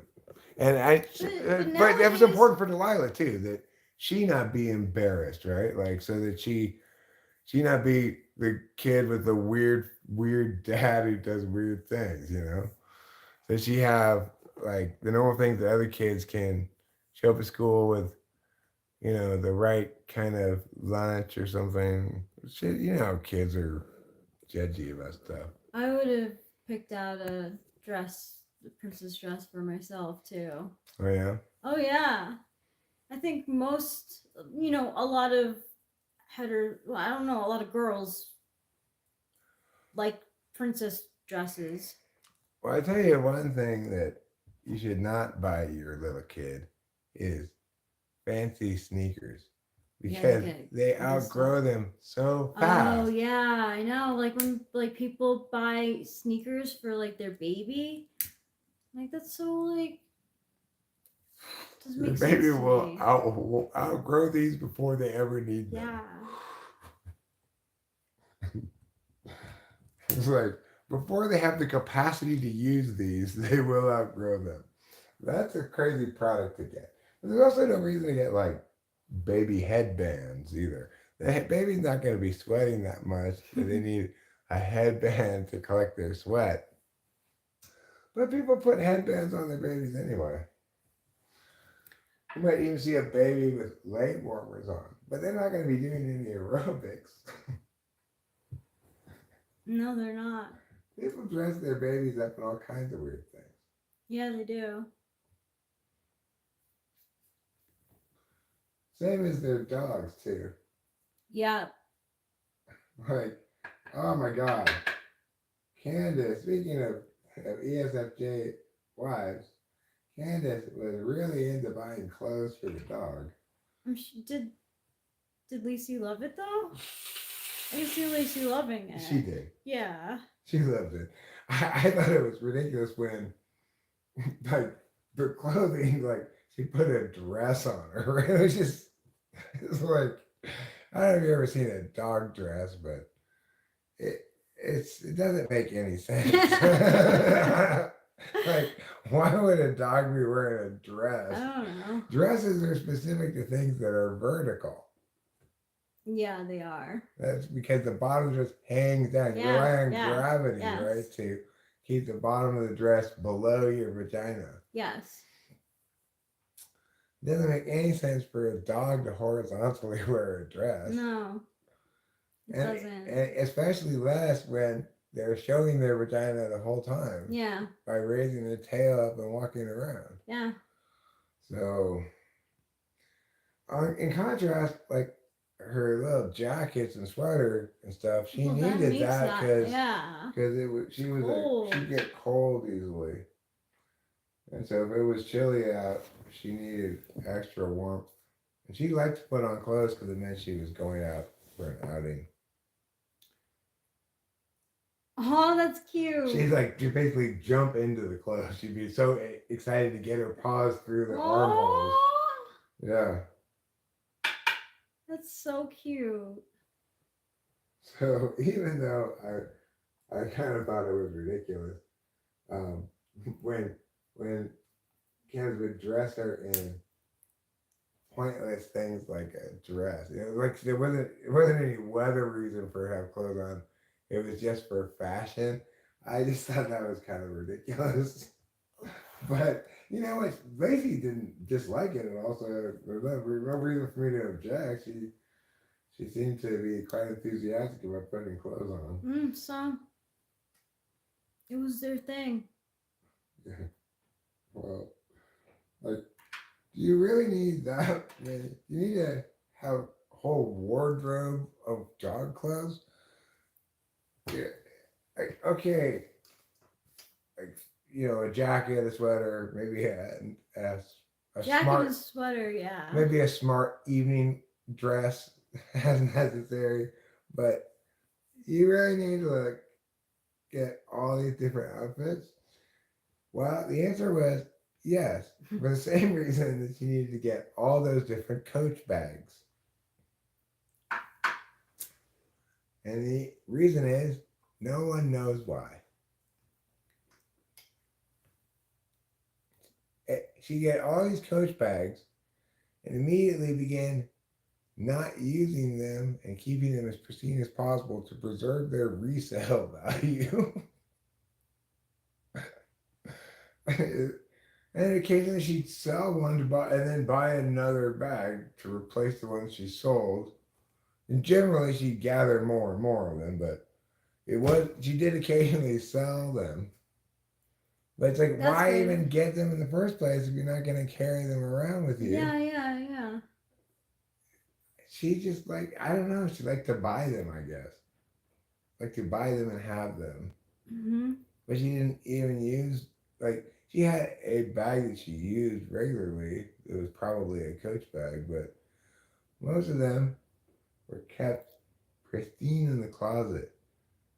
And when I asked her about it, she thought, no, I can't use that one. It'll mess up its resale value. What? So you bought this so you can put it in the closet and resell it later at a loss. And you're trying to minimize the loss. What? That's some anti-polar TE backslap for you. TE. Yeah, TE unconscious anti-polar says, I'm going to buy Coach bags to put them in the closet so that they retain their resale value so that later when I resell them for a loss, it won't be as much of a loss. I can't use the bag I bought because, after all, that would impact its resale value. And keep in mind, she's never anticipating selling the bag for more than she bought it for. She's trying to get as close to what she bought it for back as possible, right? So she'd buy the bag and just like put it in the box that came in or something and just put it in the closet. And when I asked her, why are you going to use that bag we just bought when we went to the Coach store in Mammoth or something? She's like, oh no. Well, why not? What? I can't negatively affect its resale value. I was like, what? So you bought a bag that you won't use because when you resell it later at a loss, you want to minimize that loss. Why buy it in the first place? Yeah, I don't know. That's some crazy shit, right? That woman, well, Delilah was right about her scorn for Candace getting any money because that woman is not responsible with money But at like, all. I'm worried that Delilah feels that way about me too. No, she doesn't feel that way. But like, I would probably delegate most of like the dealings with like whatever she. I mean, Delilah knows how much money we're spending in general because I get cash from her, Yeah. And we're not, she fully understands that we're living maybe not as frugally as we could, but we're not being extravagant. You're not buying a bunch of Coach bags to put in the fucking closet, right? No. Now, granted, when we first, first year after my parents' death, we both had an adjustment period, right? Like, we wasted money on stuff because we didn't know what to do with ourselves, basically. We didn't know what it was like to have money, and to think long term and stuff. But I think Delilah understands us for what we are, which is responsible, not wasting money, but dealing with expenses, Yeah. exceeding her own for a variety of things like property taxes or whatever. Mm-hmm. It's all really, these are like stuff that's not cost of our living, like, say food and stuff we get. Those are definitely costs of the general trust. Like, the trust should be paying I mean, whatever, doesn't matter. The point is, it's all the same, but Delilah understands that we're all on the same page. She understands you as not a wild card, right? She she likes you. I've never heard her say a single bad thing about you. That's good. Never one bad thing. I'm sure she spends very little time thinking about you, to be honest. I do. I think that, yeah, I think that's true. And I don't take that any offense to it. I was thinking, I don't know when, but your dad, being all like, well, what's going to happen to you if Eric dies? Yeah. And I was thinking, like, boy, your dad worries about you a lot more than I ever would think about Delilah at all. Like, I barely think about her, It's been a long time since I talked to her, and I haven't seen her in the longest time. I sent her a text before asking how the weather is in LA because we got rain. I want to know if they got rain. as far as I knew, I don't think that storm was supposed to Hit get that far them? south, but maybe. But maybe it was the weather's raining updated. at the UCLA USC game. Oh, was it? Yeah. So, yeah, obviously it did get that far south. I believe USC won. I didn't actually watch the very, Yeah, we very end of didn't. it, but I'm assuming SC won. Should I look it up? Sure. Hi. Hi, Barrett Cesar. And what was your panic attack about, Ben?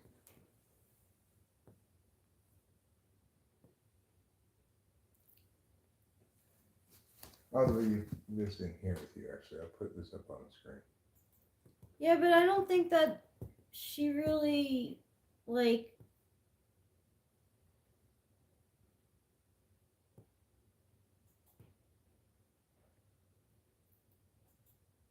I texted, like, she's doing her own thing.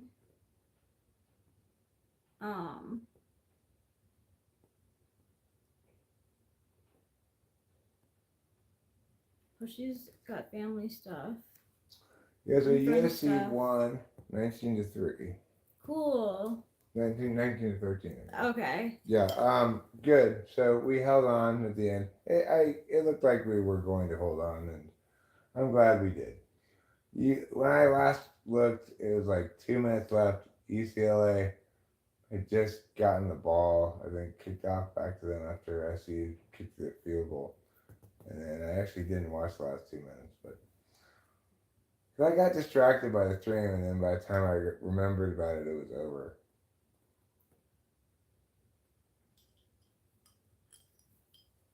It was snowing yesterday in Maine. We did get snow earlier this year. Yeah, we did. A couple But- weeks ago. Yeah, but this current storm is just dropping rain. Mm-hmm. Well, they were down 13-9 at the end of the third quarter, yes. And I was impressed with UCLA's receivers. They made some great catches tonight, but the SC receiver made a great catch to take the lead on that touchdown, Yeah. too. It was tipped a little bit by the UCLA defender, and the USC receiver bobbled it a little bit for a second, but then got hold of it and still got a foot down in plenty of time. The ref was watching it the whole way. He reminded me of Peel in the the touchdown celebration skit Oh from the yeah. referee, like squatting down and then waiting for the third pelvic thrust before he blows the whistle and throws the flag. Yes. That's so funny. Well, I was saying, Putty Cat, next week is the season, right? Because if USC beats Notre Dame, then it's a team that was just a near miss squad, right? Like we had the lead in every game in the fourth quarter, and we were this close to being undefeated. We proved ourselves to be a great team by beating Notre Dame, a very respectable Notre Dame squad that beat up on Army, right? I think they beat up on Army. Last I checked, they were beating up on Army, unless Army made a comeback or something. I'm not doing any backflips. So the thing is,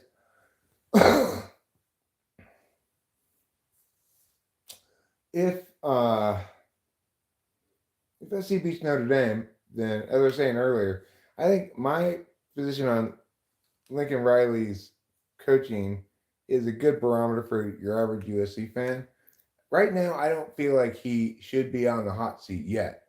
But if he loses Notre Dame, I think he should be. If he wins Notre Dame, I think he's fine. And what happens in the bowl game doesn't really matter because it's going to be a shitty bowl game anyway. So it's like, if we beat Notre Dame, then the narrative is just, why didn't he put in, what's his name, instead of Miller Moss earlier in the season? Well, The they new guy. walloped them. Yeah, 49-14. Yeah. So good. That's what I wanted to see because I wanted Notre Dame to come in with as much class as possible into the next week's matchup so that if we win, it's like, okay, that really defines the season as it was just a bit of a snake bit season. We could have won every game for sure that we were in. We could have easily enough beaten Penn State. We could have beaten, we should have beaten many of these other losses for sure. I'm not sure we should have beaten Penn State, but I would have loved for them to have beaten Penn State. that would have been great. It was we were in great position to win that game. But regardless, I can't even remember who all of our losses are. We had who did we lose to? We had so many, I can't even keep track of them. God did 9/11 'cause he was mad from heaven. And so he struck down those towers with a lightning bolt. Alabama got beat by Oklahoma? Wow. First of all, see, what didn't Nick Saban just leave at the end of last season or something? And how fast Alabama has fallen. Shows you how important a coach is, right? It used to be you could reliably expect Alabama to, at worst, get 2 losses in a season. This is their 3rd loss. And they lost by 21 points to an Oklahoma team that is, I think, 500, playing 500 football right now. They've got a record like USC's, I think. But what about, speaking of college football, what about the Jayhawks? What's going on there? They are, I think, just now 500, and in the last 4 games in a row, they beat ranked teams, including beating Colorado, who was in charge of the Big 12 until their loss today. Crazy stuff, right? It is crazy. And what was up with Florida beating, who did Florida beat today?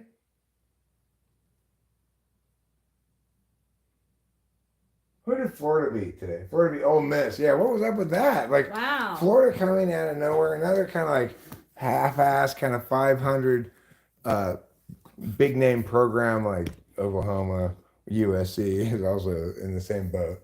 But Florida's been down on its luck for a while now.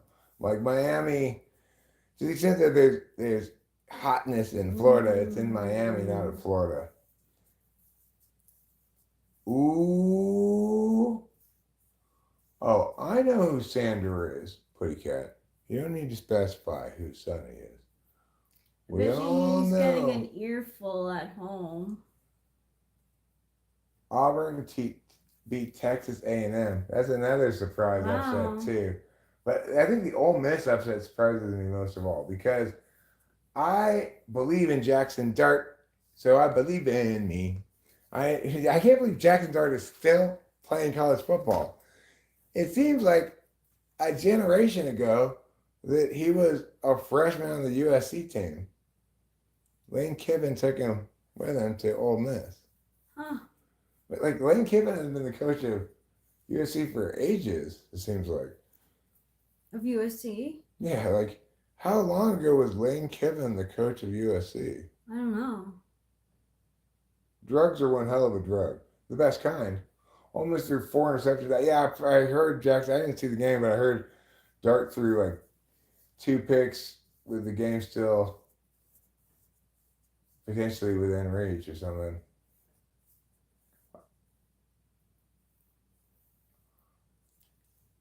So ASU did hold on to win that game, right? Yeah, they played that last second and then right, I remember. Yeah, ASU won the game. Hi, easy BCLS. But that was a huge win for ASU, and combined with Colorado's loss, Mm. you know, it really puts them in the driver's seat of the Big 12. Because now the Cougars have 2 losses. Colorado has 2 losses, and ASU has 2 losses. So they're all the same, but ASU's just beat BYU. So I guess Colorado beat BYU too. I'm not sure what their tiebreaker is, but it would seem like ASU's almost assured a spot in the Big 12 championship game at this point. Right. Yeah, he completed it, but he got tackled before he got into the end zone. It was like 2 years short or something. You think national champion would be Oregon versus Texas? Iowa State has 2 losses. Right, that's the other Big 12 team. I forgot. I keep leaving Iowa State out of my calculations because they're the less interesting team. Oh, Colorado and BYU did not play. Okay, cool. How was Maya's and Rachel's day? I don't know. Rachel, you tell him. How's was our day? How's were our day? Our day was good. My day started at 3, which is good. I needed to sleep. I fell asleep around like 5 a.m. I'm not entirely sold on Oregon, to be honest, Eric Hill. Really? Well, I mean, they had a real close call in their last game, which was not against a particularly good team. Now, granted, every national champion has one of those games or so, but Oregon's had more than one of those games. They've had close calls against opponents that they should be blowing out. That's gonna be Makes me a little skeptical of them.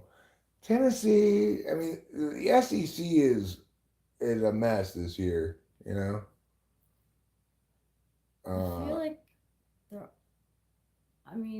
I feel like the people who like the teams that came from Pac-10 have like such a disadvantage over the Big Ten schools. I mean, I don't think so. I think USC played. Yeah, you're right. We could easily have beaten Penn Yeah. State, which is. Oh my God, they should have. We should have beaten Michigan. We did beat LSU. How did the Mariposa High School football team do this year? I don't know, Buddy Cat. I'm assuming it's still football season in high school, right? I don't know. Or do they end before December? I'm not sure. I think they end before December. I don't know. What'd you get for snack, Shelly?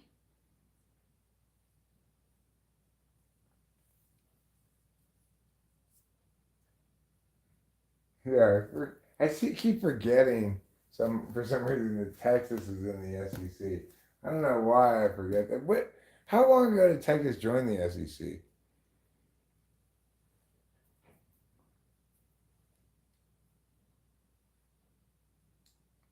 I suspect the state playoffs are close to the end. I would think so. What do you mean the state playoffs?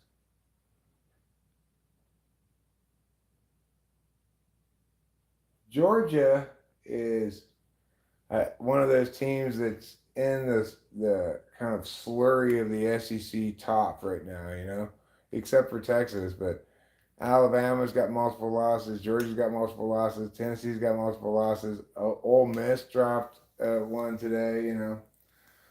My sister's anxious too, Shelly. She's cooking for Thanksgiving too. Do you have a plan? You played at Georgia, Eric Hill? That must have been amazing, I'm sure. Between the hedges, as they say. I'm sure that the crowds there were quite electric, given that Georgia's year in, year out, one of the, you know, top, they consistently end the year in the top 10. Yeah, enough for me to know about them. For the last 4 or 5 years, you'd say, who's the best team in the country?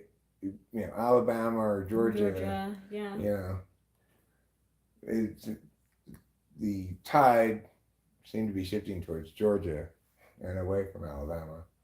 But Did you, Easy BCLS? you went to school with Patrick Mahomes, huh? Did you ever go up to him and say, "Shut up, Patrick Mahomes"? That would have been funny. Do you think he would have gotten aggressive if someone did that?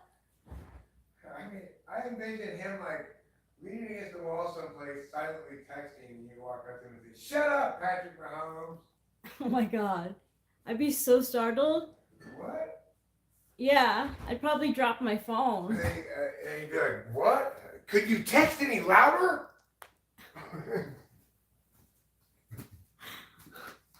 God, there are other people walking by. Oh shit. Wow. That sucks. Oh, I'm sorry to hear that. Well, I didn't know that he was a shitbag. Now I do. I would jump too, Shelly.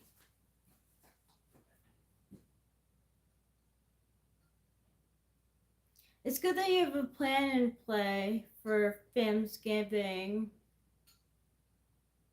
Is your son going to play? And like, are your daughters like gonna be like doing their makeup and stuff? So basically, what you're saying, Putty Cat, is that if our local football team season is not over, then they must have done extremely well. Oh, that's so cute. How old are your daughters, if you don't mind my asking?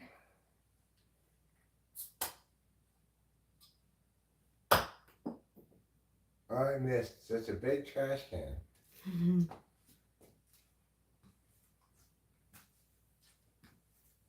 Oh, congratulations! You're gonna win a Grammy?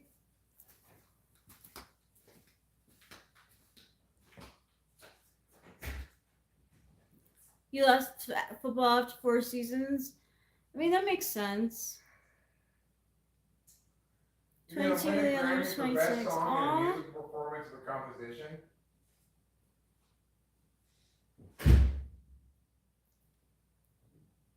He knows.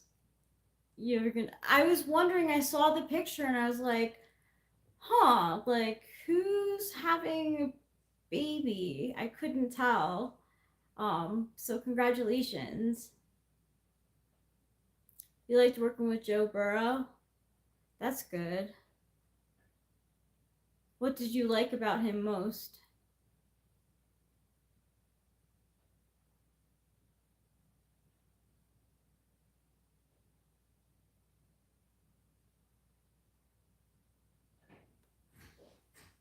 So, Eric Hill, I want to know, after your time playing football, did you go into coaching or something, or you just no longer are involved in football at all?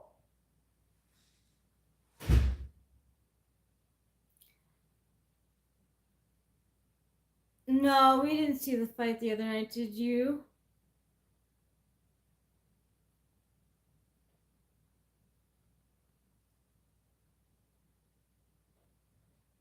No, we didn't see it.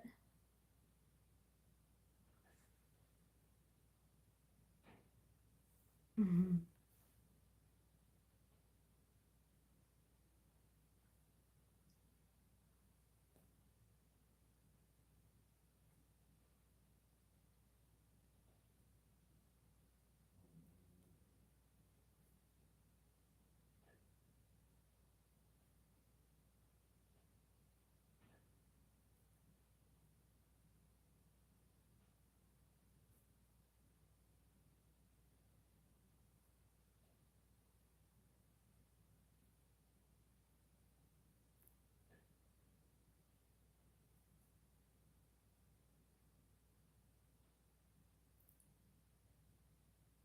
No, I haven't seen Inside Llewellyn Davis.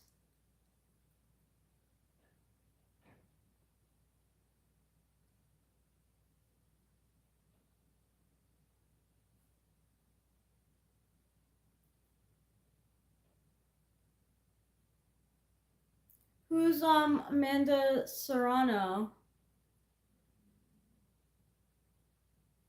I'll look her up. Amanda.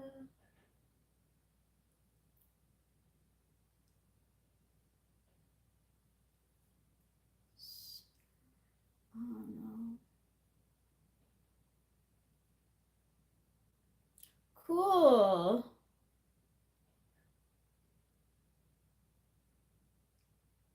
Mixed martial arts. Professional boxer and mixed martial artist. Wow.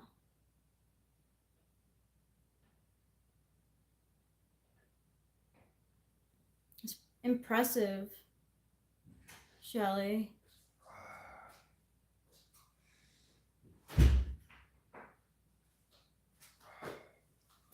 Okay, I think I'm going to. Yeah, I knew that you were going to be a grandma. I was just joking around. Anyway, I'm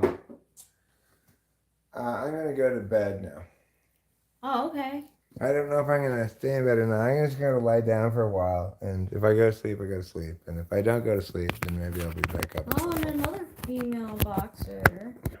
Wow.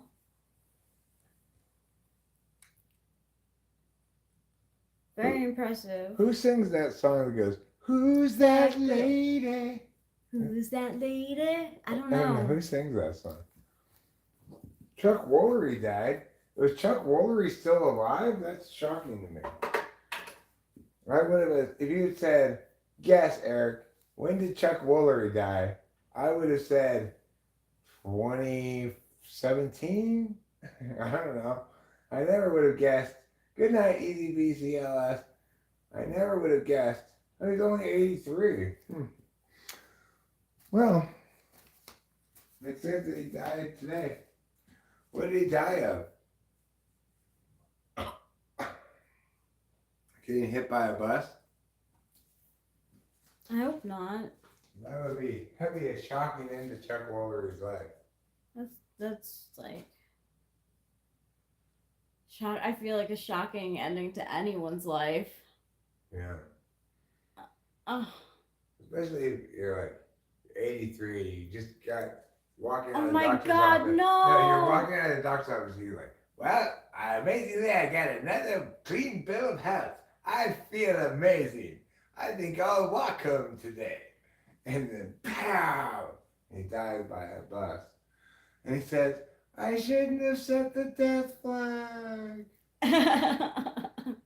That's when Truck Coon hits him and he gets isekai to another world. Oh. All right, good night, everybody. Good night. I love you. Good night, I love you too. Breathing trouble, huh? Maybe he was trying to breathe the wrong gas.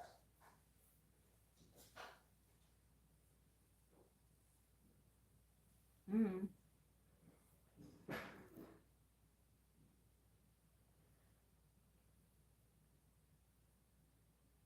You did 3 lives so far with them? That's cool.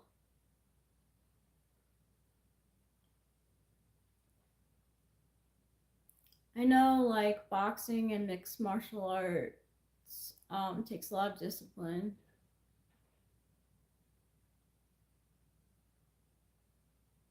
Yes, easy BCLS.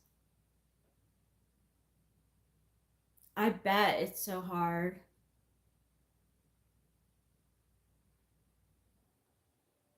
No, it doesn't take a lot of discipline. They're just naturally good at it. Oh, do I like folk music? I like a few folk music tracks, but it's not generally a genre that I go to right away. Why? Do you have a recommendation? Oh, through this with Joey. Oh, yes. I was watching. I started watching one of them. He's so impressive. He's so natural.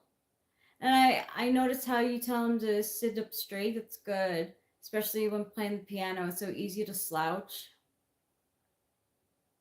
Oh, you did one today. I didn't get a notification.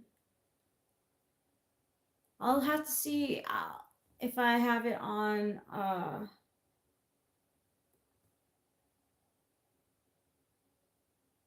Well, I'll check it out for sure. 500 Miles by Peter, Paul, and Mary. My dad loves Peter, Paul, and Mary. I like Puff the Magic Dragon by Peter, Paul, and Mary. Oh my gosh.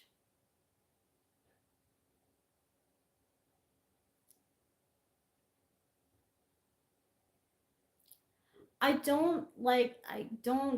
only go for sad songs when I'm feeling sad, you know? Like I don't tend to like seek them out when I'm not sad.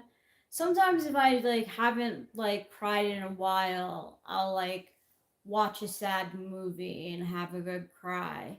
Hey Eric Hill, fascinating story. You'll love it, and I did put a mini shorts of winter. Cool.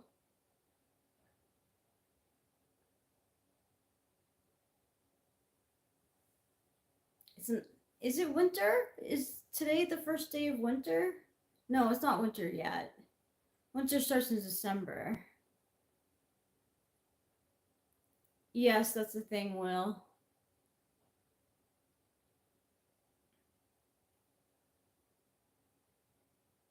Oh, your cat. Your cat's name is Winter. Oh, cool.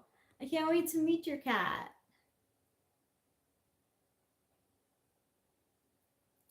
I remember you having cats, but I didn't remember their names.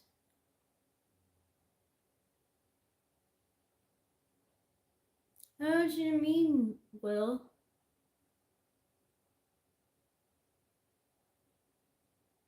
Cool. I'll check him out. I usually watch I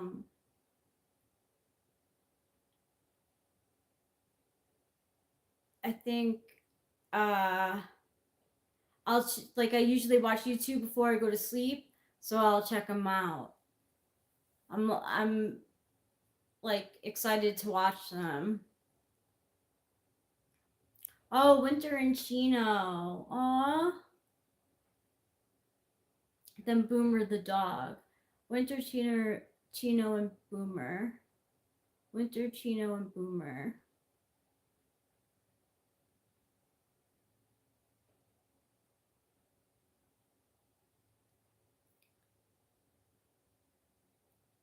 I think everyone is capable of giving hawk to us, unless they have uh trouble with their spit.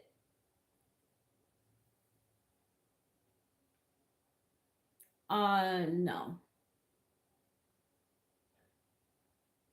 Thanks, Shelly. Yeah, I know.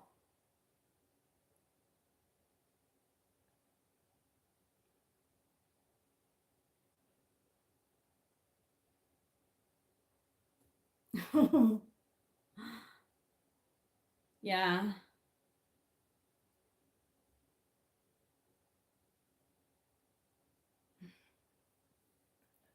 We don't have any wrenches in the chat.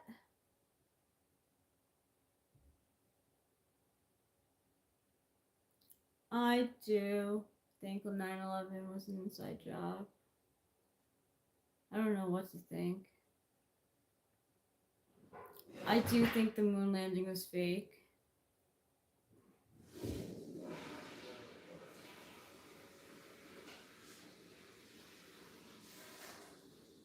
My favorite conspiracy theory though is that O.J. Simpson's son is the actual murderer of Nicole Brown Simpson and her boyfriend or friend. And OJ just took the fall.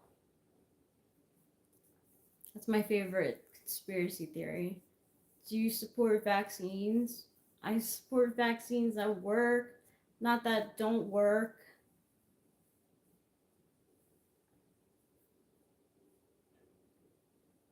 Do you think stars are souls? I never thought of them as souls before.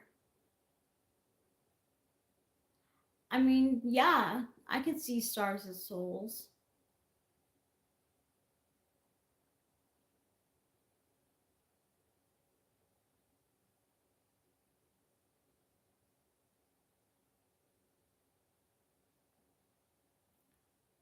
I like that. I've never heard that before. I like it, that stars are souls. I don't know how the world is. I don't think about it.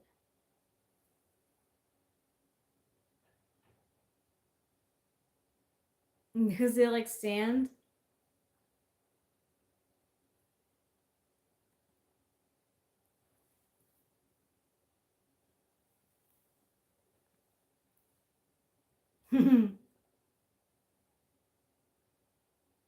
It's funny.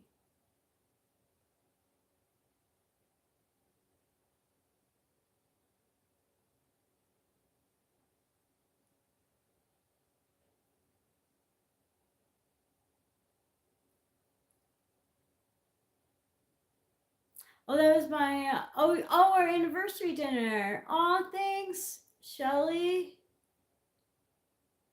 That was a fun dinner. We like to go out to eat to treat ourselves.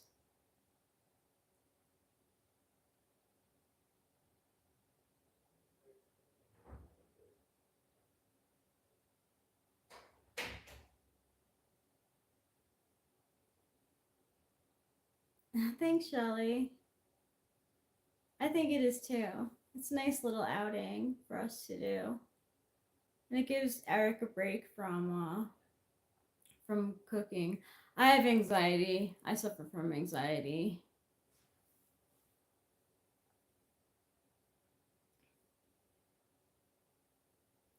What do you take anything for anxiety, or do you have any techniques? Yeah, that's why I didn't sleep either, because of uh constant thoughts. Oh, Menno. I'm experiencing perimenopause, and I'm having my body's changing. I'm going to be 40 in January.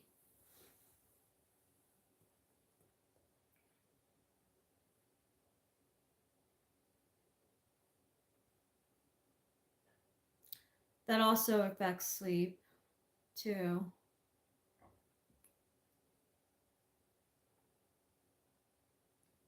That's good, lavender chamomile. Do you find that works for you? Lavender and chamomile? Do you like listen to like meditations and stuff? Meditations can be very calming. Or like sounds of like water or rain. Yeah. Yeah.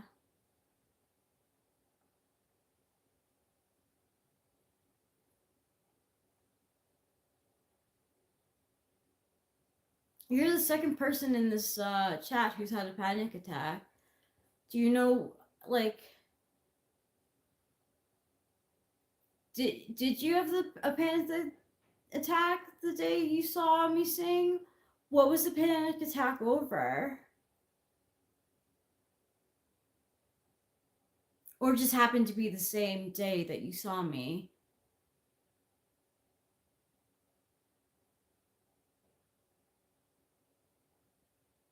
Oh, I'm glad. I'm glad, Shelly. That's really good.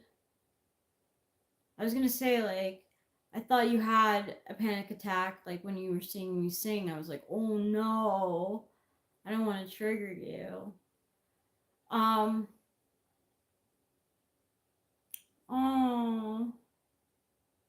where were you going up and down from? Like your mood swings or, uh, oh, thanks, Shelly. I mean, we're there for each other, you know?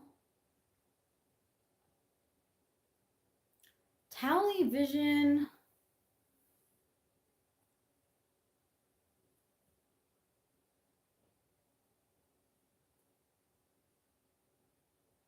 Oh, swiping, I see.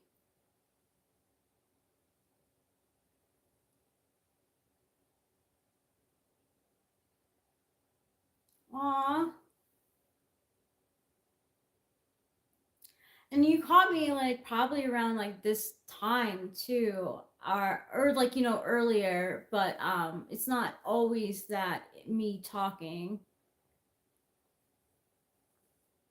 Sometimes it's just Eric and I'm sleeping. I know, Tally. I know. Yeah, anyway.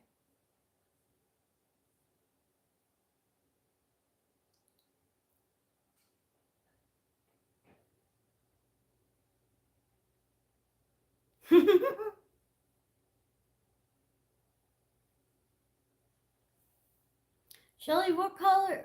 You were stressing? What were you stressing over? Do you remember?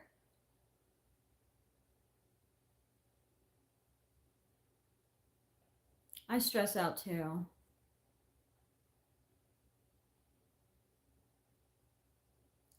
I stress out over something happening to Eric. Oh, Thanksgiving. That's understandable to be stressing out over that. Now, what part of Thanksgiving are you stressing out over? Oh, for days? I'm so sorry. Hi, Carlos Mendoza. Oh, my feet.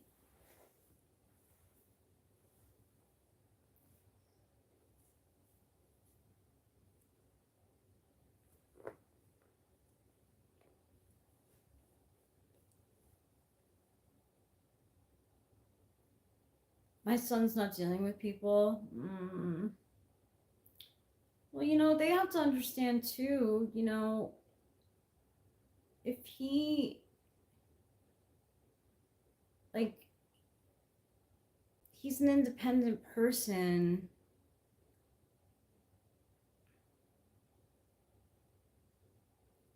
It'll be 2 hours. Well, can he go up to his room or something? Okay, so 2 hours is not. Yeah, that'll be quick. That'll feel quick. Why has this holiday season been a bummer, Carlos Mendoza? Thank you, Rishi. I like your ghost emoji. Yeah, so it'll probably be eating, chatting a little bit, and then people will be going home. So that's like a perfect time. Like 2 hours dinner. But it'll be okay. I mean, I can't guarantee that it'll be okay. But, you know, this too shall pass. Good, good. That's good. Incorporate what he loves.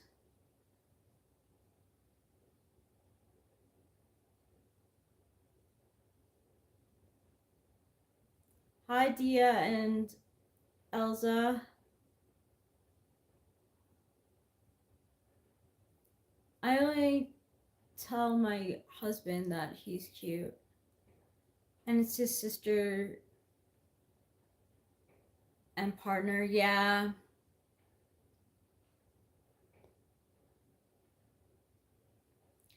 But, like, you know, just because they're siblings doesn't mean that they're, you know, necessarily close. Like,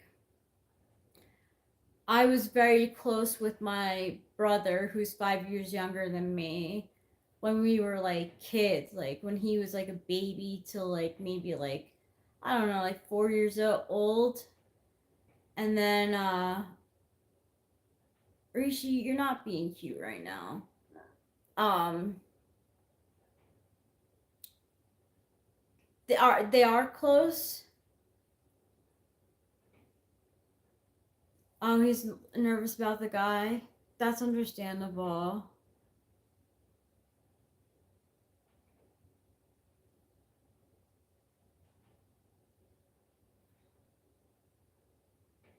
Mm. It's hard when, you know, someone gets incorporated into the family dynamic. You want it to go well.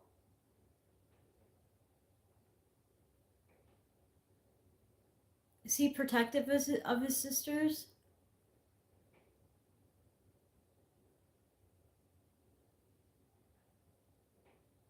You're introverted?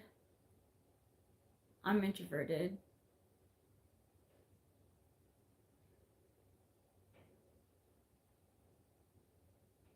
Hmm. He cares about them.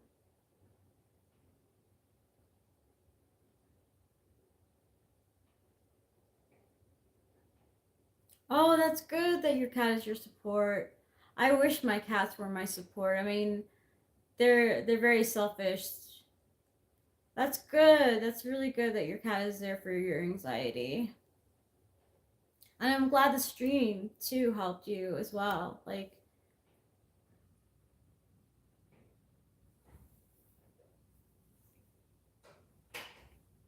I like to do this from time to time. So it's nice to get to know you and your family.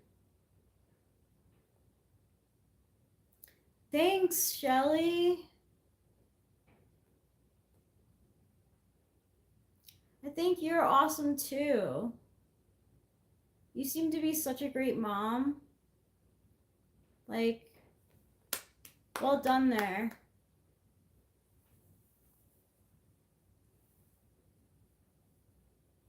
You're welcome. Of course, not everyone's perfect, but you know, I can tell that there's a lot of love there.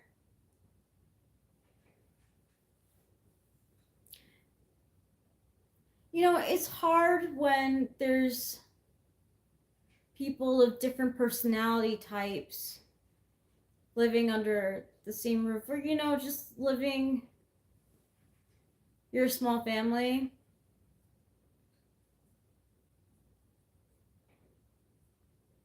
Yeah.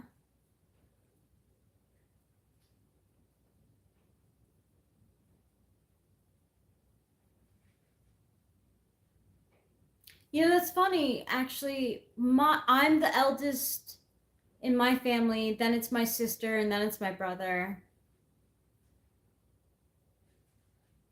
Everyone is in the South. Oh, interesting.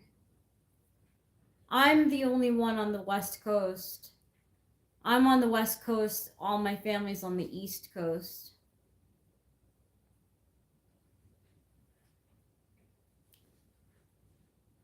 Oh, yeah, we talked about that. Yeah, so I'm in California and my whole family's in New York. New York, Tennessee, Maryland, New Jersey. Yeah. Yes, I have family in Jersey too. My spirit animal is the bog bog turtle, the reptile of New Jersey. I hope you find one day. That would be really cool.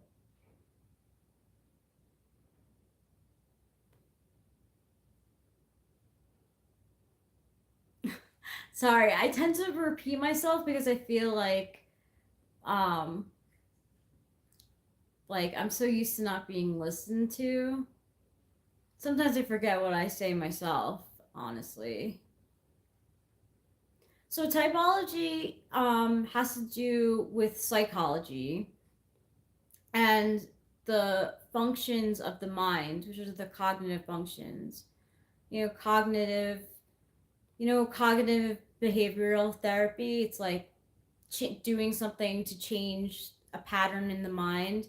Well, the cognitive functions explains the patterns in a personality.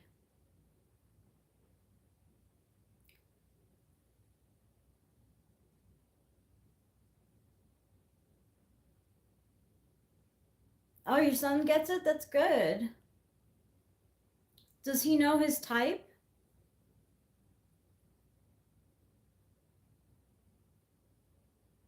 Edom M-A...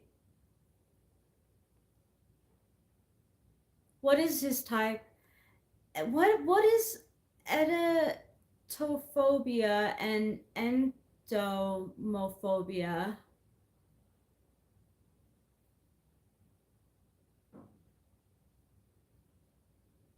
I thought it was an ENFP for the longest time. I think I told you this too. I don't mean to repeat myself. Oh, fears of hurl. Oh, I don't like throwing up either. Is that kind of hurl? Or like hurling, fears of like physical being hurled. Oh, fear bugs.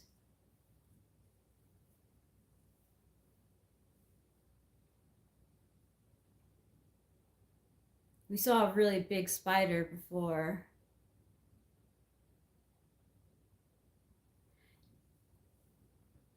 He can't say the word. That's how afraid of it he is, or he ran. Oh, I'm sorry. Oh, like he can't pronounce it. Hi, Susantha Jiwa. Oh, about the vomit. He doesn't like to vomit. Oops.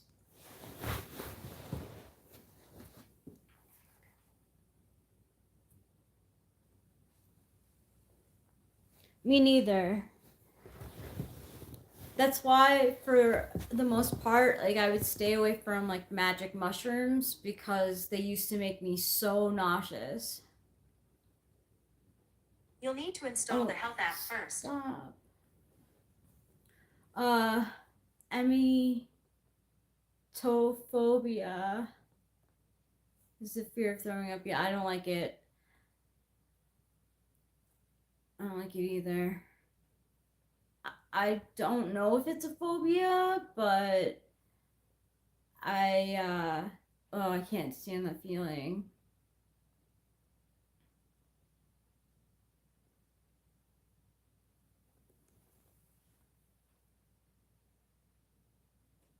That's good. I'm happy to hear that. How does he take the CBT?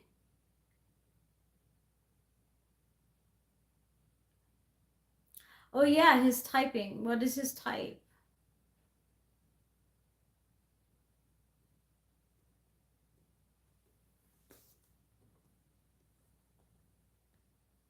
Oh, this cognitive behavioral therapy. Oh, that's good. That's good. So yeah. Like, is he? I don't know how to describe it. Besides, like using is he introverted, extroverted? Is he more like rooted in the sensory world, or is he in his head a lot. I can't explain it as well as Eric does. He knows it better. But I got typed by Eric.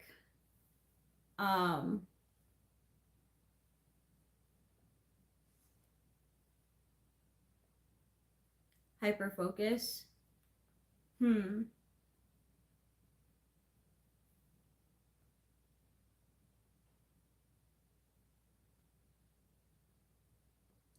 He hyperfocuses on sensory things.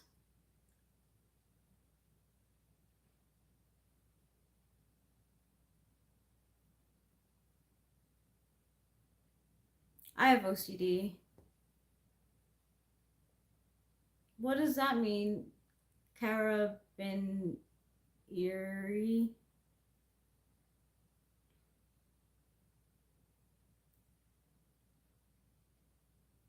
Oh.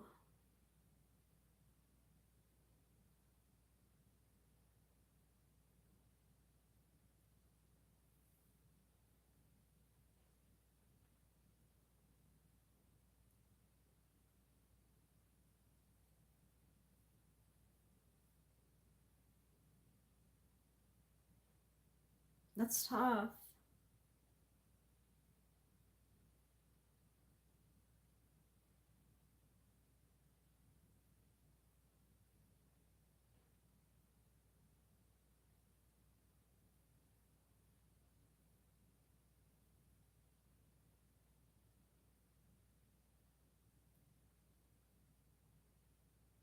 Oh, interesting. Interesting. When you see them in the bee suits, they are working for the entomophobia. Fascinating. Cool. I'm always interested in what is out there currently to work on psychology. Yeah. Yeah.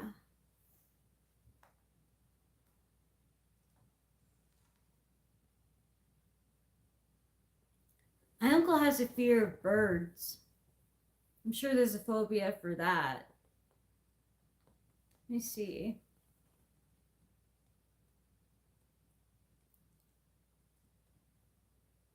On entomophobia.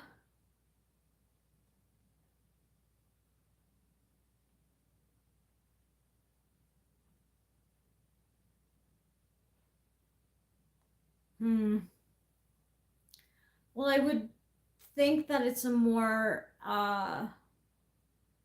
rare thing. I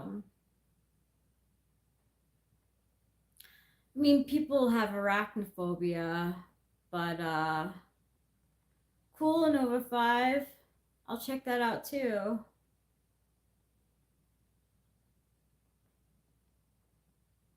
They only go out with bee suits in spring and summer. That's good.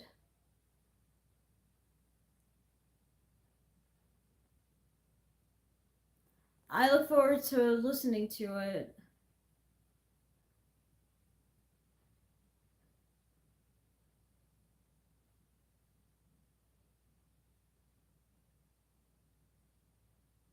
Sure, I mean, definitely would have to talk to, yeah, arachnophobia, I realize is different. I know if your insects is like a very overarching group of things.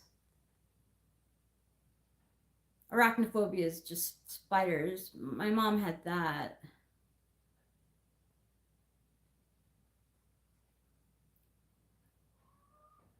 But yeah, you would have to talk to Eric about making content. It's the sounds. Huh. Interesting.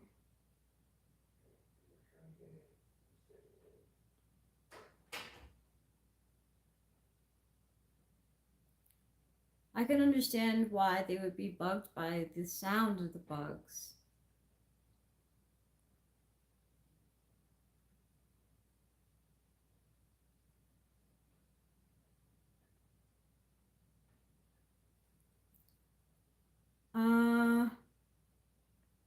My mom had a vision I was going to be in a coffin. She told me today this. I don't know how to unpack this shit. Well, like, did you ask her, like, what she thought it meant to her?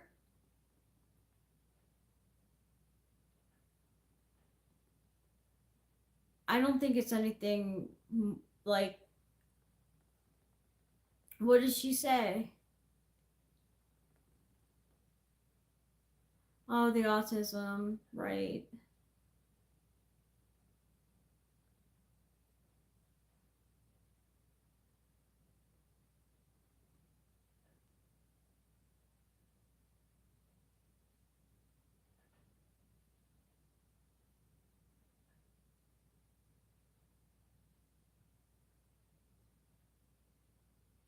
Was she scared? I had a.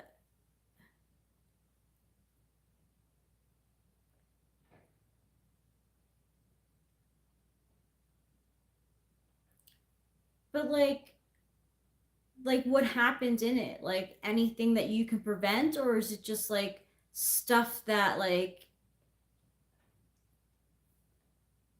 can you just like hang out in your house and like not do the thing like on the day that she thought it was gonna happen? I don't know. I don't know how to handle that stuff.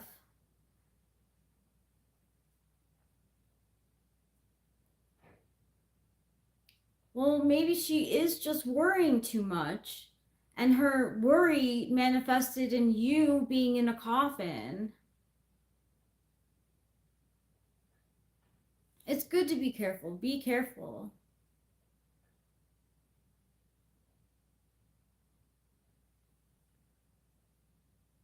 Yeah, right, Shelly? Like, that's how I interpret it. That's great. It's good that she's a great mom.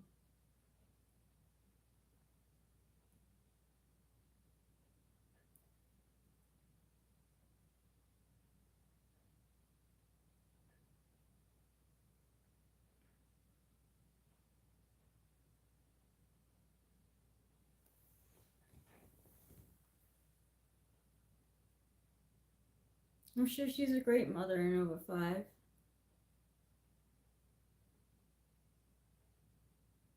Yeah, some people are influenced by shows and stuff with coffins and stuff. Sometimes I can't watch what like Eric watches, like stuff with like ghosts and stuff. It's empowering. I had a PTSD nightmare the other day.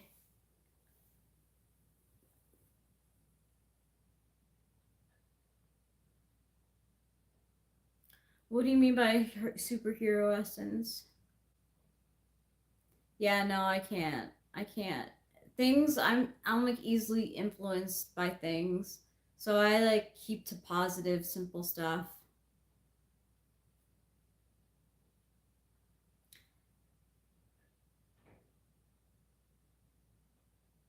Yeah, it could mean the end of something and the beginning of something new. Bounce beats. You're closing the coffin on something that's been on your mind, or that's been on her mind, really. Hello, Metarazi sound.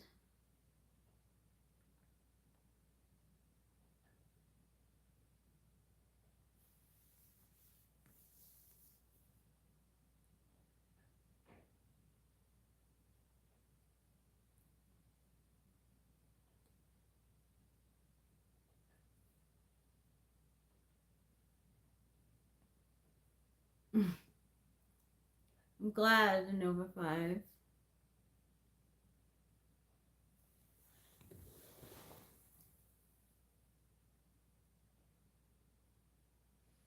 Ooh, Shelly says you will have lots of wealth ahead. So maybe your mom's gonna have a windfall of money come in.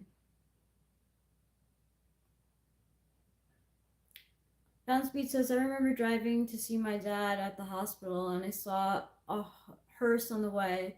He was already sick and I knew that would be the day he passed. He was in a lot of pain though. pretty significant.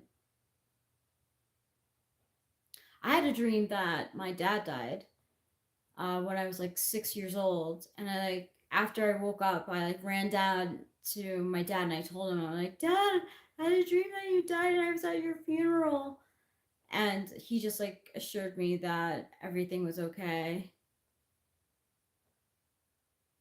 He had a stroke when I got the call, and my wife had to drive me.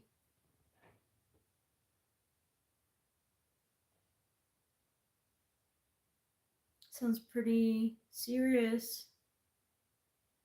How old was he, if you don't mind my asking?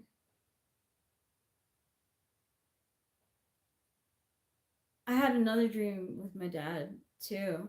I have to tell him because I like can't not. Novify says, I had a dream I was reborn and coming out of a symbolic or metaphorical meaning behind a consciousness I can't explain. Where were you in the dream? In a new, like, form of life? Like, were you on Earth or in another galaxy? Yeah, but knock on wood, like my dreams don't generally come true. They're not foretelling of anything. Um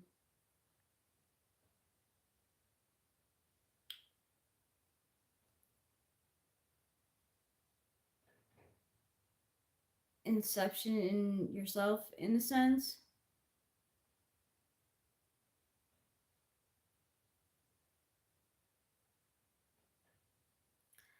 I can't imagine it. I don't know what Carl Jung has to say about dreams.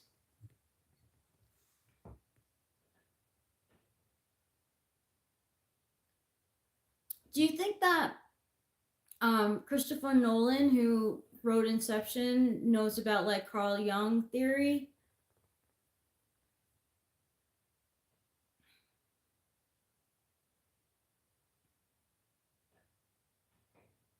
I think Christopher Nolan is an INTJ.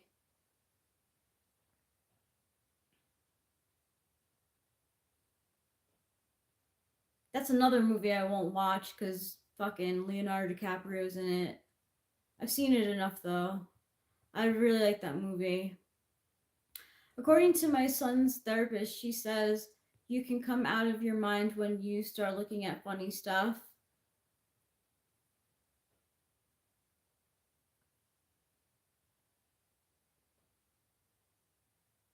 That's interesting. All based on cognitive functions. You think it's all based on cognitive functions? I try not to look too hard into dreams, but sometimes could have meaning. My grandfather used to interpret people's dreams. Tell me who is in your heart. I will fight with him. Sister Tech. Eric is in my heart. Eric Strauss. Eric Dale Strauss. No, I don't like Leonardo DiCaprio. I don't trust him as far as I can throw him.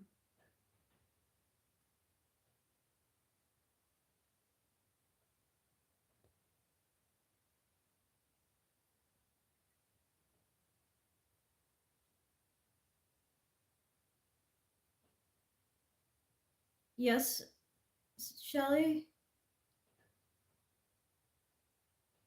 Yes, I am married to Eric. He's on this channel too. This is mainly his channel.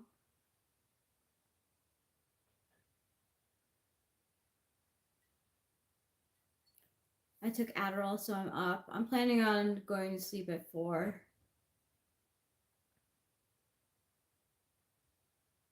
No, he's definitely not more chill than. I mean, no, he's definitely not more chill than Jenny Masterson.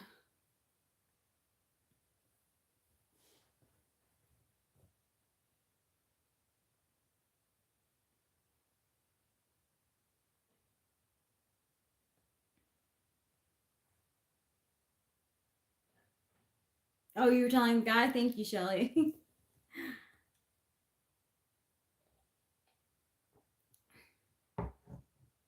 Yes, I am spoken for. As they used to say. Didn't they say that? They used to say, I'm spoken for.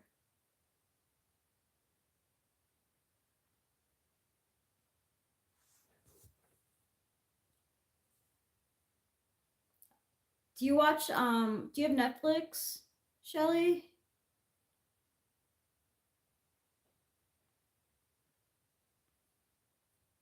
Yes, Eric has my heart.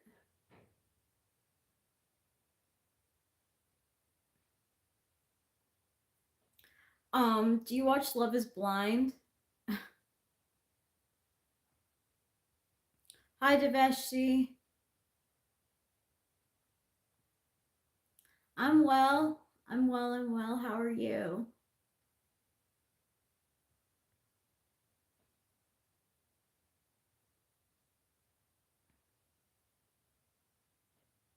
Love on the Spectrum? No, I didn't see that. No. You saw a few? It's pretty crazy.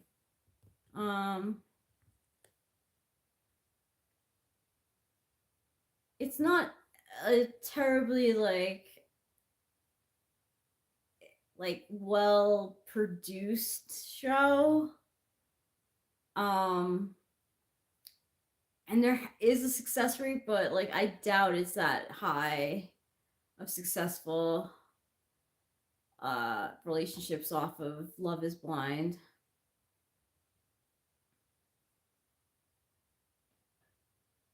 It's so wholesome. That sounds wholesome. Ooh, the Martha Stewart docuseries. Interesting. Is it wild? I have to see it.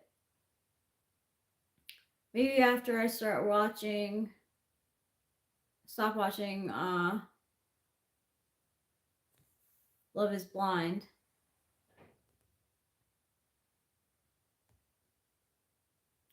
You know what's interesting? There was a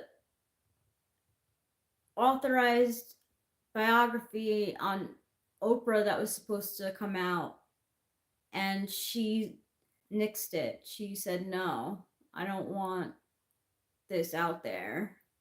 Like, why do you think that is? Like, that's so shady. Like, you put all that time into like telling your story.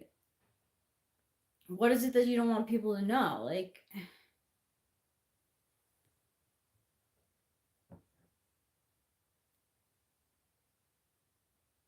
or like, how did you don't? Did you think you weren't perceived well? Did you not like what the writer had to say? It's weird. Just thought it was weird, but Martha Stewart docuseries sounds very entertaining. Yeah, they all are connected to the Diddy saga. You're right, Shelley. They are. I always knew something bad was going to come out about her. My mom idolized her. My mom idolized Oprah, and I was like, she was really upset over the Bill Cosby thing, and I was like, Mom, you have to know that like these things are happening in Hollywood.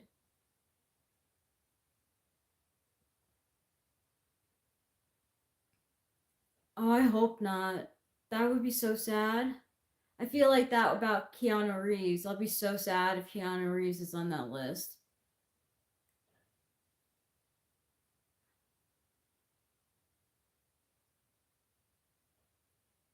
Neither. Bounce beats. I think they're both equal.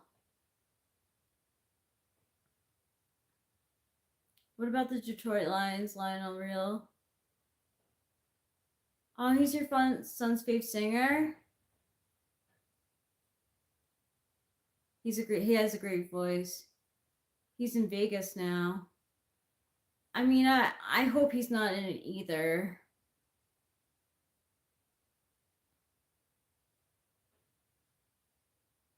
he might have a gambling problem. I did hear that he likes to gamble.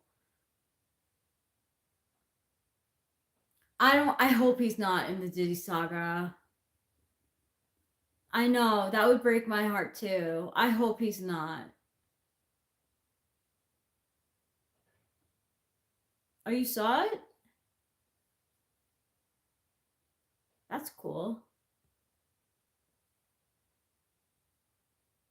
Wait, what did you see on the feed? I am good. My name is Rachel, I'm a bro. Although, like, I do say dude. Oh, the rumors? Yeah. He just seems to like to gamble.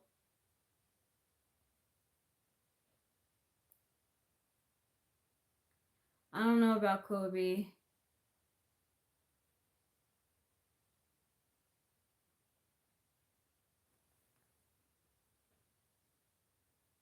Maybe Kobe. I don't know. I haven't heard his name on any list yet. We're talking about P. Diddy. Yeah, Kevin Hart. Kevin Hart is definitely. I can't believe they still have commercials with him in them. Like, they must have been like, oh, well, we put all, like Eric said, like, we put all this money into Kevin Hart, we have to use his commercials.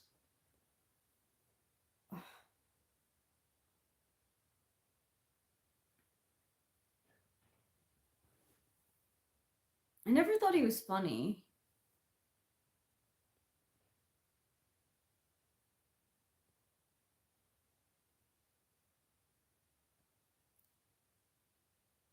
Right, it's always been that way, but it's being exposed now. Yeah, Leonardo, for sure.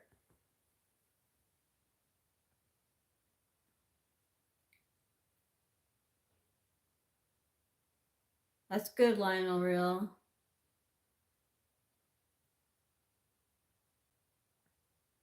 Oh, Usher, so bad. We were talking about how we feel bad for Justin Bieber. Poor guy. Poor kid.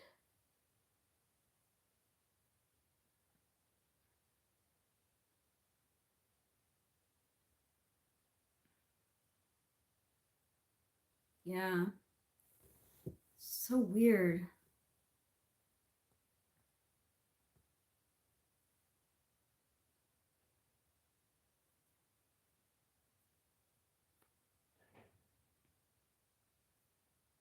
Well, Epstein's list is a whole nother thing. It's too bad we'll never know. What did Kanye say? I'm sure G Magic 6. I mean, I heard Taylor Swift, Billie Eilish, and Jennifer Garner, and I was shocked. Cat Williams did say it. But I think Kanye is linked to the parties. Like, I think he was involved. I don't know. I just remember the names that I was shocked by.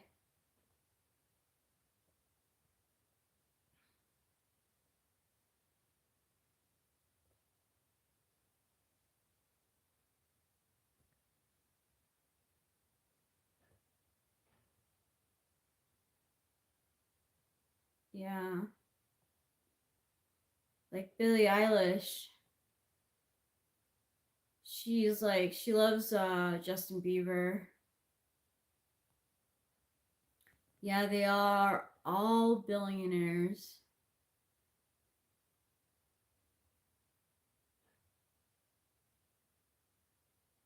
Taylor Swift didn't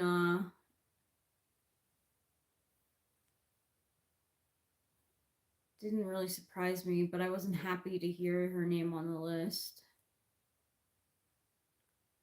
Again, this was just like a list of people who were at the party, not that they necessarily. She was in pics. I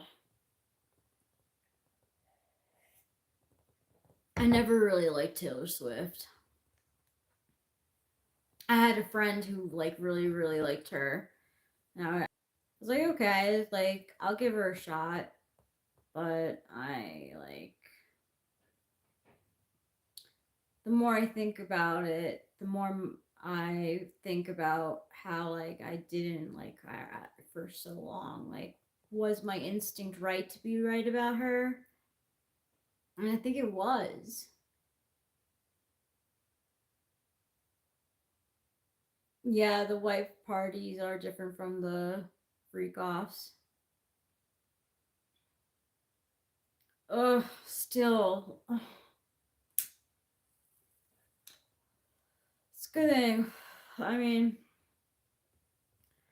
I hope she wasn't involved in the freak offs. It just seems so off brand for her. But it seems off brand for Jennifer Garner. I don't know. I don't think Jennifer Garner was. I don't know what happened. I don't know. Fucking know. It's so like crazy how anyone is on the chopping block right now. Oh, what female lawyer? We follow. We follow this law channel. Horse tranquilizers. That's sick. He's such a sicko. You just missed us talking about Diddy people who went to Diddy's parties. That surprised me.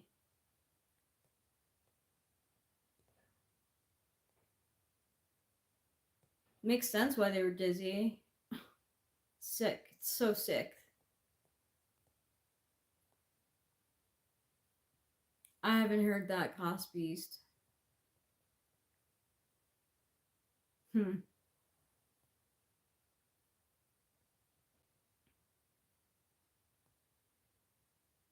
Yeah, incoherent. Can't. And if they would try to fight for themselves, they would get physically abused. It's sick. It's totally sick.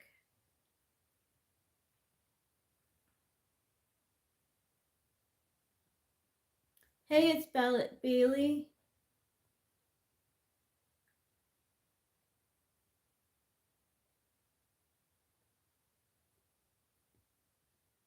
No, they didn't have any power. None. Zero.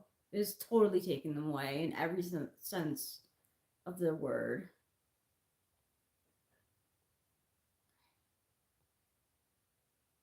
Ugh.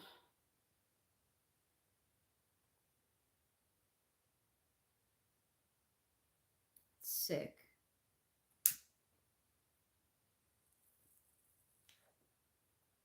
I always thought I was like, after like the 90s happened, I was like, this guy's like such a fucking loser. Like, what has he done? Well, apparently he gets billionaires from Hollywood and all over. Politicians, probably everyone from like any sort of section of entertainment to like go to these parties, and then I don't know.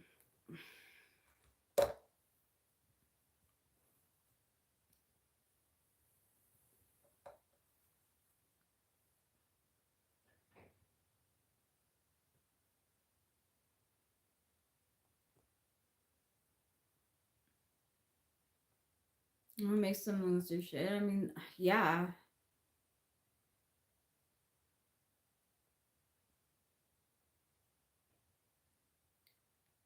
Oh yeah. One of my friend's son was invited in New York, and he said, "Hell no." Good for him. See, I feel like I would be, because I thought so little of Diddy. I and I if I had a group of friends that were going, like I might say yes, but I would be incredibly uncomfortable there. And I don't drink, so but that's too scary. Oh, that's good that the mom said no. Wow, 2 years ago only? That's crazy. It's been going on for so long.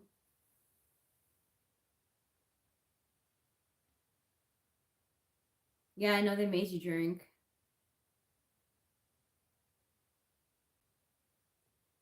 Sick. So sick.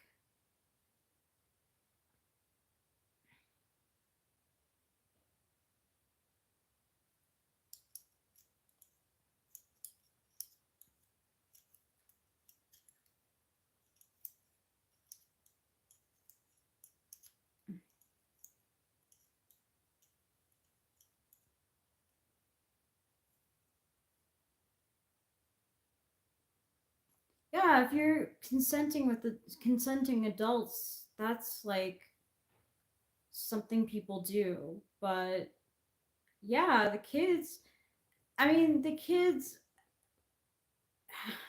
the abuse, the the innocent victims from the parties, like bad stuff all around. Just bad. Bad.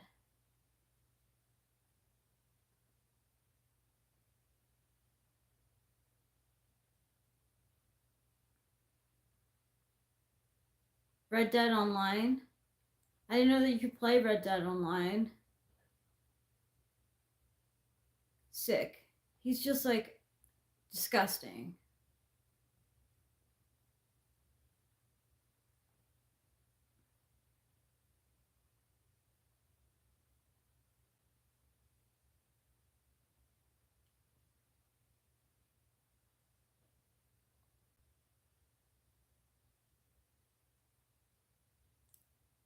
I wish whatever happened to Jeffrey Epstein didn't happen. We'd have even more. But I think that there's enough evidence out there, like, to get a lot of people in trouble. I don't know. I don't know. Like it. I don't know he's some sort of psychological difference between Diddy and regular people. Honestly, um,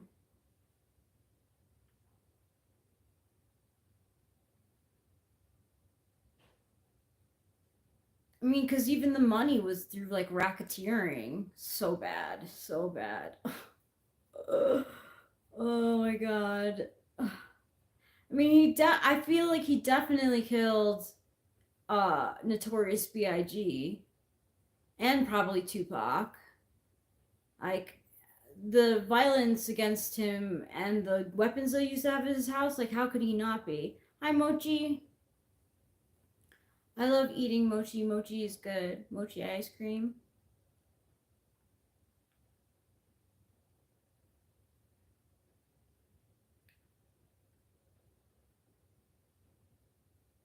No, Suge didn't do that. Yeah, because mom definitely. I actually felt bad for him when the kid's mom died. I was like, oh my gosh, like that is such a tragedy. He's been with like that Kim woman for so long. I was like, she endured so much, but now I know better. Now I know he probably was behind her death.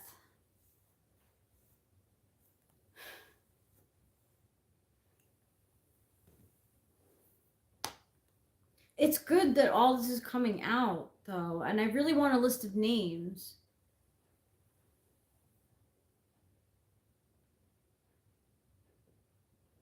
Lung infection, they said it was. That is confusing. That in you were right to be confused about that.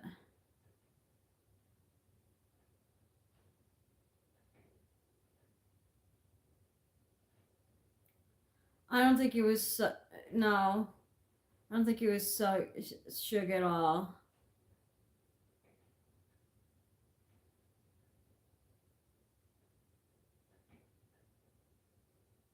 I think it was Diddy.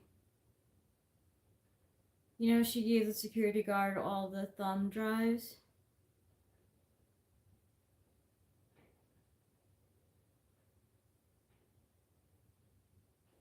What does that mean?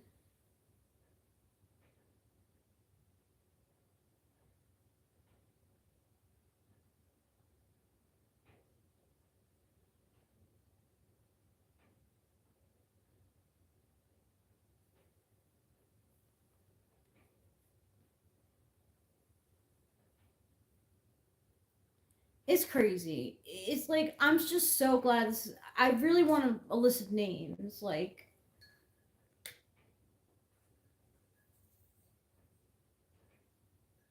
no more nice people to celebrities. Yep. Yep. Exactly, Shelley.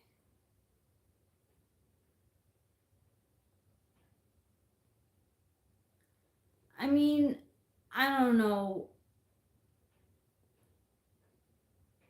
Yeah, but it's on record that like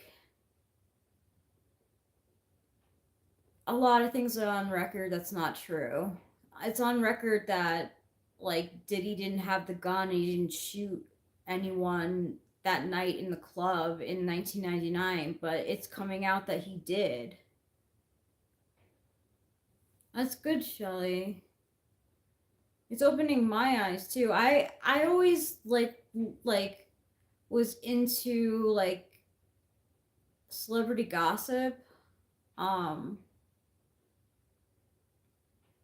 like since like 2006. So there were things that I like knew about the industry.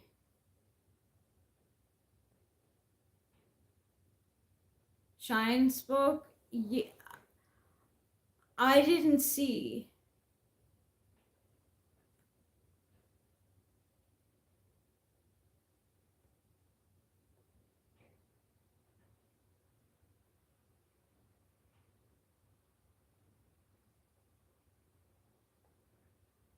Is that rain? What is that? What's that noise?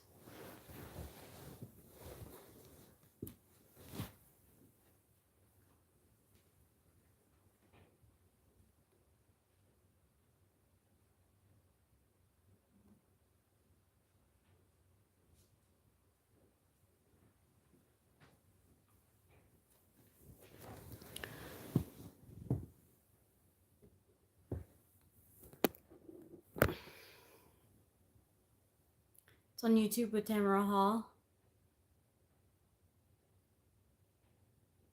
Cool.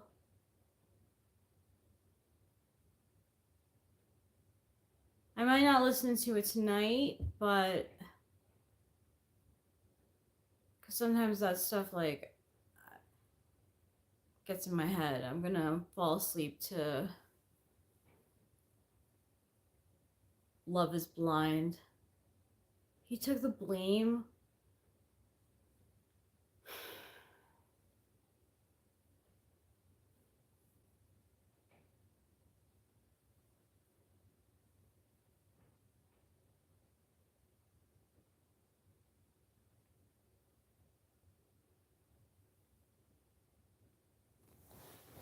They like want to reopen that case. The woman who got shot in the face wants to reopen the case. Is it your daughter's favorite? Oh my gosh. I don't know how I feel about it yet, but it's got me watching. I cried during one of the proposals. It was so cute.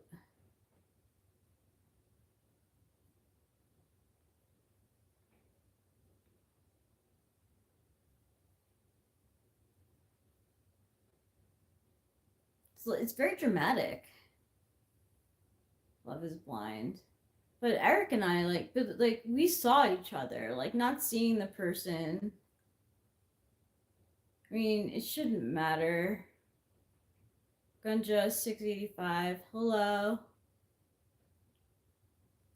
I feel like I wouldn't care about like telling someone like what I look like. Like I'd be like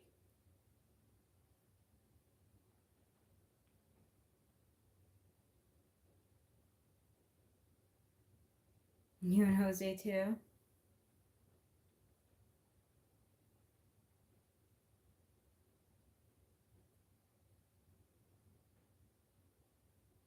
I'm already married. Nipa 22. Cool. I used to dye my hair a lot too. Hey, Show Media. Cool. I like hair videos. Oh, I don't know about happily.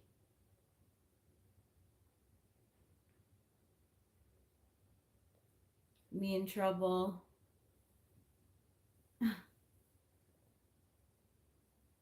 No, he's my baby boy.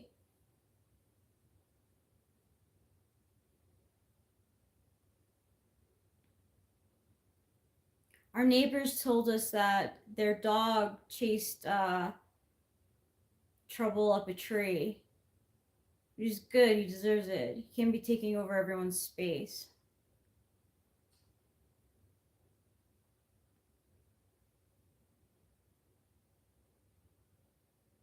Eric is sleepy. Yeah, he tries to dominate all the spaces, every space. He like makes his sister, our female cat Capio, like crawl to like the spot that she wants to be at because he like Trouble's fine. Trouble's living the life. Honestly, Trouble has main character energy. Thanks, Shelly, for saying so. Yeah, he does play well. Thank you. He's very modest.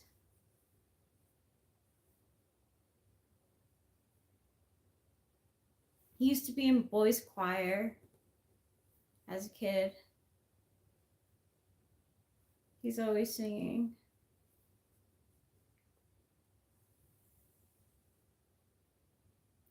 Well, he took no, Elvis Presley. He took mushrooms. Mushrooms make him giddy.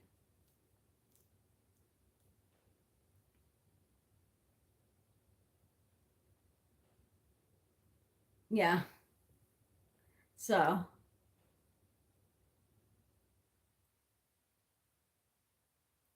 yeah, Elvis Presley.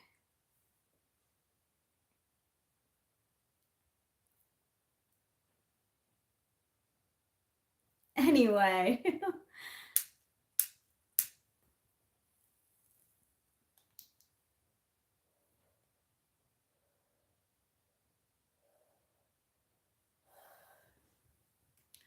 So, Shelly, do you and your daughters like San Gennaro? Shit. Oh, San Gennaro body mist. Chorosa, whatever. This is Chorosa 71.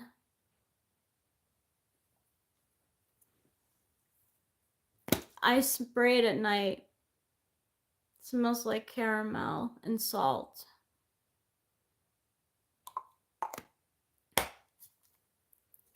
You can buy little bottles of it if you Chorosa Brazilian Crush Chorosa 62 is the most popular. You could get it on Amazon. Chorosa 62 is the most popular of the Chorosa 62 and Chorosa 40 are the most popular scents. This one is some people find cloying, but I don't. I find it comforting. But it's very strong. Makes you smell like a cookie. Chorosa 62 I don't have. I can't really say, but I know this was the popular ones. And Chorosa 40 has like plum in it, and it smells really pretty, sweet.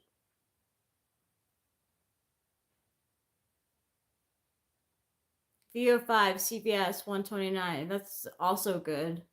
I used to love the scents that VO5 put out.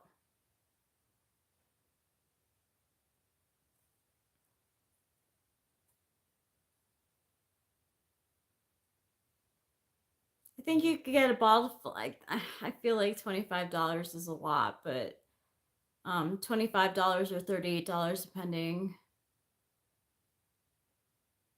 Docs want to pill you up. I used to like, there was a raspberry one. Raspberry and cream. Not in cream. I don't know, maybe it was raspberry and cream. You could only get it sometimes and it smelled so good.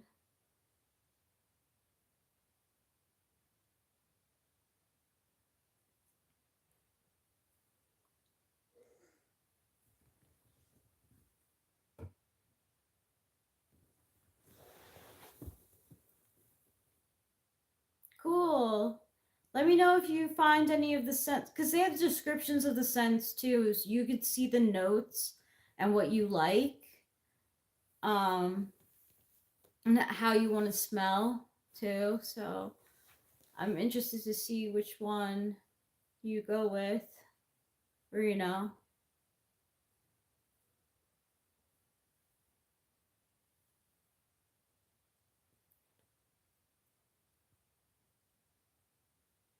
That's good. You should treat yourself.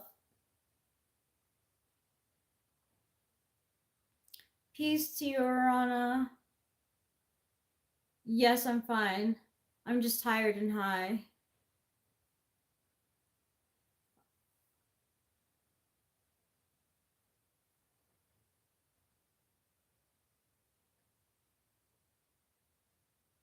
I was thinking if I was on Love is Blind, like when people like start to get to know each other, they talk about like what your hobbies are. If someone asked me what my hobby is, it would be going on YouTube.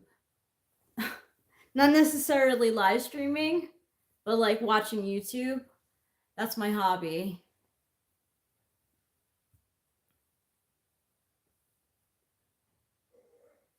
Yeah. I'm like, people would definitely like not be impressed by me, only Eric.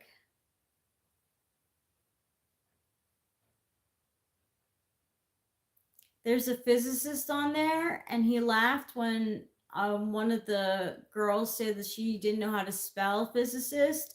I don't even know what a physicist does.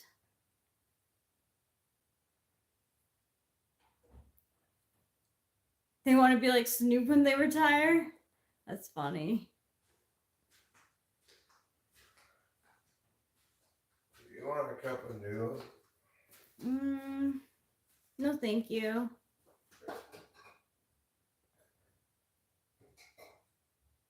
Just trying to get more posse members. What's your posse name? You want to make your coffee? Is that what you said? Oh, no. Someone said that they're trying to get more posse members. Posse members, huh? Yeah, members of your posse. Oh.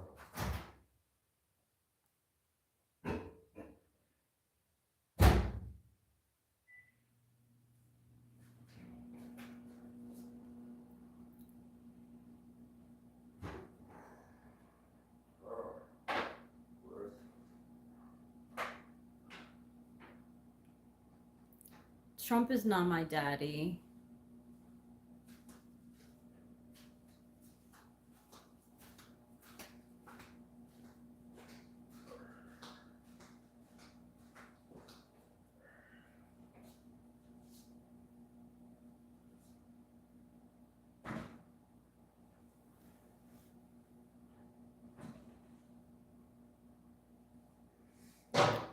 Thank you, Shelley. A physicist is a scientist who studies the interactions of matter and energy and the fundamental laws that govern them. Research physicists design and conduct experiments to test.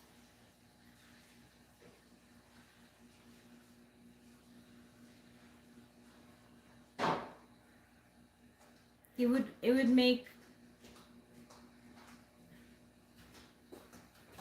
probably make Vance mom.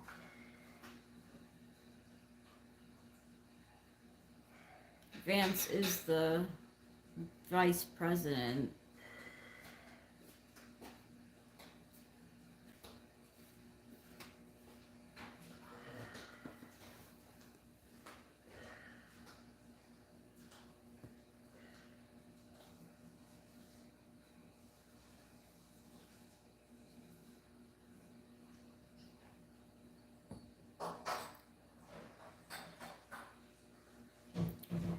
Physicists design and conduct experiments to test theories and discover properties of matter and energy. They use high-tech equipment like lasers, particle accelerators, and electron microscopes. Yeah, I don't think I would be. I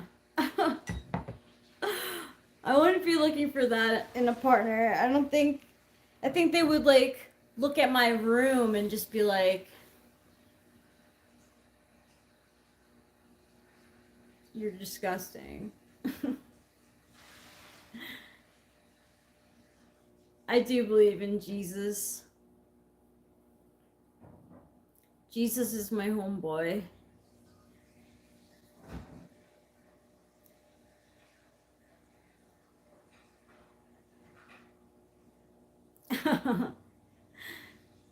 Like it's weird. It's like they have like background characters in Love is Blind. Like, cause like not everyone pairs up, but like, so there'll be like, say like 10 women to 10 men, and like not every one of them gets airtime. Like, I want to see how the bad ones go. Like, I'm curious. It's weird seeing like people in the background and them not having any like integral part in the show.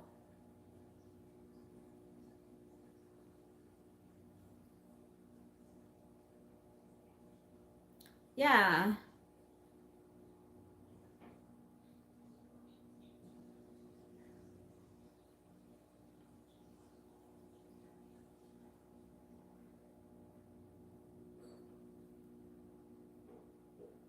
I don't know. I'm hoping to have a watch party with my two friends. They're usually in the chat. Acacia and Ruben are.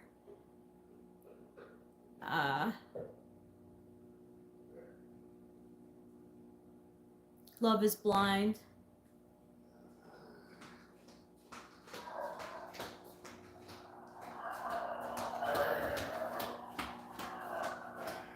Thank you for doing that. I'm making a fresh pot of coffee. Thank you. For sure. We can only hope they're downloading Red Dead Online.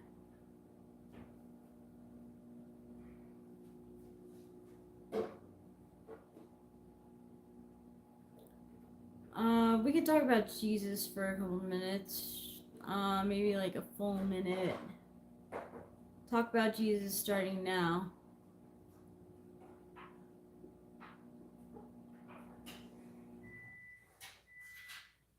Yeah, fresh coffee.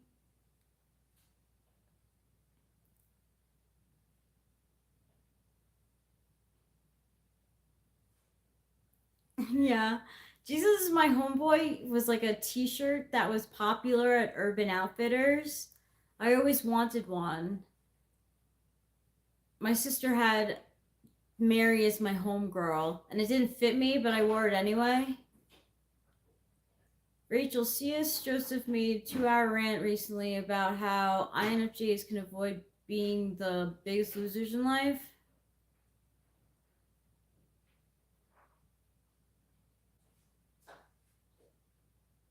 C.S. Joseph has no concept about what a given type is like at all. No.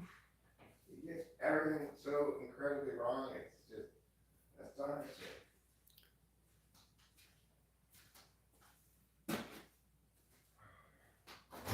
Hey, Acacia. I was just talking about Love is Blind. Show stat. I'm sure I've sinned and didn't know it. Or I've done things that like were like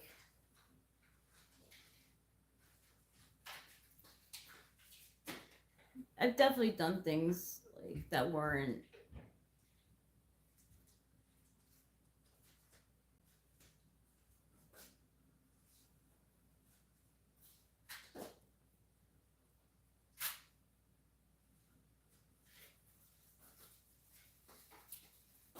But do I do this correctly? You're not perfect in some way? You I better try be to. mad at yourself over that. I try to. Roof poopers. Hashtag roof poopers.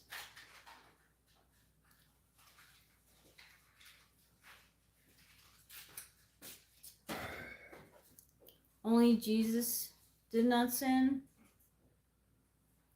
But what do you think about this? Like, I think that Jesus, if like he knew about weed, marijuana, like would try. I think Jesus probably had a better sense of humor than they gave him too. They made him to be pretty serious.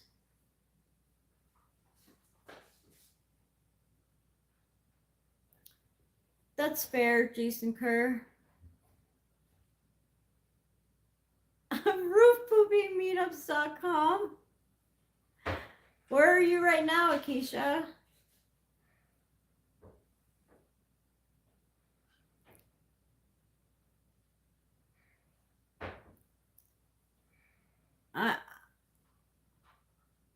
Phil K says drugs is a disrespect for the body God gave us.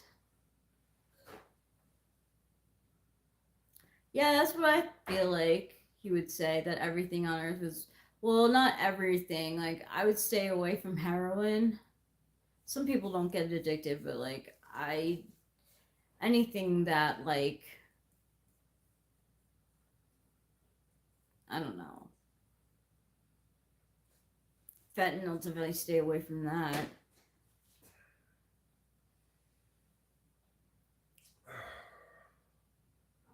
Oh my gosh. Why was he But I think the most insulting insult of all to my body is not getting loaded. I think that's what you've learned in life. Yeah.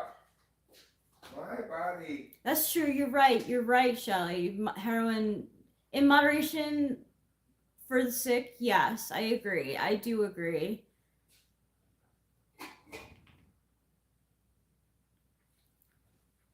You know, I doubt that there'd be perfectly happy and functioning heroin addicts if they had a safe, legal, and a cost-affordable way to acquire it. That's true. Injectables just creep me out. I don't like needles. Oh yeah, I mean, I'm not advocating in favor of those things, obviously, but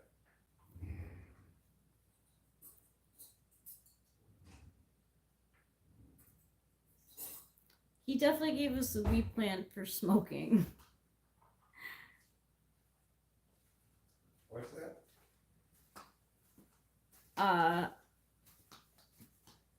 Weed plant is for smoking. Wait a second. You're saying that heroin is lame?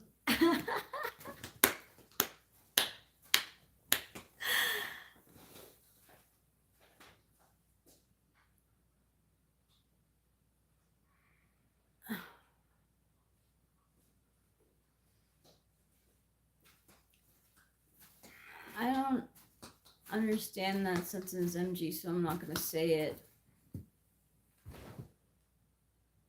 All addiction make you die. There is good about addiction. What?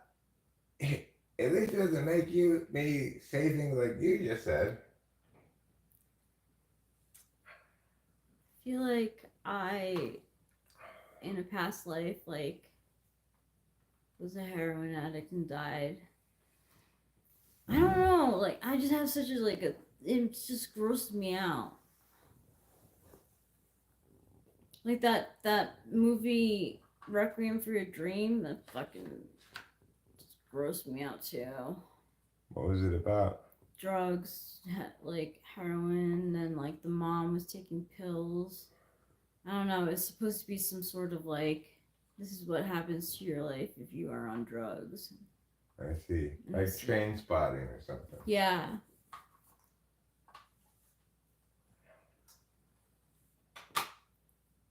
Makes sense. That's fascinating, Shelley. I know heroin was used in the Civil War.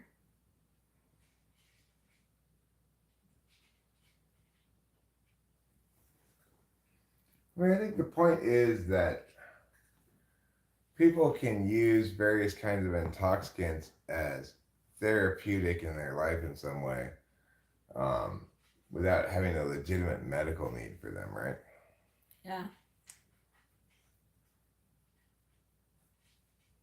Hmm.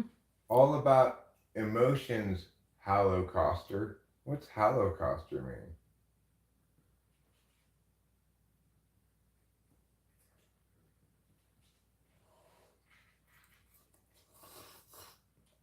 Hmm.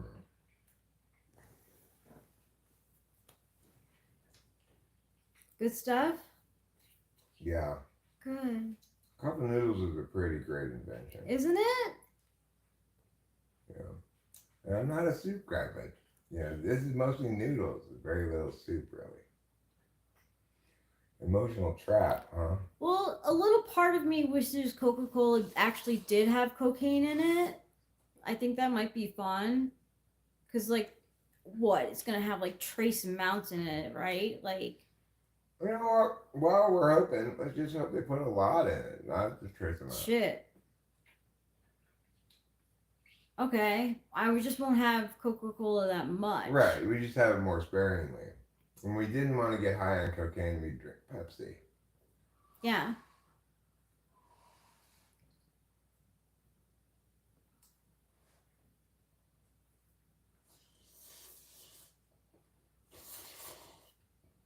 Emotional trap.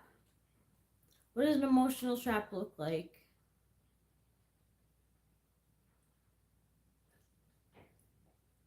It's like, hey, you want this thing you want?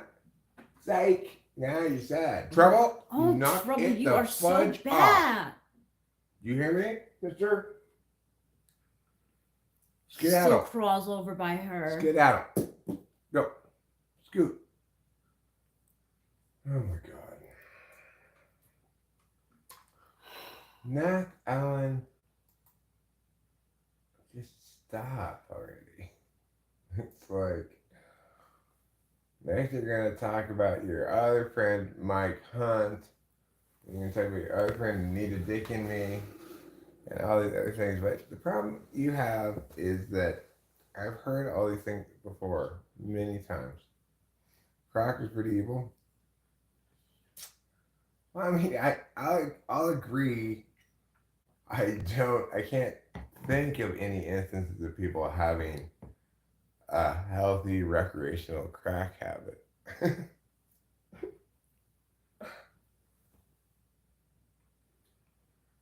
Well, just because just because it's not my drug of choice, it's because maybe I don't want to have a casual recreational crack habit. I'm not dismissing the possibility that somebody might out there. Your brain doesn't say, let's have heroin. It make you emotion play. Open a picture in your brain and you can handle that picture. Finally, solution easy, escape true drug.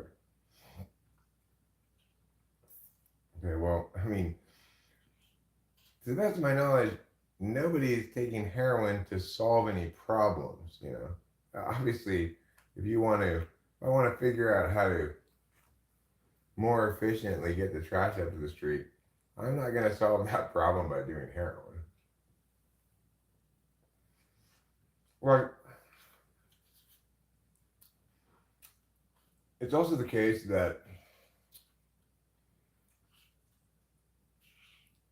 I smoke cigarettes and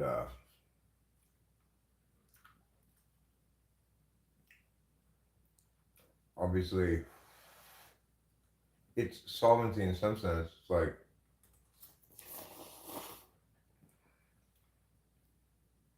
it creates its own desire and then solves it. But the bottom line is, obviously, one doesn't do intoxicants to solve problems. One does them for fun. And if you are starting to try to solve your problems that way, then you're already very far gone. Yeah.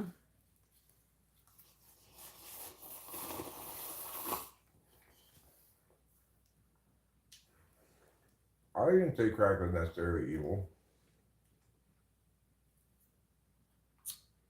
I'm just personally not going to attempt a recreational crack habit.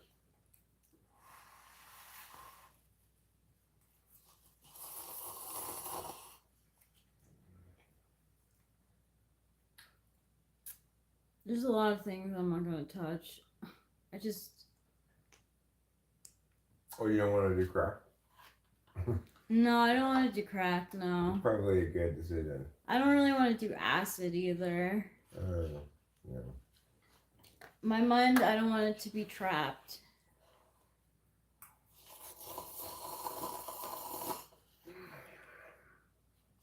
Well, the nice thing is, not trying to encourage you to do acid, but like what I know now, if I had only known it when I was young and had access to benzos, you can actually kill a trip, so you're not stuck on acid for 16 hours. Yeah, that's what I'm worried about. That's what I would be worried about, that I would be like stuck in. You could end it anytime with a Klonopin. Oh. Addiction one-way ticket. They're no two-way. Well, everything MG is a one-way ticket to death. We're all heading to that destination. So, I get that you feel superior about not being addicted to things. Well, good for you. You know, Trouble, your sister's only up there because you frighten her and she needs the higher ground. Yes, it's true. My mother did crack because she was sick, and the doctor prescribed her crack.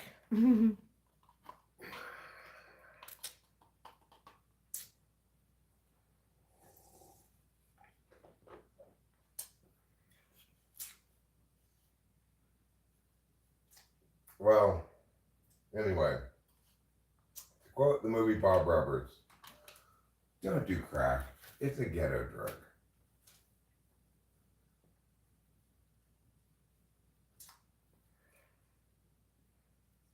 Oh, the doctor didn't prescribe crack? You sure?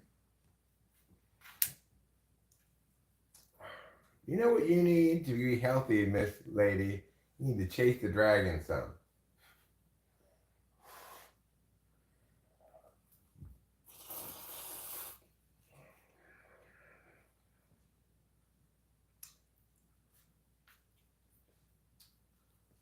All I can say is, if you could get prescription crack, then we wouldn't have all the problems associated with street crack. Well, that is Smoke true. 2 rocks of crack before bed every night. It could probably be prescribed for when you get up in the morning. Smoke with food. So you don't get an upset stomach. That sounds like a good idea, actually. Then continue smoking crack until you run out of money. Oh.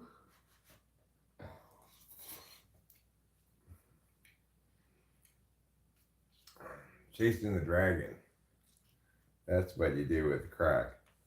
Like the first hit, you're like, wow, that's a bell ringer. And then you try to get that same experience again. Oh, I chased the dragon with whippets. Yeah, we both chased that dragon plenty.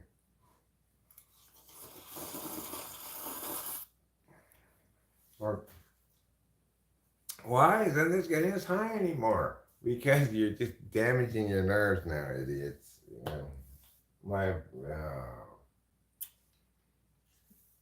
You love noodles, you get them from Walmart. I get this from the Maruchan company. Oh, wow. They provide an imitation cup of noodles product called Instant Lunch. They do. It's true.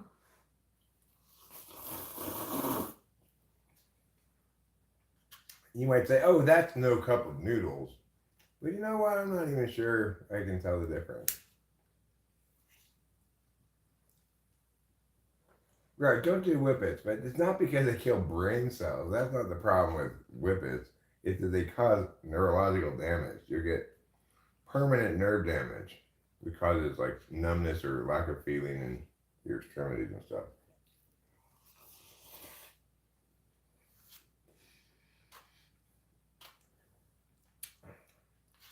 You get the Trust spicy me. one? I know. I get the one that's sriracha flavored. I love the sriracha flavored cup of noodles. It wasn't so much that I got a second wind as that I was feeling very thirsty. And then I started thinking a cup of noodles would be a nice, it's halfway between food and drink.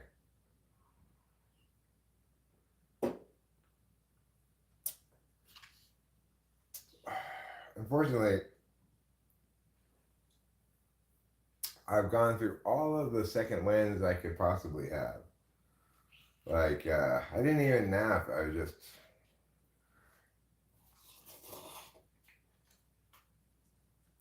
going to go to sleep. Then trouble wanted to go outside, out of the room. Then wanted to come back in the room. And then, after we finally got settled in, he was actually lying in the bed with me. At that point, I started thinking, like, oh, now I'm thirsty.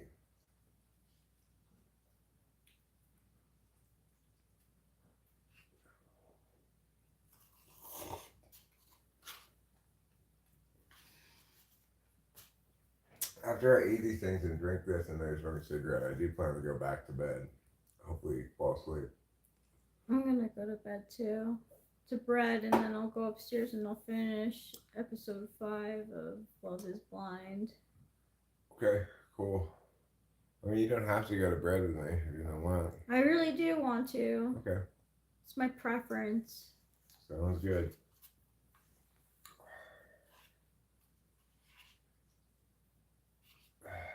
So, everybody, prepare for the pending end of this drink.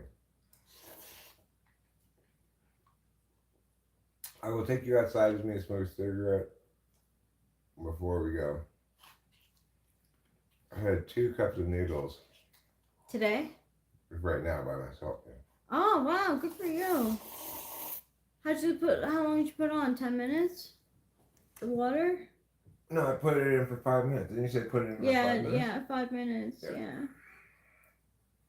So when it's at its like most boiling. And I figured if I'm gonna heat enough water for 2 cups of noodles, might as well make 2 cups of noodles. Because I don't know how to heat water for noodles except Rachel's way. I can make them for you. We are in California, America. How about you, MG?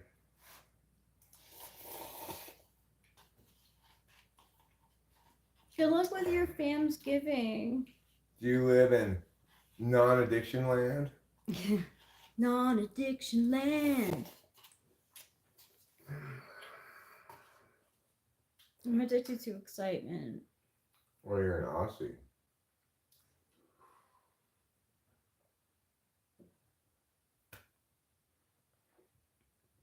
In other words, you're incredibly proud of Ray Gun. Would I consider myself a hipster? No. I mean, I probably should because I am so hip, but I don't think of myself as a hipster. Like, I'm too cool to be a hipster. I'm a little too hip for being a hipster, you know? I'd agree. Hipsters are basically people pretending to be me. I'm actually being me. So there's no pretending involved. It's true. They do pretend to be you. They even get tattoos of mustaches and like put them over their mouth. Yeah. Like, they wouldn't be wearing this shirt because it happens to be the shirt they put on for just no reason to be walking around the house. A hipster would obviously place a high premium on this shirt because it's extremely hip.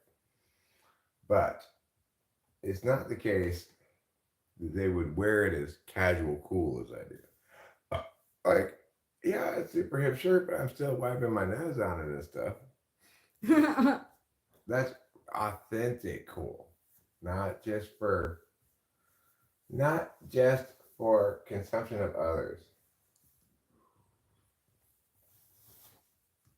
Yes, for consumption of others, but not just for consumption of others. All right, now it's time to go smoke a cigarette. I don't want to go outside into the 41-degree weather without even a jacket on. So instead, I'm going to go into the garage to smoke a cigarette, finish this beer, and then say goodnight to you all. So come with me for a last hurrah in the garage, everybody. All 6 of you. And I will reclaim my lighter, which I threw at my cat. Didn't even affect him. Yeah, he was just like, what the fuck is this? Yeah. Where did this come from? He didn't get that I was mad at him and throwing it at him. No.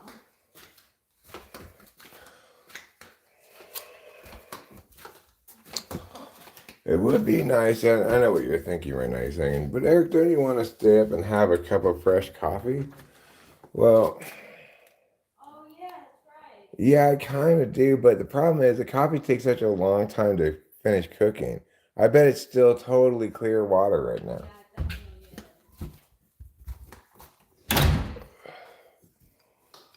is. Okay, you guys go in the back of the little wilderness car here. I'll put on this hat to stay warm in the garage. And now it's time to smoke a cigarette.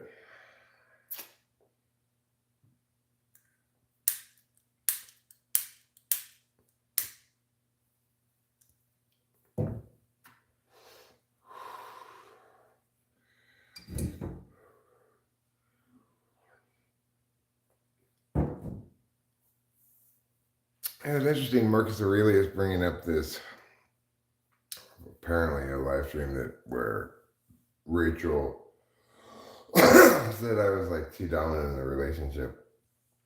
I thought it was interesting because I don't think Rachel thinks that. You know, I'm pretty confident that she doesn't think that. I am not domineering, you know. I'm assertive in general, maybe, but not with Rachel.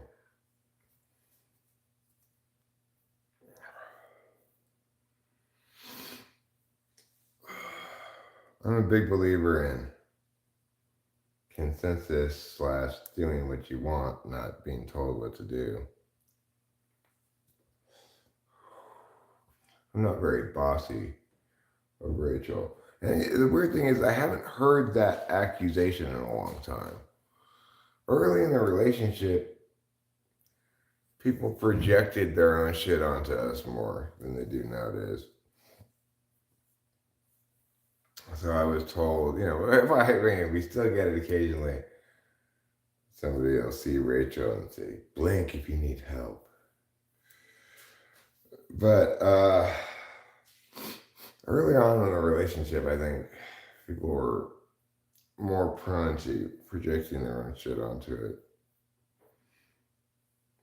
I don't remember Rachel ever voicing that complaint about our relationship, but she probably had it maybe at some point. I don't know. Early on, things were a little bit more volatile.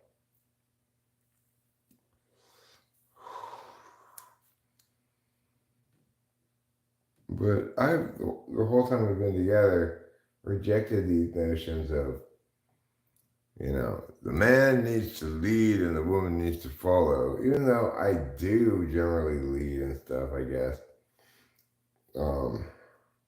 And Rachel's more comfortable in a, like, you take the lead and then I'll nick something if I don't like it, you know? She's more comfortable in that role, but I don't think I'm bossy at all.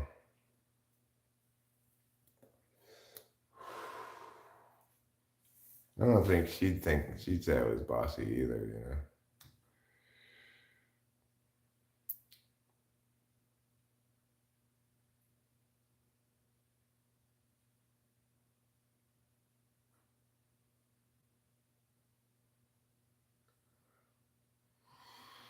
I mean, you know, I am first and foremost somebody who doesn't want conflict and difficulty and stuff, you know. Rachel and I are both like that.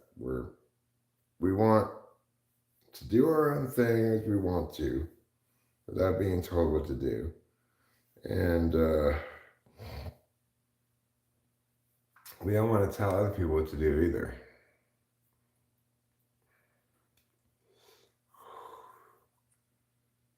I can't see what it says, but I think it says something like, no, you're not bossy, or something like that.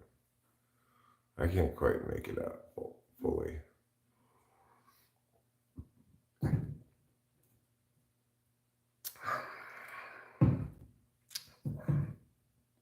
Whose strange hair is this, huh? Rachel, have you been inviting long-haired people to the back of the little wilderness car? Oh, wait, it's probably your hair. Never mind.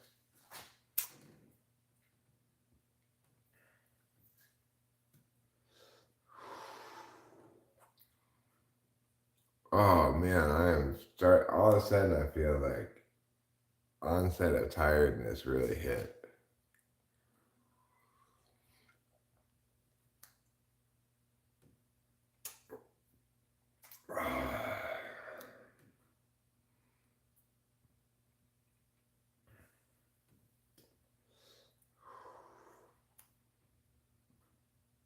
Sometimes, like earlier when I was in bed, I pulled a Rachel hair out of my pants, but it did not get there in some sort of sexy way or something. I don't know how it got there, but you know, periodically I find long hairs places.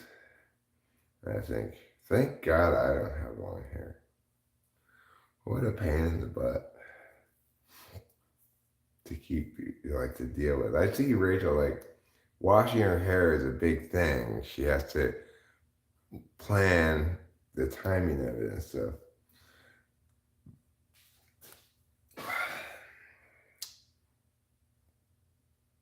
For me, washing my hair, not a big deal.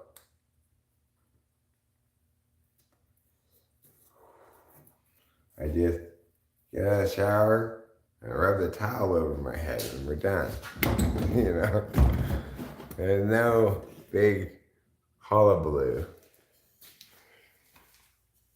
And you know, if I want to get Rachel into the shower for other purposes than cleaning her hair, then I know at this point, don't get her hair wet.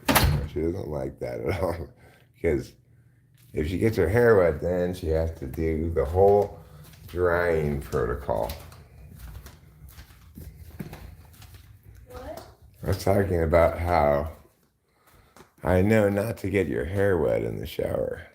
Oh yeah. Did I make a big deal about it? No, you didn't make a big deal about it. I learned that, you know, washing your hair is not just a thing you do on a whim for you.